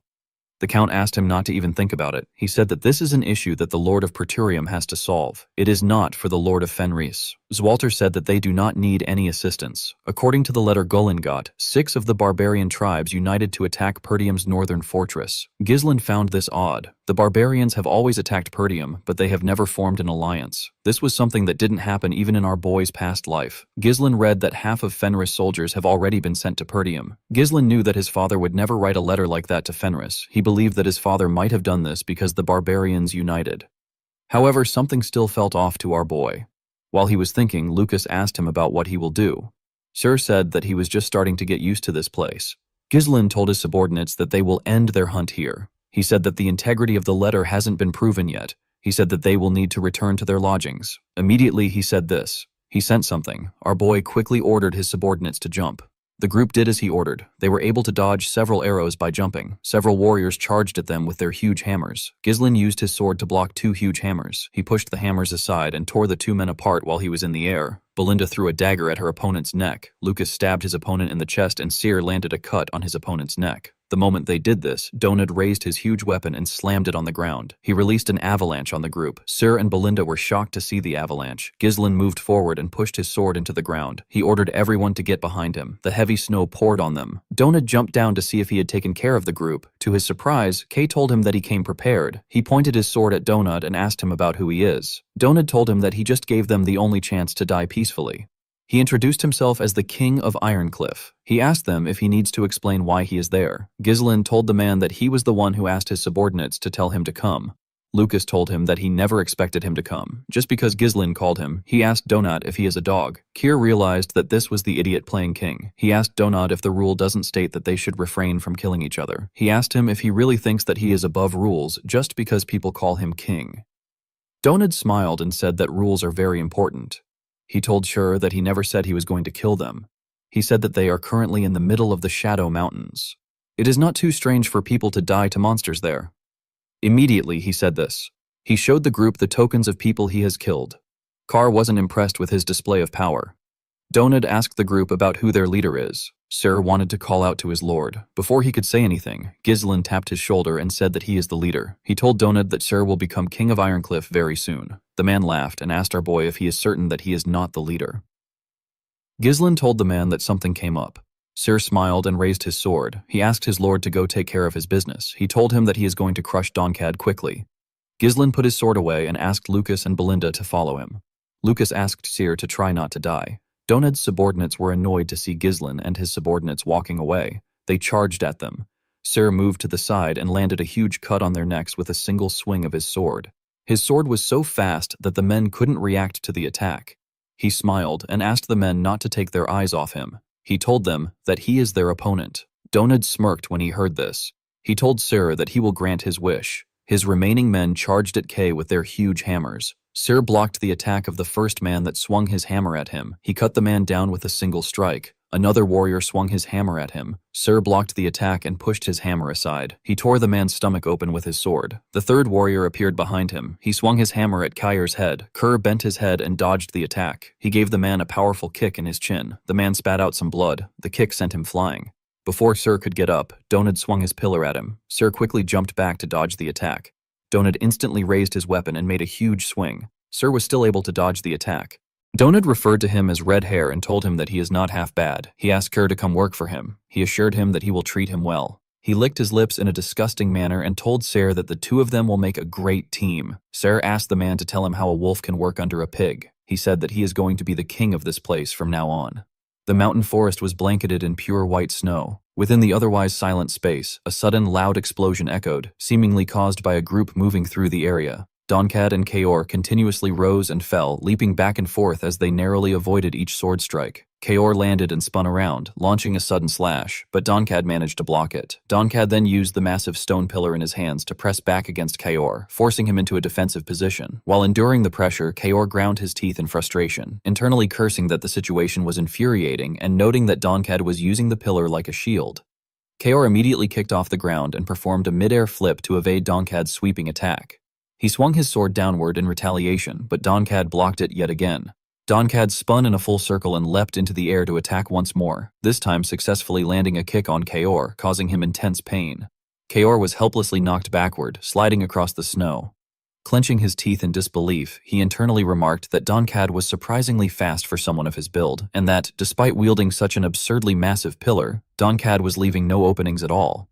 He realized that if he were hit even once more, he would lose consciousness, and he questioned how he was supposed to defeat an opponent when even counterattacks were ineffective.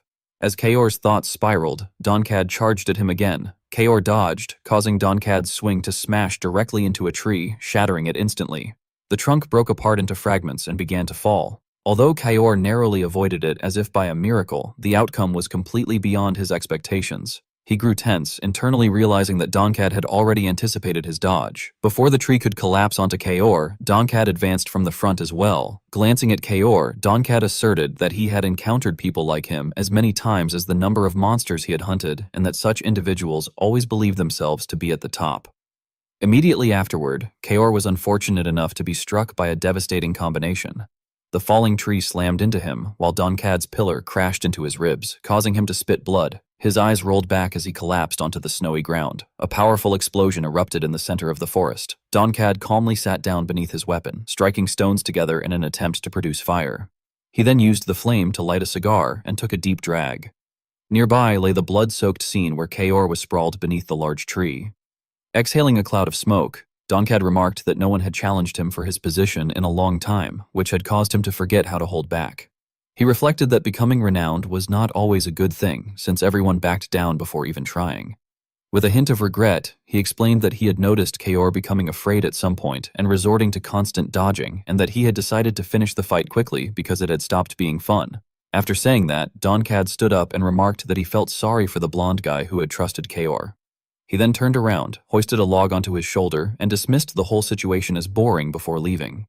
At that moment, Kaor suddenly stood up again and challenged him, insisting that no one had said he was scared. This reaction caught Donkad somewhat off guard. He turned back to look at Kaor and let out a brief sound of surprise. Then, facing Kaor again, Donkad suggested that he think it over and consider working under him. With a faint, familiar smile meant to sound persuasive, Donkad added that it was not too late yet, arguing that pride did not put food on the table. He claimed it was better to live as a satisfied pig than as a hungry wolf, and asked whether Kaor did not think so as well. By then, Kaor's head was soaked in blood, and he let out a weary sigh. The hand gripping his sword had begun to tremble. Still, he once again pointed the blade straight at Donkad and resolved that one of them would have to die that day. His eyes flashed with killing intent as he asserted that the one who would die would not be him. Upon hearing this, Donkad quietly closed his eyes and spat out a single word, calling Kaor a fool. He hugged his weapon to himself and turned his body, preparing to enter an attacking stance. Donkad then unleashed his power and threatened that Kaor would not even be able to regret his choice after dying. On the opposite side, Kaor's expression darkened as he silently assessed his condition, feeling as though he was about to die and that every bone in his body had already been shattered. He forced himself to look forward and sighed inwardly, thinking that it was always like this. He believed that he had understood everything his mentor had taught him, yet in real situations like this, he forgot it all. He admitted to himself that he had been scared, just like that pig had said, and had failed to pull off anything at all. The hand holding his sword trembled violently. Kaor decisively grabbed his shaking arm with his other hand and focused his mind, recognizing that this sensation was fear. He tried to calm himself as he realized what fear truly was. Kaor then recalled his time in the capital, when he had once loudly demanded to know when he had ever become scared. Back then, Ghislaine had calmly explained that Kaor had been afraid of losing his position to Lucas. Ghislaine had pointed out that Kaor had underestimated Lucas before the fight, only to realize that Lucas was stronger than expected, which had led to fear. Ghislaine had concluded that no one could possibly win a fight while being scared. Feeling impatient at the memory, Kaor remembered clicking his tongue and questioning why Ghislaine had to bring that up there. He had insisted that he had never been scared when fighting in the Forest of Beasts or when battling that winged can monster. The moment that thought ended, Kaor saw a sword flying straight toward him. It turned out that Ghislaine himself had launched a sudden attack. Each time Kaor leaned aside to evade, Ghislaine continued to swing his sword relentlessly, as if determined to chase him down to the very end. After enduring this for a while, Kaor finally lost his patience, turned back, frowned deeply, and shouted in frustration, demanding to know what the hell his captain thought he was doing. However, he also realized that Ghislaine showed no sign of stopping at all. Ghislaine took another step forward, pressing the blade closer to Kaor's neck. Kaor was so terrified that sweat poured from him like a stream as he glanced down at the sharp edge resting against his throat.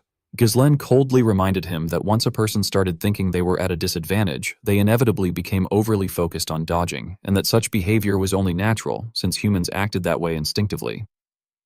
Immediately afterward, Ghislaine placed the flat of the sword into Kaor's palm and added that if Kaor had pressed forward instead of retreating, he would have had a chance. Those words completely stunned Kaor. Returning to his current unfavorable situation, he repeated the advice to himself, telling himself that this was exactly what he needed to overcome in order to achieve his ideal. As Kaor looked at Donkad attacking him from the front, he repeated the word fear in his mind once more. This time, he made the decision to stand his ground instead of fleeing. A cold glint flashed in Kaor's eyes as he realized that death was something that must be avoided at all costs, but that it was also the greatest teacher. Fresh blood splattered into the air. Kaor's shoulder took Donkad's full blow, but in return, Kaor drove his blade straight into Donkad's abdomen. Donkad seemed momentarily shocked by this turn of events, then twisted his body to evade further damage with a dismissive snort. As Donkad prepared to counterattack, Kaor leapt into the air once again and continued his assault. He stomped forcefully on Donkad's weapon to gain momentum, spun midair, and slashed horizontally across Donkad's arm. Seeing blood spray out, Donkad was inwardly shaken, wondering how Kaor had managed to land a hit on him for a second time. He tensed as he realized that this was not a coincidence and that the red-haired youth was growing stronger during the battle. He found it hard to believe that he, the king of Ironcliff, could possibly lose to such a brat. Enraged, Donkad swung his weapon wildly and cursed Kaor. Kaor stepped back slightly, once again allowing Donkad to smash his attack into the tree trunk just as before. Unable to accept this, Donkad roared in fury, demanding to know what Kaor had done. The tree began to topple toward Kaor once more, but this time Kaor sprang aside, evading the fall while counterattacking at the same time. Calmly, he stated that it was nothing special, then charged forward with surging momentum, declaring that he was simply no longer afraid. Kaor's words left Donkad frozen in disbelief, unable to accept what was happening. In the next instant, Donkad's head was severed and sent flying. The surroundings returned to a deathly silence beneath the open sky. Soon after, a group of riders galloped toward the area. Through a pair of binoculars, someone who had observed the entire exchange pointed out the scene and urgently called it to an officer's attention. The observer reported that they appeared to have started moving. The leader responded that it was clearly Baron Fenris and his subordinates, noting that although one of them was missing, it should not pose a problem. Frowning, he issued an order to send a letter to Count Desmond, instructing that it should state Baron Fenris was moving according to their plan. The man being observed from below was Ghislaine. His face was filled with anxiety and tension as he rode onward. The scene at the northern fortress of Perdium was utterly devastated. Smoke and dust rose violently from every direction as people clashed relentlessly, striking and parrying without pause. Zwalter turned around tensely and shouted that they had fallen into a trap, insisting that the enemies were nothing more than scarecrows made of flesh and blood, and urging everyone not to be afraid. He continued to reassure the soldiers around him, questioning whether the enemy ever grew tired and wondering why this still was not enough, since under normal circumstances they should have withdrawn by now. In stark contrast to Zwalter's anxious demeanor, Cousteau stood calmly to the side, observing the battlefield with a smile. He chuckled inwardly, convinced that the wolves were already exhausted and that if they clashed a few more times as the kingdom's men had predicted, the defenders would surely break. With that in mind, he raised his voice and ordered the warriors of the Soundwind tribe to retreat, declaring that it was time to rest and instructing them to switch places with the follow-up unit. The soldiers below, still burning with battle fervor, felt somewhat dissatisfied and muttered complaints, saying it was already time to withdraw even though they had not had enough yet, with some grumbling that they were just getting fired up. Others quickly snapped back at them, telling them to follow the order and reminding them that it came directly from Chief Cousteau. Meanwhile, the soldiers of Perdium panted heavily, exhausted and cursed under their breath, complaining bitterly about yet another follow-up unit and wondering just how many times the enemy planned to repeat this tactic. Randolph clenched his teeth and offered his assessment, telling his brother that the 6 tribes were clearly employing a rotation strategy, taking turns attacking so the pressure never eased. He pointed out that their own forces were far too limited to endure the gaps between those relentless assaults. Skovan, standing beside him and equally drained, exclaimed in disbelief that the barbarians were actually using strategy and accused them of deliberately trying to exhaust them to death. Randolph frowned deeply and warned that while an alliance was one thing, this situation felt far too strange, insisting that there had to be a mastermind orchestrating everything behind the scenes. After hearing those words, Zwalter remained silent, lowering his head without saying anything. Then, with visible pain, he made his decision, declaring that the next time the enemy advanced, they were to open the gate and that the Northern Wolf himself would go out to personally take the enemy chief's head. His declaration left both Skovan and Randolph stunned. Suddenly, Zwalter's gaze swept toward something in the distance. Randolph pointed urgently in one direction and shouted for his brother to look over there. From afar, Zwalter could already see thick clouds of dust billowing upward, and a group of spear-wielding riders charging straight toward them. Witnessing that sight, Zwalter murmured in confusion that the unit looked familiar. At the head of the charge was Ghislaine, with Belinda following closely behind him, frowning as she complained about those filthy barbarians swarming in such overwhelming numbers. Lucas, riding alongside them, added that it seemed the rumor about the 6 tribes alliance being real had indeed been true. From the front, Ghislaine cautiously called out, instructing Belinda and Lucas to lead their units and spread out to both flanks in order to form an encirclement. A flash of killing intent crossed his eyes as he declared that they would end all of their enemies there. The entire valiant army responded in unison, affirming their obedience. Seeing this, the invaders showed no fear at all and burst into loud laughter. They mocked the newcomers, wondering who those pathetic losers were and questioning why enemies were suddenly appearing from their rear. Still laughing wildly, they claimed it did not matter since they were already tired of retreating like cowards and welcomed the opportunity. Raising their shields toward Ghislaine, they shouted that this was a perfect chance and vowed to kill him as well, boasting that they would feast on his blood. Standing before them, Ghislaine remained completely unfazed by the overwhelming number of enemies. He simply raised his weapon high, his fury visibly spilling from the corners of his eyes. In the next instant, he swept his long spear through the crowd before him. A severed head was sent flying into the air, fresh blood spraying everywhere under the stunned gazes of all who witnessed it. The remaining enemies could only stare blankly upward at the head hovering in midair. Ghislaine then viciously spun his weapon in a wide arc overhead, and without the slightest hesitation, he unleashed another sweeping strike that wiped out the soldiers in front of him. In a very short time, he successfully broke through their encirclement. Panic immediately spread through the ranks, and the invaders began screaming at one another in terror. Some stammered that their front lines had been destroyed in an instant, while others questioned in disbelief whether Perdium truly possessed a warrior like that. Desperate voices shouted orders to pull him off his horse, to stop him, and finally, to run. Just like that, the entire formation collapsed before Cousteau's eyes. Grinding his teeth in rage, Cousteau roared furiously, demanding to know what they were all doing and questioning whether the so-called great warriors of the Soundwind tribe were truly afraid of a single man. At that moment, a trembling subordinate rushed over to report an urgent problem. While Belinda was already sweeping through the enemy forces from behind, the subordinate explained that they were also being pushed down from both flanks. On another part of the battlefield, Lucas had already dealt with those blocking his path, and the subordinate continued by reporting that at their rear, the Northern Wolf was emerging from the castle together with his soldiers. Inside the fortress, Zwalter had opened the gates and charged out on horseback, sword in hand, leading his troops forward. Upon hearing this, Cousteau began to feel flustered, cold sweat forming as he muttered in disbelief that it had to be the Northern Wolf. He lamented that the man had never opened his gates before, and yet it happened now of all times. Moments later, Cousteau forced himself to regain his composure. Slamming his two axes together, he shouted encouragement to his warriors, insisting that it did not matter because they still outnumbered the enemy and ordering them to push forward. However, instead of receiving any response, his subordinates began trembling and murmuring in fear, calling the figure before them a demon. None of them dared to move as they stared ahead, repeatedly whispering that it was a demon drenched in blood, straight out of myth. Terror gripped them all as they recalled the scene before their eyes, likening it to the day the forest of beasts burned, and to the ancient tale of a demon soaked in crimson blood who stole the souls of all who beheld him. Amid the choking cloud of dust, a single horse's hoof slowly emerged into the light. The one who struck terror into the hearts of the entire enemy army was none other than Ghislaine, the figure known as the Bloody Demon.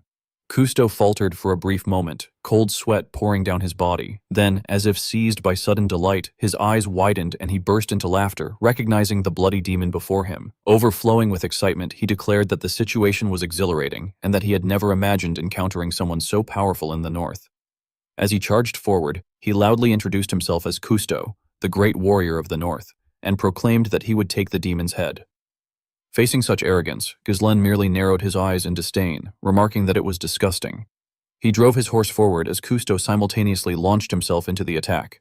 In an icy tone, Ghislaine questioned how much of the north had been gnawed away by Cousteau's barbaric way of waging war, then twisted his body and slashed his sword into Cousteau's side. A deafening horse's scream echoed across the battlefield as Cousteau crossed his twin axes to lock Ghislaine's blade. Yet in the next instant, Cousteau was violently slammed flat onto the ground without even understanding how it had happened. Refusing to yield, he struggled back into position, growling in disbelief, then glared fiercely at Ghislaine and demanded a proper fight, vowing that he, Cousteau, would end the demon's final breath. Before he could finish that declaration, however, his face was struck squarely by a horse's hoof. Ghislaine departed without a backward glance, his contempt clear as he spurred his horse away. That act sent Cousteau into a frenzy. He roared that a new mythology would spread among the barbarians, and that the Northern Wolf would slit the throats of all warriors. His proclamation ended abruptly when Zwalter's sword pierced straight through his heart. Zwalter's eyes burned with killing intent as he stared directly at Cousteau. Unable to do anything else, Cousteau could only widen his eyes and scream the word wolf in agony. After that final cry, he fell from his horse and died. Zwalter then raised his voice to announce that the enemy chief was dead. Pointing his sword forward with absolute confidence, he ordered the remaining enemies to be eliminated. As he rode on, he shouted that they must never be allowed to even dream of coveting Perdium. Once Zwalter finished speaking, Ghislain approached him and dismounted. Covered in blood and wounds, he walked towards Zwalter. Frowning with concern, Zwalter remarked that it had been a long time. Ghislain respectfully removed his hood and admitted, with tension in his voice, that he had arrived a little late. Suddenly, Randolph rushed in from nowhere and embraced Ghislain tightly, proclaiming how proud he was of him and correcting himself to address him as Baron Fenris. He expressed his gratitude, saying that thanks to Ghislain, they could finally breathe again. Zwalter, however, asked coldly how Ghislain had known about the situation and how he had managed to bring so many troops with him. Ghislain answered honestly that he had come after receiving an urgent plea for aid bearing the seal of Perdium. According to the letter, Zwalter was under attack by barbarians, and as a result, part of Fenris's forces had already been dispatched in advance as reinforcements. Still harboring doubts, Ghislain then produced the letter and asked whether Zwalter had been the one to send it. Realizing something was wrong, Zwalter turned sharply toward Randolph and addressed him harshly. Startled and flustered, Randolph hurriedly waved his hands and swore that it had not been him, reminding Zwalter that he had explicitly been told not to send any letters at that time. This plunged Zwalter into confusion as he wondered who else could have sent it. Ghislain, having grasped the truth, fell silent for a moment before firmly calling out to his father. With clear tension in his voice, he declared that they had fallen into a trap. At a location close to Fortress Stonehave and Desmond lay the garrison of the Kingdom Army's 2nd Legion. Inside the camp, the soldiers were gathered around a wooden table, setting up a card game together. One of them cursed bitterly, complaining that he had lost his pay once again. As they crowded around the table, their conversation grew lively. A soldier asked when they would finally be allowed to return home, expressing his exhaustion and admitting that he had begun to miss Cardinia. Doran, the commander of the Kingdom Army's 2nd Legion, spoke cheerfully, explaining that they would withdraw once orders came down from the higher authorities. Another soldier voiced his doubts, saying that he had heard the delay was due to concerns that Count Desmond might attack Fenris territory, and asked whether that rumor was true.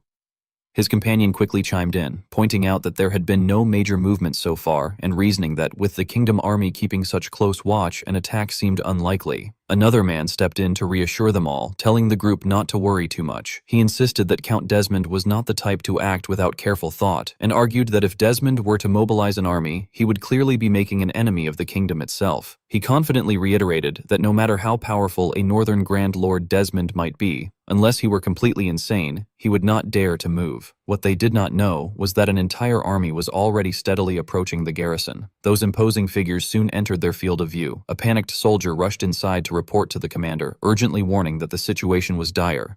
In a flurry of words, he announced that Count Desmond's army was charging straight toward them. Just as the soldier had reported, Harold was leading his forces in a full gallop toward the camp. Doran hurriedly issued orders to the entire unit, declaring that it was a night attack and commanding everyone to form up at the front and prepare for battle.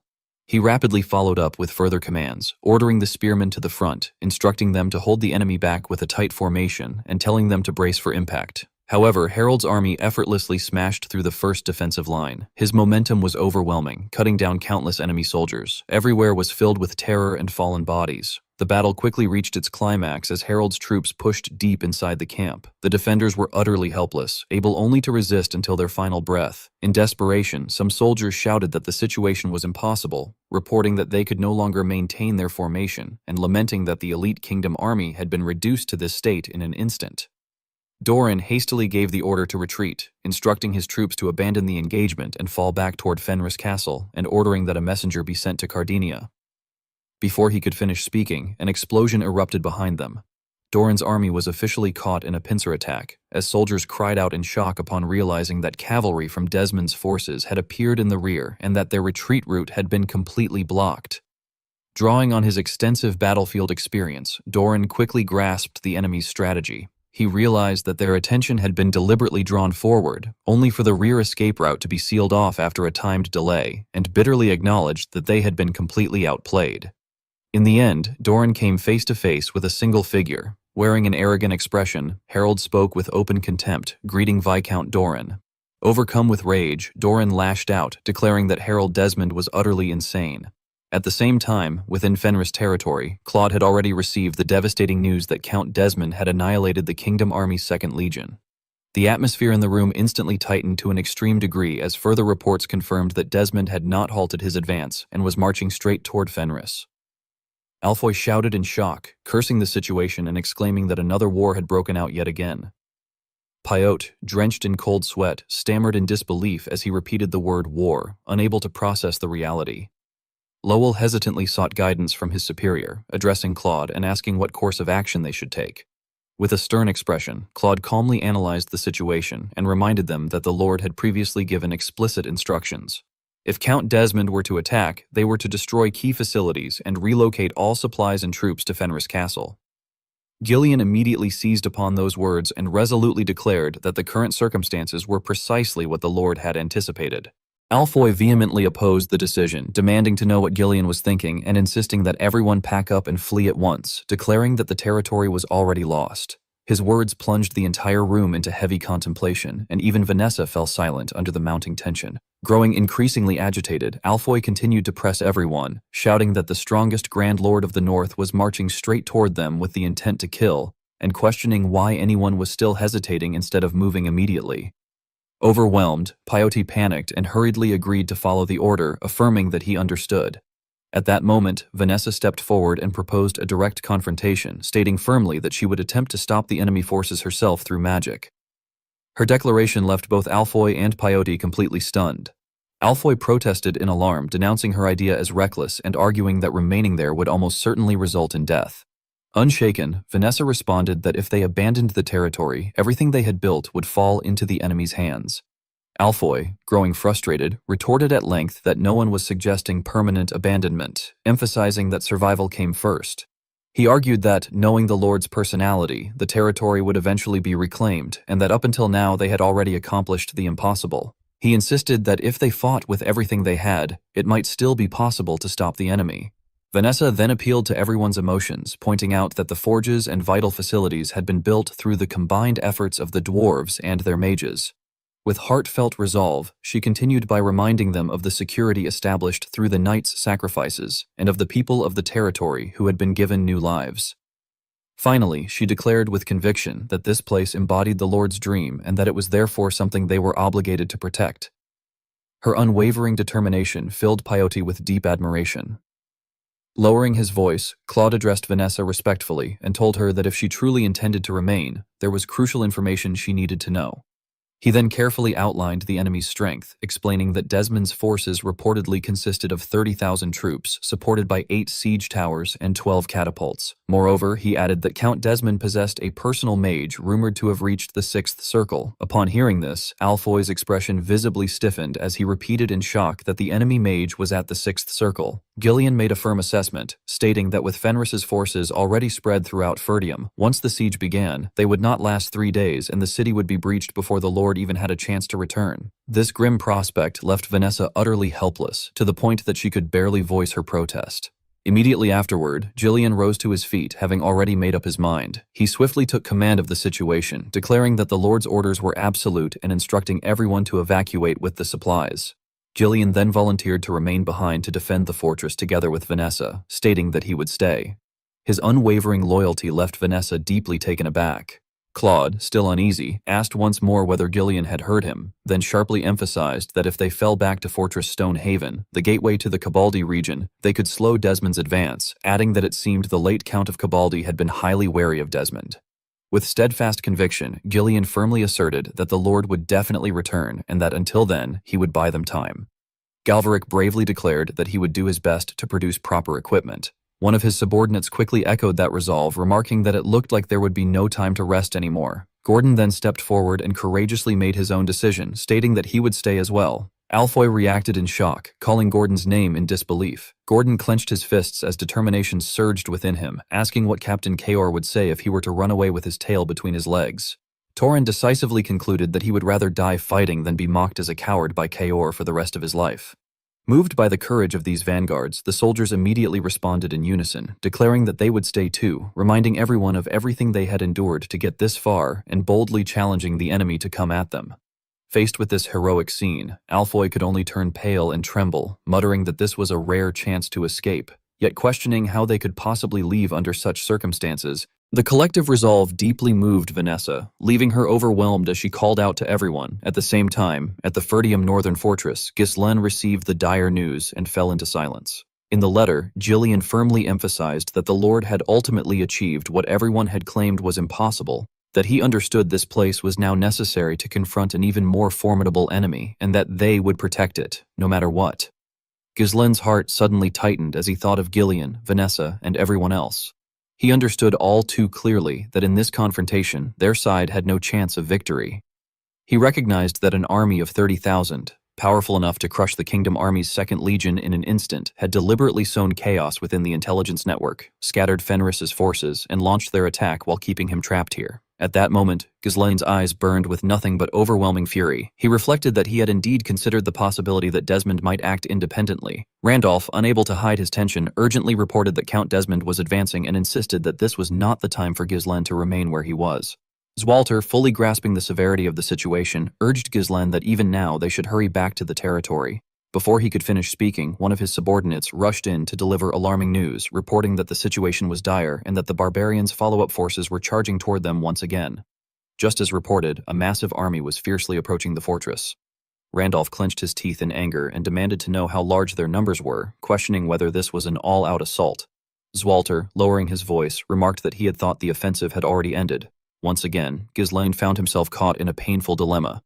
He acknowledged inwardly that even for his father, Ferdium's forces alone were not enough to stop them, and that if he were to leave now, Ferdium would fall to the barbarian invasion. Deep in his heart, he knew that the true mastermind behind this tragedy was Harold. He bitterly concluded that everything unfolding before them was Harold's scheme, and that Harold Desmond had gambled everything on this war. At that moment, a firm hand was placed on Ghislaine's shoulder, and he was asked what he was hesitating for. Zwalter resolutely entrusted the responsibility to his son, stating that stopping the barbarians and protecting the people of Ferdium was the duty of the Northern Wolf, not Ghislaine's. Moved by this, Ghislaine could only whisper as he addressed his father. Not allowing him to linger in hesitation, Zwalter quickly reminded him that he was also the lord of a territory, and that there were people waiting for him to protect them as well. With those words alone, the crushing burden on Ghislaine's shoulders seemed to lift, as Zwalter firmly told him that he should fulfill his duty. Ghislaine soon reached a decision of his own. Randolph stepped forward to personally command the troops, ordering all units to prepare to fire and declaring that if they failed to stop the enemy here, their homeland would be invaded, something that could never be allowed to happen. He cursed the barbarians and vowed to see who would emerge victorious. Drawing his sword and taking the lead at the front of the army, Zwalter tersely instructed his son to go. Contrary to his father's expectation, Ghislaine instead stepped forward to stand beside Zwalter. He addressed his father and stated that, just as Zwalter had said, these were people he himself must protect. Without hesitation, he drew the battle axe strapped to his back. With an overwhelming aura of dominance, Ghislaine declared that they were also the people he trusted the most. He then issued his own command, instructing Belinda and Lucas that they would resolve this matter as quickly as possible and then return to the territory. His eyes blazing with hatred, Ghislaine finally pronounced a death sentence upon the last instigator, declaring that before the day ended, the one who would die in this war would be Count Desmond. The scene at Stonehaven Fortress was utterly devastated. Gillian moved non-stop, issuing orders to the soldiers with relentless urgency. He repeatedly commanded them to transport the supplies, hurry their movements, reinforce the fortifications with more stone, and properly store the arrows in their designated locations. His voice never ceased, constantly pressing them to move faster and ordering those who had completed their preparations to assemble immediately. At the same time, Galveric approached from another direction and called out to Gillian. Carrying a massive hammer on his shoulder, he asked whether Gillian had ensured that every soldier was wearing the newly issued armor. The two of them then stood side by side, observing the ongoing preparations as they spoke.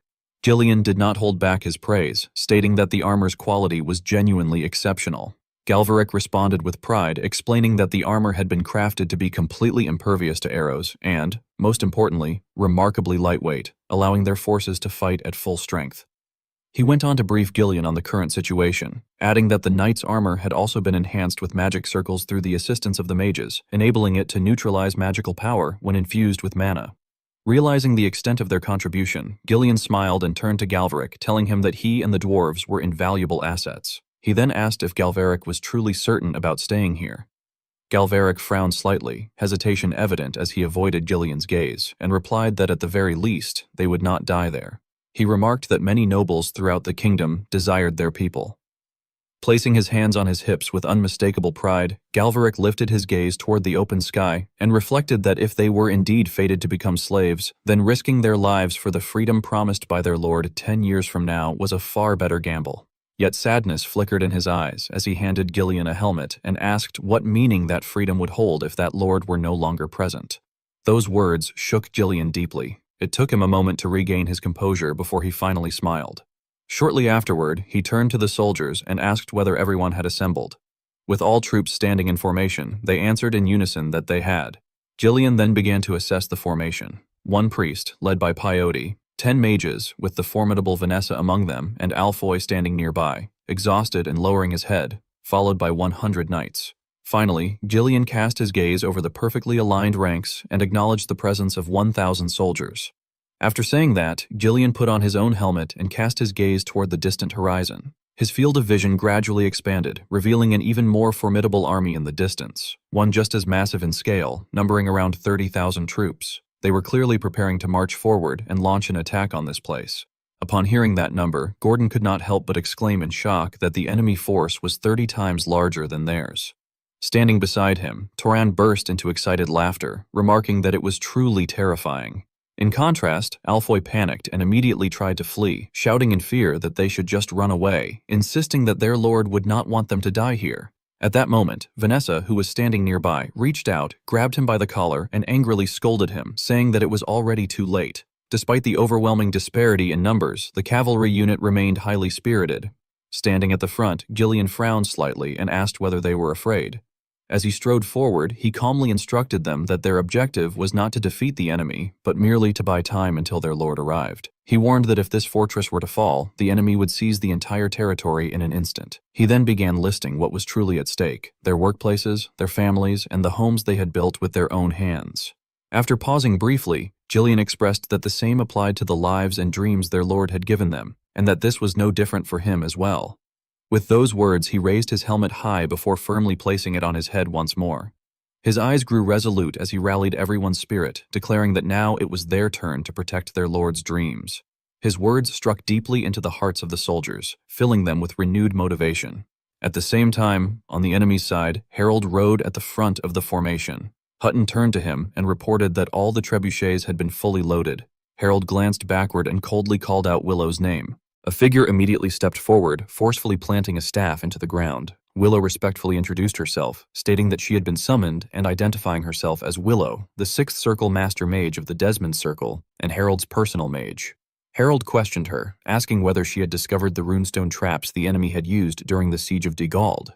Willow quickly explained that they had confirmed there was no residual runestone energy in the area, reasoning that since the battle had begun so suddenly, the enemy would not have had time to prepare such measures. Satisfied by this answer, Harold pointed his sword forward, praised her briefly, and gave the order to fire. A massive cannon was rolled into position, and as the signal rang out, the projectile was launched straight toward the castle. Seeing this, Gillian led the formation and ordered all units to prepare for impact. Moments later, a series of explosions erupted as the attack struck. From the outside, Harold issued the command to advance. Galveric immediately reported that the enemy forces were moving in. Upon hearing this, Gillian ordered them to repair the damaged sections at once. Standing tall and fearless, Gillian continued commanding the formation, ordering the archers to take their positions. With a single command, thousands of arrows were released simultaneously. In response, Harold instructed his troops to raise their shields and continue advancing. Observing the battlefield, Hutton remarked in awe that the fortress was incredibly strong and would not fall even if 12 trebuchets attacked at the same time. He also noted that the defenders' response was far faster than expected. Harold frowned slightly and commented that he had heard the defenders had accepted dwarf slaves from the royalist faction, wondering aloud whether the fortress had been reinforced using dwarf techniques.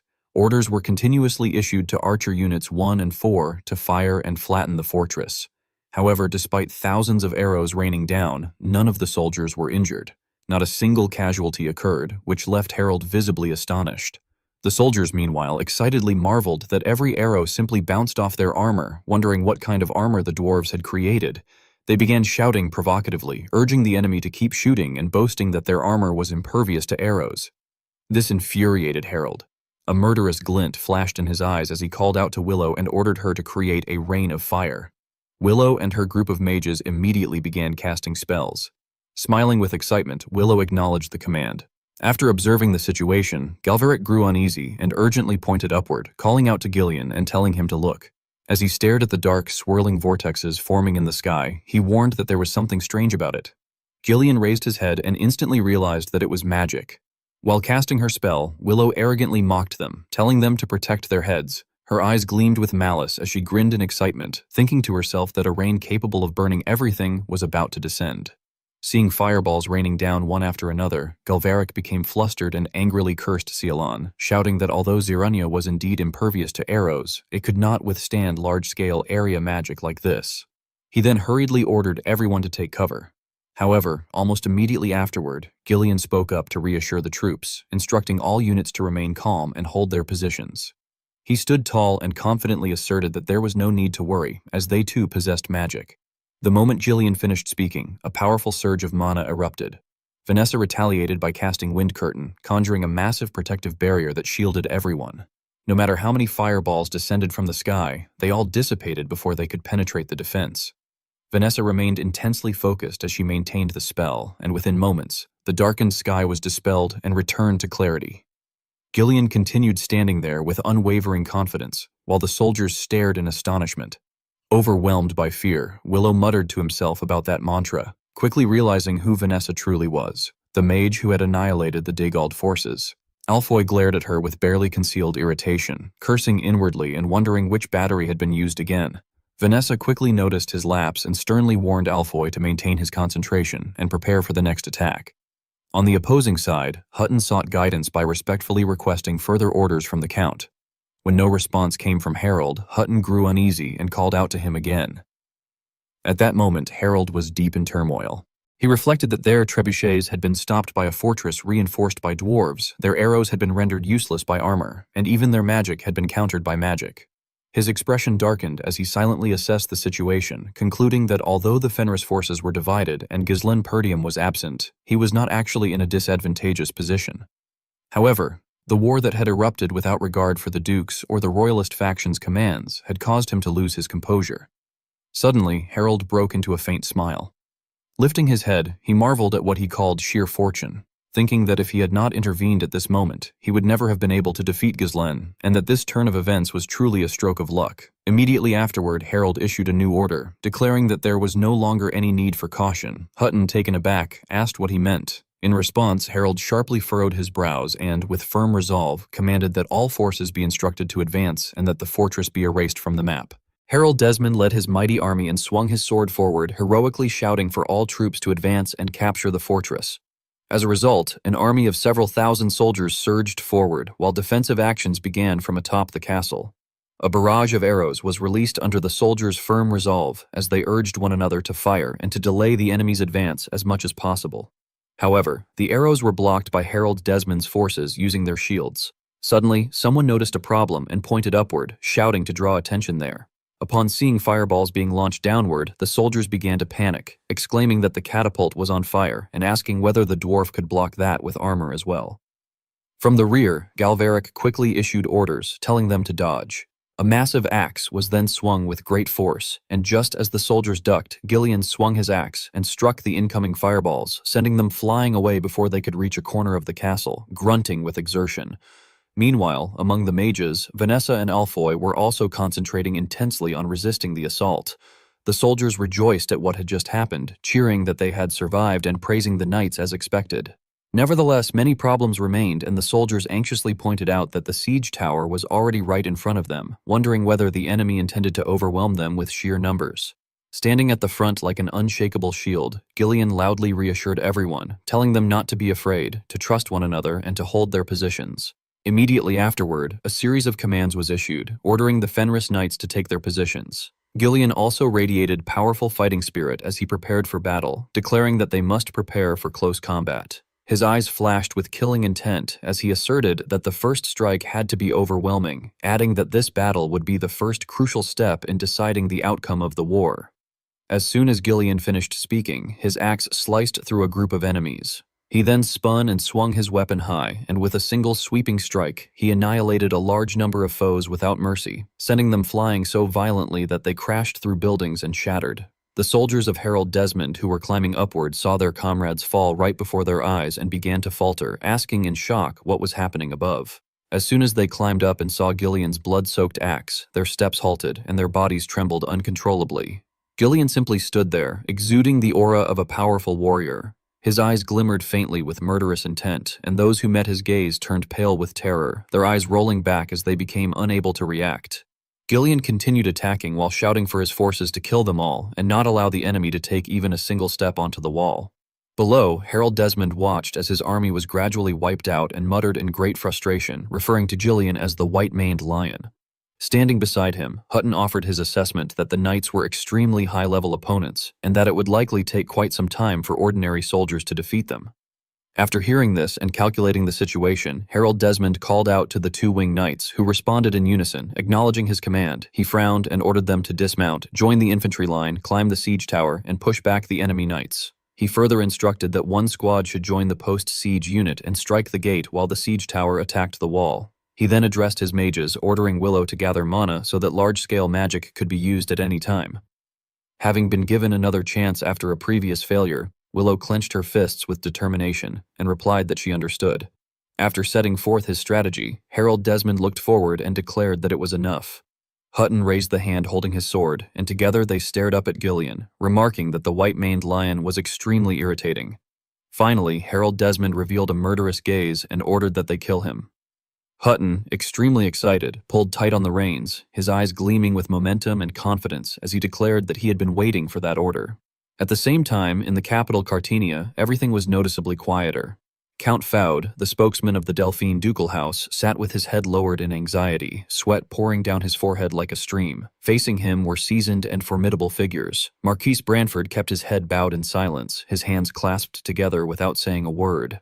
After a moment, he raised his head and questioned Count Faud with a cold gaze, asking what the justification was. Though sweat ran down his face from nervousness, Count Faud stiffly replied by asking what he meant. Marquis Branford did not waste time and went straight to the point, stating that Count Desmond had wiped out his second legion and attacked Baron Fenris, who had just joined the royal faction, adding that it was a unilateral act with no justification.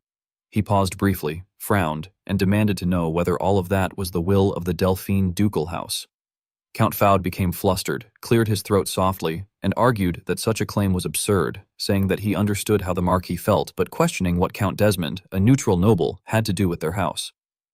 Before he could finish speaking, Rosalind Branford cut him off directly, asserting that denying it was useless. She glared at Count Faud in irritation and mocked him, explaining that from the before and after investigation of the Cabaldi War, they had already discovered that Count Desmond and the ducal house were in league, and she asked whether he thought they had moved the Second Legion for no reason. Morris Macquarie also frowned and immediately added that Count Faud should choose his words carefully, warning that the price for touching the kingdom army would not be small. Facing pressure from all sides, Count Faud ground his teeth in discomfort, inwardly clicking his tongue and thinking that they were showing their displeasure far too openly. He finally realized that he had been made a scapegoat and thought bitterly that Viscount Raoul had dumped everything on him. Count Faud then shouted, trying to resolve the situation, pleading for the royal faction members to calm down and insisting that the one who had caused all those problems was Count Desmond personally, not the ducal house. He bowed his head to express his sincerity and affirmed that their ducal house promised not to get involved in the matter and that there would never be a joint attack on Baron Fenris. Marquis Branford, showing little respect, questioned him in return, asking whether they would pretend not to know, even though it was their own faction, and whether they intended to take no responsibility. Count Faud calmly raised his hand and replied by pointing out that previously they had not interfered in Count Cabaldi's matter either, adding that, just like then, it would be best for the Marquis to keep his hands off that war. This angered Marquis Branford, who slammed his hand heavily onto the armrest and rebuked him for making things complicated. He then stood up, turned around, and raised another point, stating that Fenris's downfall was inevitable and accusing them of using Desmond to test the royal faction. He explained that if the royal faction intervened, it would drain the kingdom army's strength, and if they stayed back, the ducal house could safely take Fenris. Hearing this, Count Faud grew even more anxious and hurriedly tried to prove his innocence, stammering that it was a misunderstanding and insisting that they did not want war, which was why they had said they would not get involved. Marquis Branford paid little attention and replied that of course, but declared that he would not tolerate their schemes anymore. He then turned and called for his knight, Tolio. Marquis Branford glanced meaningfully at him and ordered him to lock Count Foude up immediately and arrest all ducal faction nobles in the capital. He did not stop there and issued a further threat, stating that if Baron Fenris were defeated, they were to cut off all the ducal nobles' heads and send them to Duke Delphine. This terrified Count Foude so much that sweat poured down his face as he froze and exclaimed in shock, asking what was happening. Before he could react, two knights stepped forward and seized him. He continued shouting and demanding an explanation, protesting that he was the Duke's representative and that by custom they were obliged to guarantee his safety. Marquis Branford calmly turned to Maurice McQuarrie and asked which ducal faction territory was the weakest. Maurice smiled slyly, gently stroking his short, bristly beard, and replied that the quickest to strike were Baron Harrington's and Baron Collins' territories in Bobu, adding that they could be occupied as early as that very day. Marquis Branford responded that it was good and ordered that those two territories be occupied the moment Baron Fenris was defeated, and that the kingdom forces nearest the north be ordered to immediately support Count Fenris. The more Count Foude listened, the more frightened he became, his face draining of all color. Marquis Branford spoke with unwavering determination, declaring that Desmond would attack separately with his own army. Returning to the battlefield, the situation had descended into complete chaos, filled with noise and bloodshed. The two winged knights, acting under Harold Desmond's orders, had joined the battle, and their strength completely overwhelmed the defenders. At that moment, the defending soldiers could only shout in panic, crying out that the two winged knights had entered inside the walls. Meanwhile, Gordon the Muscle continued fighting with all his remaining strength, yelling for the enemies to come closer and boasting that he would completely flatten their already flat heads. Someone shouted Gordon's name, but his attack struck only the large shield before him and failed to reach his opponent. The two continued, one defending and one attacking, in an endless exchange. However, when the two-winged knight raised his sword, Gordon the Muscle looked momentarily confused and exclaimed in surprise. Fortunately, before the blade could sever Gordon the Muscle's head, the knight suddenly stopped. Gillian had appeared just in time from behind to rescue him. After eliminating the enemy, Gillian turned back and sternly warned Gordon that his head had almost gone flying. Another two-winged knight attempted to exploit the moment and launch a sneak attack from behind, but Gillian easily blocked it. He spun around and retaliated with a decisive axe strike, cleanly severing the knight's head. Witnessing this, Hutton approached from behind and remarked that he had heard most of Baron Fenris's subordinates were mercenaries, and commented that they were truly beasts. Gillian slowly turned toward the source of the voice, his expression darkening as he questioned who the speaker was. His gaze fell upon the golden sword in the man's hand. Standing proudly, Hutton introduced himself as Hutton, commander of the two-winged knights. With a chilling glare, he ordered the white-maned beast to state his name. From the opposite side, Gillian gently closed his eyes and replied that his name was not worth telling to anyone. He then raised his axe and stated that he was merely Lord Fenris's weapon. Resting his weapon on his back, he released a killing aura and challenged Hutton, calling him Desmond's dog and urging him to attack. Hutton showed no fear. Instead, he became excited and burst into laughter, remarking with interest before charging straight at Gillian without hesitation, shouting that Gillian truly was a beast. The two-winged knights began attacking the fortress, and the defending army quickly moved out to resist them, shouting that the Fenris dogs must be destroyed. However, the attackers refused to retreat and brought forward a large battering vehicle, ordering the breaching unit to advance and assault the gate. Within moments, the battlefield descended into chaos as the invaders aggressively charged forward, yelling that the fortress had to be seized. Meanwhile, Gillian's massive axe and Hutton's sword clashed violently, producing resounding metallic echoes. Gillian managed to graze Hutton's back with a strike, prompting Hutton to swiftly turn around. As he did, he encountered Gillian's eyes flashing with killing intent. Gillian swung his axe through the air toward Hutton, forcing him to lean backward to narrowly evade the attack. However, Hutton quickly retaliated by swinging his sword, only for Gillian to skillfully block the strike with the body of his large axe. Taking advantage of the momentum, Gillian reversed his swing and hurled Hutton backward. Hutton stared intently at Gillian, slightly curling his lips as he muttered in frustration. Immediately afterward, the two men charged at each other again, their attacks powerful and razor-sharp. Gillian slammed the shaft of his axe into the ground, propelling himself toward Hutton. He launched a flying kick, which Hutton evaded by lowering his body. Gillian then spun a full 360 degrees along the ground before leaping high into the air and delivering another axe strike toward Hutton, which Hutton narrowly avoided by tilting his body aside. Hutton began to grow excited, laughing as he remarked with admiration that such freedom and such an unconventional style had never been seen from a knight before, adding that it was extremely fascinating. He then leaped forward to counterattack. Gillian raised his axe to block Hutton's powerful slash and immediately swung his weapon forcefully to push Hutton backward. Seizing the moment when Gillian raised his arm high, Hutton crouched low and delivered a powerful horizontal slash across Gillian's abdomen, tearing open a wound from which flesh and blood spilled out. Taking advantage of the opening, Hutton pressed forward again, excitedly commenting that the attack was decent, but that Gillian had left too many openings. Fresh blood then sprayed violently into the air. Outside, Harold Desmond frowned in irritation and declared that it was enough. Observing the open path before him, he pointed his sword toward the castle and ordered the breaching unit to withdraw while instructing Willow to destroy the gate. Upon receiving the command, Willow promptly acknowledged the order and began casting his magic. Inside the fortress, upon noticing the emerging glow, Toran called out in alarm, pointing out what he had seen. Galvaric, equally shocked, widened his eyes in disbelief and exclaimed in despair. Outside, the mages were gathering their power, forming a massive fireball in the sky. Sweating heavily, Willow looked down and asserted that this spell was different from before and that stopping it would be extremely difficult. He then hurled the fireball known as Sunflare directly toward Perdium's fortress. Galvaric stared upward in tense shock, while Piotr was so frightened that his mouth hung open. Beside them, Vanessa maintained unwavering concentration as she exerted all her strength to defend. The fireball descended like an aerial bomb and exploded midair, filling the sky with smoke and flames. Harold Desmond's gaze turned extremely dangerous as he smiled with satisfaction and declared that it was over. He then swiftly commanded the two winged knights, announcing that the gate had been breached and ordering the infantry and cavalry to charge. The invading forces rushed inside with the singular intention of capturing the fortress. High above, Gillian continued struggling in battle against Hutton. Hutton expressed surprise, remarking that Gillian had drawn a sword from his back. In truth, Gillian had taken out his remaining weapon and now wielded two weapons, beginning the real battle. As Gillian swung his axe from above, Hutton raised his sword to block it. Gillian immediately followed by slashing with the sword in his other hand, yet Hutton still managed to block the strike with his bare hand. Hutton trembled as he struggled to remain standing and muttered regretfully that it was such a pity, adding that if Victor had been trained by him, Victor could have become a far stronger warrior, and lamenting that good children like Victor always left first. His eyes then flashed with excitement as he smiled and reminded Gillian that it seemed the fortress would fall before their duel finished, asking whether Gillian still wished to continue. Hearing this, Gillian's face darkened, and he responded that if Hutton truly wished to keep fighting, then elsewhere Claude Fenris, folding his arms seriously, declared that everyone should follow the orders of head administrator Fenris. Alfoy, startled, asked whether Claude was not just a servant, to which Claude calmly explained that he was serving as the head administrator and temporary lord, unlike others.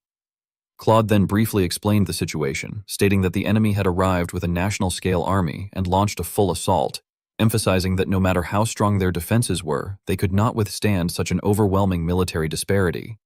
He then confidently smiled and said that he would explain the plan.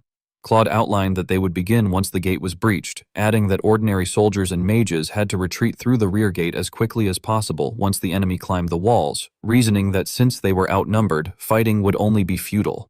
He further stated that the knights would divert the enemy's attention temporarily and would then retreat when Gillian gave the signal. Returning to the present, Gillian's eyes had completely changed, and he suddenly burst into laughter as he questioned whether Victor was Hutton's disciple.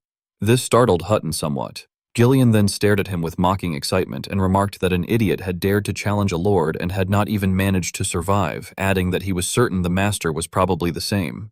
These words enraged Hutton, whose eyes filled with killing intent as he ground his teeth and shouted angrily that Gillian's filthy mouth had gone too far. However, before he could finish speaking, Hutton was struck by a direct punch to the neck as Gillian slammed his own head into Hutton's, causing blood to burst out. Hutton, dizzy, quickly jumped backward and scoffed. At that moment, Gillian threw away the weapon in his hand and took out another device, causing the atmosphere to become suffocatingly silent. Hutton clutched his head in pain and muttered that such a small trick would not save Gillian, before roaring that it could not save him. Gillian paid little attention and began pulling the crossbow in his hand, firing an arrow straight into the large bell nearby, causing it to ring loudly. The bell swung high in the air, spreading the signal everywhere. Upon receiving this signal, the army immediately halted. Hutton was completely confused by what had just happened and stared at Gillian in bewilderment. Shortly afterward, Gillian picked up his weapon and leaped away without looking back. Hutton frowned in confusion and muttered disdainfully that running away from the enemy meant Gillian was not even worthy of being called a knight, but he suddenly froze upon noticing something unusual. Hutton hurriedly looked to his left, then glanced to his right, and upon realizing that only his own troops remained, he became partially panicked and exclaimed that the others were not there. One soldier stepped forward and asked for instructions, reporting that all the enemies had fled in the middle of the battle and asking whether they should pursue them. Hutton stared into the distance and muttered that something was strange. He began organizing the facts in his mind, reasoning that the enemy had been prepared to risk everything to defend the fortress no matter what, acknowledging that although the gate had been breached, he questioned why they had surrendered so easily. A sudden thought flashed through Hutton's mind, and his eyes showed a trace of fear as he exclaimed that it couldn't be possible. Meanwhile, below, the opposing army continued chasing Gillian's retreat, shouting orders to pursue them and yelling that the remaining Fenris forces were fleeing through the rear gate, angrily demanding how they dared to make them suffer like that. Nevertheless, Gillian kept running without paying attention, while the pursuers repeatedly shouted not to let anyone escape. Vanessa, meanwhile, frowned with firm determination as she cast her magic. Vanessa was in an extremely tense state as she raised the magic staff in her hand and created a magic circle that covered the entire castle. Bolts of lightning struck directly down upon the forces of the two-winged knight, and she strained herself to unleash Flame Strike, attacking all of them at once. Hutton was so astonished by the blow that he was left speechless, while the soldiers of the two-winged knight could only lift their heads and endure it. Harold Desmond, witnessing the scene, frowned in irritation as a massive explosion caused flames to surge up before him. He grew so furious that the wrinkles on his face became pronounced, his eyes widening in shock.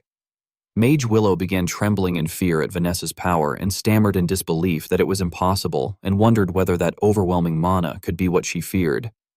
The soldiers of the two-winged knight fled in panic, screaming in agony and shouting that it was a runestone, crying out in terror that they were burning.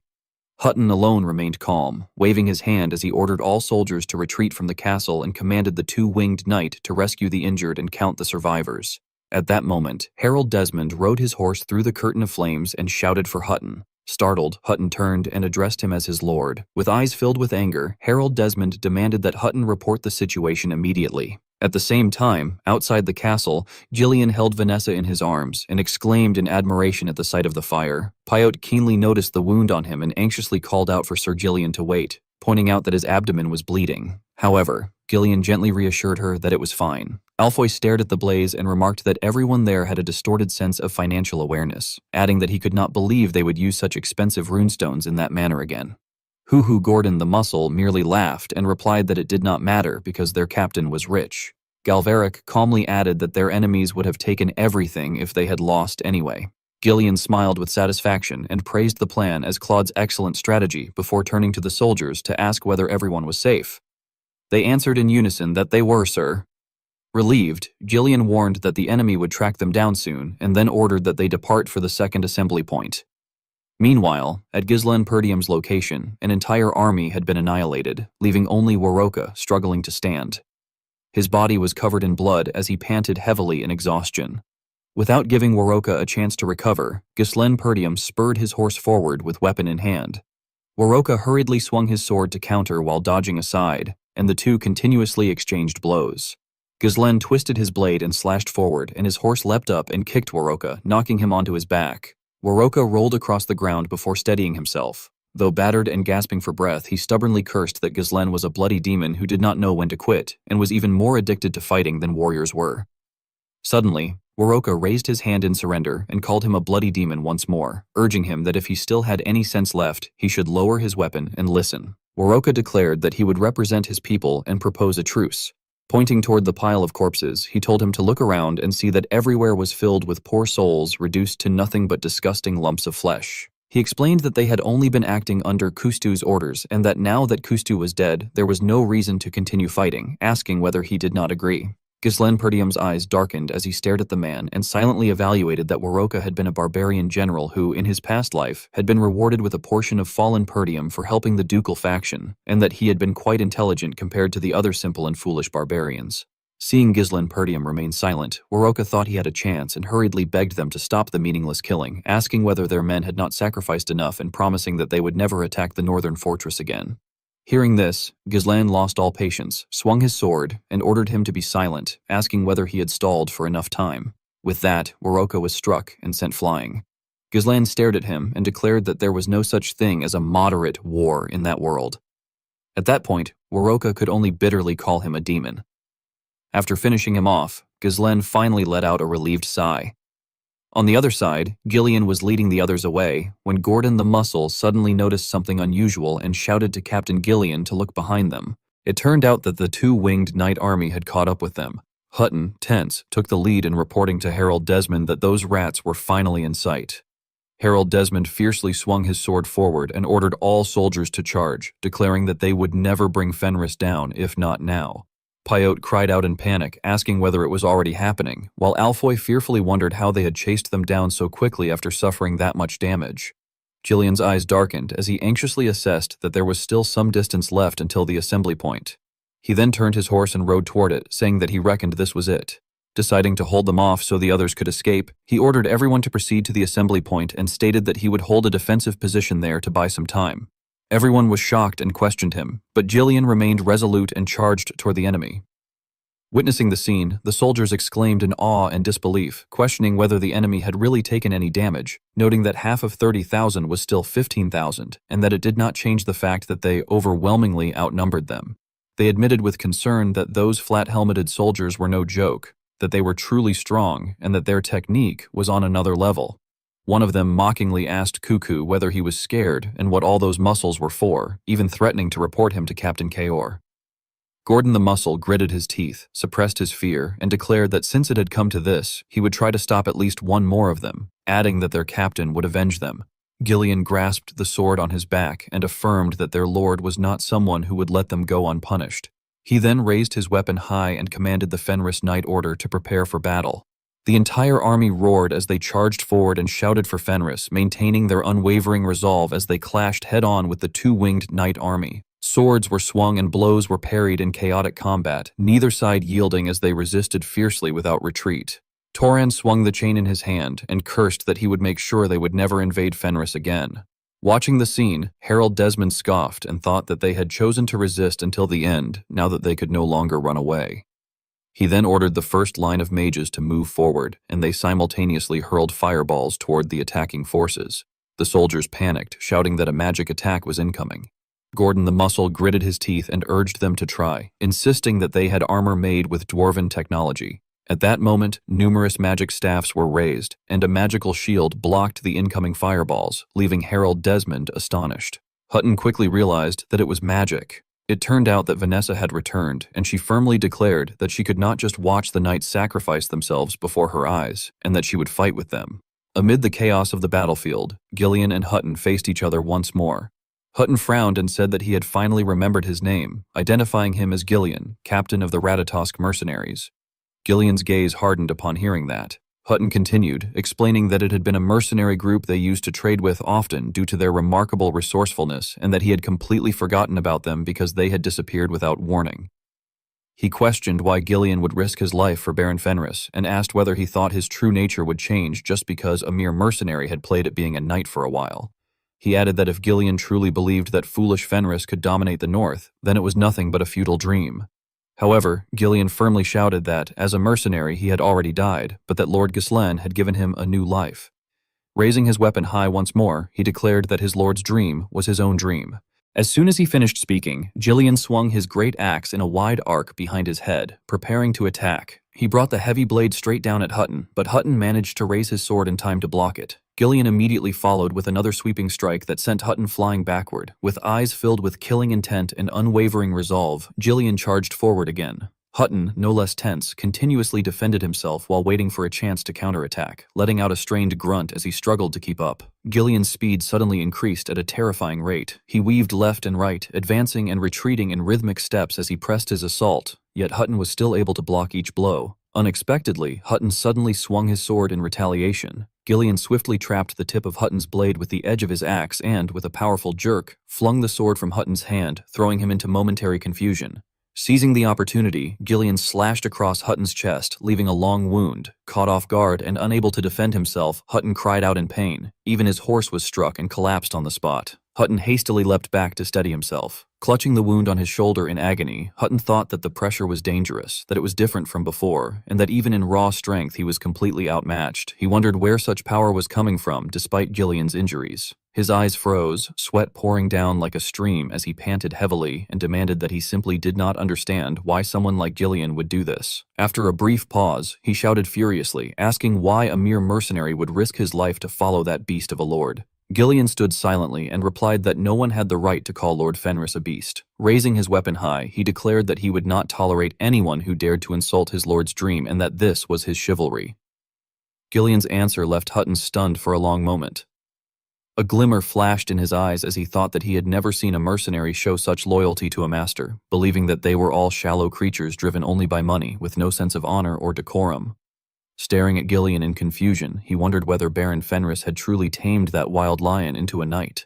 At that very moment, Gillian raised his axe high, preparing to behead Hutton, yet Hutton still gripped the hilt of his sword tightly, grinding his teeth in fury. He once again blocked Gillian's strike and forcefully knocked aside the weapon that had been pressing him down. Then, he slashed hard at Gillian's horse's back, causing it to scream in pain. Tearing off the helmet from his head, Hutton raised his sword and apologized for his earlier rudeness, addressing him as White Lion Gillian. He declared that, as one knight to another, he challenged him to a duel. Meanwhile, on the battlefield elsewhere, Harold Desmond swung his sword forward and ordered the two winged knights to strike their flanks. He shouted for them to form an encirclement. Standing in the center of the tightening ring, Alfoy exclaimed in alarm that at such a numerical disadvantage, if they were surrounded, they would be finished. Galverick began to worry as well and wondered whether there was any way out of the situation. Vanessa forced herself to remain calm and loudly instructed Alfoy and the mages, as well as all the soldiers, to form a circular formation. She then slammed her staff against the ground, creating a magic circle. A towering wall of ice rose up, enclosing everyone within it.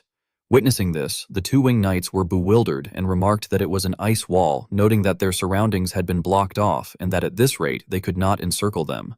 Seeing this, Harold Desmond grew furious and muttered that they were such a nuisance and that they were in his way. He then ordered the mage beside him, Willow, to use magic. The man gritted his teeth and responded affirmatively. Desmond continued by commanding the winged knights of the second squad to break through the front and take down the mages first. Standing against them was Gordon the Muscles, who thrust his spear forward and shouted that it would not happen, urging the others to stop them. However, it was not long before the two winged knights broke through the perimeter and charged inside, hacking fiercely at those within with sharp sword strikes. Gordon the Muscle was swiftly defeated, and the two winged knights advanced straight toward Vanessa and the mages positioned at the center of the defensive line. Though drenched in sweat and exhausted, she strained to hold her ground, unleashing a barrage of spells at the approaching knights before they could close in. Ultimately, she collapsed with a cry of pain. Alfoy, panic-stricken, shouted that if she continued casting such high mana-consuming spells in rapid succession, she would die. Galverick anxiously asked whether she was all right. Vanessa, still resolute, reassured them that she was fine and insisted that the more pressing concern was the knights. Suddenly, her eyes widened in shock, and Gillian's attention was likewise drawn to the sky, where an enormous sphere of magic was being summoned. Witnessing Willow's handiwork, everyone was seized with alarm, realizing that it was the same magic that had broken through the fortress, and cursing that if it struck head-on, even the ice wall would not withstand it. Gillian gritted his teeth and inwardly called out to everyone. In that moment of distraction, Hutton struck him from behind. As Gillian groaned in pain, Hutton laughed excitedly and reminded him to focus, declaring that they were in the middle of a duel. Meanwhile, Willow, brimming with pride, declared to the Mage of Fenris that thanks to him he had come to realize something, that no matter how exceptional one might be, in the end all were destined to turn to ashes, and proclaimed that it was over. With a thunderous roar, Gillian mustered all his strength to retaliate, knocking Hutton backward before raising his axe to strike again. He swung his weapon and sent it flying, revealing that his true target had been Willow across the field, catching him off guard and blasting him away without defense. Nevertheless, the massive fireball above remained a dire threat, crashing down upon the earth and triggering a violent tremor. Harold Desmond was taken aback, while Gordon the Muscle's forces erupted in exhilarated cheers, proclaiming that they had survived and that Captain Gillian had struck him. Vanessa smiled faintly with relief and called out to Lord Gillian. Gillian shouted for everyone to form a circular defensive formation and hold their positions. Yet at that very moment, Hutton ambushed him again, remarking coldly that it was a pointless struggle. Vanessa stared in disbelief as Hutton appeared behind Gillian and sternly declared that losing focus in a sacred duel was the price he had to pay, addressing him as the White Lion. At that instant, a murderous glint flashed in Gillian's eyes. Suppressing his pain, he turned and continued to fight back, swinging his axe relentlessly at Hutton. However, Hutton evaded the attacks and countered, exploiting an opening to drive his sword into Gillian's shoulder. Gillian coughed up blood in agony. Hutton remarked that he had not wished to end it that way, but given the circumstances, since on the battlefield things never went as planned, it could not be helped. With those words, he hurled the grievously wounded Gillian aside. The sight horrified everyone. Gordon the Muscle stared in disbelief. Peyote stood frozen with wide eyes and an open mouth, and even Vanessa could only scream soundlessly in panic. Harold Desmond swiftly leveled his sword and rallied the troops. Gillian lay motionless as chaos engulfed the battlefield. Barely able to keep his eyes open, he nonetheless anxiously glanced toward the ongoing fight, watching his soldiers struggle against the enemy, each one falling in turn. Vanessa tried to rush to his side, but Alfoy and Galverick restrained her. His breathing grew heavier, and he wondered whether this was the end. His thoughts drifted back to the day he had first resolved to follow Ghislaine Perdium, when his lord had smiled and entrusted him to take care of things from then on. As his vision blurred, Gillian lamented the new life his lord had given him. He remembered fighting alongside Ghislaine Perdium, the two of them traveling together, sharing joys and sorrows, meeting many comrades. Images of blood-soaked battlefields surfaced, followed by the peace they had helped build and the cheers that had welcomed them home after victory.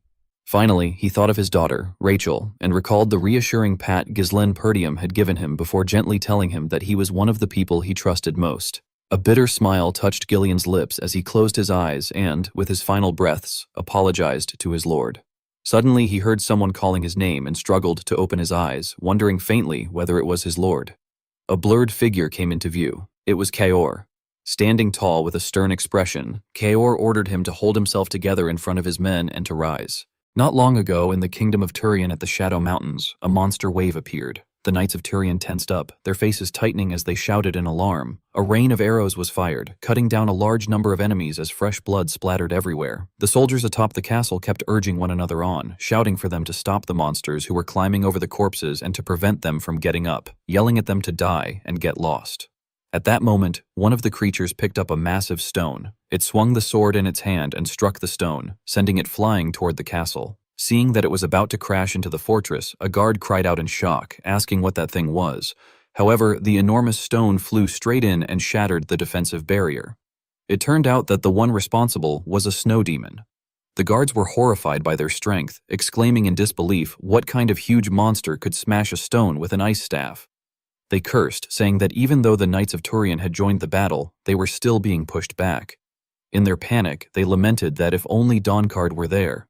The snow demons continued hurling massive rocks at the tower, and the guards screamed in despair that another stone was coming and warned everyone to watch out.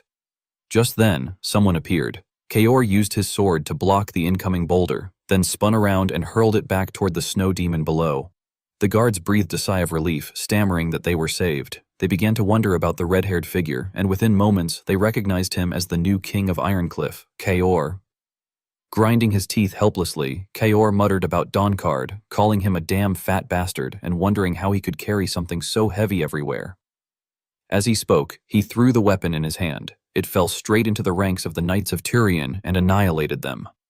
Kaor then swiftly leapt down, slashing twice with powerful strokes and cutting off the heads of the remaining enemies who were charging forward.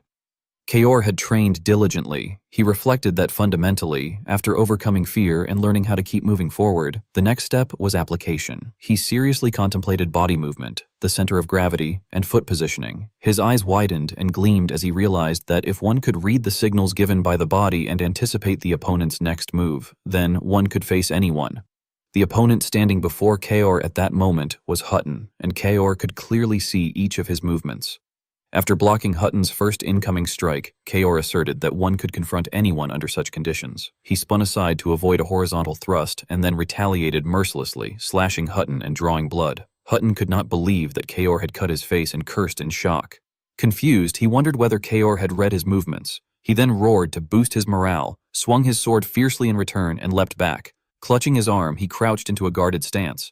Inwardly, Hutton was shaken by Kaor's presence, thinking that if he had been even slightly slower to dodge, he would already be finished. He questioned who this man truly was. He kept speculating that there was nothing special about Kaor's physique or mana, so how could he fight like this? At last, Hutton demanded to know his name. Kaor replied coldly by asking why it mattered. Irritated, Hutton panted and concluded that judging from Kaor's attitude and speech, he was not a knight, and asked whether he was a mercenary highly paid by the kingdom. Hearing this, Kaor let out a scoff and said that Hutton was mistaken. With a faint smile, he introduced himself as Kaor, the captain of the Fenris Knight Order.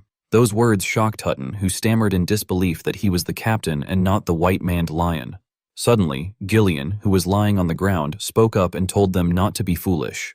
Kaor coldly ordered him to stay quiet and lie there, calling him an old man, which left Gillian speechless. Immediately afterward, Kaor charged forward again with blazing momentum, challenging Hutton that if he truly disliked it, then he should stand up and fight. A glint of killing intent flashed in Hutton's eyes as he clenched his teeth in determination. The two exchanged hundreds of blows, neither yielding an inch. Their swords clashed repeatedly, ringing out without pause.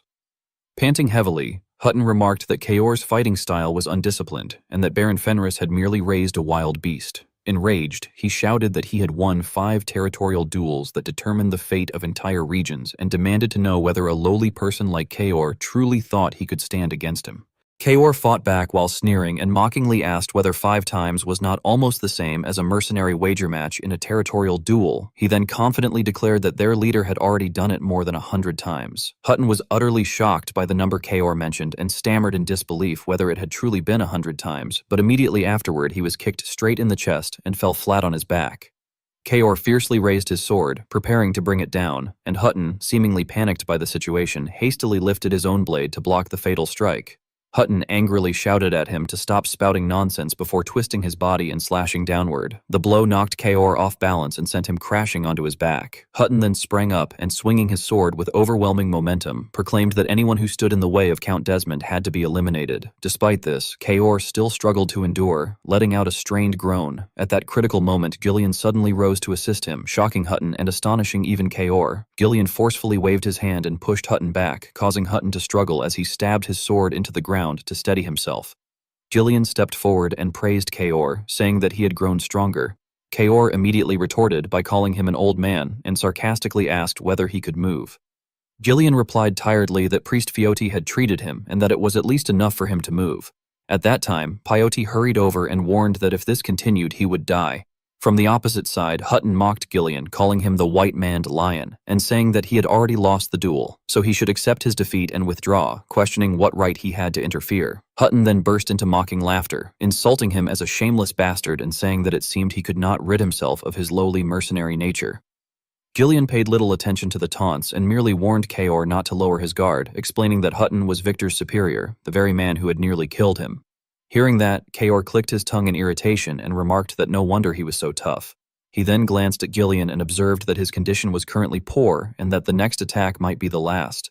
Gillian's eyes darkened as he admitted that they had only one chance. Kaor echoed that they had one chance and declared that it was more than enough. As soon as he finished speaking, he charged forward bravely. Hutton quickly blocked Kaor's sword, and Gillian seized the opportunity to attack from the side, though Hutton managed to evade it. The three of them then clashed together in utter chaos. Gillian gritted his teeth and slashed down fiercely, sending both himself and Hutton flying apart. Kaor then swung his fist toward Hutton, who failed to defend in time and took the blow head-on. Immediately afterward, Gillian rushed in from the opposite side. Unable to retaliate, Hutton was kicked in the stomach by Kaor. Kaor grabbed Hutton's armor and yanked him upward, and without hesitation, Gillian smashed his head directly against Hutton's. Blood spurted from Hutton's wounds and from his mouth as well, and he collapsed on the spot, left with only faint breaths. Even so, he trembled and cursed them, calling them cowards and questioning whether they dared call themselves knights.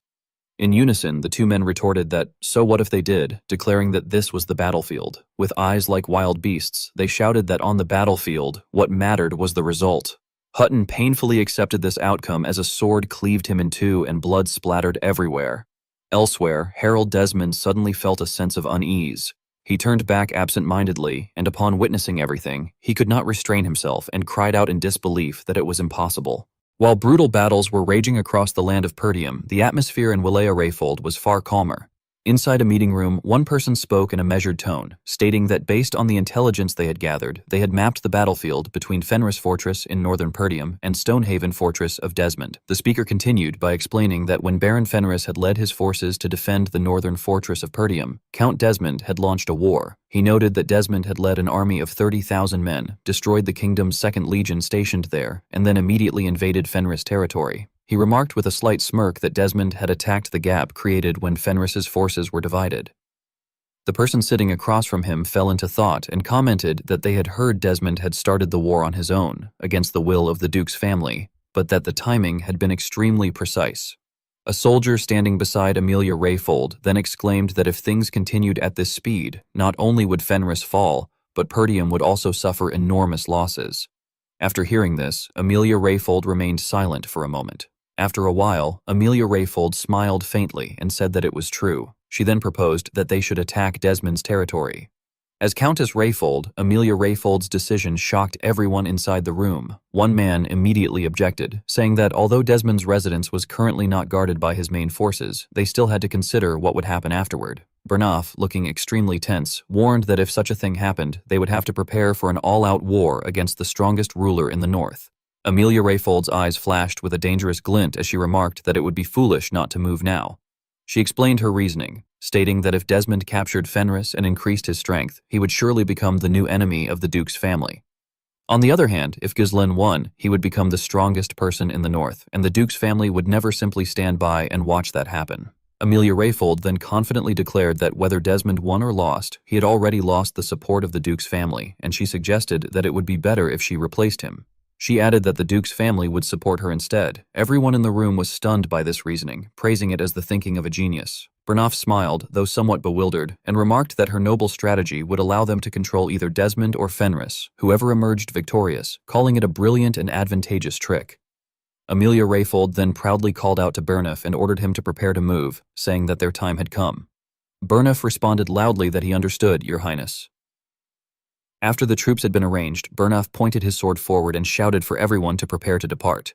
Under Amelia Rayfold's watchful gaze, he urged the soldiers on, declaring that this was their chance to demonstrate the strength of the new Rayfold. Looking down from above, Amelia Rayfold had her own calculations in mind. She thought that Ghislain would not be easily defeated even against someone as powerful as Desmond, but that he had drawn far too much attention. With a faint, triumphant smile, she silently thought that he should just wait, because this time she would take her revenge. While Amelia Rayfold was still immersed in her vain illusion of glory, Belinda appeared from behind and remarked that it had been a long time since they had last met, addressing her as Miss. Startled, Amelia hurriedly turned around. Belinda then exposed her without hesitation, stating that if it had truly been Miss Amelia, she would never have let such an opportunity slip away. Belinda stepped closer, pressing a sword against Amelia Rayfold's neck as she reported that everything had gone exactly as the young master had predicted. Amelia Rayfold's eyes filled with anger as she frowned and demanded to know whether the voice she was hearing belonged to Maid Ghislain and questioned why she was there. Belinda calmly told her to keep quiet and explained that she was delivering a message from Baron Fenris, warning that it would be wiser not to act rashly. She then leaned close to Amelia's ear and gently advised her that she should reconsider and revise her plan, addressing her again as Miss. At the same time, the battlefield had become extremely brutal. A blood-soaked sword stood stabbed into the ground as the two winged knights remained frozen in shock. Harold Desmond's gaze turned hollow as he gasped before letting out a grief-stricken cry, calling out Hutton's name. Immediately afterward, he ordered his forces to charge toward Gillian and Kaor. One of the men, breathing heavily, asked whether that man really was Desmond and warned that he was coming, urging his grandfather to prepare himself. However, before he could finish speaking, Gillian collapsed powerlessly. Kaor could only stand there in silence, watching Gillian fall beside him. Exhaling in disbelief, Kaor muttered that things were truly disastrous, as if they were doomed. Yet Kaor quickly regained his composure and boldly challenged his enemy, declaring that Desmond should fight him if he dared. Raising his voice, he introduced himself as Kaor, the captain of the Cerberus Mercenary Corps, the king of Ironcliff, and also the captain of the Fenris Knight Order. With that, Kaor charged straight toward Harold Desmond. At that very moment, Ghislain Perdium appeared with his bow drawn. He released a decisive arrow toward the battlefield, and its target was none other than Harold Desmond. Struck by the attack, Desmond was knocked directly off his horse. Grinding his teeth in shock, Harold Desmond cried out in disbelief. Because of this sudden turn of events, Kaor halted his movement. Recognizing the man who had arrived, he smiled with relief and softly called out to him as his boss. The soldiers immediately became excited and shouted that the boss had arrived and that their lord had come. Galveric, exhausted, called out to his lord, while Alfoy excitedly shouted and complained about where he had been all this time and why he had only just arrived. Even Vanessa could not contain her joy and cried out to her lord as well. Meanwhile, Harold Desmond began to feel uneasy. He wondered why the plan he had carefully prepared earlier still seemed to be proceeding. Yet Ghislain had somehow returned. He questioned whether Ghislain could possibly have defeated the barbarians that quickly and come back. Still trying to deceive himself, Desmond insisted that Ghislain must have come alone, believing that he had surely left everything else to others and rushed back by himself. Grinding his teeth, Desmond sneered that Ghislaine could accomplish nothing on his own and warned that such impatience would only lead to his downfall.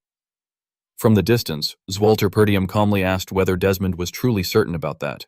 The man beside him immediately replied that during the war, command over part of the kingdom's forces had been entrusted to the Fenris family and the Perdium family, as instructed by Marcus Branford. Satisfied, Zwalter expressed his gratitude. Randolph then stepped forward and remarked that it seemed they had arrived at exactly the right moment, addressing Zwalter as his brother. Zwalter confirmed that they had indeed come at the perfect time and stated that Desmond should be left to Ghislaine while they themselves would take care of the remaining underlings. They then loudly commanded the soldiers, urging the knights to raise their swords for Fenris. A mighty army surged forward at once. The two-winged knights quickly fell into panic as they realized that enemy forces were advancing from every direction and that the troops were numerous enough to cover the entire ridge behind them. Witnessing this, Harold Desmond felt utterly helpless. He recognized the armor of the Perdium forces and the kingdom's army, and realized that the royalist faction had finally begun to move. Furious, he cursed the noble families as fools. Driven into a corner, Harold Desmond charged forward recklessly and shouted for Ghislaine to come. He then ordered his troops to focus their attack on Baron Fenris, declaring that if Ghislaine were killed, victory would belong to them. Enraged, Ghislaine Perdium urged his horse forward, calling out to Black King and stating that Gillian would be the first. In the next instant, a series of explosions erupted. Through the chaos, Ghislaine appeared in the middle of the battlefield, riding alone as he cut down an entire line of two-winged knights blocking his path and charged directly toward Harold Desmond.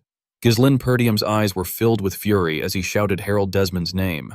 Harold Desmond seemed somewhat surprised by the situation. Ghislaine swung his sword, and the blade grazed past him. Since Harold Desmond managed to dodge, Ghislaine immediately followed up by spinning around and kicking him. The blow knocked Harold Desmond off his horse. He coughed up a large mouthful of blood and groaned in pain. Seeing this, Kaor hurriedly waved his hand and shouted for the Black King to come there immediately. Because it had rushed forward too quickly, the horse had already leapt away. Peyote appeared, but cried out in a very flustered manner. On the other side, Harold Desmond struggled to stand up again in front of Ghislaine Perdium, while Ghislaine stared at him coldly. Harold Desmond's expression darkened and he remained silent for a moment. After a while, he finally cursed, calling Ghislaine a bastard. Harold Desmond, filled with anger toward Ghislaine Perdium, accused him of destroying the plan he had prepared for many years and said that Ghislaine's actions had even caused the deaths of his loyal knights, Hutton and Victor. He cried out in anguish, angrily declaring that Ghislaine had interfered in everything and had opposed him at every opportunity until the very end, yet now Ghislaine had come to him on his own. Pointing his sword straight at him, Harold Desmond demanded to know whether Ghislaine was ready to face the consequences. Ghislaine Perdium calmly replied that of course he was, and said that he had been waiting for that day. After saying so, he stepped forward one step at a time. When he reached Harold Desmond, Ghislaine's gaze turned icy as he stated that he had been waiting for that moment for a very long time. Zwalter Perdium swung his sword forward and loudly ordered his troops to charge, urging them without restraint to attack with everything they had. At his command, a powerful army surged forward into battle. Under the overwhelming pressure, the two-winged knights began to collapse, and chaos quickly spread across the battlefield. The soldiers shouted frantically that the front line was breaking and that the enemy's pressure was too overwhelming, desperately calling for the Count to issue the next order and asking where Count Desmond was. Gordon the Muscle, filled with excitement, continuously swung his mace and furiously shouted at his enemy to get off his horse immediately, declaring that it was now their turn to suffer. Meanwhile, a soldier of the two-winged knights stepped forward, trying to steady the army's morale, insisting that there was no time to wait for further orders, and commanding everyone to hold the formation as long as possible. The troops then pushed forward, ordering one another to cut down every enemy in front of them. This caused Gordon the Muscle to be momentarily taken aback, as he stammered in confusion about what was happening. Beside him, Toran, panting heavily, complained that an idiot had just shown off and drawn all the enemy's attention. Behind them, Alfoy, already exhausted, cursed that he was completely out of mana. As they found themselves in dire straits, a sudden rain of arrows descended upon the two-winged knights, throwing everyone into confusion. Someone from afar called out that they had been waiting at the rally point the entire time and insulted them as fools. Upon seeing Claude arrive on horseback with reinforcements, everyone shouted his name in excitement. He raised his hand and commanded his forces to attack immediately and support their allies at once. Another volley of arrows rained down upon the two-winged knights, causing many of them to fall from their horses and die. On the other flank, Zwalter Perdium continued to urge his soldiers forward. Arrows struck the horses' legs, causing them to collapse, and the two-winged knights gradually fell apart. Their bodies were covered in wounds, and blood poured out like a stream. Meanwhile, on the battlefield between Harold Desmond and Ghislaine Perdium, the tension was at its peak. Desmond fixed his gaze tightly on his opponent, and after a long moment of mutual probing, both of them charged forward at the same time. Their swords clashed, but Ghislaine swiftly pivoted and changed direction. Desmond immediately counterattacked, yet Ghislaine easily evaded. Ghislaine then leapt into the air and delivered a kick to Desmond's face before landing calmly. Ghislaine quickly increased the speed of his assault, forcing Desmond to retreat continuously in defense. After a while, Desmond was overwhelmed by the relentless strikes and fell to the ground. Crying out in anguish, he declared that he had lived a life without a single flaw and that every plan he had devised had reached perfection. He rose back to his feet, continuing to fight while thinking that he had always guided his people along the path he had set. As Desmond struck again, Ghislaine ducked low and swept his leg, knocking him off balance. In confusion, Desmond questioned how this could be possible, insisting that he had never left anything to chance and wondering why things had turned out this way. At that moment, he was completely defeated, falling backward and coughing up blood. Ghislaine leapt into the air once more, raising his sword to deliver a finishing blow. At the last possible moment, Desmond managed to raise his own blade to block, but the sheer force of the clash caused an explosion that sent dust and smoke billowing across the battlefield. Amid the chaos, Desmond suddenly called out to Ghislaine. Maintaining his downward strike, Ghislaine listened as Desmond demanded to know who he thought he was to make him suffer like this. Desmond's arm trembled with rage as he declared that the moment Ghislaine had interfered, all of his plans had fallen apart. He continued questioning both Ghislaine and himself, lamenting that all those who had trusted him and stood by his side had been cut down by Ghislaine's blade. Harold Desmond opened his mouth wide and, filled with resentment, shouted that he had had to grit his teeth and endure humiliation after humiliation before forcefully swinging his arm and knocking Ghislaine backward. He then furiously charged again, yelling that it was all because of him. Ghislaine Perdium tilted his body to evade and attempted to counterattack, but Desmond had already leapt into the air in time. With furious eyes, Desmond turned and cursed him as a bastard, causing Ghislaine to pause and become extremely cautious. He reversed his sword just in time to block the fatal strike coming down from above, while Desmond gritted his teeth, trying to crush him with all his strength.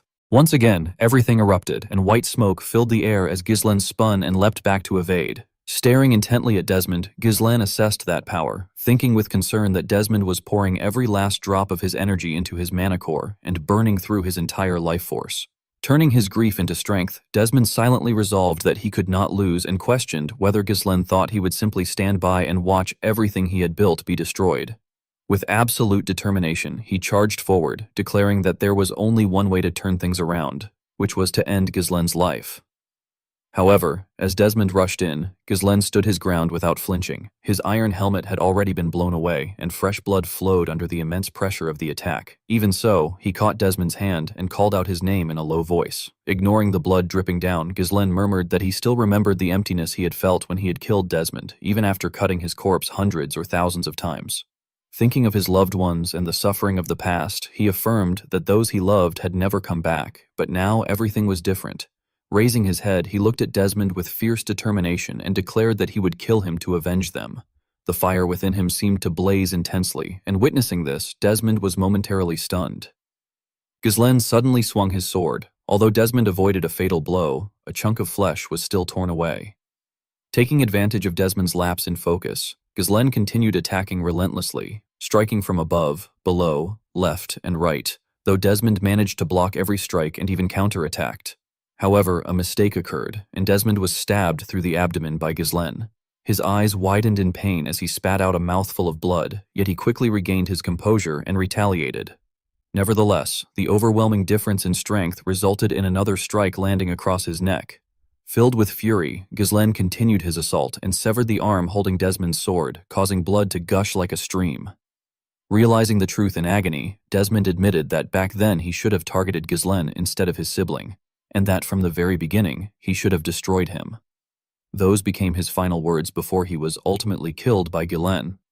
Meanwhile, in another location, a dignified man leaning on a cane stood as Raoul Joseph sat at the center of the room and calmly urged everyone to compose themselves. He seriously questioned why they seemed so unsettled and asked whether Count Desmond's sudden attack had truly been that frightening. A nearby noble immediately criticized the situation, stating that it was clearly an insult to the Duke's family, while another added that because of Desmond's actions they now had to face the full wrath of the royal family, and that it was said all nobles of the Duke faction in the capital had been imprisoned. However, Raoul Joseph remained calm and remarked that if something so minor made them panic, then recently Count Desmond had simply been unable to remain as composed as before, and that he could understand his frustration. Placing a hand on his chest, he explained that Desmond was nothing more than a man who had devoted his entire life to perfection and was now desperately trying to erase a single stain from his record, adding that he understood how he felt very well. Maintaining his composure, Raoul then questioned whether they were truly fit to serve as noble advisors to House Delphine if they could not even handle something like this. The two men responded at once that of course they had no doubt Count Desmond would conquer the north, and that they were only concerned about what would happen afterward, whether once Desmond held power over the north, he would still obey the Duke's family. Hearing this, Raoul's eyes flashed dangerously as he mused that once war broke out, Desmond would be forced to obey whether he liked it or not, a statement that plunged the entire room into silence. Behind him, Cayen Balzac was the first to raise another concern, asking what would happen if Count Desmond lost.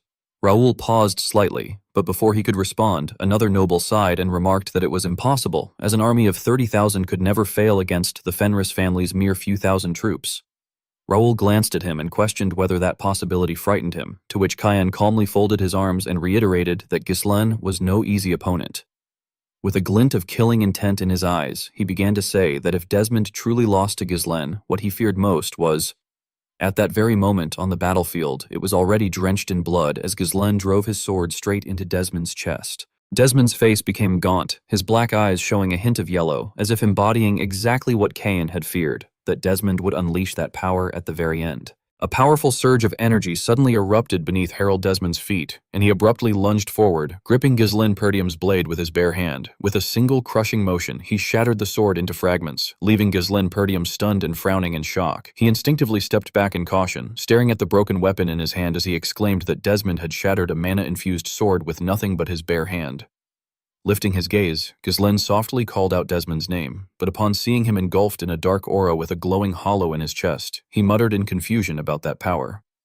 Meanwhile, Harold Desmond murmured that he had never wanted to acknowledge that power, yet admitted it was still better than dying by Ghislain's hands. As his cloak fell to the ground, he began gathering energy around his body with unwavering resolve, declaring that there was no turning back now.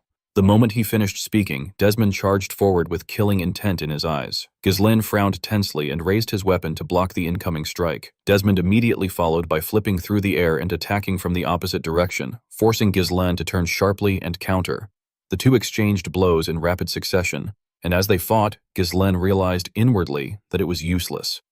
Desmond met Ghislain's powerful frontal strike head-on, calmly raising his sword, only for Ghislain's spear to slam into the base of Desmond's blade. Desmond swiftly pivoted to block again, but Ghislain followed up with another strike at the same spot. Even so, Desmond confidently declared that he could see through all of Ghislain's attacks and movements. He then launched a counterattack, slashing across Ghislain's chest. Though in pain, Ghislain twisted his body and forced himself to continue, attempting a sweeping kick, but Desmond leaned back effortlessly to evade. Taking advantage of his lowered posture, Desmond kicked back at him, forcing Ghislain to brace with his weapon and leap backward. At that moment, Ghislain began to sense the danger, thinking that the situation was bad since every one of his attacks was being blocked and his offense could not keep up with Desmond's speed in deflecting them. As Ghislain hesitated, Desmond surged forward again, proclaiming that nothing could match that kind of power. Ghislain raised his weapon in intention to counter, but his strike only landed on Desmond's shoulder, and Desmond immediately swung his arm to knock him back. Ghislain tried again, raising his weapon high and bringing it down, even leaping to change his angle of attack, yet every move was intercepted. Desmond spun and pressed the assault, forcing Ghislain backward once more. Charging straight at him, Desmond swept low, but Ghislain jumped to evade. Instantly, Desmond shifted his attack upward, while Ghislain ducked just in time to avoid it. The two continued clashing without pause. Ghislain shot a sharp glance at Desmond, who simply stared back calmly. Moments later, Ghislain launched another attack, but Desmond thrust his blade into the middle of Ghislain's weapon to stop it. Tilting his body, Desmond drove a kick straight into Ghislain's abdomen, sending his entire body flying backward and knocking the weapon from his grasp. Helplessly, Ghislain coughed up a mouthful of blood. Harold Desmond launched a ferocious attack and declared that it was over for Ghislain Perdium. At that moment, Zwalter Perdium felt a surge of panic, while even Claude was left stunned. Kaor, who had been fighting, abruptly paused, and Lucas fixed an intensely focused gaze on the scene before closing his eyes, drawing the sword from his back, and hurling it forward with great force. On the other side, just as Harold Desmond was about to bring his blade straight down on Ghislain Perdium's head, a massive explosion erupted across the desert battlefield. Back in the quiet office, Cayen Balzac crossed his arms and expressed that what worried him most was the possibility that Desmond would end up awakening that power. Raoul Joseph glanced at him and said that he was referring to the power Desmond had forced out through a deal with them. Cayenne Balzac clenched his fist and affirmed that although it might be nothing more than a half-finished cultivation method, its effects were more than sufficient, a power capable of allowing one to surpass their own limits in an instant. Raoul Joseph fell silent and muttered that if Desmond were to use that power, then Ghislaine would be in danger.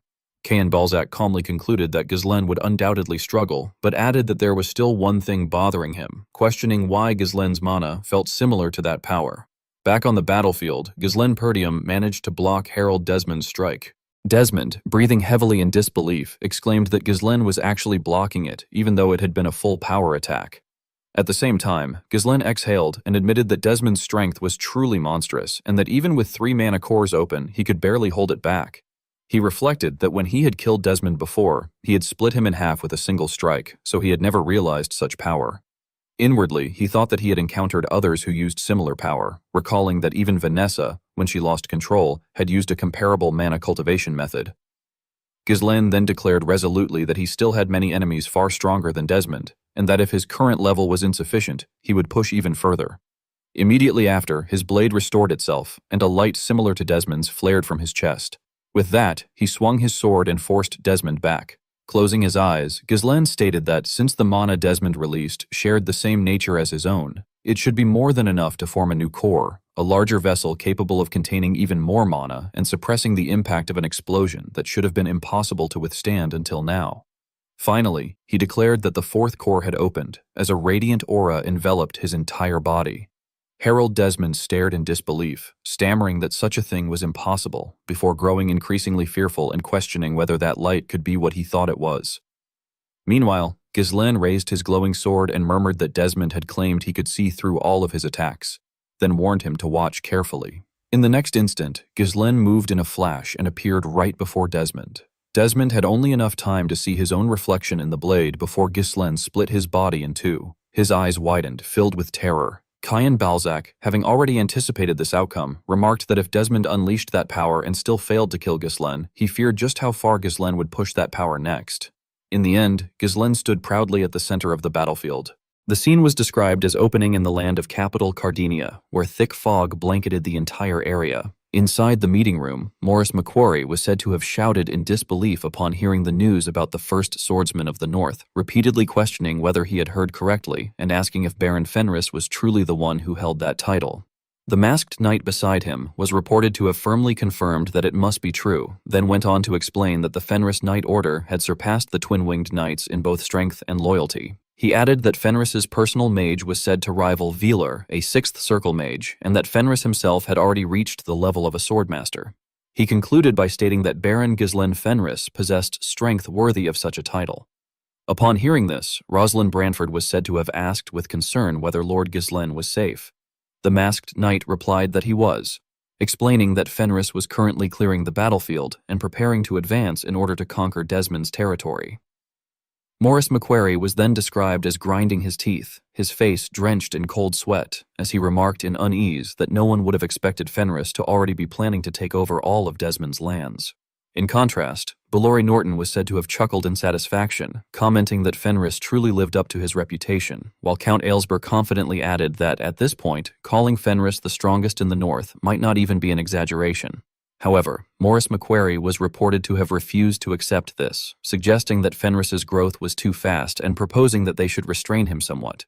Rosalind Branford immediately confronted him, demanding to know what he meant.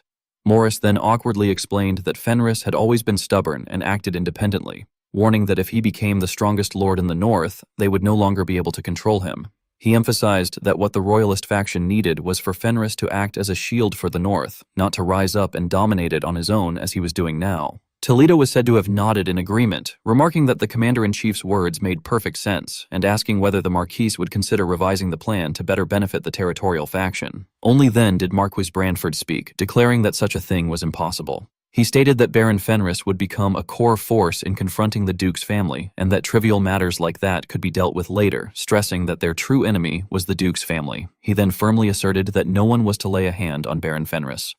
Bilor Norton moved closer to Morris McQuarrie and reassured him not to worry too much, pointing out that Fenris had not won the war alone and that the victory had been made possible thanks to the support of the kingdom's army and the Perdium forces. Count Aylesbury also chimed in cheerfully, adding that without Marquis McQuarrie's royal army, victory would have been impossible. Hearing this, Morris finally nodded and admitted that it was true, acknowledging that the victory had also been achieved thanks to his troops.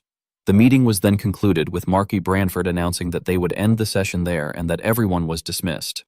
After all the attendees had left, he called out to Toledo, who promptly responded. With a faintly sinister glint in his eyes, the Marquis ordered him to bring Count Foude in. Sometime later, the door was pushed open and Count Foude was brought in by soldiers. He was described as having a swollen face and lowered eyes as he asked whether being released like this meant that Baron Fenris had won. Marquis Branford calmly replied that Count Foude was free to return and that the other nobles of the Duke's family were also being prepared for release, advising him to be more careful in the future so that such an embarrassing incident would not happen again. After hearing this, Count Foude fell silent for a moment before stating that the Marquis had made a mistake. This remark reportedly caused Marquis Branford some shock. Count Foude then explained that Count Desmond was dead and that the kingdom's treasury had been destroyed, warning that a civil war might now be inevitable. Marquis Branford bluntly responded that he did not understand what he meant, asserting that everyone already knew the Duke's family had been seeking to seize the kingdom, and he went on to firmly declare that it was their own royalist faction that Count Foude bluntly interrupted, declaring that what had been holding back the civil war was not the royalists, but the Duke's own family, which immediately angered Marquis Branford, who demanded how he dared to speak with such double meaning. Count Foude, remaining calm, countered that the Crown Prince had been ill for a long time and insinuated that he had become the Marquis's puppet, questioning whether there was anything in the kingdom that did not follow his command. This only fueled Marquis Branford's fury, and he shouted angrily for him to watch his tongue. At that moment, the soldiers pressed their swords against Count Foude's neck, causing him to groan in pain, yet he continued to criticize, saying that the Marquis seemed to have forgotten what kind of person Duke Delphine was and that they had truly wanted to avoid a civil war. As he was being dragged out of the room, he cried out that now the kingdom would be drowned in both blood and flames. After the doors slammed shut and silence returned, Marquis Branford sat motionless, reflecting on Count Foude's words. He murmured the name Delphine, and a memory surfaced in which someone had called out to him as Branford. Sitting on a balcony, he had asked whether, in the human world, politics and power truly held such great meaning, remarking that in the end, as time passed, everything would disappear anyway. Duke Delphine had responded that such talk was nonsense, asserting that this was precisely why such things mattered, especially for people in positions like theirs, because their decisions and actions determined the fate of many. After hearing this, Marquis Branford had fallen silent and looked down at a line of ants crawling beneath his feet, wondering what any of it meant for those who did not possess immortal life. Soon after, he had leapt down onto the stone floor, calling out that he wanted to see further and go even farther from there. Returning to the present, Marquis Branford remained seated in silence, lowering his head as he softly addressed Delphine, remarking that it had been a long time since they had last met.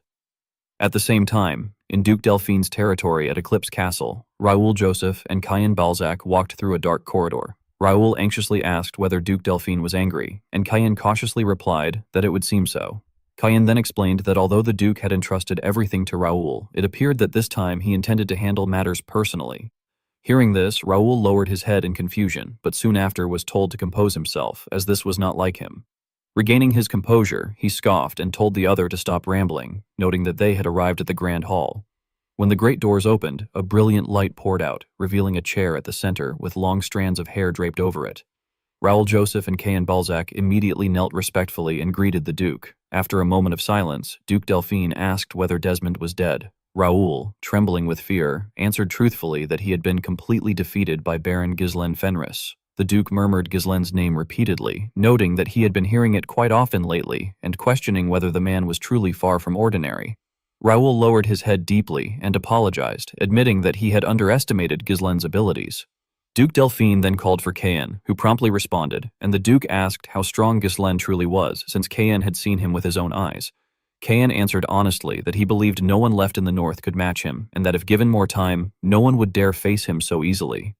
The Duke then addressed Raoul, tapping his fingers lightly as he stated that he understood the value of patience, which was why he had entrusted everything to him and waited.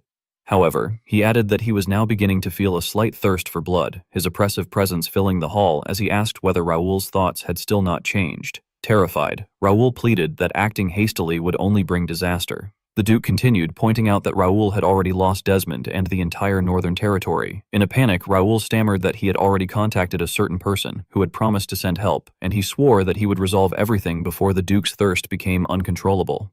After hearing this, Duke Delphine calmly remarked that nothing had changed and that Raoul was still stubbornly clinging to trivial matters, but ultimately said that he would wait a little longer. This left Raoul deeply unsettled, especially when the Duke added that he no longer had as much time as before. Raoul hurriedly affirmed his obedience. The Duke then dismissed them, saying that if there was nothing more to report, they could leave.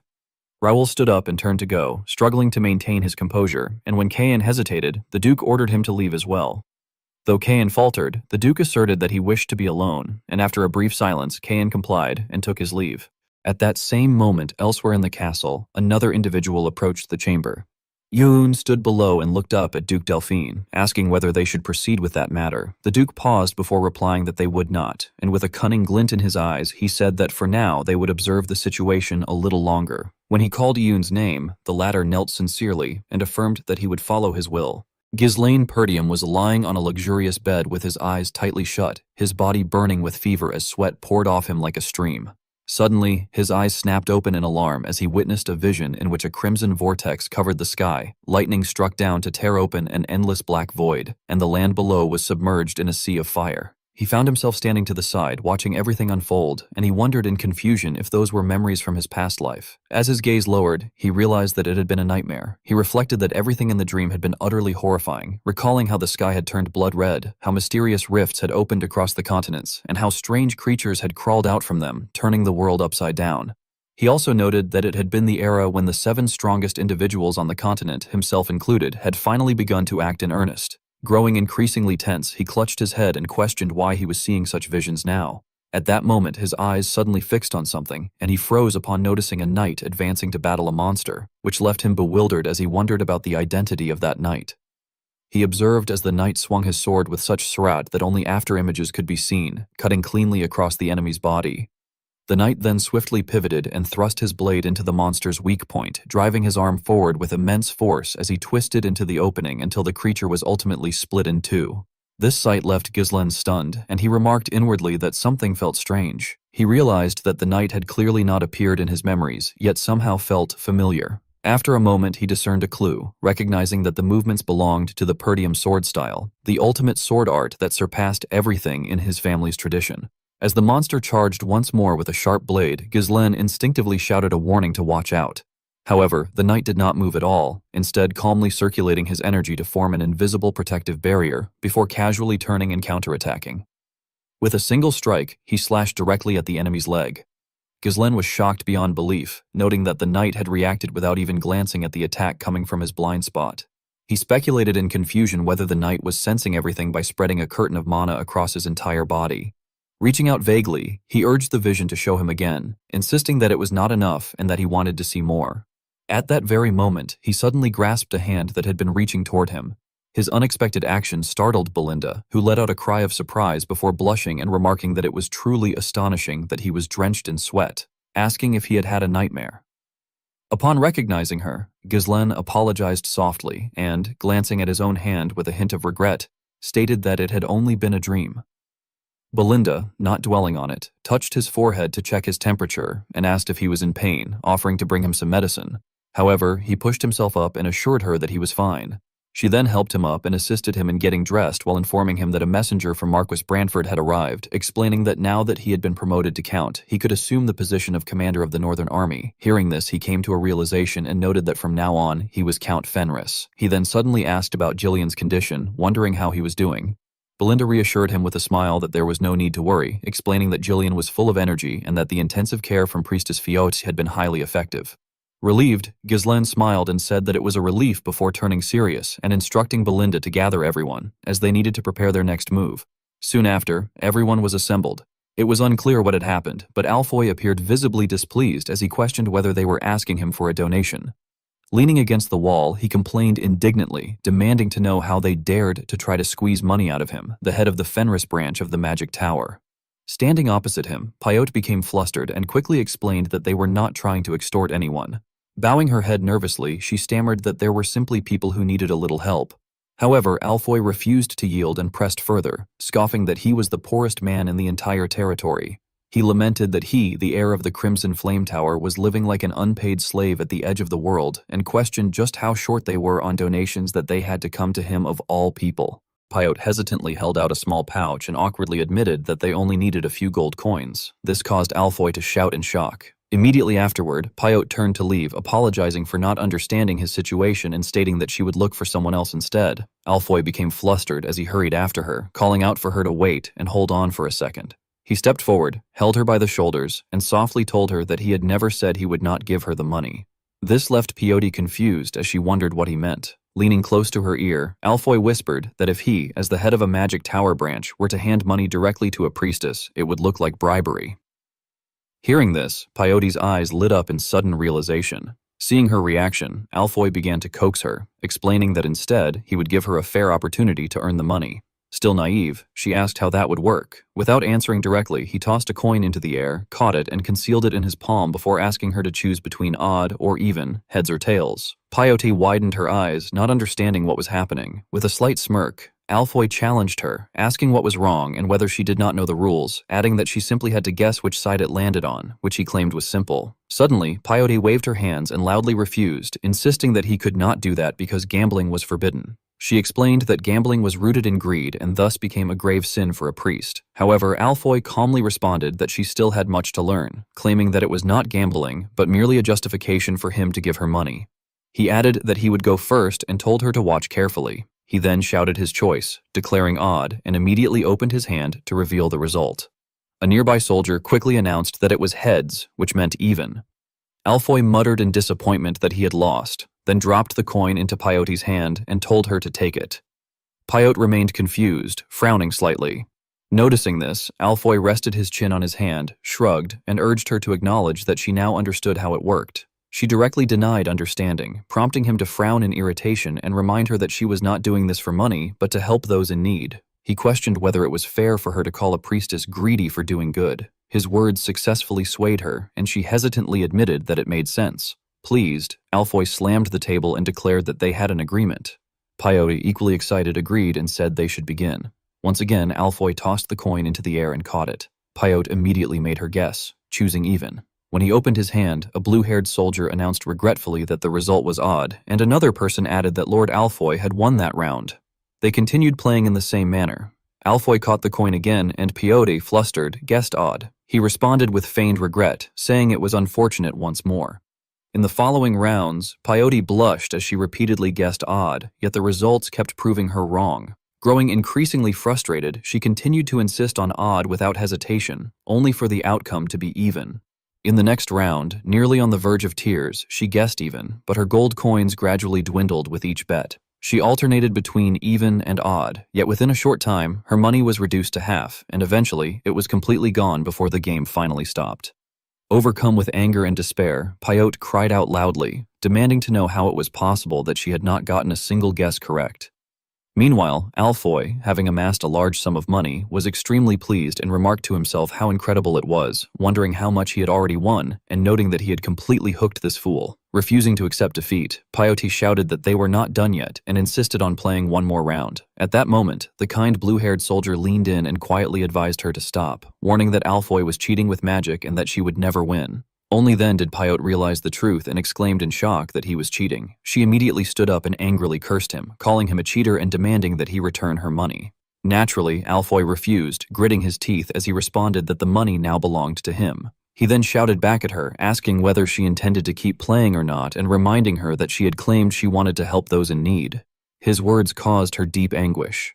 In tears, Pyote took out her last remaining gold coin and sobbed that it was all she had left, then held it out and insisted on playing again. Alfoy flicked the coin into the air with his thumb, his expression full of confidence as if he already knew the result. His eyes gleamed cunningly as he watched the coin fall. Across from him, Pyote bowed her head, clasped her hands, and prayed sincerely. Catching the coin, Alfoy smirked mockingly and told her that praying would not help. Hidden within his sleeves were 2 additional coins, and he confidently thought to himself that with the currency exchange magic he had developed, not even a goddess could defeat him. He inwardly declared with a sinister smile that he was the god of odds and evens. In contrast, Peyote wept with deep remorse, begging for forgiveness from goddess Joanna and admitting that, due to her own carelessness, she had fallen into sin. With tears streaming down, she earnestly prayed to the great goddess Joanna, pleading for help to win. At that very moment, a pillar of light suddenly shot down from the sky and struck the tower, landing directly on Peyote's forehead and lifting her as if she were ascending. Those around them were stunned and shouted in shock, questioning what it was and whether it was a pillar of light. Alfoy, panicked, exclaimed that he had read about such a phenomenon in a book, explaining that it occurred when a saint was chosen by the goddess to receive a revelation. The onlookers stared at Peyote in disbelief, wondering if it was truly happening right there. Alfoy grew increasingly frightened, sweating profusely as he stammered in disbelief, questioning how a goddess could possibly descend for something so trivial. At that moment, Peyote, now transformed in demeanor, pointed forward and calmly declared that the result was even, before firmly ordering him to open his hand. The intense light radiating from Peyote had been so powerful that Alfoy had fallen backward in fear. She had pointed at him and speculated that it might be even more than he could handle. Meanwhile, Peyote, as if possessed by a goddess, had commanded him to open his hand. Under such overwhelming pressure, he had gritted his teeth and struggled to endure, attempting to use swap magic. His eyes had widened in panic as Alfoy, looking down at his arm holding 2 different coins, had fearfully wondered why it was not working. He had then looked toward Peyote in confusion, questioning whether his magic was being repelled by divine power. Grinding his teeth, he had protested that it was ridiculous to assume such a thing just because she was a goddess, before bitterly concluding that he had already lost his chance to become the heir and might as well enjoy the moment. Clenching his fist like a beast, he had shouted that at the very least he wanted to enjoy this. Both of them had been completely focused, mouths open as if they were about to unleash all their power. At that moment, Gordon the Muscle had rushed in from outside and urgently asked Alfoy what that light had been. However, he had immediately been stunned by the scene before him. Both Alfoy and Peyote had collapsed on the ground, utterly exhausted. Her face had been flushed and her breathing rapid, while his body had trembled uncontrollably, his hand still clenched tight. Slowly, Alfoy had opened his hand to check the result, and upon seeing what was inside, he had let out a satisfied breath. With tears and snot streaming down his face, he had exclaimed that he had won, and that not even a goddess could defeat him. Unable to contain himself, he had then shouted that he was the one who had defeated a goddess, proudly declaring his name. Later, inside the office, Ghislaine Perdium had tensely questioned whether Priest Fiote, who had been chosen by the goddess and become a saint, had truly been surpassed in power. Standing before him, Alfoy had proudly confirmed that it was true, once again insisting that he was the one who had defeated a goddess. Ghislaine had responded in disbelief, calling it unbelievable, before calmly explaining that Priest Fiote was actually a man. This revelation had left Alfoy utterly shocked. Immediately, Kayor had rushed forward, grabbed him by the collar, and angrily accused him of daring to lie in front of the leader. Struggling to break free, Alfoy had insisted that he was serious, reminding them that they had all seen the Pillar of Light and repeating that he had defeated a goddess. Hearing this, Ghislaine Perdium had fallen into thought, recalling that a saint chosen by a god could wield divine power from the deity they served. Smiling faintly, he had remembered that in his past life, a saint chosen by the goddess of war had risen to power and ranked among the 7 strongest on the continent, noting that such power would become a crucial asset in the chaos to come. After thinking for a moment, he had suddenly clapped his hands loudly and, once everyone had quieted down, begun the meeting by stating that their greatest threat, Desmond, had fallen. He had gone on to explain that Fenris had grown into a major territory, absorbing over 20,000 troops from 3 northern regions. A map displaying Perdium, Digald Castle, Brivant, Fenris, Rayfold, Cabaldi Castle, Stonehaven Fortress, Desmond Castle, and the capital of Cardinia had been laid out before them. Smiling with satisfaction, he had expressed that they would not have come this far without everyone's efforts and commended them for their work. The room had erupted with enthusiastic agreement. However, before the excitement could last, Ghislaine had stood up and instructed them to move on to the next task. Claude had immediately reacted in disbelief, exclaiming that there was still more work. Gesturing toward the mountain of paperwork on his desk, he had complained about reinforcements, construction, maintenance, weapons production, security gaps, administration, recruitment, reports from the capital, and the burden of managing 3 territories, lamenting that he would die at this rate. Ghislaine had replied indifferently that it was his problem, before turning serious and suggesting that they review their current situation. He had reminded them that they had joined the royalist faction and become the main power in the north, asking if they all knew who they would be facing next. The room had fallen silent as everyone looked toward him. Gillian had been the first to speak, stating that they would be going up against Duke Delphine. Upon hearing this, Alfoy had clutched his head and complained about being dragged into such a war. Annoyed, Kaor had struck him on the head and mocked him, asking how someone who claimed to have defeated a goddess could be afraid of humans. Ignoring the exchange, Ghislaine had turned to Belinda and stated that whether they liked it or not, they had no choice but to face them, to which she had nodded in agreement. Stepping forward, Ghislaine had struck the map firmly and pointed to a location, explaining that from that point onward, the war would no longer be confined to the north but would spread across the entire kingdom. Ghislaine Perdium made a firm decision, stating that their next objective was right there. Lucas quickly recognized the location and exclaimed that it was. Gillian, standing beside him, added that it was the western territory of Marquis Roderick. Ghislaine then looked at the map with some concern and explained that the eastern territory was already under royalist control, so they did not need to worry about it, and that if they took the west, they could pressure the Duke's southern territory from all sides. Claude, after hearing this, argued that it was impossible, explaining that the territory of Marquis Roderick was supported by a massive market along with countless merchant companies and nobles, and that with such a foundation, its wealth and military power were comparable to a small kingdom. He further elaborated that the difference in scale compared to the north was overwhelming, and questioned whether they really intended to attack such a place. However, Ghislaine showed no hesitation and clarified that he had never said they would attack immediately, but that they should prepare with that goal in mind. Kaor, confused, asked whether they were still not ready. Ghislaine immediately pointed out several current issues, saying that they were not ready yet and that he had realized clearly in the last battle that even if each of their units was elite, their options became limited when their numbers were small. Belinda grasped the main point and asked how they should prepare. Ghislaine lowered his head slightly, speaking in a serious tone as he declared that he would bring every mercenary group in the kingdom under his command. He then clenched his fist with determination and affirmed that he was going to establish the Fenris Mercenary Company. Kaor reacted with shock, stammering in disbelief about mercenaries, while Lucas sounded excited as he asked whether this meant they were not just building a regular army. Gillian's eyes flashed as he reasoned that the West had the highest number of active mercenaries in the kingdom, and that the largest group, the Drake Company, operated under Marquis Roderick, concluding that Ghislaine intended to take control of those mercenaries. At that moment, Claude suddenly realized the plan and remarked that if the enemy was too strong, they could chip away at their power until they were on the same level. Ghislaine smiled in satisfaction and nodded in agreement. He then issued orders, telling Claude and Kaor to recruit every mercenary group in the north and to make them kneel by any means necessary if they refused. As for the west, he stated that he would handle it himself. Kaor laughed excitedly, saying that it was Ghislaine's specialty. However, Gillian spoke with concern, noting that in the west, this meant taking the Drake Company from the Marquis, but warned that the strongest blade of the west might make a move. Gillian's words made Ghislaine grow serious as he repeated the title to himself and identified that person as Tenant. At the same time, in the kingdom of Western Luthania, within the territory of Marquis Roderick, there was a small house deep in a vast forest. A boy was training intensely, drenched in sweat, with heat radiating from his body. A man gently placed his hand on the boy's back to calm him, then instructed him to try again.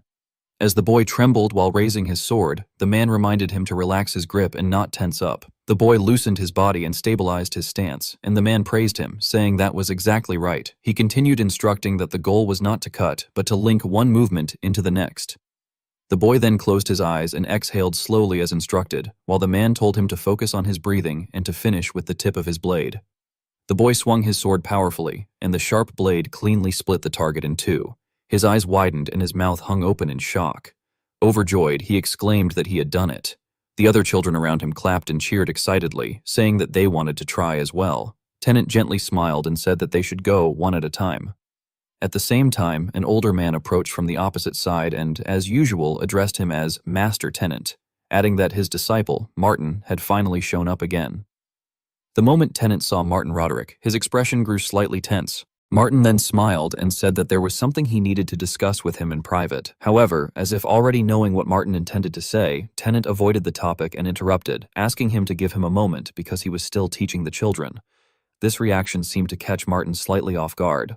As night fell, Martin Roderick sat alone by the fire for quite some time before Tenant finally approached him from behind. Sitting down awkwardly, Tenant apologized for keeping him waiting. Martin immediately showed his irritation, remarking with a click of his tongue that it was a waste of time and asking whether Tenant thought he had waited because he wanted to. Tennant avoided his gaze and simply apologized again. Martin then lowered his head and remarked that Tennant seemed quite at ease, adding that as the strongest blade of the West, no one would dare cross him. Tennant calmly responded that he would be blunt, declaring that he was not going back to the Marquis's estate and directly addressing him as Prince Martin Roderick. Martin immediately raised his head and insisted that he was not finished speaking, asserting that no one in the West had talent like Tennant's. Understanding his intention, Tennant continued by saying that without involving him, Martin could simply leave the matter to the Drake Company, noting that his mercenary friend Dominic was more than capable, and that it was not a subordinate's place to interfere in a succession dispute. Hearing this, Martin Roderick became furious and cut him off, cursing the succession nonsense and exclaiming that if Tennant had just helped a little, he would not have had to go through all of this, urging him to come back already. Tennant suddenly lifted his head and let out a deep sigh before lowering his gaze and murmuring, "Prince." Then, releasing an imposing aura that enveloped his body, he asked how far Martin thought he had come. Martin lowered his head to steady himself and replied that there was no need to ask, before looking up and firmly stating that Tennant had already reached the peak. Upon hearing this, Tennant sighed again and repeated the word peak, then looked up at the sky and recalled that once there had been someone stronger than him. He looked down at his hand and said sorrowfully that the moment he faced that person, his entire body had trembled like a child. These words left Martin in disbelief, and he stammered as he asked whether Tennant had trembled out of fear. Tennant looked directly at him and denied it, explaining that at the brink, where death could come at any moment when blades clashed, it was a feeling beyond words. The surrounding air seemed to grow still as Martin's eyes widened in shock. Tennant then continued, saying that in the West right now, there was no one left at that level. Finally, he lifted his gaze to the sky, his eyes shining as he declared that if only he could stand at that brink once again and feel that overwhelming euphoria one more time. Outside, the rain was pouring down relentlessly over a palace as Martin Roderick clenched his teeth as if suppressing a snarl, remarking that Sir Tennant was showing off pointless pride for nothing. He brushed his hat in irritation and added that he had trained under him as well, but that the man was far from ordinary and that with abilities like his, he was simply wasting them away by waiting for someone to throw him into the front lines. Placing the hat back on his head, he then asked Dominic whether he understood. Dominic Drake, standing across from him, remained silent and did not respond at first. After a while, he finally questioned why Martin had called him there personally. Martin glanced at him and replied that he was right to ask, then leaned back and began explaining that Dominic knew his brother, didn't he, and that he believed power had completely blinded him. He went on to say that his brother had even started a new merchant guild in a field he knew nothing about and now seemed intent on challenging him, emphasizing that this was his domain. Dominic, being concise, asked what exactly Martin wanted him to do. Martin smiled in satisfaction, took something out of his coat, and answered that it was nothing complicated, merely a reminder that they were not so easy to deal with. As he spoke, he placed a dagger on the table and coldly requested that Dominic destroy his brother's Comble Merchant Guild, adding with a smirk that he should not forget to leave that dagger behind. Dominic looked at the dagger in his hand and observed that it belonged to another noble house. While he was still thinking, Martin interrupted by giving him a deadline, stating that he had until next week before the bidding competition and warning him in a low voice to make sure he did not mess it up. Noticing Dominic's hesitation, Martin coldly threatened him by reminding him that his children were with him. In the end, Dominic Drake left under the heavy rain, his hand tightly gripping the sword he carried. At the same time, in another place, someone cursed Martin, calling him a lunatic. A group of soldiers gathered together in anger, complaining that not only was he targeting another noble family but even his own brother's guild, and that he wanted it completely wiped out. They questioned how long he would continue threatening them using Lord Dominic's children, and angrily remarked that he was essentially using their Drake mercenary group as fuel for his succession war. One man, unable to contain his anger, stood up and declared that he had had enough and proposed that they go break Martin's neck immediately. Another, clearly frustrated, added that just standing by and watching was driving them mad, and suggested that after they reduced that brat's mansion to rubble, things might change. At that moment, Dominic Drake spoke up and ordered them to be quiet, warning that unless they knew where their children were, they should keep their mouths shut. His words immediately silenced the entire space, and no one dared to speak further. From the back, someone muttered that the situation was unbearable. She shrugged indifferently and remarked that there was no point in being the largest mercenary group in the kingdom if, in the end, they were nothing more than dogs obeying that brat Roderick. Her words angered a young man in a red coat, who reacted in shock, but she calmly continued, explaining that the Combel Merchant Guild was backed by Archduke Roderick and would not be easy to breach, and that being told to raid it was no different from being sent to their deaths. She then added under her breath that, in the end, they would still follow the captain's orders, but if things continued like this, they would die without ever escaping young Lord Martin's shadow, her gaze turning toward Dominic as she said it. Dominic, clearly understanding all of this, remained silent. A masked man clicked his tongue in irritation and muttered that he should have gone north sooner. A bald man immediately warned him to watch what he was saying and questioned why he would bring that up now, insisting that it was all in the past. However, the masked man continued complaining, saying that if they had gone north earlier, they would supposedly be thriving under the famous Count Fenris. He added that he had heard Fenris treated mercenaries exceptionally well, even mentioning that the Cerberus mercenary group, once a thorn in Zimbar's side, had ended up under Fenris. They then brought up Gillian, remarking on White Mane, the legendary Ratatosker commander. Hearing this, Dominic Drake quietly repeated the name Fenris, and with a faint smile, he expressed that before he died, he wanted to meet him at least once. Dominic Drake remarked with deep regret that if they were to meet again, it would probably be on the battlefield. At that very moment, someone suddenly burst through the door, shouting in panic that the commander should come quickly because there was someone outside. This caused everyone to become restless, wondering who would show up at such an hour and whether it was a client. The messenger, still flustered, explained that the visitor claimed to be an envoy of Count Fenris. Gillian then entered and introduced himself as Gillian, the former commander of the Ratatosker mercenary group and the current vice-commander under Fenris. Hearing this, Dominic Drake was startled and turned around in shock, exclaiming that it was Gillian, the legendary White Mane. Gillian calmly addressed him as Commander Dominic Drake and stated that someone required his presence, instructing him to come along. The two of them then moved through the heavy rain until they arrived at a shabby place with a crudely built wooden house at its center. Gillian stepped forward and opened the door, revealing a flickering fire inside and a figure seated beside it. Dominic Drake entered, momentarily speechless, while Gillian followed and announced that he had brought him, addressing the person inside as his lord. The man sitting there pressed his lips together slightly before apologizing for summoning him in such a manner and asking him to sit. Dominic Drake, still unable to fully process the situation, thought to himself that the man looked far too young and questioned hesitantly whether he was truly Count Fenris. The man calmly confirmed that he was indeed Count Ghislain Fenris. Dominic Drake glanced cautiously at Gillian behind him and reflected that under normal circumstances he would not believe it, but the man standing behind was undoubtedly the White Mane, and if such a man served him, then it must be true. He then sat down and stated that he would assume it was true, asking what Fenris wanted with him. After a brief silence, Ghislain Fenris declared that he wanted the Drake mercenary group under his command. This shocked Dominic Drake, who responded that the idea was absurd, pointing out that Fenris had already taken in the kingdom's strongest mercenary groups and questioning why the great northern lord would want a western mercenary group. Ghislain Fenris explained that he needed the network Dominic Drake had built because he intended to bring every mercenary group in the kingdom under his command, and he directly invited him to come to Fenris. Dominic Drake was left speechless, lowering his gaze as he hesitated. He then recalled Martin Roderick's threatening expression and sighed, remarking that the situation felt unreal. Nevertheless, faced with those threats, he stated that he had to decline the offer.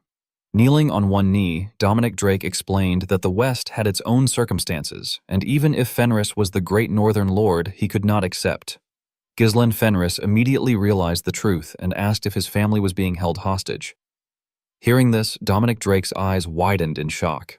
Ghislain Fenris calmly assured him that he would resolve that issue and declared that he would free him from the Roderick Marquis house. At that moment, Ghislain Fenris recalled a scene from his previous life, remembering that Dominic Drake had been the last mercenary commander to face the mercenary king's army.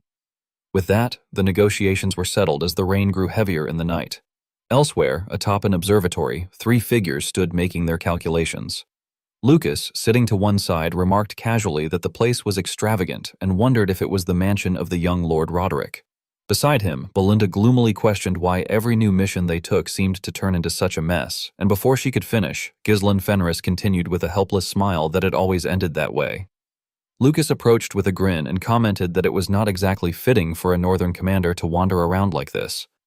Ghislain Fenris turned to Belinda and asked if she had brought the item and whether she could hand it over now.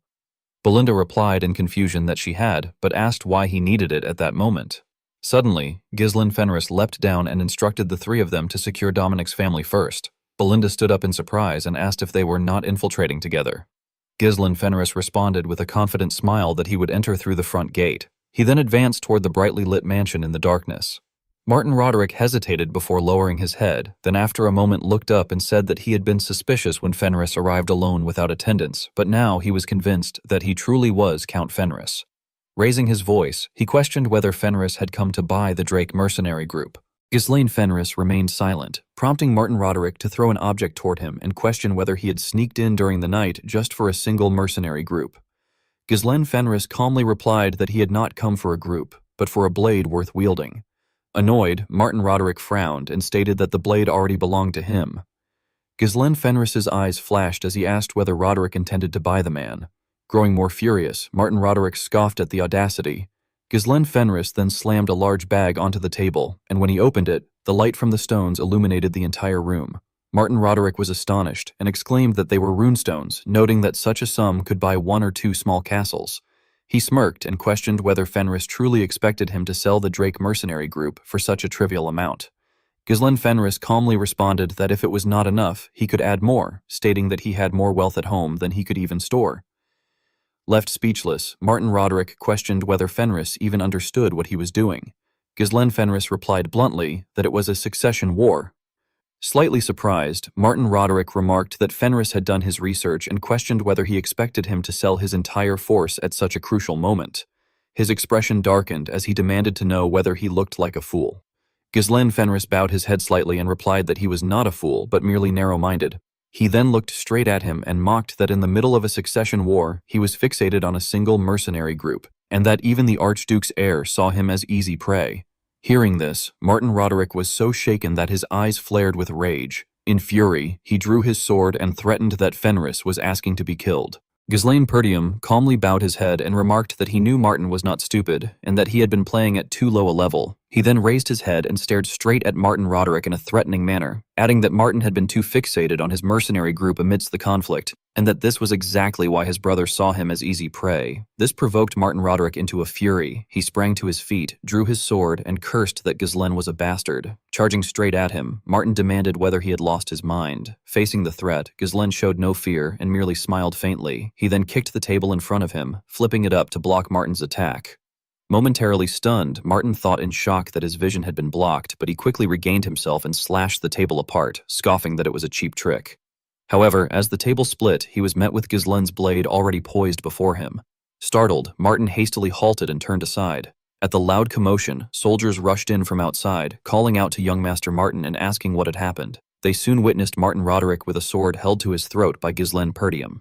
Glancing at him, Ghislain questioned whether this was merely some noble's quarrel and asked if, as the young master of House Roderick, the rulers of the West, he truly believed such behavior was appropriate. Grinding his teeth in anger, Martin spat that Ghislain was a bastard and demanded to know what he wanted, adding that he could not possibly think he would walk out alive after putting a sword to his throat. In response to the blatant threat, Ghislain simply smiled, withdrew his blade, and no longer held him at sword point.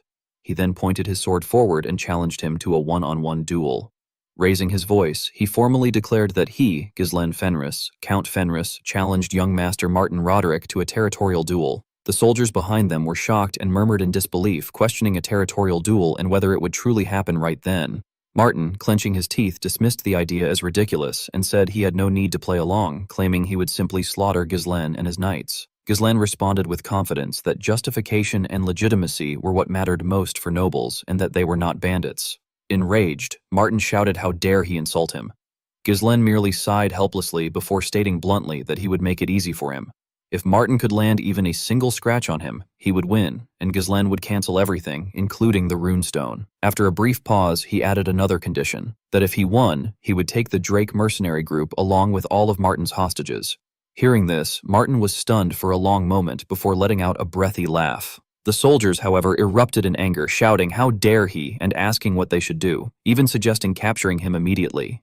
Panting, Martin lowered his head and remarked that he had heard rumors that Ghislain Fenris had lost his mind back in his Perdium days, and that it seemed those were not mere rumors. His eyes then gleamed with excitement as he repeated that only one scratch would be enough, affirming that this was what Ghislain had said and declaring that Ghislain had just sealed his own fate.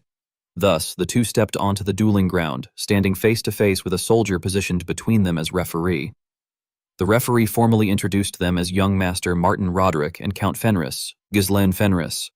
Both men wore tense expressions as the referee began to announce the rules, stating in the name of the knightly order that they must swear the duel would be fair and honorable, and that neither side would bear any grudge regardless of the outcome. Ghislaine smiled and stated that he swore. Opposite him, Martin's expression remained dark as he suddenly called out. The soldiers behind him immediately responded in unison, addressing him as young master. Martin Roderick bluntly ordered that if anything were to happen to him, they were to kill Ghislaine Perdium no matter what.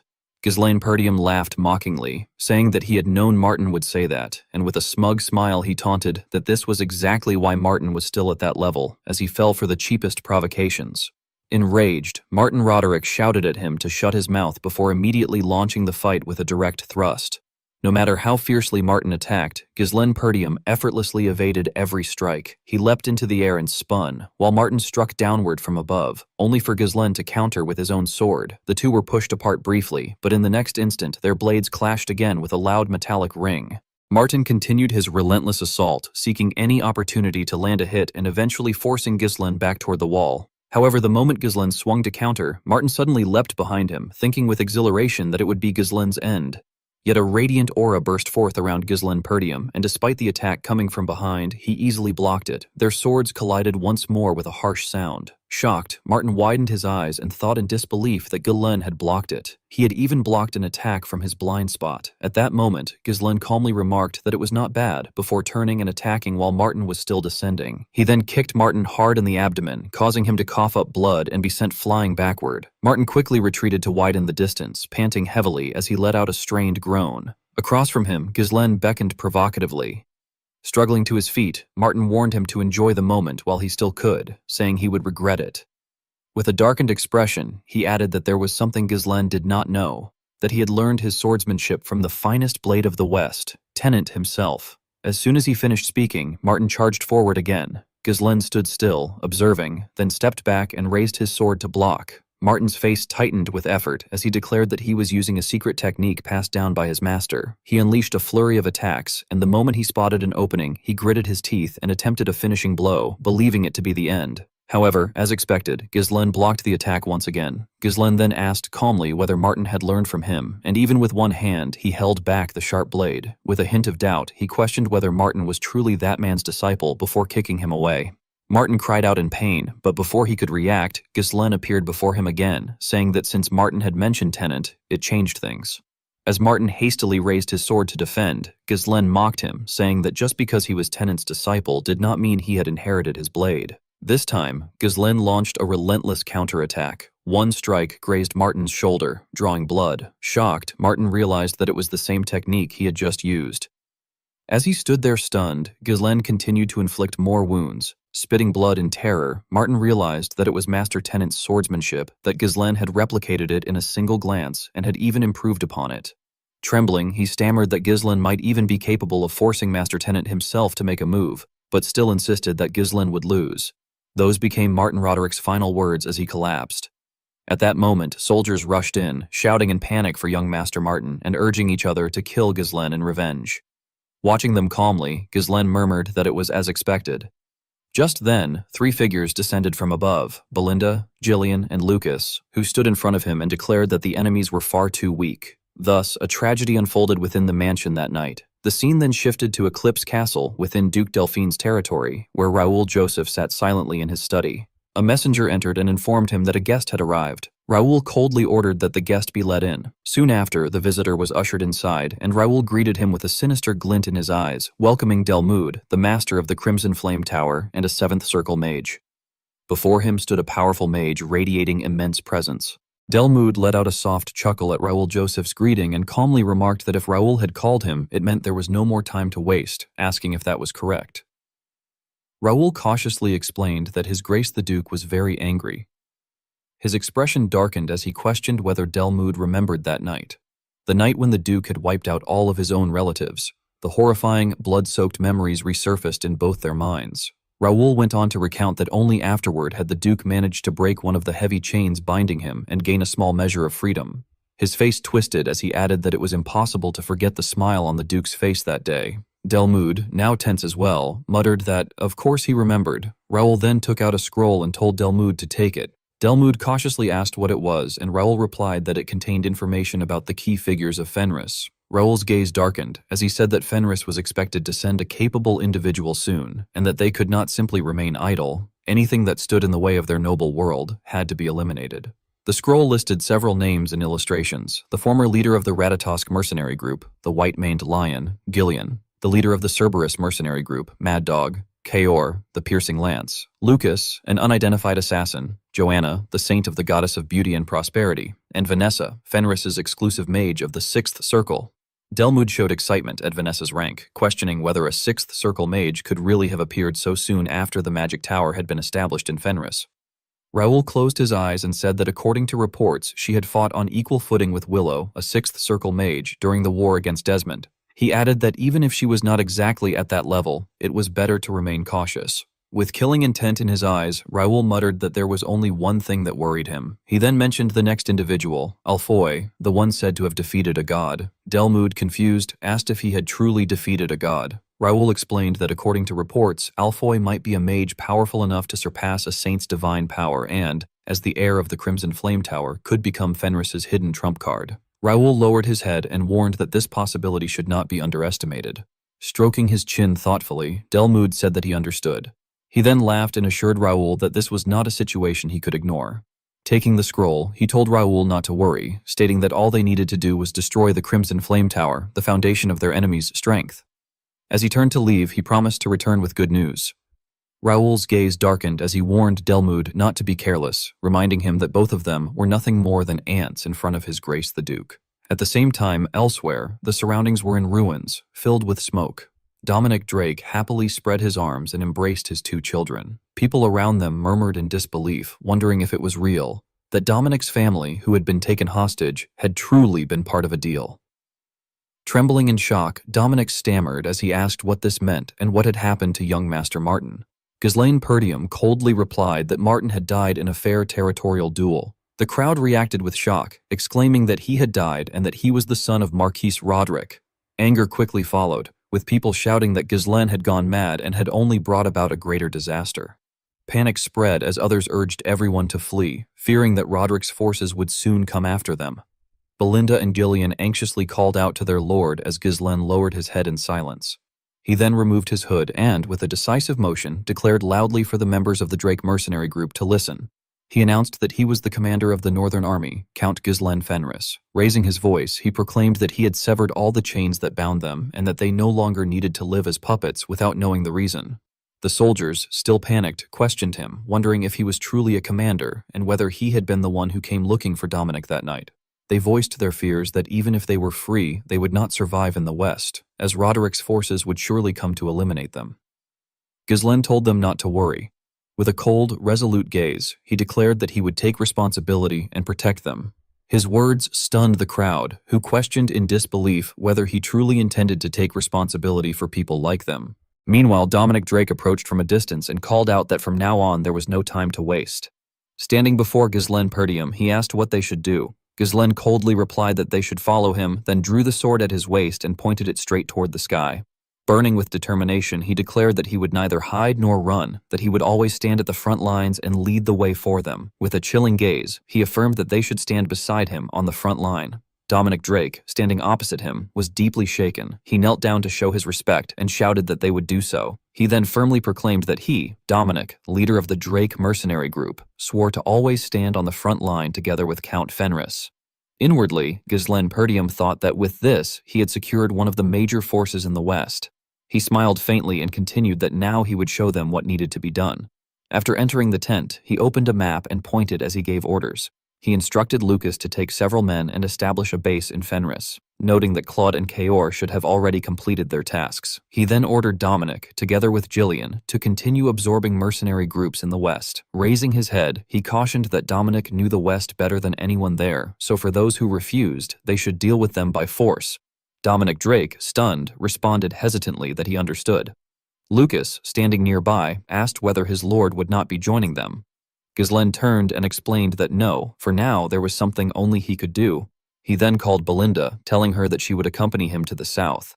Surprised, Belinda exclaimed about the south, while Lucas questioned whether that was not the territory of Duke Delphine. Belinda, wide-eyed, added that besides that, young Master Martin was already dead and the Roderick family would not remain idle, so why go south now? Ghislaine confirmed that this was true, but they would not act immediately. He explained that Martin's death was the result of a territorial duel between knights, so the justification was on his side, and added that he would return within a week. Thus, Ghislaine Perdium set off on horseback, with Belinda riding beside him. Soon after, the gates slammed shut behind them. The surroundings on both sides were desolate. Belinda remarked that the place was extremely deserted. Ghislaine responded that there were rumors something dreadful had befallen the ruler there, which had made all the residents more cautious. As the two continued talking, Belinda questioned what dreadful thing it could be, adding that to her it might also be an opportunity. She nudged him playfully and asked if he intended to act mysterious again, urging him to just say it since only the two of them were there. Ghislaine, still serious and looking ahead, stated that he needed new power. He explained that one of the main forces of Duke Delphine's territory was Elois, a seventh circle master from the School of Illusions, whose magic manipulated the minds of opponents to create illusions and could spread such magic across the entire battlefield. He warned that if his soldiers began attacking each other, mistaking allies for enemies, the consequences would be disastrous. Belinda was visibly shocked by his seriousness. Ghislaine then stopped and firmly stated that the power to counter that person was here. From above, the guards spotted them and shouted for them to halt, declaring that beyond the fortress lay Count Mowbray's castle and demanding they state their business or leave. Ghislaine calmly replied that he was Baron Dougly from the east and told them to inform Count Mowbray that they had come to resolve his problem. The guard hesitated in shock and asked what problem he meant. Ghislaine answered indifferently that it concerned young Master Mowbray, Edwin Mowbray, then confidently added that they should tell him he was an exorcist. Thus, the two were allowed to enter. Count Mowbray slowly ascended the steps with a gentle smile. Upon seeing him, the guard greeted him nervously. He asked about Edwin's condition, and the guard reported that it remained the same, with no signs of improvement. Count Mowbray paused in concern and said he would see for himself. The door was already open, revealing a pitch-black interior. He carefully stepped inside, only to come face to face with a terrifying visage. Count Mowbray silently entered the room and saw a horrifying face before him. The man curled his lips into an amused grin and, despite the chains tightly restraining him, lunged toward Count Mowbray while whispering that Count Mowbray was a cold-hearted bastard and asking whether he did not think it pitiful for his own son to live like that.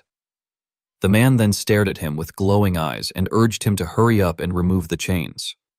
The soldiers who witnessed the scene immediately became alarmed and pleaded with their lord to stand back, but Count Mowbray raised his hand to stop them.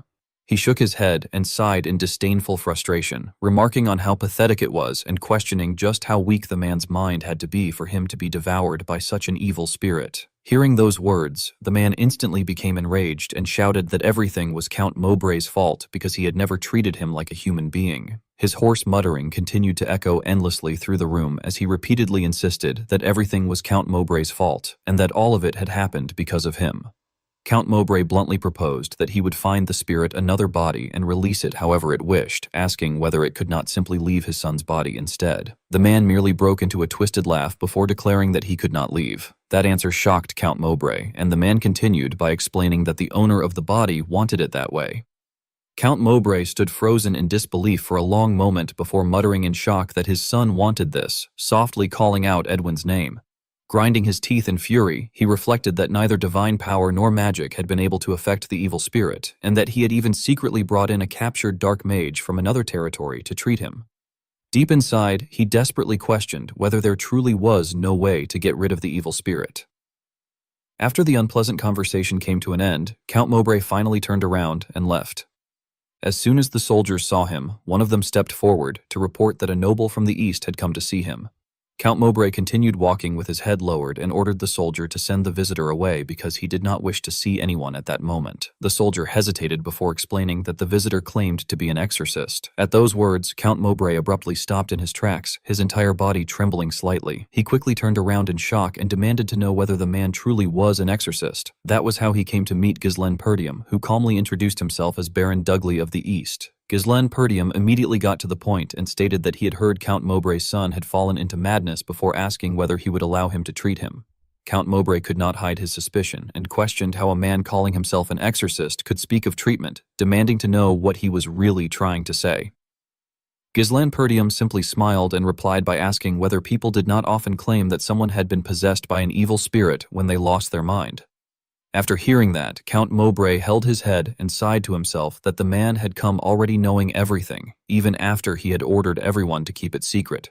He then cautiously asked where Ghislaine Perdium had heard such information. Ghislaine Perdium calmly answered that the source did not matter and that what truly mattered was the fact that he could get rid of the evil spirit. Count Mowbray still remained unconvinced and asked whether he could use divine power or magic. Ghislaine Perdium seriously replied that he could not, but stated that he knew those symptoms very well. He began describing how the victim's eyes would turn completely black and how a dark aura would start pouring out.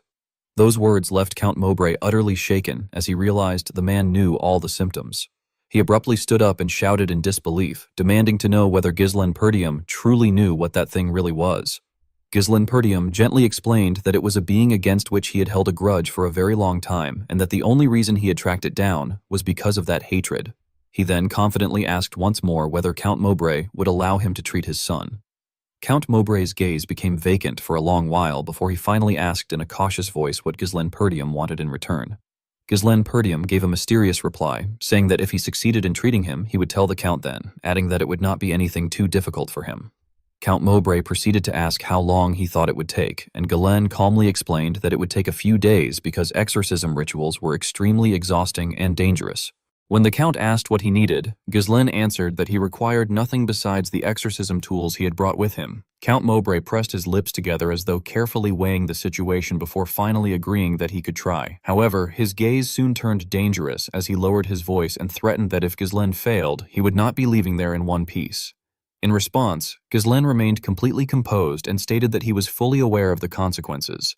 Rising from his seat, he rolled his wrist before ordering that no one was to enter the tower, declaring that only his maid and he would go inside to get rid of the evil spirit and asking the Count to make sure of it. Ghislaine even delivered a final warning that if anything went wrong, the Count's son's life would be in danger. Afterward, he descended into the basement. The door allowed no trace of light to pass through, and inside lay the body of Count Mowbray's son. The moment the man saw Ghislaine Perdium, he immediately demanded to know who he was.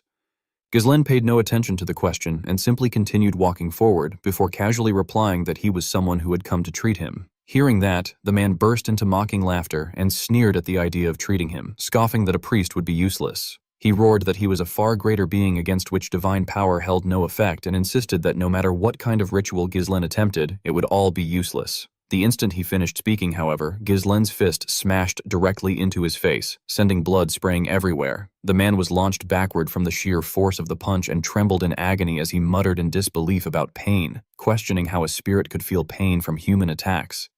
Nearby, Belinda stared in surprise and remarked that it was tougher than expected. Ghislaine merely flicked his wrist and observed that the spirit seemed to be protecting the host's body with black energy. Belinda calmly assured the man that he was not going to die from a few hits. Ghislaine then coldly called for Belinda to hand him the tools. She quickly opened the briefcase she had brought along and responded obediently.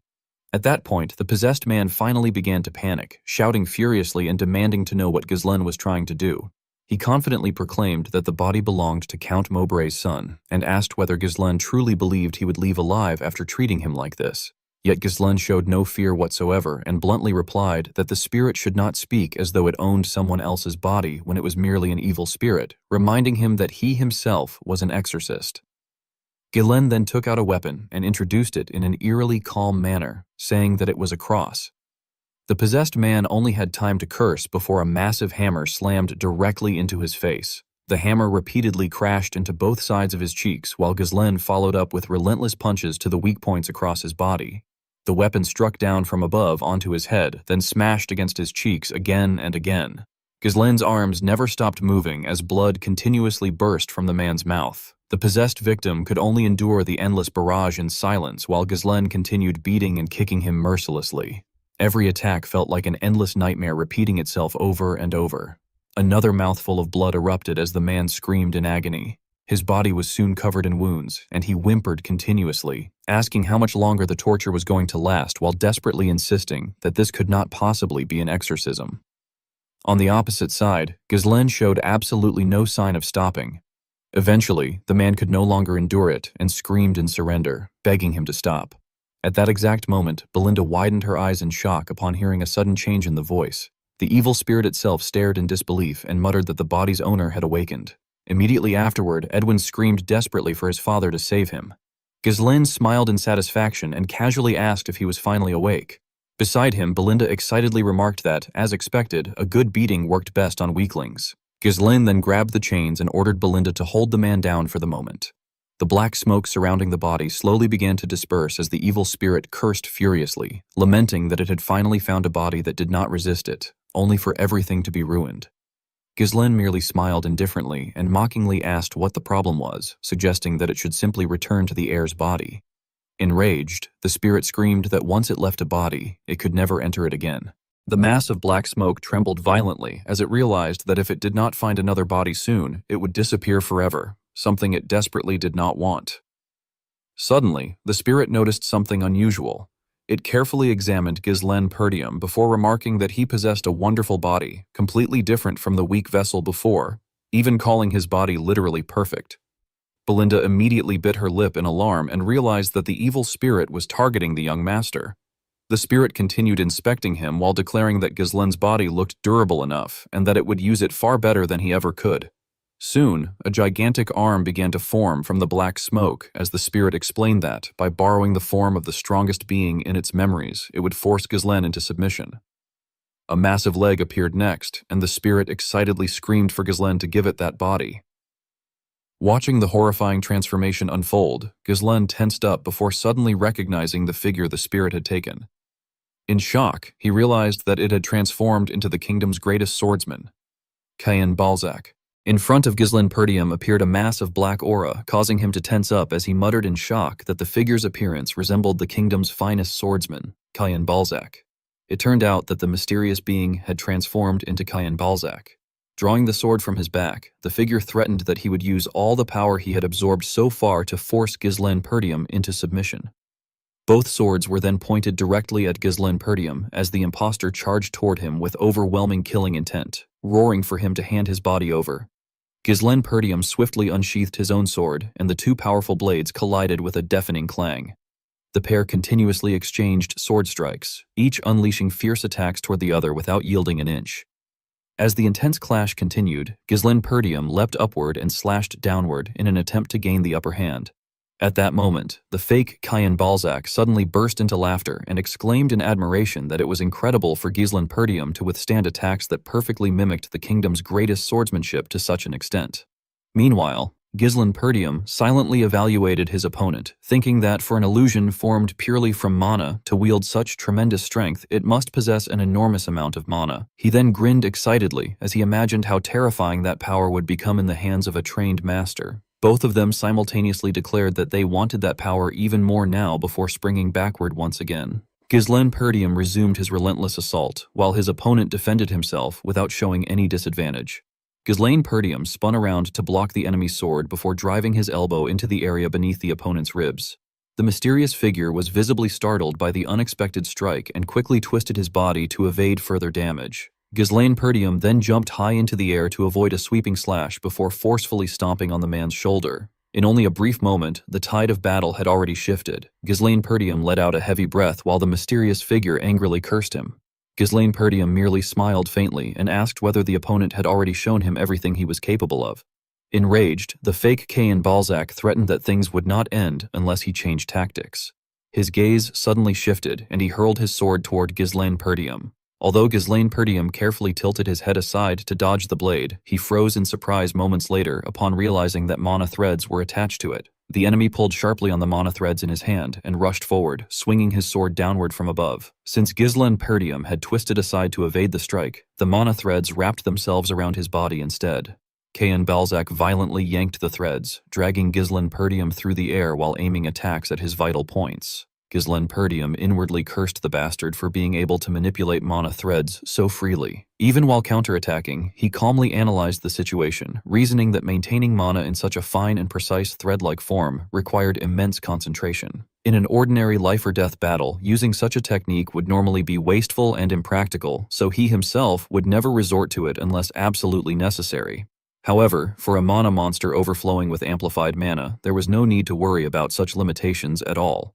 Suddenly, Caen Balzac retracted his hand. Ghislaine Perdium admitted seriously that the situation was becoming troublesome before swinging his sword fiercely toward the enemy.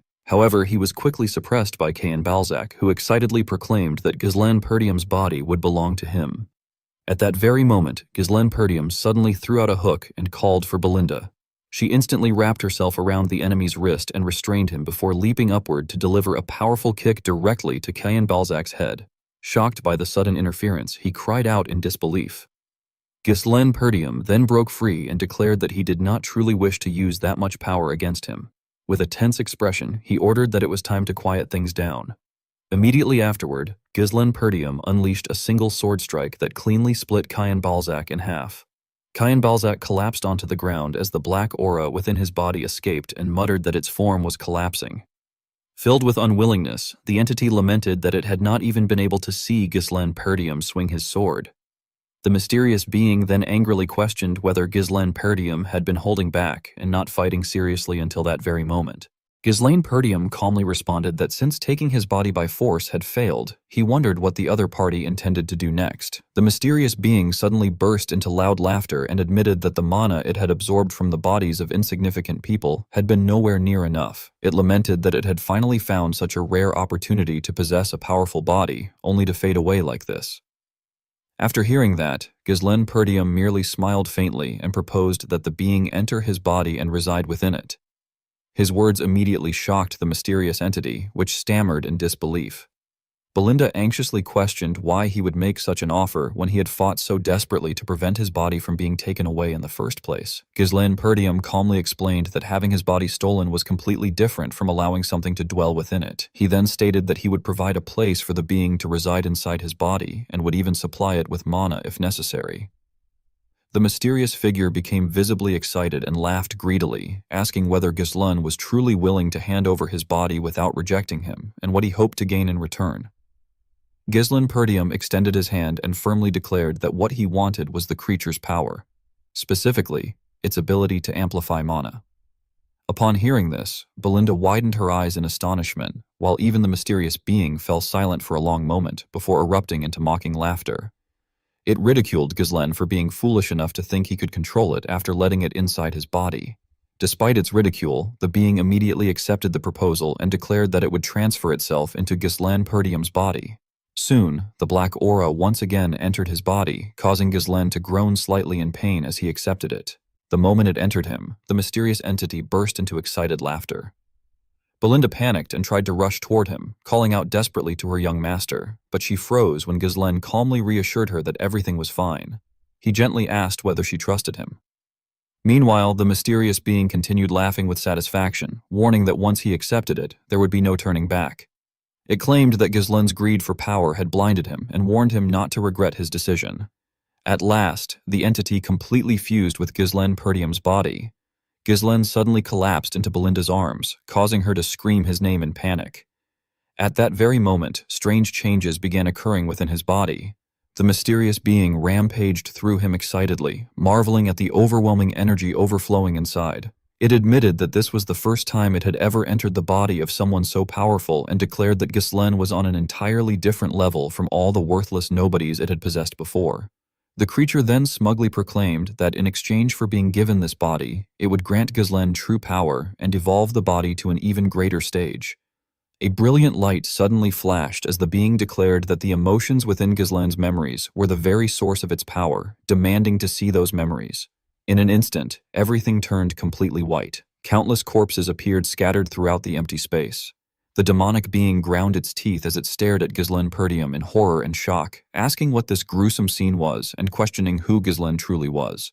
It seemed that the terrifying landscape hidden within Ghislaine Perdium's subconscious had thrown even the demon itself into panic. At that moment, Ghislaine Perdium slowly turned around, his gaze sharper and colder than ever before. Amid a landscape saturated with deathly energy, Ghislaine Perdium slowly walked in a certain direction. The moment the dark spirit noticed him, it reacted like a cat whose tail had been stepped on, demanding to know who he was and why there was someone else inside its inner world. However, before Ghislaine Perdium could respond, the dark spirit continued muttering to itself that something was not right. It observed that although the face looked somewhat older, it undoubtedly belonged to the owner of that body. Then, with some hesitation, it questioned how he could be older than his current age. Only after allowing the dark spirit to finish speaking did Ghislaine Perdium finally respond. He remarked that if the dark spirit wished to see his memories, it was free to observe as much as it wanted. Yet the aura radiating from him immediately made the dark spirit realize the danger surrounding it. Ghislaine warned that such observation was possible only if the dark spirit could endure it. Almost instantly, the dark spirit became imprisoned within the darkness of Ghislaine Perdium's mind.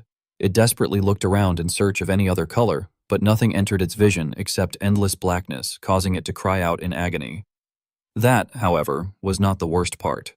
The surrounding space soon began to shake violently. Then half of a face still bearing traces of shock suddenly filled its vision, accompanied by a desperate plea for help directed at a father. The scene shifted rapidly according to the frantic escape of this world's owner amid chaos and calls addressed to a young master. Yet the memories soon became even more disjointed. The modern scenery was abruptly replaced by a medieval battlefield, while another anguished cry directed toward a father echoed through the chaos. The man who had been standing before the dark spirit earlier was now kneeling amid the blood and bones of fallen comrades. After struggling for some time, the dark spirit finally grasped the strongest conviction within Ghislaine Perdium. It understood that on that day he had made up his mind. As tears of blood streamed down his face, he silently planted a seed of determination within himself, swearing that he would unquestionably take revenge. His will only grew firmer as he rose to his feet once more, convinced that he had to become stronger. Eventually, his body could no longer withstand the strain and began to crack apart, hot blood pouring from countless wounds. As his soul churned violently, Idun's declaration resurfaced in his mind, reminding him that they had joined hands with the Delphine Duke and destroyed his family. Although his eyes nearly split apart from rage, all Ghislaine could do was engrave the appearance of his enemies into his very bones. His hatred focused entirely upon the Delphine ducal family. The name Delphine repeated itself over and over until the entire space seemed distorted by it. By then, the dark spirit appeared completely overwhelmed by the intensity of the emotions crashing against it. It sensed Ghislaine's determination to be reborn and his vow that he would never forgive them. Ultimately, the dark spirit was forced to admit defeat in its attempted hunt, wondering how a human being could possess such violently intense emotions and concluding that there was no way it could devour something like that.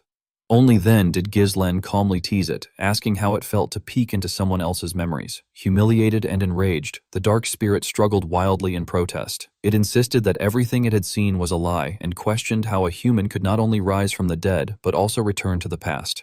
Ghislaine, having no interest in lengthy explanations, simply used himself as proof. He stated that whether it made sense or not was irrelevant and that the only thing that mattered was that he was alive. The dark spirit's face immediately twisted as its entire worldview was overturned. Stammering in disbelief, it demanded to know how a human could continue living while bearing the weight of a world like that. Although the dark spirit itself had initiated the confrontation, it now wanted nothing more than to escape the overwhelming burden it had witnessed. Desperately, it begged to be released from that place. Its wish was granted almost immediately. The dark spirit suddenly found itself standing beside a solitary tree. Staring at it, it hesitantly wondered what it was. Having followed it there, Ghislaine kindly explained that the tree represented the things he had to protect at all costs. Countless familiar faces emerged from his memories as he solemnly declared that he would never lose them again. The dark spirit fell into an unusual silence as the emotions flowing from Ghislaine washed over it. At last, it displayed a rare moment of insight and realized the truth hidden within Ghislaine's heart. It understood that this was the reason he could carry the weight of that world. After a brief pause, it concluded that the answer was a sense of responsibility. At that very moment, an unexpected change occurred. The color of Ghislaine Perdium's eyes suddenly shifted. Seeing the demonic energy surrounding him, Belinda became so frightened that she could only stare with her mouth hanging open. Ghislaine floated in midair as though countless strands of souls were supporting him. They lingered around him for some time before finally dispersing. Ghislaine closed his eyes and carefully examined every change occurring within himself. When he finally opened them again, all traces of the strange light had vanished. He calmly descended to the ground and cautiously sensed the remaining movements of mana around his body. To make certain everything was normal, he even flexed and stretched his hand as though undergoing physical rehabilitation. Once he confirmed that everything was under control, he voiced his satisfaction. Only then did Belinda cautiously approach him and address him as young lord. Understanding her concern immediately, Ghislaine apologized for making her worry. Looking directly at her, he then urged that they should head back. Belinda became so emotional that her face flushed red. After struggling to find her voice, she softly replied in agreement. Out of her sight, Ghislaine turned his attention toward his new companion and silently reflected upon the dark spirit known as Dark. He reasoned that with its power to invade consciousness, he should be capable of breaking Eloise's illusion magic. With a powerful trump card now in his possession, a plan quickly formed in his mind. He recalled Cayen Balzac, the finest sword of the kingdom, and reflected that such power had once belonged to Cayen during his previous life. Ghislaine Perdium, now more confident than ever, boldly declared that now that he had obtained that power, it seemed he would finally be able to cross swords with his opponent. At the same time, at the Flame Magic Tower's Fenris branch, deep inside the Runestone refinery, the entire area was filled with dazzling light and the constant clatter of colliding stones. Two mages worked themselves to exhaustion while taking turns complaining that they were going to die at this rate, cursing those crazy bastards for daring to treat mages that way and begging for even a brief moment of rest. Their complaints were instantly shattered when Alfoy's voice thundered through the refinery like a bolt of lightning as he demanded to know whether they were slacking off and forbade any chatting. While continuously bombarding the two mages with attacks, he threatened that if they failed to meet their quota for the day, Director Vanessa would personally drain their mana. The unfortunate pair could only cry out in agony. Drawn by the commotion, Vanessa approached and curiously asked Alfoy what was happening. Rather than answering immediately, he casually greeted her and remarked that she had arrived. He then gestured around the refinery and explained that he was managing the rookie mages, complaining that the arrogant youngsters never stopped whining and refused to listen. He insisted that if he did not personally supervise the site, nobody else would be capable of keeping them under control. With obvious pride, he proclaimed that someone had to take on that responsibility, and that an enlightened mage such as himself was the perfect person for the job. Uninterested in listening to further self-praise, Vanessa interrupted and remarked that everything worked out conveniently because they would need to leave for a while anyway. Tilting his head in confusion, Alfoy asked what she meant by leaving. Vanessa then revealed that she had heard the Crimson Magic Tower had requested an exchange event with the Flame Magic Tower. The news immediately caused Alfoy's expression to change as he exclaimed in shock that it was those Crimson bastards. The Magic Tower Exchange was known as a prestigious and elegant event where mages from different towers gathered to exchange knowledge, debate one another, and test their skills. However, the most anticipated aspect of the event was always the duels between disciples of the participating towers. On occasion, the competition became so intense that casualties were not unheard of. Knowing this all too well, Alfoy nervously remarked that such exchanges between rival towers were rarely held and questioned why the Crimson Magic Tower had suddenly initiated one. Vanessa then dropped an even more surprising piece of information, explaining that Tower Master Hubert himself had sent the invitation and that, according to tradition, the Tower Masters and Elders would refrain from participating in the exchange duels.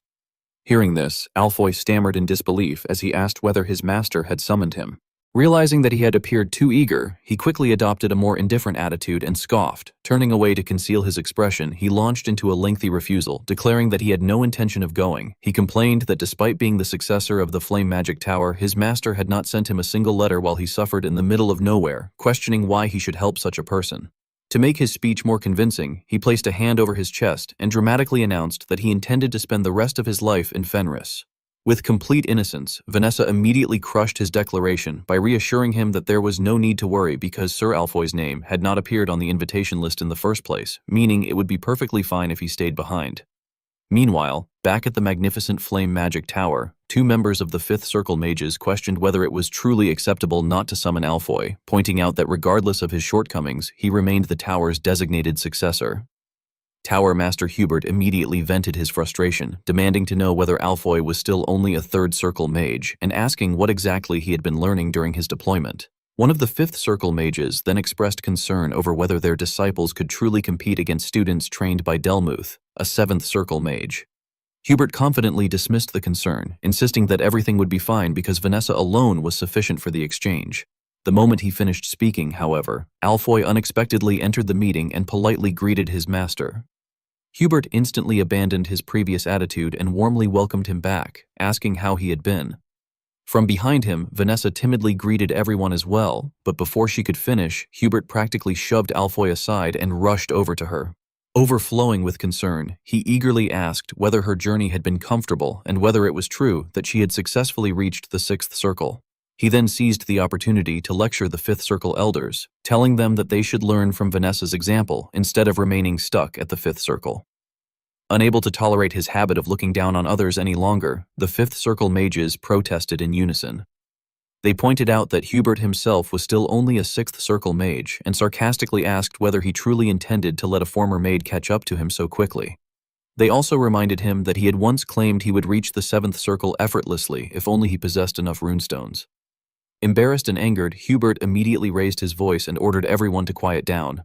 Yet, where no one could see, he secretly shot Vanessa a resentful glare, inwardly wondering what exactly that brat from Fenris had done. He could hardly believe that she had once been unable to sense even the slightest trace of mana. Despite the jealousy hidden in his heart, Hubert outwardly spoke only flattering words. He confidently declared that no matter how impressive the Crimson Magic Tower might be, he possessed all the runestones, meaning there was no reason for him to dance to Delmuth's tune.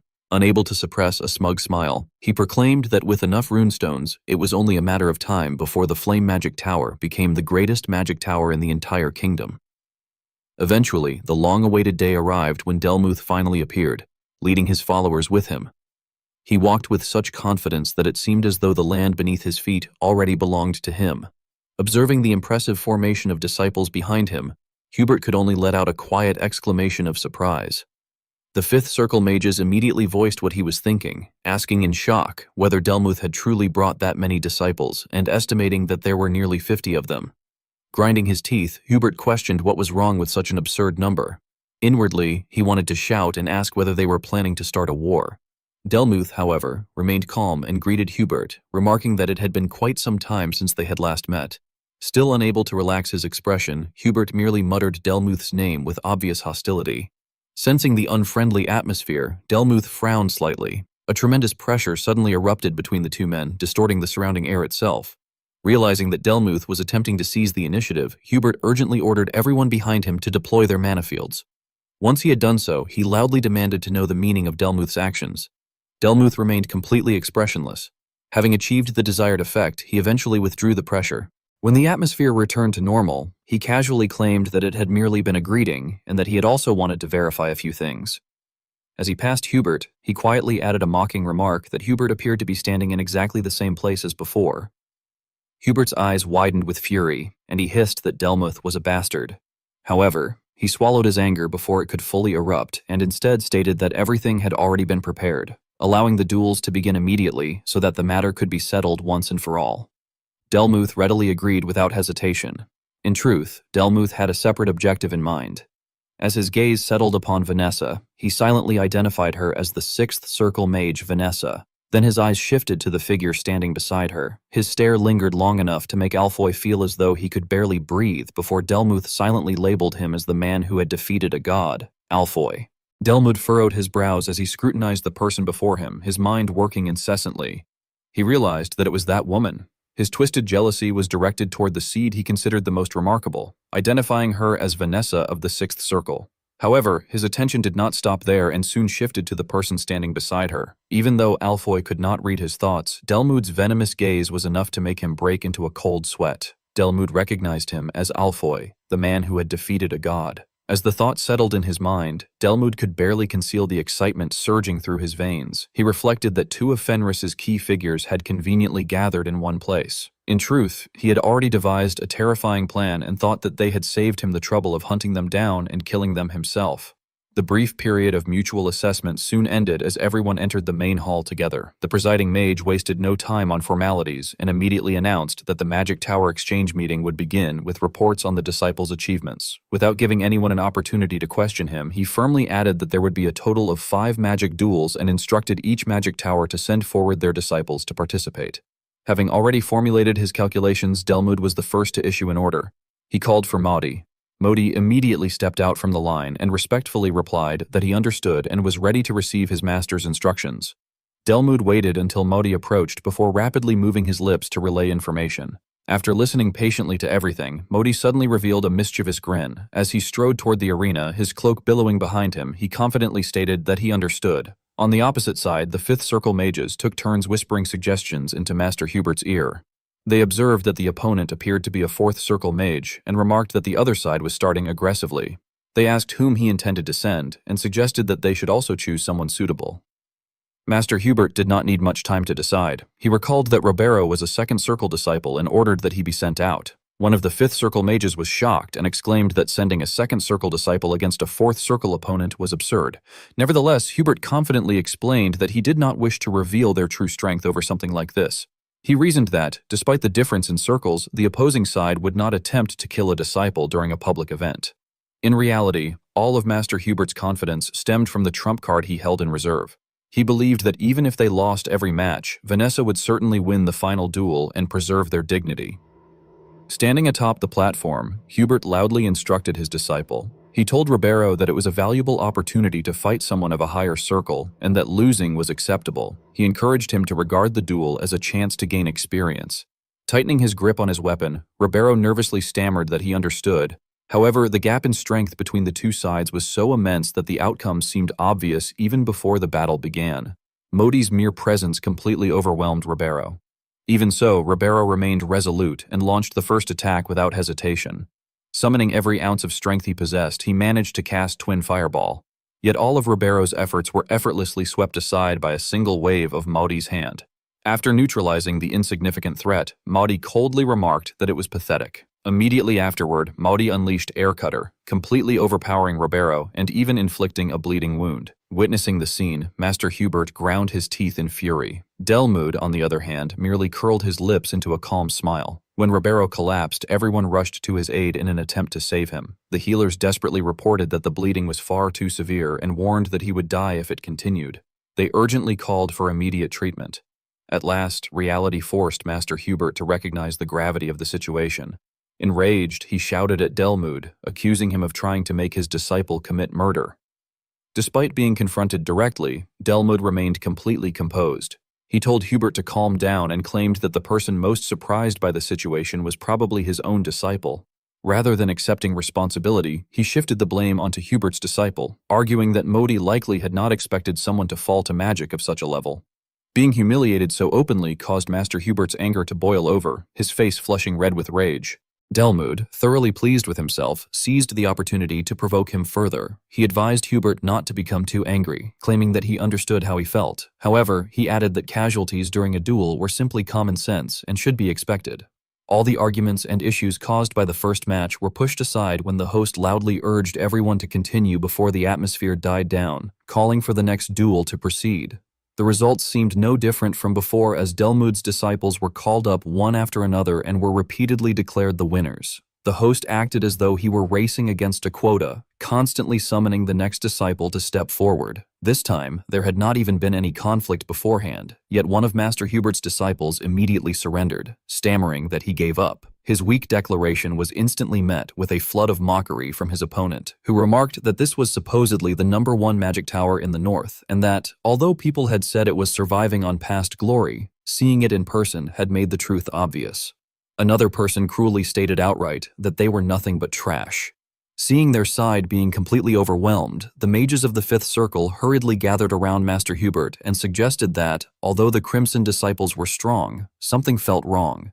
They suspected that the true purpose of the exchange might be to kill their disciples and anxiously asked whether there was any countermeasure. Despite grinding his teeth in frustration, Master Hubert could not find a response. Instead, he shot a sharp glare behind him and bitterly demanded to know whether there was no one willing to participate in the next duel. Compared to Hubert's fury, however, the mages valued their lives more and collectively protested that they could not possibly go out and fight monsters like those opponents, insisting that the Crimson disciples had no problem killing people. Noticing that the neighboring camp had already fallen into chaos, Delmood maliciously twisted the knife further. He remarked that the event was supposed to showcase the disciples' achievements and sarcastically suggested that, if nobody was willing to step forward, Hubert should fight himself. The humiliating taunt left even the enraged Master Hubert speechless. In truth, he had already reached a dead end in his thoughts, bitterly reflecting that he had never imagined the gap would be so enormous and lamenting that the Red Flame Magic Tower was finished. His cowardly thoughts were abruptly interrupted by a clear and arrogant voice calling everyone pathetic. After saying that, Alfoy decisively jumped onto the arena floor and boldly declared that he would fight. The members of Hubert's group were left speechless by his sudden confidence, staring at him in disbelief. Delmood, meanwhile, could not hide his satisfaction and pointed out that the newcomer was the heir of the Red Flame Magic Tower. He then unexpectedly announced a change in strategy, stating that it would only be proper for them to send a suitable opponent as well, leaving Alfoy momentarily confused. As expected, Alfoy's opponent was no longer Modi. Instead, Broda introduced himself as Master Delmood's first disciple and the heir of the Crimson Magic Tower. Locking his hawk-like gaze onto Alfoy, he greeted him with an eager grin and said that it was a pleasure to meet him. The mages of the Fifth Circle immediately recognized Broda and turned pale, exclaiming that he was the Crimson Heir and a master of the Fourth Circle. Alfoy, however, seemed completely unaware of the danger and politely introduced himself in return. The mages frantically tried to stop him, while Master Hubert finally regained his senses and shouted a warning from above, reminding Alfoy that Broda was a Fourth Circle master and demanding to know how he expected to win as merely a Third Circle mage. Alfoy casually picked at his ear and replied that it did not matter because they had not even tried yet, adding with complete nonchalance that he had even defeated a god before. Faced with such insolence, Master Hubert could only swallow back his words and wonder in disbelief whether the boy had gone mad, convinced that a mage's circle was everything and that there was no possible way for Alfoy to win. At that moment, someone approached from behind and reassured him not to worry. Vanessa confidently explained that Alfoy was a complaining, stubborn, and arrogant mage, but emphasized that he was not weak. While the fighters below were already beginning their preparations, she calmly continued her assessment. Broda, apparently well aware of Alfoy's background, knew exactly where to strike. He mocked him for being only a Third Circle mage despite being the heir of a magic tower and questioned whether he felt no shame. Without even waiting for an answer, Broda confidently declared that Alfoy was going to die. Alfoy remained completely unfazed. Repeating the word die almost thoughtfully, he revealed that he had nearly died countless times because of Ghislaine. At that point, he suddenly tossed a coin into the air. After it spun through the sky, he flicked it forward and firmly stated that today would be different. Broda's arrogance caused him to neglect his guard, allowing the tiny coin to strike him directly in the face. Both Master Hubert and Delmood were left frozen in stunned horror at the sight. Broda clutched his bloodied, aching face and poured all of his anger and humiliation into a furious accusation, claiming that Alfoy had shamelessly launched a sneak attack. While casting magic to retaliate, he further condemned his opponent, arguing that Alfoy possessed no dignity as a mage. However, Alfoy paid no attention to the complaints. Remaining completely calm, he simply cast haste. As a result, when Broda's attack finally reached its target, it struck nothing more than the cloak Alfoy had left behind. This shedding cicada tactic not only caused Broda to waste an attack, but also placed him in immediate danger of a counterattack. As Alfoy rapidly closed the distance, Broda became increasingly flustered and shouted in panic, demanding to know why Alfoy was so fast and desperately ordering him not to come any closer. Naturally, Alfoy had no intention of wasting such a perfect opportunity. He swung his arm and prepared a telekinesis spell, yet instead of targeting Broda directly, he used the magic on the floor itself and performed a table flip. As expected, once Broda's vision was obstructed, every defensive spell he cast flew harmlessly into empty air. Letting out a startled gasp, Broda finally realized that he had been toyed with the entire time and angrily demanded to know how Alfoy dared to rely on such cheap tricks. Alfoy answered not with words, but with an even deadlier attack. His fist glowed with molten heat as he unleashed Fire Punch. Having devoted too much attention to grandstanding, Broda failed to evade in time and took the full force of the devastating blow directly to the face. The sight left Broda's teammates frozen in shock. Vanessa, however, openly celebrated by clenching her fist in triumph. Although their side clearly held the advantage, Master Hubert expressed his disbelief, insisting that such a result should have been impossible and questioning how Alfoy had overcome the difference in circles. Delmood shared the same confusion, though he only dared to keep his doubts to himself. He reflected that Alfoy's mana control was astonishingly swift and that the young mage required almost no chanting time at all. Delmood found it difficult to believe that someone with such mastery was merely a Third Circle mage. Watching his disciple being thoroughly overwhelmed without any means of resistance, he could only continue rejecting the reality before him as utterly ridiculous. Meanwhile, Alfoy continued hammering Broda with relentless punches while gleefully asking whether it hurt and reminding him of the arrogant things he had said earlier. With his face swollen beyond recognition, Broda seized a brief opening to beg for mercy. He cursed Alfoy as a coward, then tried to point out that the match had already been decided before attempting to surrender. Alfoy, however, mercilessly cut him off by stuffing a fireball directly into his mouth. The spell's overwhelming heat and power caused Broda's entire face to glow like a volcano on the verge of eruption. Alfoy maintained his hold until Broda's mouth was thoroughly scorched before finally releasing him. He then coldly asked whether Broda would still complain about cowardice and honor on an actual battlefield. Rubbing his sore wrist after throwing so many punches, Alfoy leisurely delivered one final crushing remark, stating that on the battlefield results were everything and dismissing Broda as nothing more than a pathetic little fool. Alfoy had no difficulty forcing Broda to swallow the massive sphere of magical fire he had created. Only after his opponent's face had been reduced to a bloody pulp did he casually remark that anyone who argued about what was cowardly on the battlefield was a fool. After pausing to rub his numbed wrist, he calmly declared that results were everything on the battlefield before contemptuously calling Broda a little shit. The audience remained stunned by the shocking debut for a long moment before erupting into thunderous cheers celebrating Alfoy's victory. The mages of the Fifth Circle, while delighted by the triumph, could not hide their curiosity. They observed that his mana manipulation had improved tremendously, almost as though he were casting multiple incantations at once, and they wondered what kind of training Count Fenris had put him through. Master Hubert, having completely turned the tables after his earlier humiliation, could no longer suppress his smug delight. He burst into triumphant laughter before mockingly asking Delmuth what he thought now. He then eagerly fawned over his newly returned prodigy, boasting that their successor had defeated Delmuth's successor and proudly proclaiming that this was exactly what should be expected from the Flame Magic Tower's heir. He also hastily asked whether Alfoy had been upset that he had not contacted him much lately, awkwardly explaining that he had simply been very busy. Alfoy, however, saw straight through him and impatiently waved him away, casually acknowledging him before telling him not to touch him because he was exhausted from fighting. Embarrassed after being coldly rejected, Master Hubert awkwardly cleared his throat and complained that Alfoy was being far too cold toward him. The mages of the Fifth Circle silently rolled their eyes, inwardly thinking that Hubert should have treated him better in the first place. Recovering surprisingly quickly, Master Hubert immediately shifted his concern to another contestant. He called out to Vanessa, reminding her that it was her turn and urging her to be careful not to get hurt. Without even turning around, Vanessa simply replied that she understood.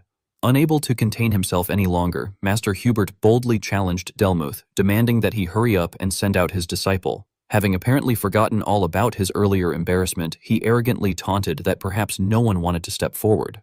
His confidence came from the calculations he had already made in his mind. He loudly challenged Delmuth to come out himself instead, reasoning that the Crimson Magic Tower had no disciple with a higher circle than Vanessa.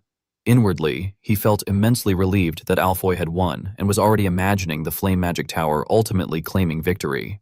Despite enduring all of Hubert's ridicule, Delmuth remained completely silent. Then, without warning, he slowly raised his hands and began applauding with loud, deliberate claps. The abrupt change in attitude left everyone, friend and foe alike, frozen in confusion. Only after nearly a full minute did Delmuth finally stop clapping. Once everyone's attention had shifted to him, he coldly offered his praise, calling Alfoy excellent before acknowledging him as the man who had defeated a god. He then mentioned Vanessa as the Sixth Circle Master before cautiously remarking that the exchange with the Magic Tower had yielded quite an impressive harvest, and that, after witnessing their abilities with his own eyes, he had decided to step forward personally for the final match. His declaration shocked everyone. Without giving anyone the opportunity to respond, Delmuth unleashed his own power, gathering an enormous sphere of mana. It was obvious that he was completely serious. As he concentrated, the immense pressure shattered every window surrounding the building, while crackling arcs of electricity began dancing wildly through the air.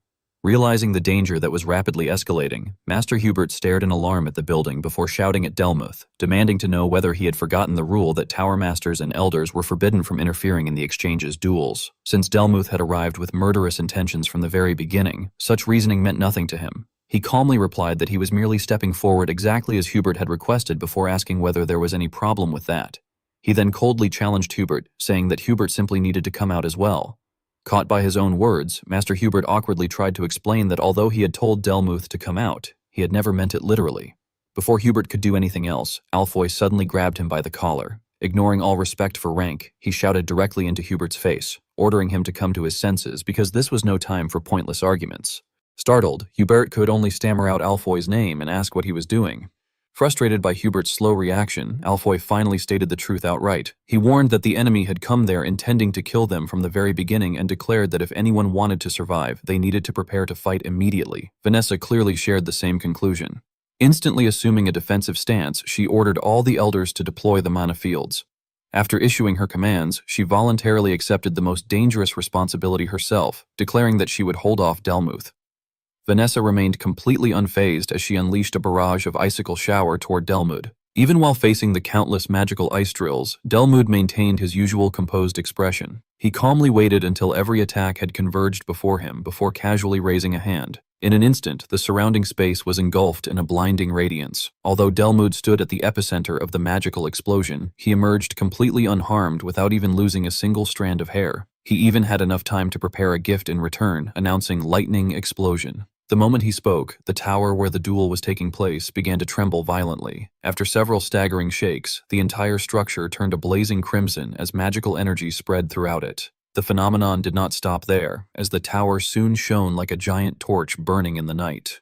At its center, an enormous sphere of energy acted as a magnet that drew in countless bolts of lightning.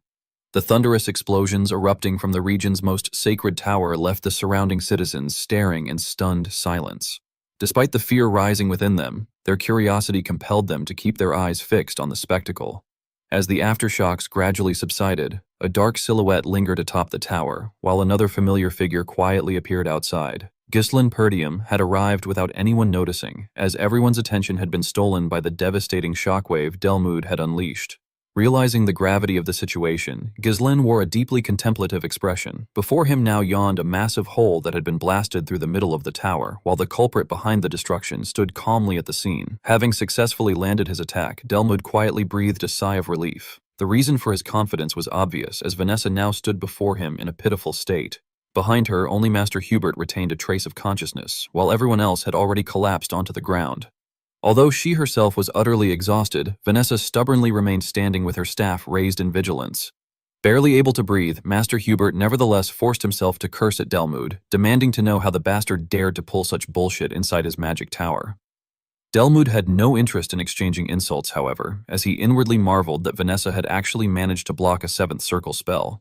He realized that she had compensated for her insufficient magical circle by absorbing Alfoy's mana, concluding that Alfoy's power truly had been the source.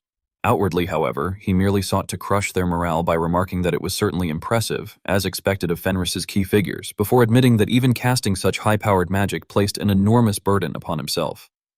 As he spoke, Delmood completed yet another spell and launched a second devastating assault toward Vanessa, wondering aloud how much longer they could possibly hold out. Despite having almost no strength left, Vanessa refused to retreat under the weight of the responsibility resting upon her shoulders. Without hesitation, she raised her staff and erected a defensive barrier. After ensuring that everyone behind her was protected, she immediately shifted her grip to prepare a counterattack. However, the violent shockwave produced by the collision of magical energy forced her backward. Even so, she still managed to send an equally powerful attack toward Delmood before being pushed away. When the raging storm of magical power reached him, Delmood remained standing completely still. Unfortunately for him, that overwhelming confidence proved to be a fatal mistake. Vanessa had merely served as bait all along, while the true attacker was Master Hubert. As he hurled a devastating spell toward the man who had destroyed his home, Master Hubert roared that Delmood would go no farther.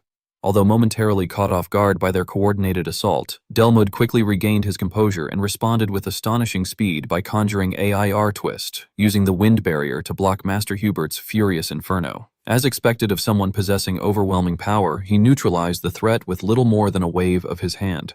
Master Hubert had already exhausted every last ounce of his strength, yet he had failed to so much as touch the hem of Delmood's clothing, leaving him with nothing but heavy breaths. Vanessa, standing beside him, was in no better condition. Since neither of his opponents possessed enough strength left to speak, Delmood finally broke the silence himself, remarking that dealing with two Sixth Circle Masters certainly had not been easy. Even as he spoke, however, his hands never stopped weaving the magical formula for another spell.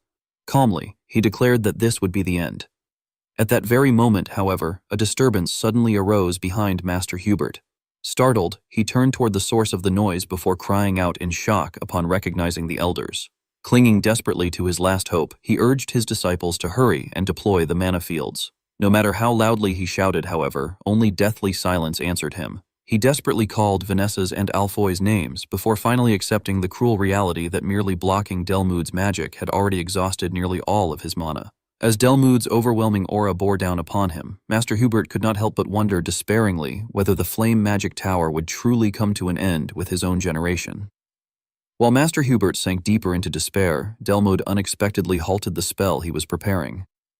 At some point, Ghislain Perdium had silently appeared directly above him and was leisurely descending by sliding down a magical rope. Ignoring Delmood's astonishment, Ghislain landed with effortless composure. Before exchanging blows, he politely introduced himself, saying that it was a pleasure to meet the master of the Crimson Magic Tower, Delmuth, before identifying himself as Count Ghislain Fenris, the Lord of Fenris. After briefly surveying the devastated surroundings, Ghislaine casually remarked that he had come to participate in the Magic Tower exchange, although it appeared that he had arrived just a little too late. Ghislaine Perdium looked directly at Delmood, who was arrogantly boasting before him, and politely introduced himself, saying that it was a pleasure to meet the Crimson Flame Tower Master, Delmuth, and that he was the Lord of Fenris, Count Ghislaine Fenris.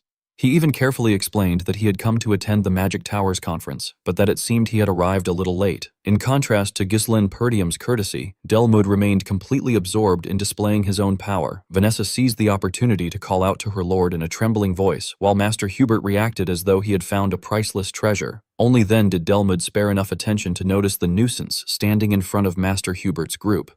He muttered Ghislaine Fenris's name to himself, recalling that he was the greatest swordsman of the North, before suddenly remembering the painful past and realizing that this was the brat who had ruined the Duke's plans. However, Delmood quickly composed himself and assumed the demeanor of a gracious host, stating that everyone should have been able to see they were in the middle of a magic duel, one of the events of the Magic Towers exchange. Lowering his voice deliberately to threaten Ghislaine Perdium, he warned him not to interfere because a noble had no authority to meddle in the affairs of mages. Ghislaine Perdium remained completely unmoved and casually shifted the responsibility onto the man standing behind him, remarking that it seemed Lord Hubert had not informed Delmood yet. He emphasized his role once again so that both allies and enemies would understand, explaining that he was participating as a guest mage of the Crimson Flame Tower and had merely arrived a little late. Unable to keep up with the situation, Master Hubert cried out in disbelief, beginning to protest that regardless of whether Ghislaine Perdium was the greatest swordsman of the North, claiming to be a mage was absurd. Fortunately, before he could finish exposing everything, Vanessa swiftly struck him with her staff to silence him. The small dose of violence proved surprisingly effective, and Master Hubert immediately corrected himself according to Ghislaine Perdium's intentions, confirming that Delmuth was right to recognize the Lord of Fenris as the Crimson Flame Tower's official guest mage. He even boasted so convincingly that he himself seemed to believe it by the second sentence, confidently declaring that he had personally invited Ghislaine Perdium. Delmood was left speechless by such shamelessness and mocked the claim, scoffing that the Lord of Fenris being a mage was laughable. Yet inwardly, he regretted the situation so deeply it felt as though his heart were bleeding. He realized that the two mages were already incapable of continuing the fight, and reflected that his original plan had been to eliminate the Crimson Flame Tower first, before turning his attention toward Fenris. Even so, since he had already intended to send two enemies to their deaths, adding one more made little difference. He readily accepted the challenge, declaring that if the Lord of Fenris wished to throw himself into the flames, he would not stop him. He announced that the exchange no longer mattered and continued expanding the immense spell in his hands while proclaiming that this was the perfect opportunity to wipe out all of the Duke's enemies at once. At the decisive moment, he concluded that everything in the end was settled by force. The tower shook violently once more beneath the rapidly expanding magical power. Dark clouds gathered above its peak while countless bolts of lightning crackled around it. Vanessa turned pale before the terrifying force, and even Master Hubert, the Tower Master himself, froze stiff with fear. Nevertheless, Ghislaine Perdium merely raised his sword with a gentle swing and effortlessly suppressed Delmood's overwhelming power. He even found time to compliment him, remarking that it was one of the best things he had heard that day. Wearing a faint smile, he repeated Delmood's declaration as his own answer, saying that he also preferred settling matters by force. Having said that, Ghislaine Perdium shifted his weight onto his feet in preparation for closing the distance. In the blink of an eye, he launched himself into the air and confronted Delmood face to face. Delmood was startled by such recklessness, his perpetually furrowed brows drawing even closer together. Yet he dared not remain distracted for long, as Ghislaine Perdium's descending sword forced him to raise both hands to defend himself. However, the sword's overwhelming force far exceeded Delmood's expectations, and the blade continued pressing closer. Abandoning the idea of meeting strength with strength, he immediately resorted to the spell Flash to widen the distance between them. Having narrowly escaped death, Delmood's thoughts raced in panic as he realized with disbelief that Ghislaine Perdium had blocked a seventh circle spell with nothing but a single sword. He admitted to himself that had he reacted even a moment later, he would have been struck directly. Despite his shock, Delmood quickly forced those negative thoughts aside and steadied himself, preparing to launch his next counterattack. Delmood swiftly swept his arm, launching the volley of summoned swords toward Ghislaine Perdium while mockingly remarking that Ghislaine truly deserved the title of the greatest swordsman of the North. However, Ghislaine was far from an easy opponent. He casually released a thread of mana to counter the attack, and with only a few graceful twists of his body, effortlessly knocked aside Delmood's flying blades. Staring at the sight before him, Delmood could scarcely believe his own eyes and wondered in disbelief whether that was truly a threat of mana. Yet something even more terrifying awaited him. Ghislaine did not stop at merely neutralizing the attack. Instead, he seized the opportunity to charge forward and launch a counteroffensive. This time, rather than relying on the fragile mana thread, he wielded his own sword and struck directly at Delmood. A single exchange was enough for everyone watching to recognize the overwhelming gap between them. While Ghislaine wore an unhurried, confident smile, Delmood's face turned ashen. Had he not clenched his jaw so tightly, he would have cried out in terror.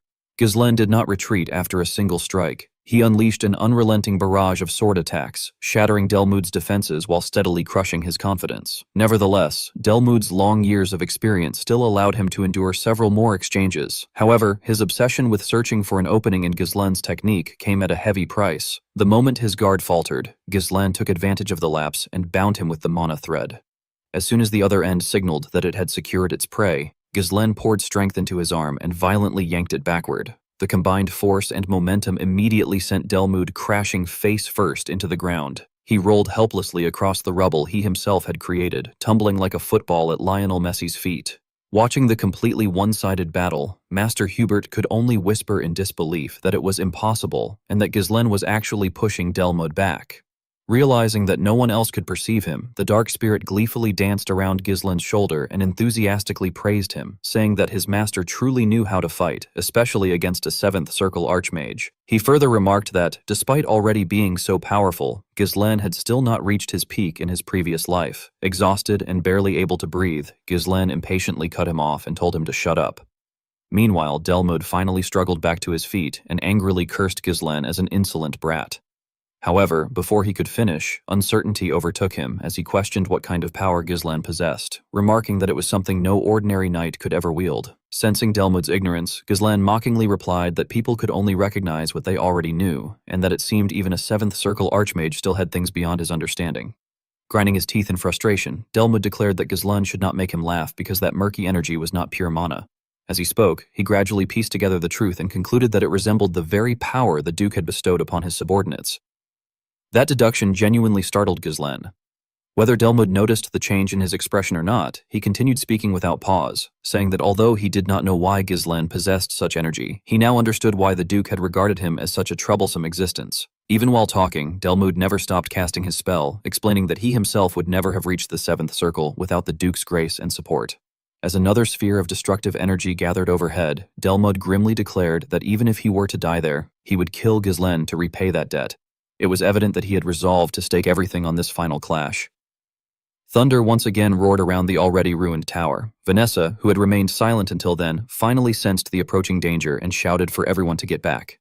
Although Master Hubert hurriedly retreated with everyone else, he still could not resist complaining that the building was collapsing. Ignoring him completely, Vanessa shouted at the limp Alfoy, urging him to act immediately. While everyone else frantically searched for shelter, Ghislaine calmly observed every movement Delmood made. Even when the incoming wave of energy nearly reached the tip of his boots, he did not move an inch. Instead, he quietly called to the idle spirit perched upon his shoulder by simply saying, "Dark." Knowing the spirit could hear him, Ghislaine raised his sword and instructed him to amplify his power. The dark spirit continuously poured more and more power into him until he was nearly exhausted himself, yet Ghislaine repeatedly demanded only one thing: more, then more, and even more. Unable to bear it any longer, the spirit protested in disbelief, asking whether Ghislaine had gone mad since he was already drawing mana at an insane rate and still wanted even more.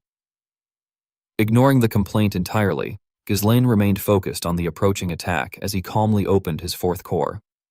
Nevertheless, he patiently explained that mages were extraordinarily persistent beings and that one had to make absolutely certain they died. He added that this was nothing difficult because he had already killed that very bastard in his previous life. As though those words had awakened his cruel instincts, the dark spirit burst into delighted laughter and declared that he no longer wanted to know anything else because Ghislaine himself had asked for this.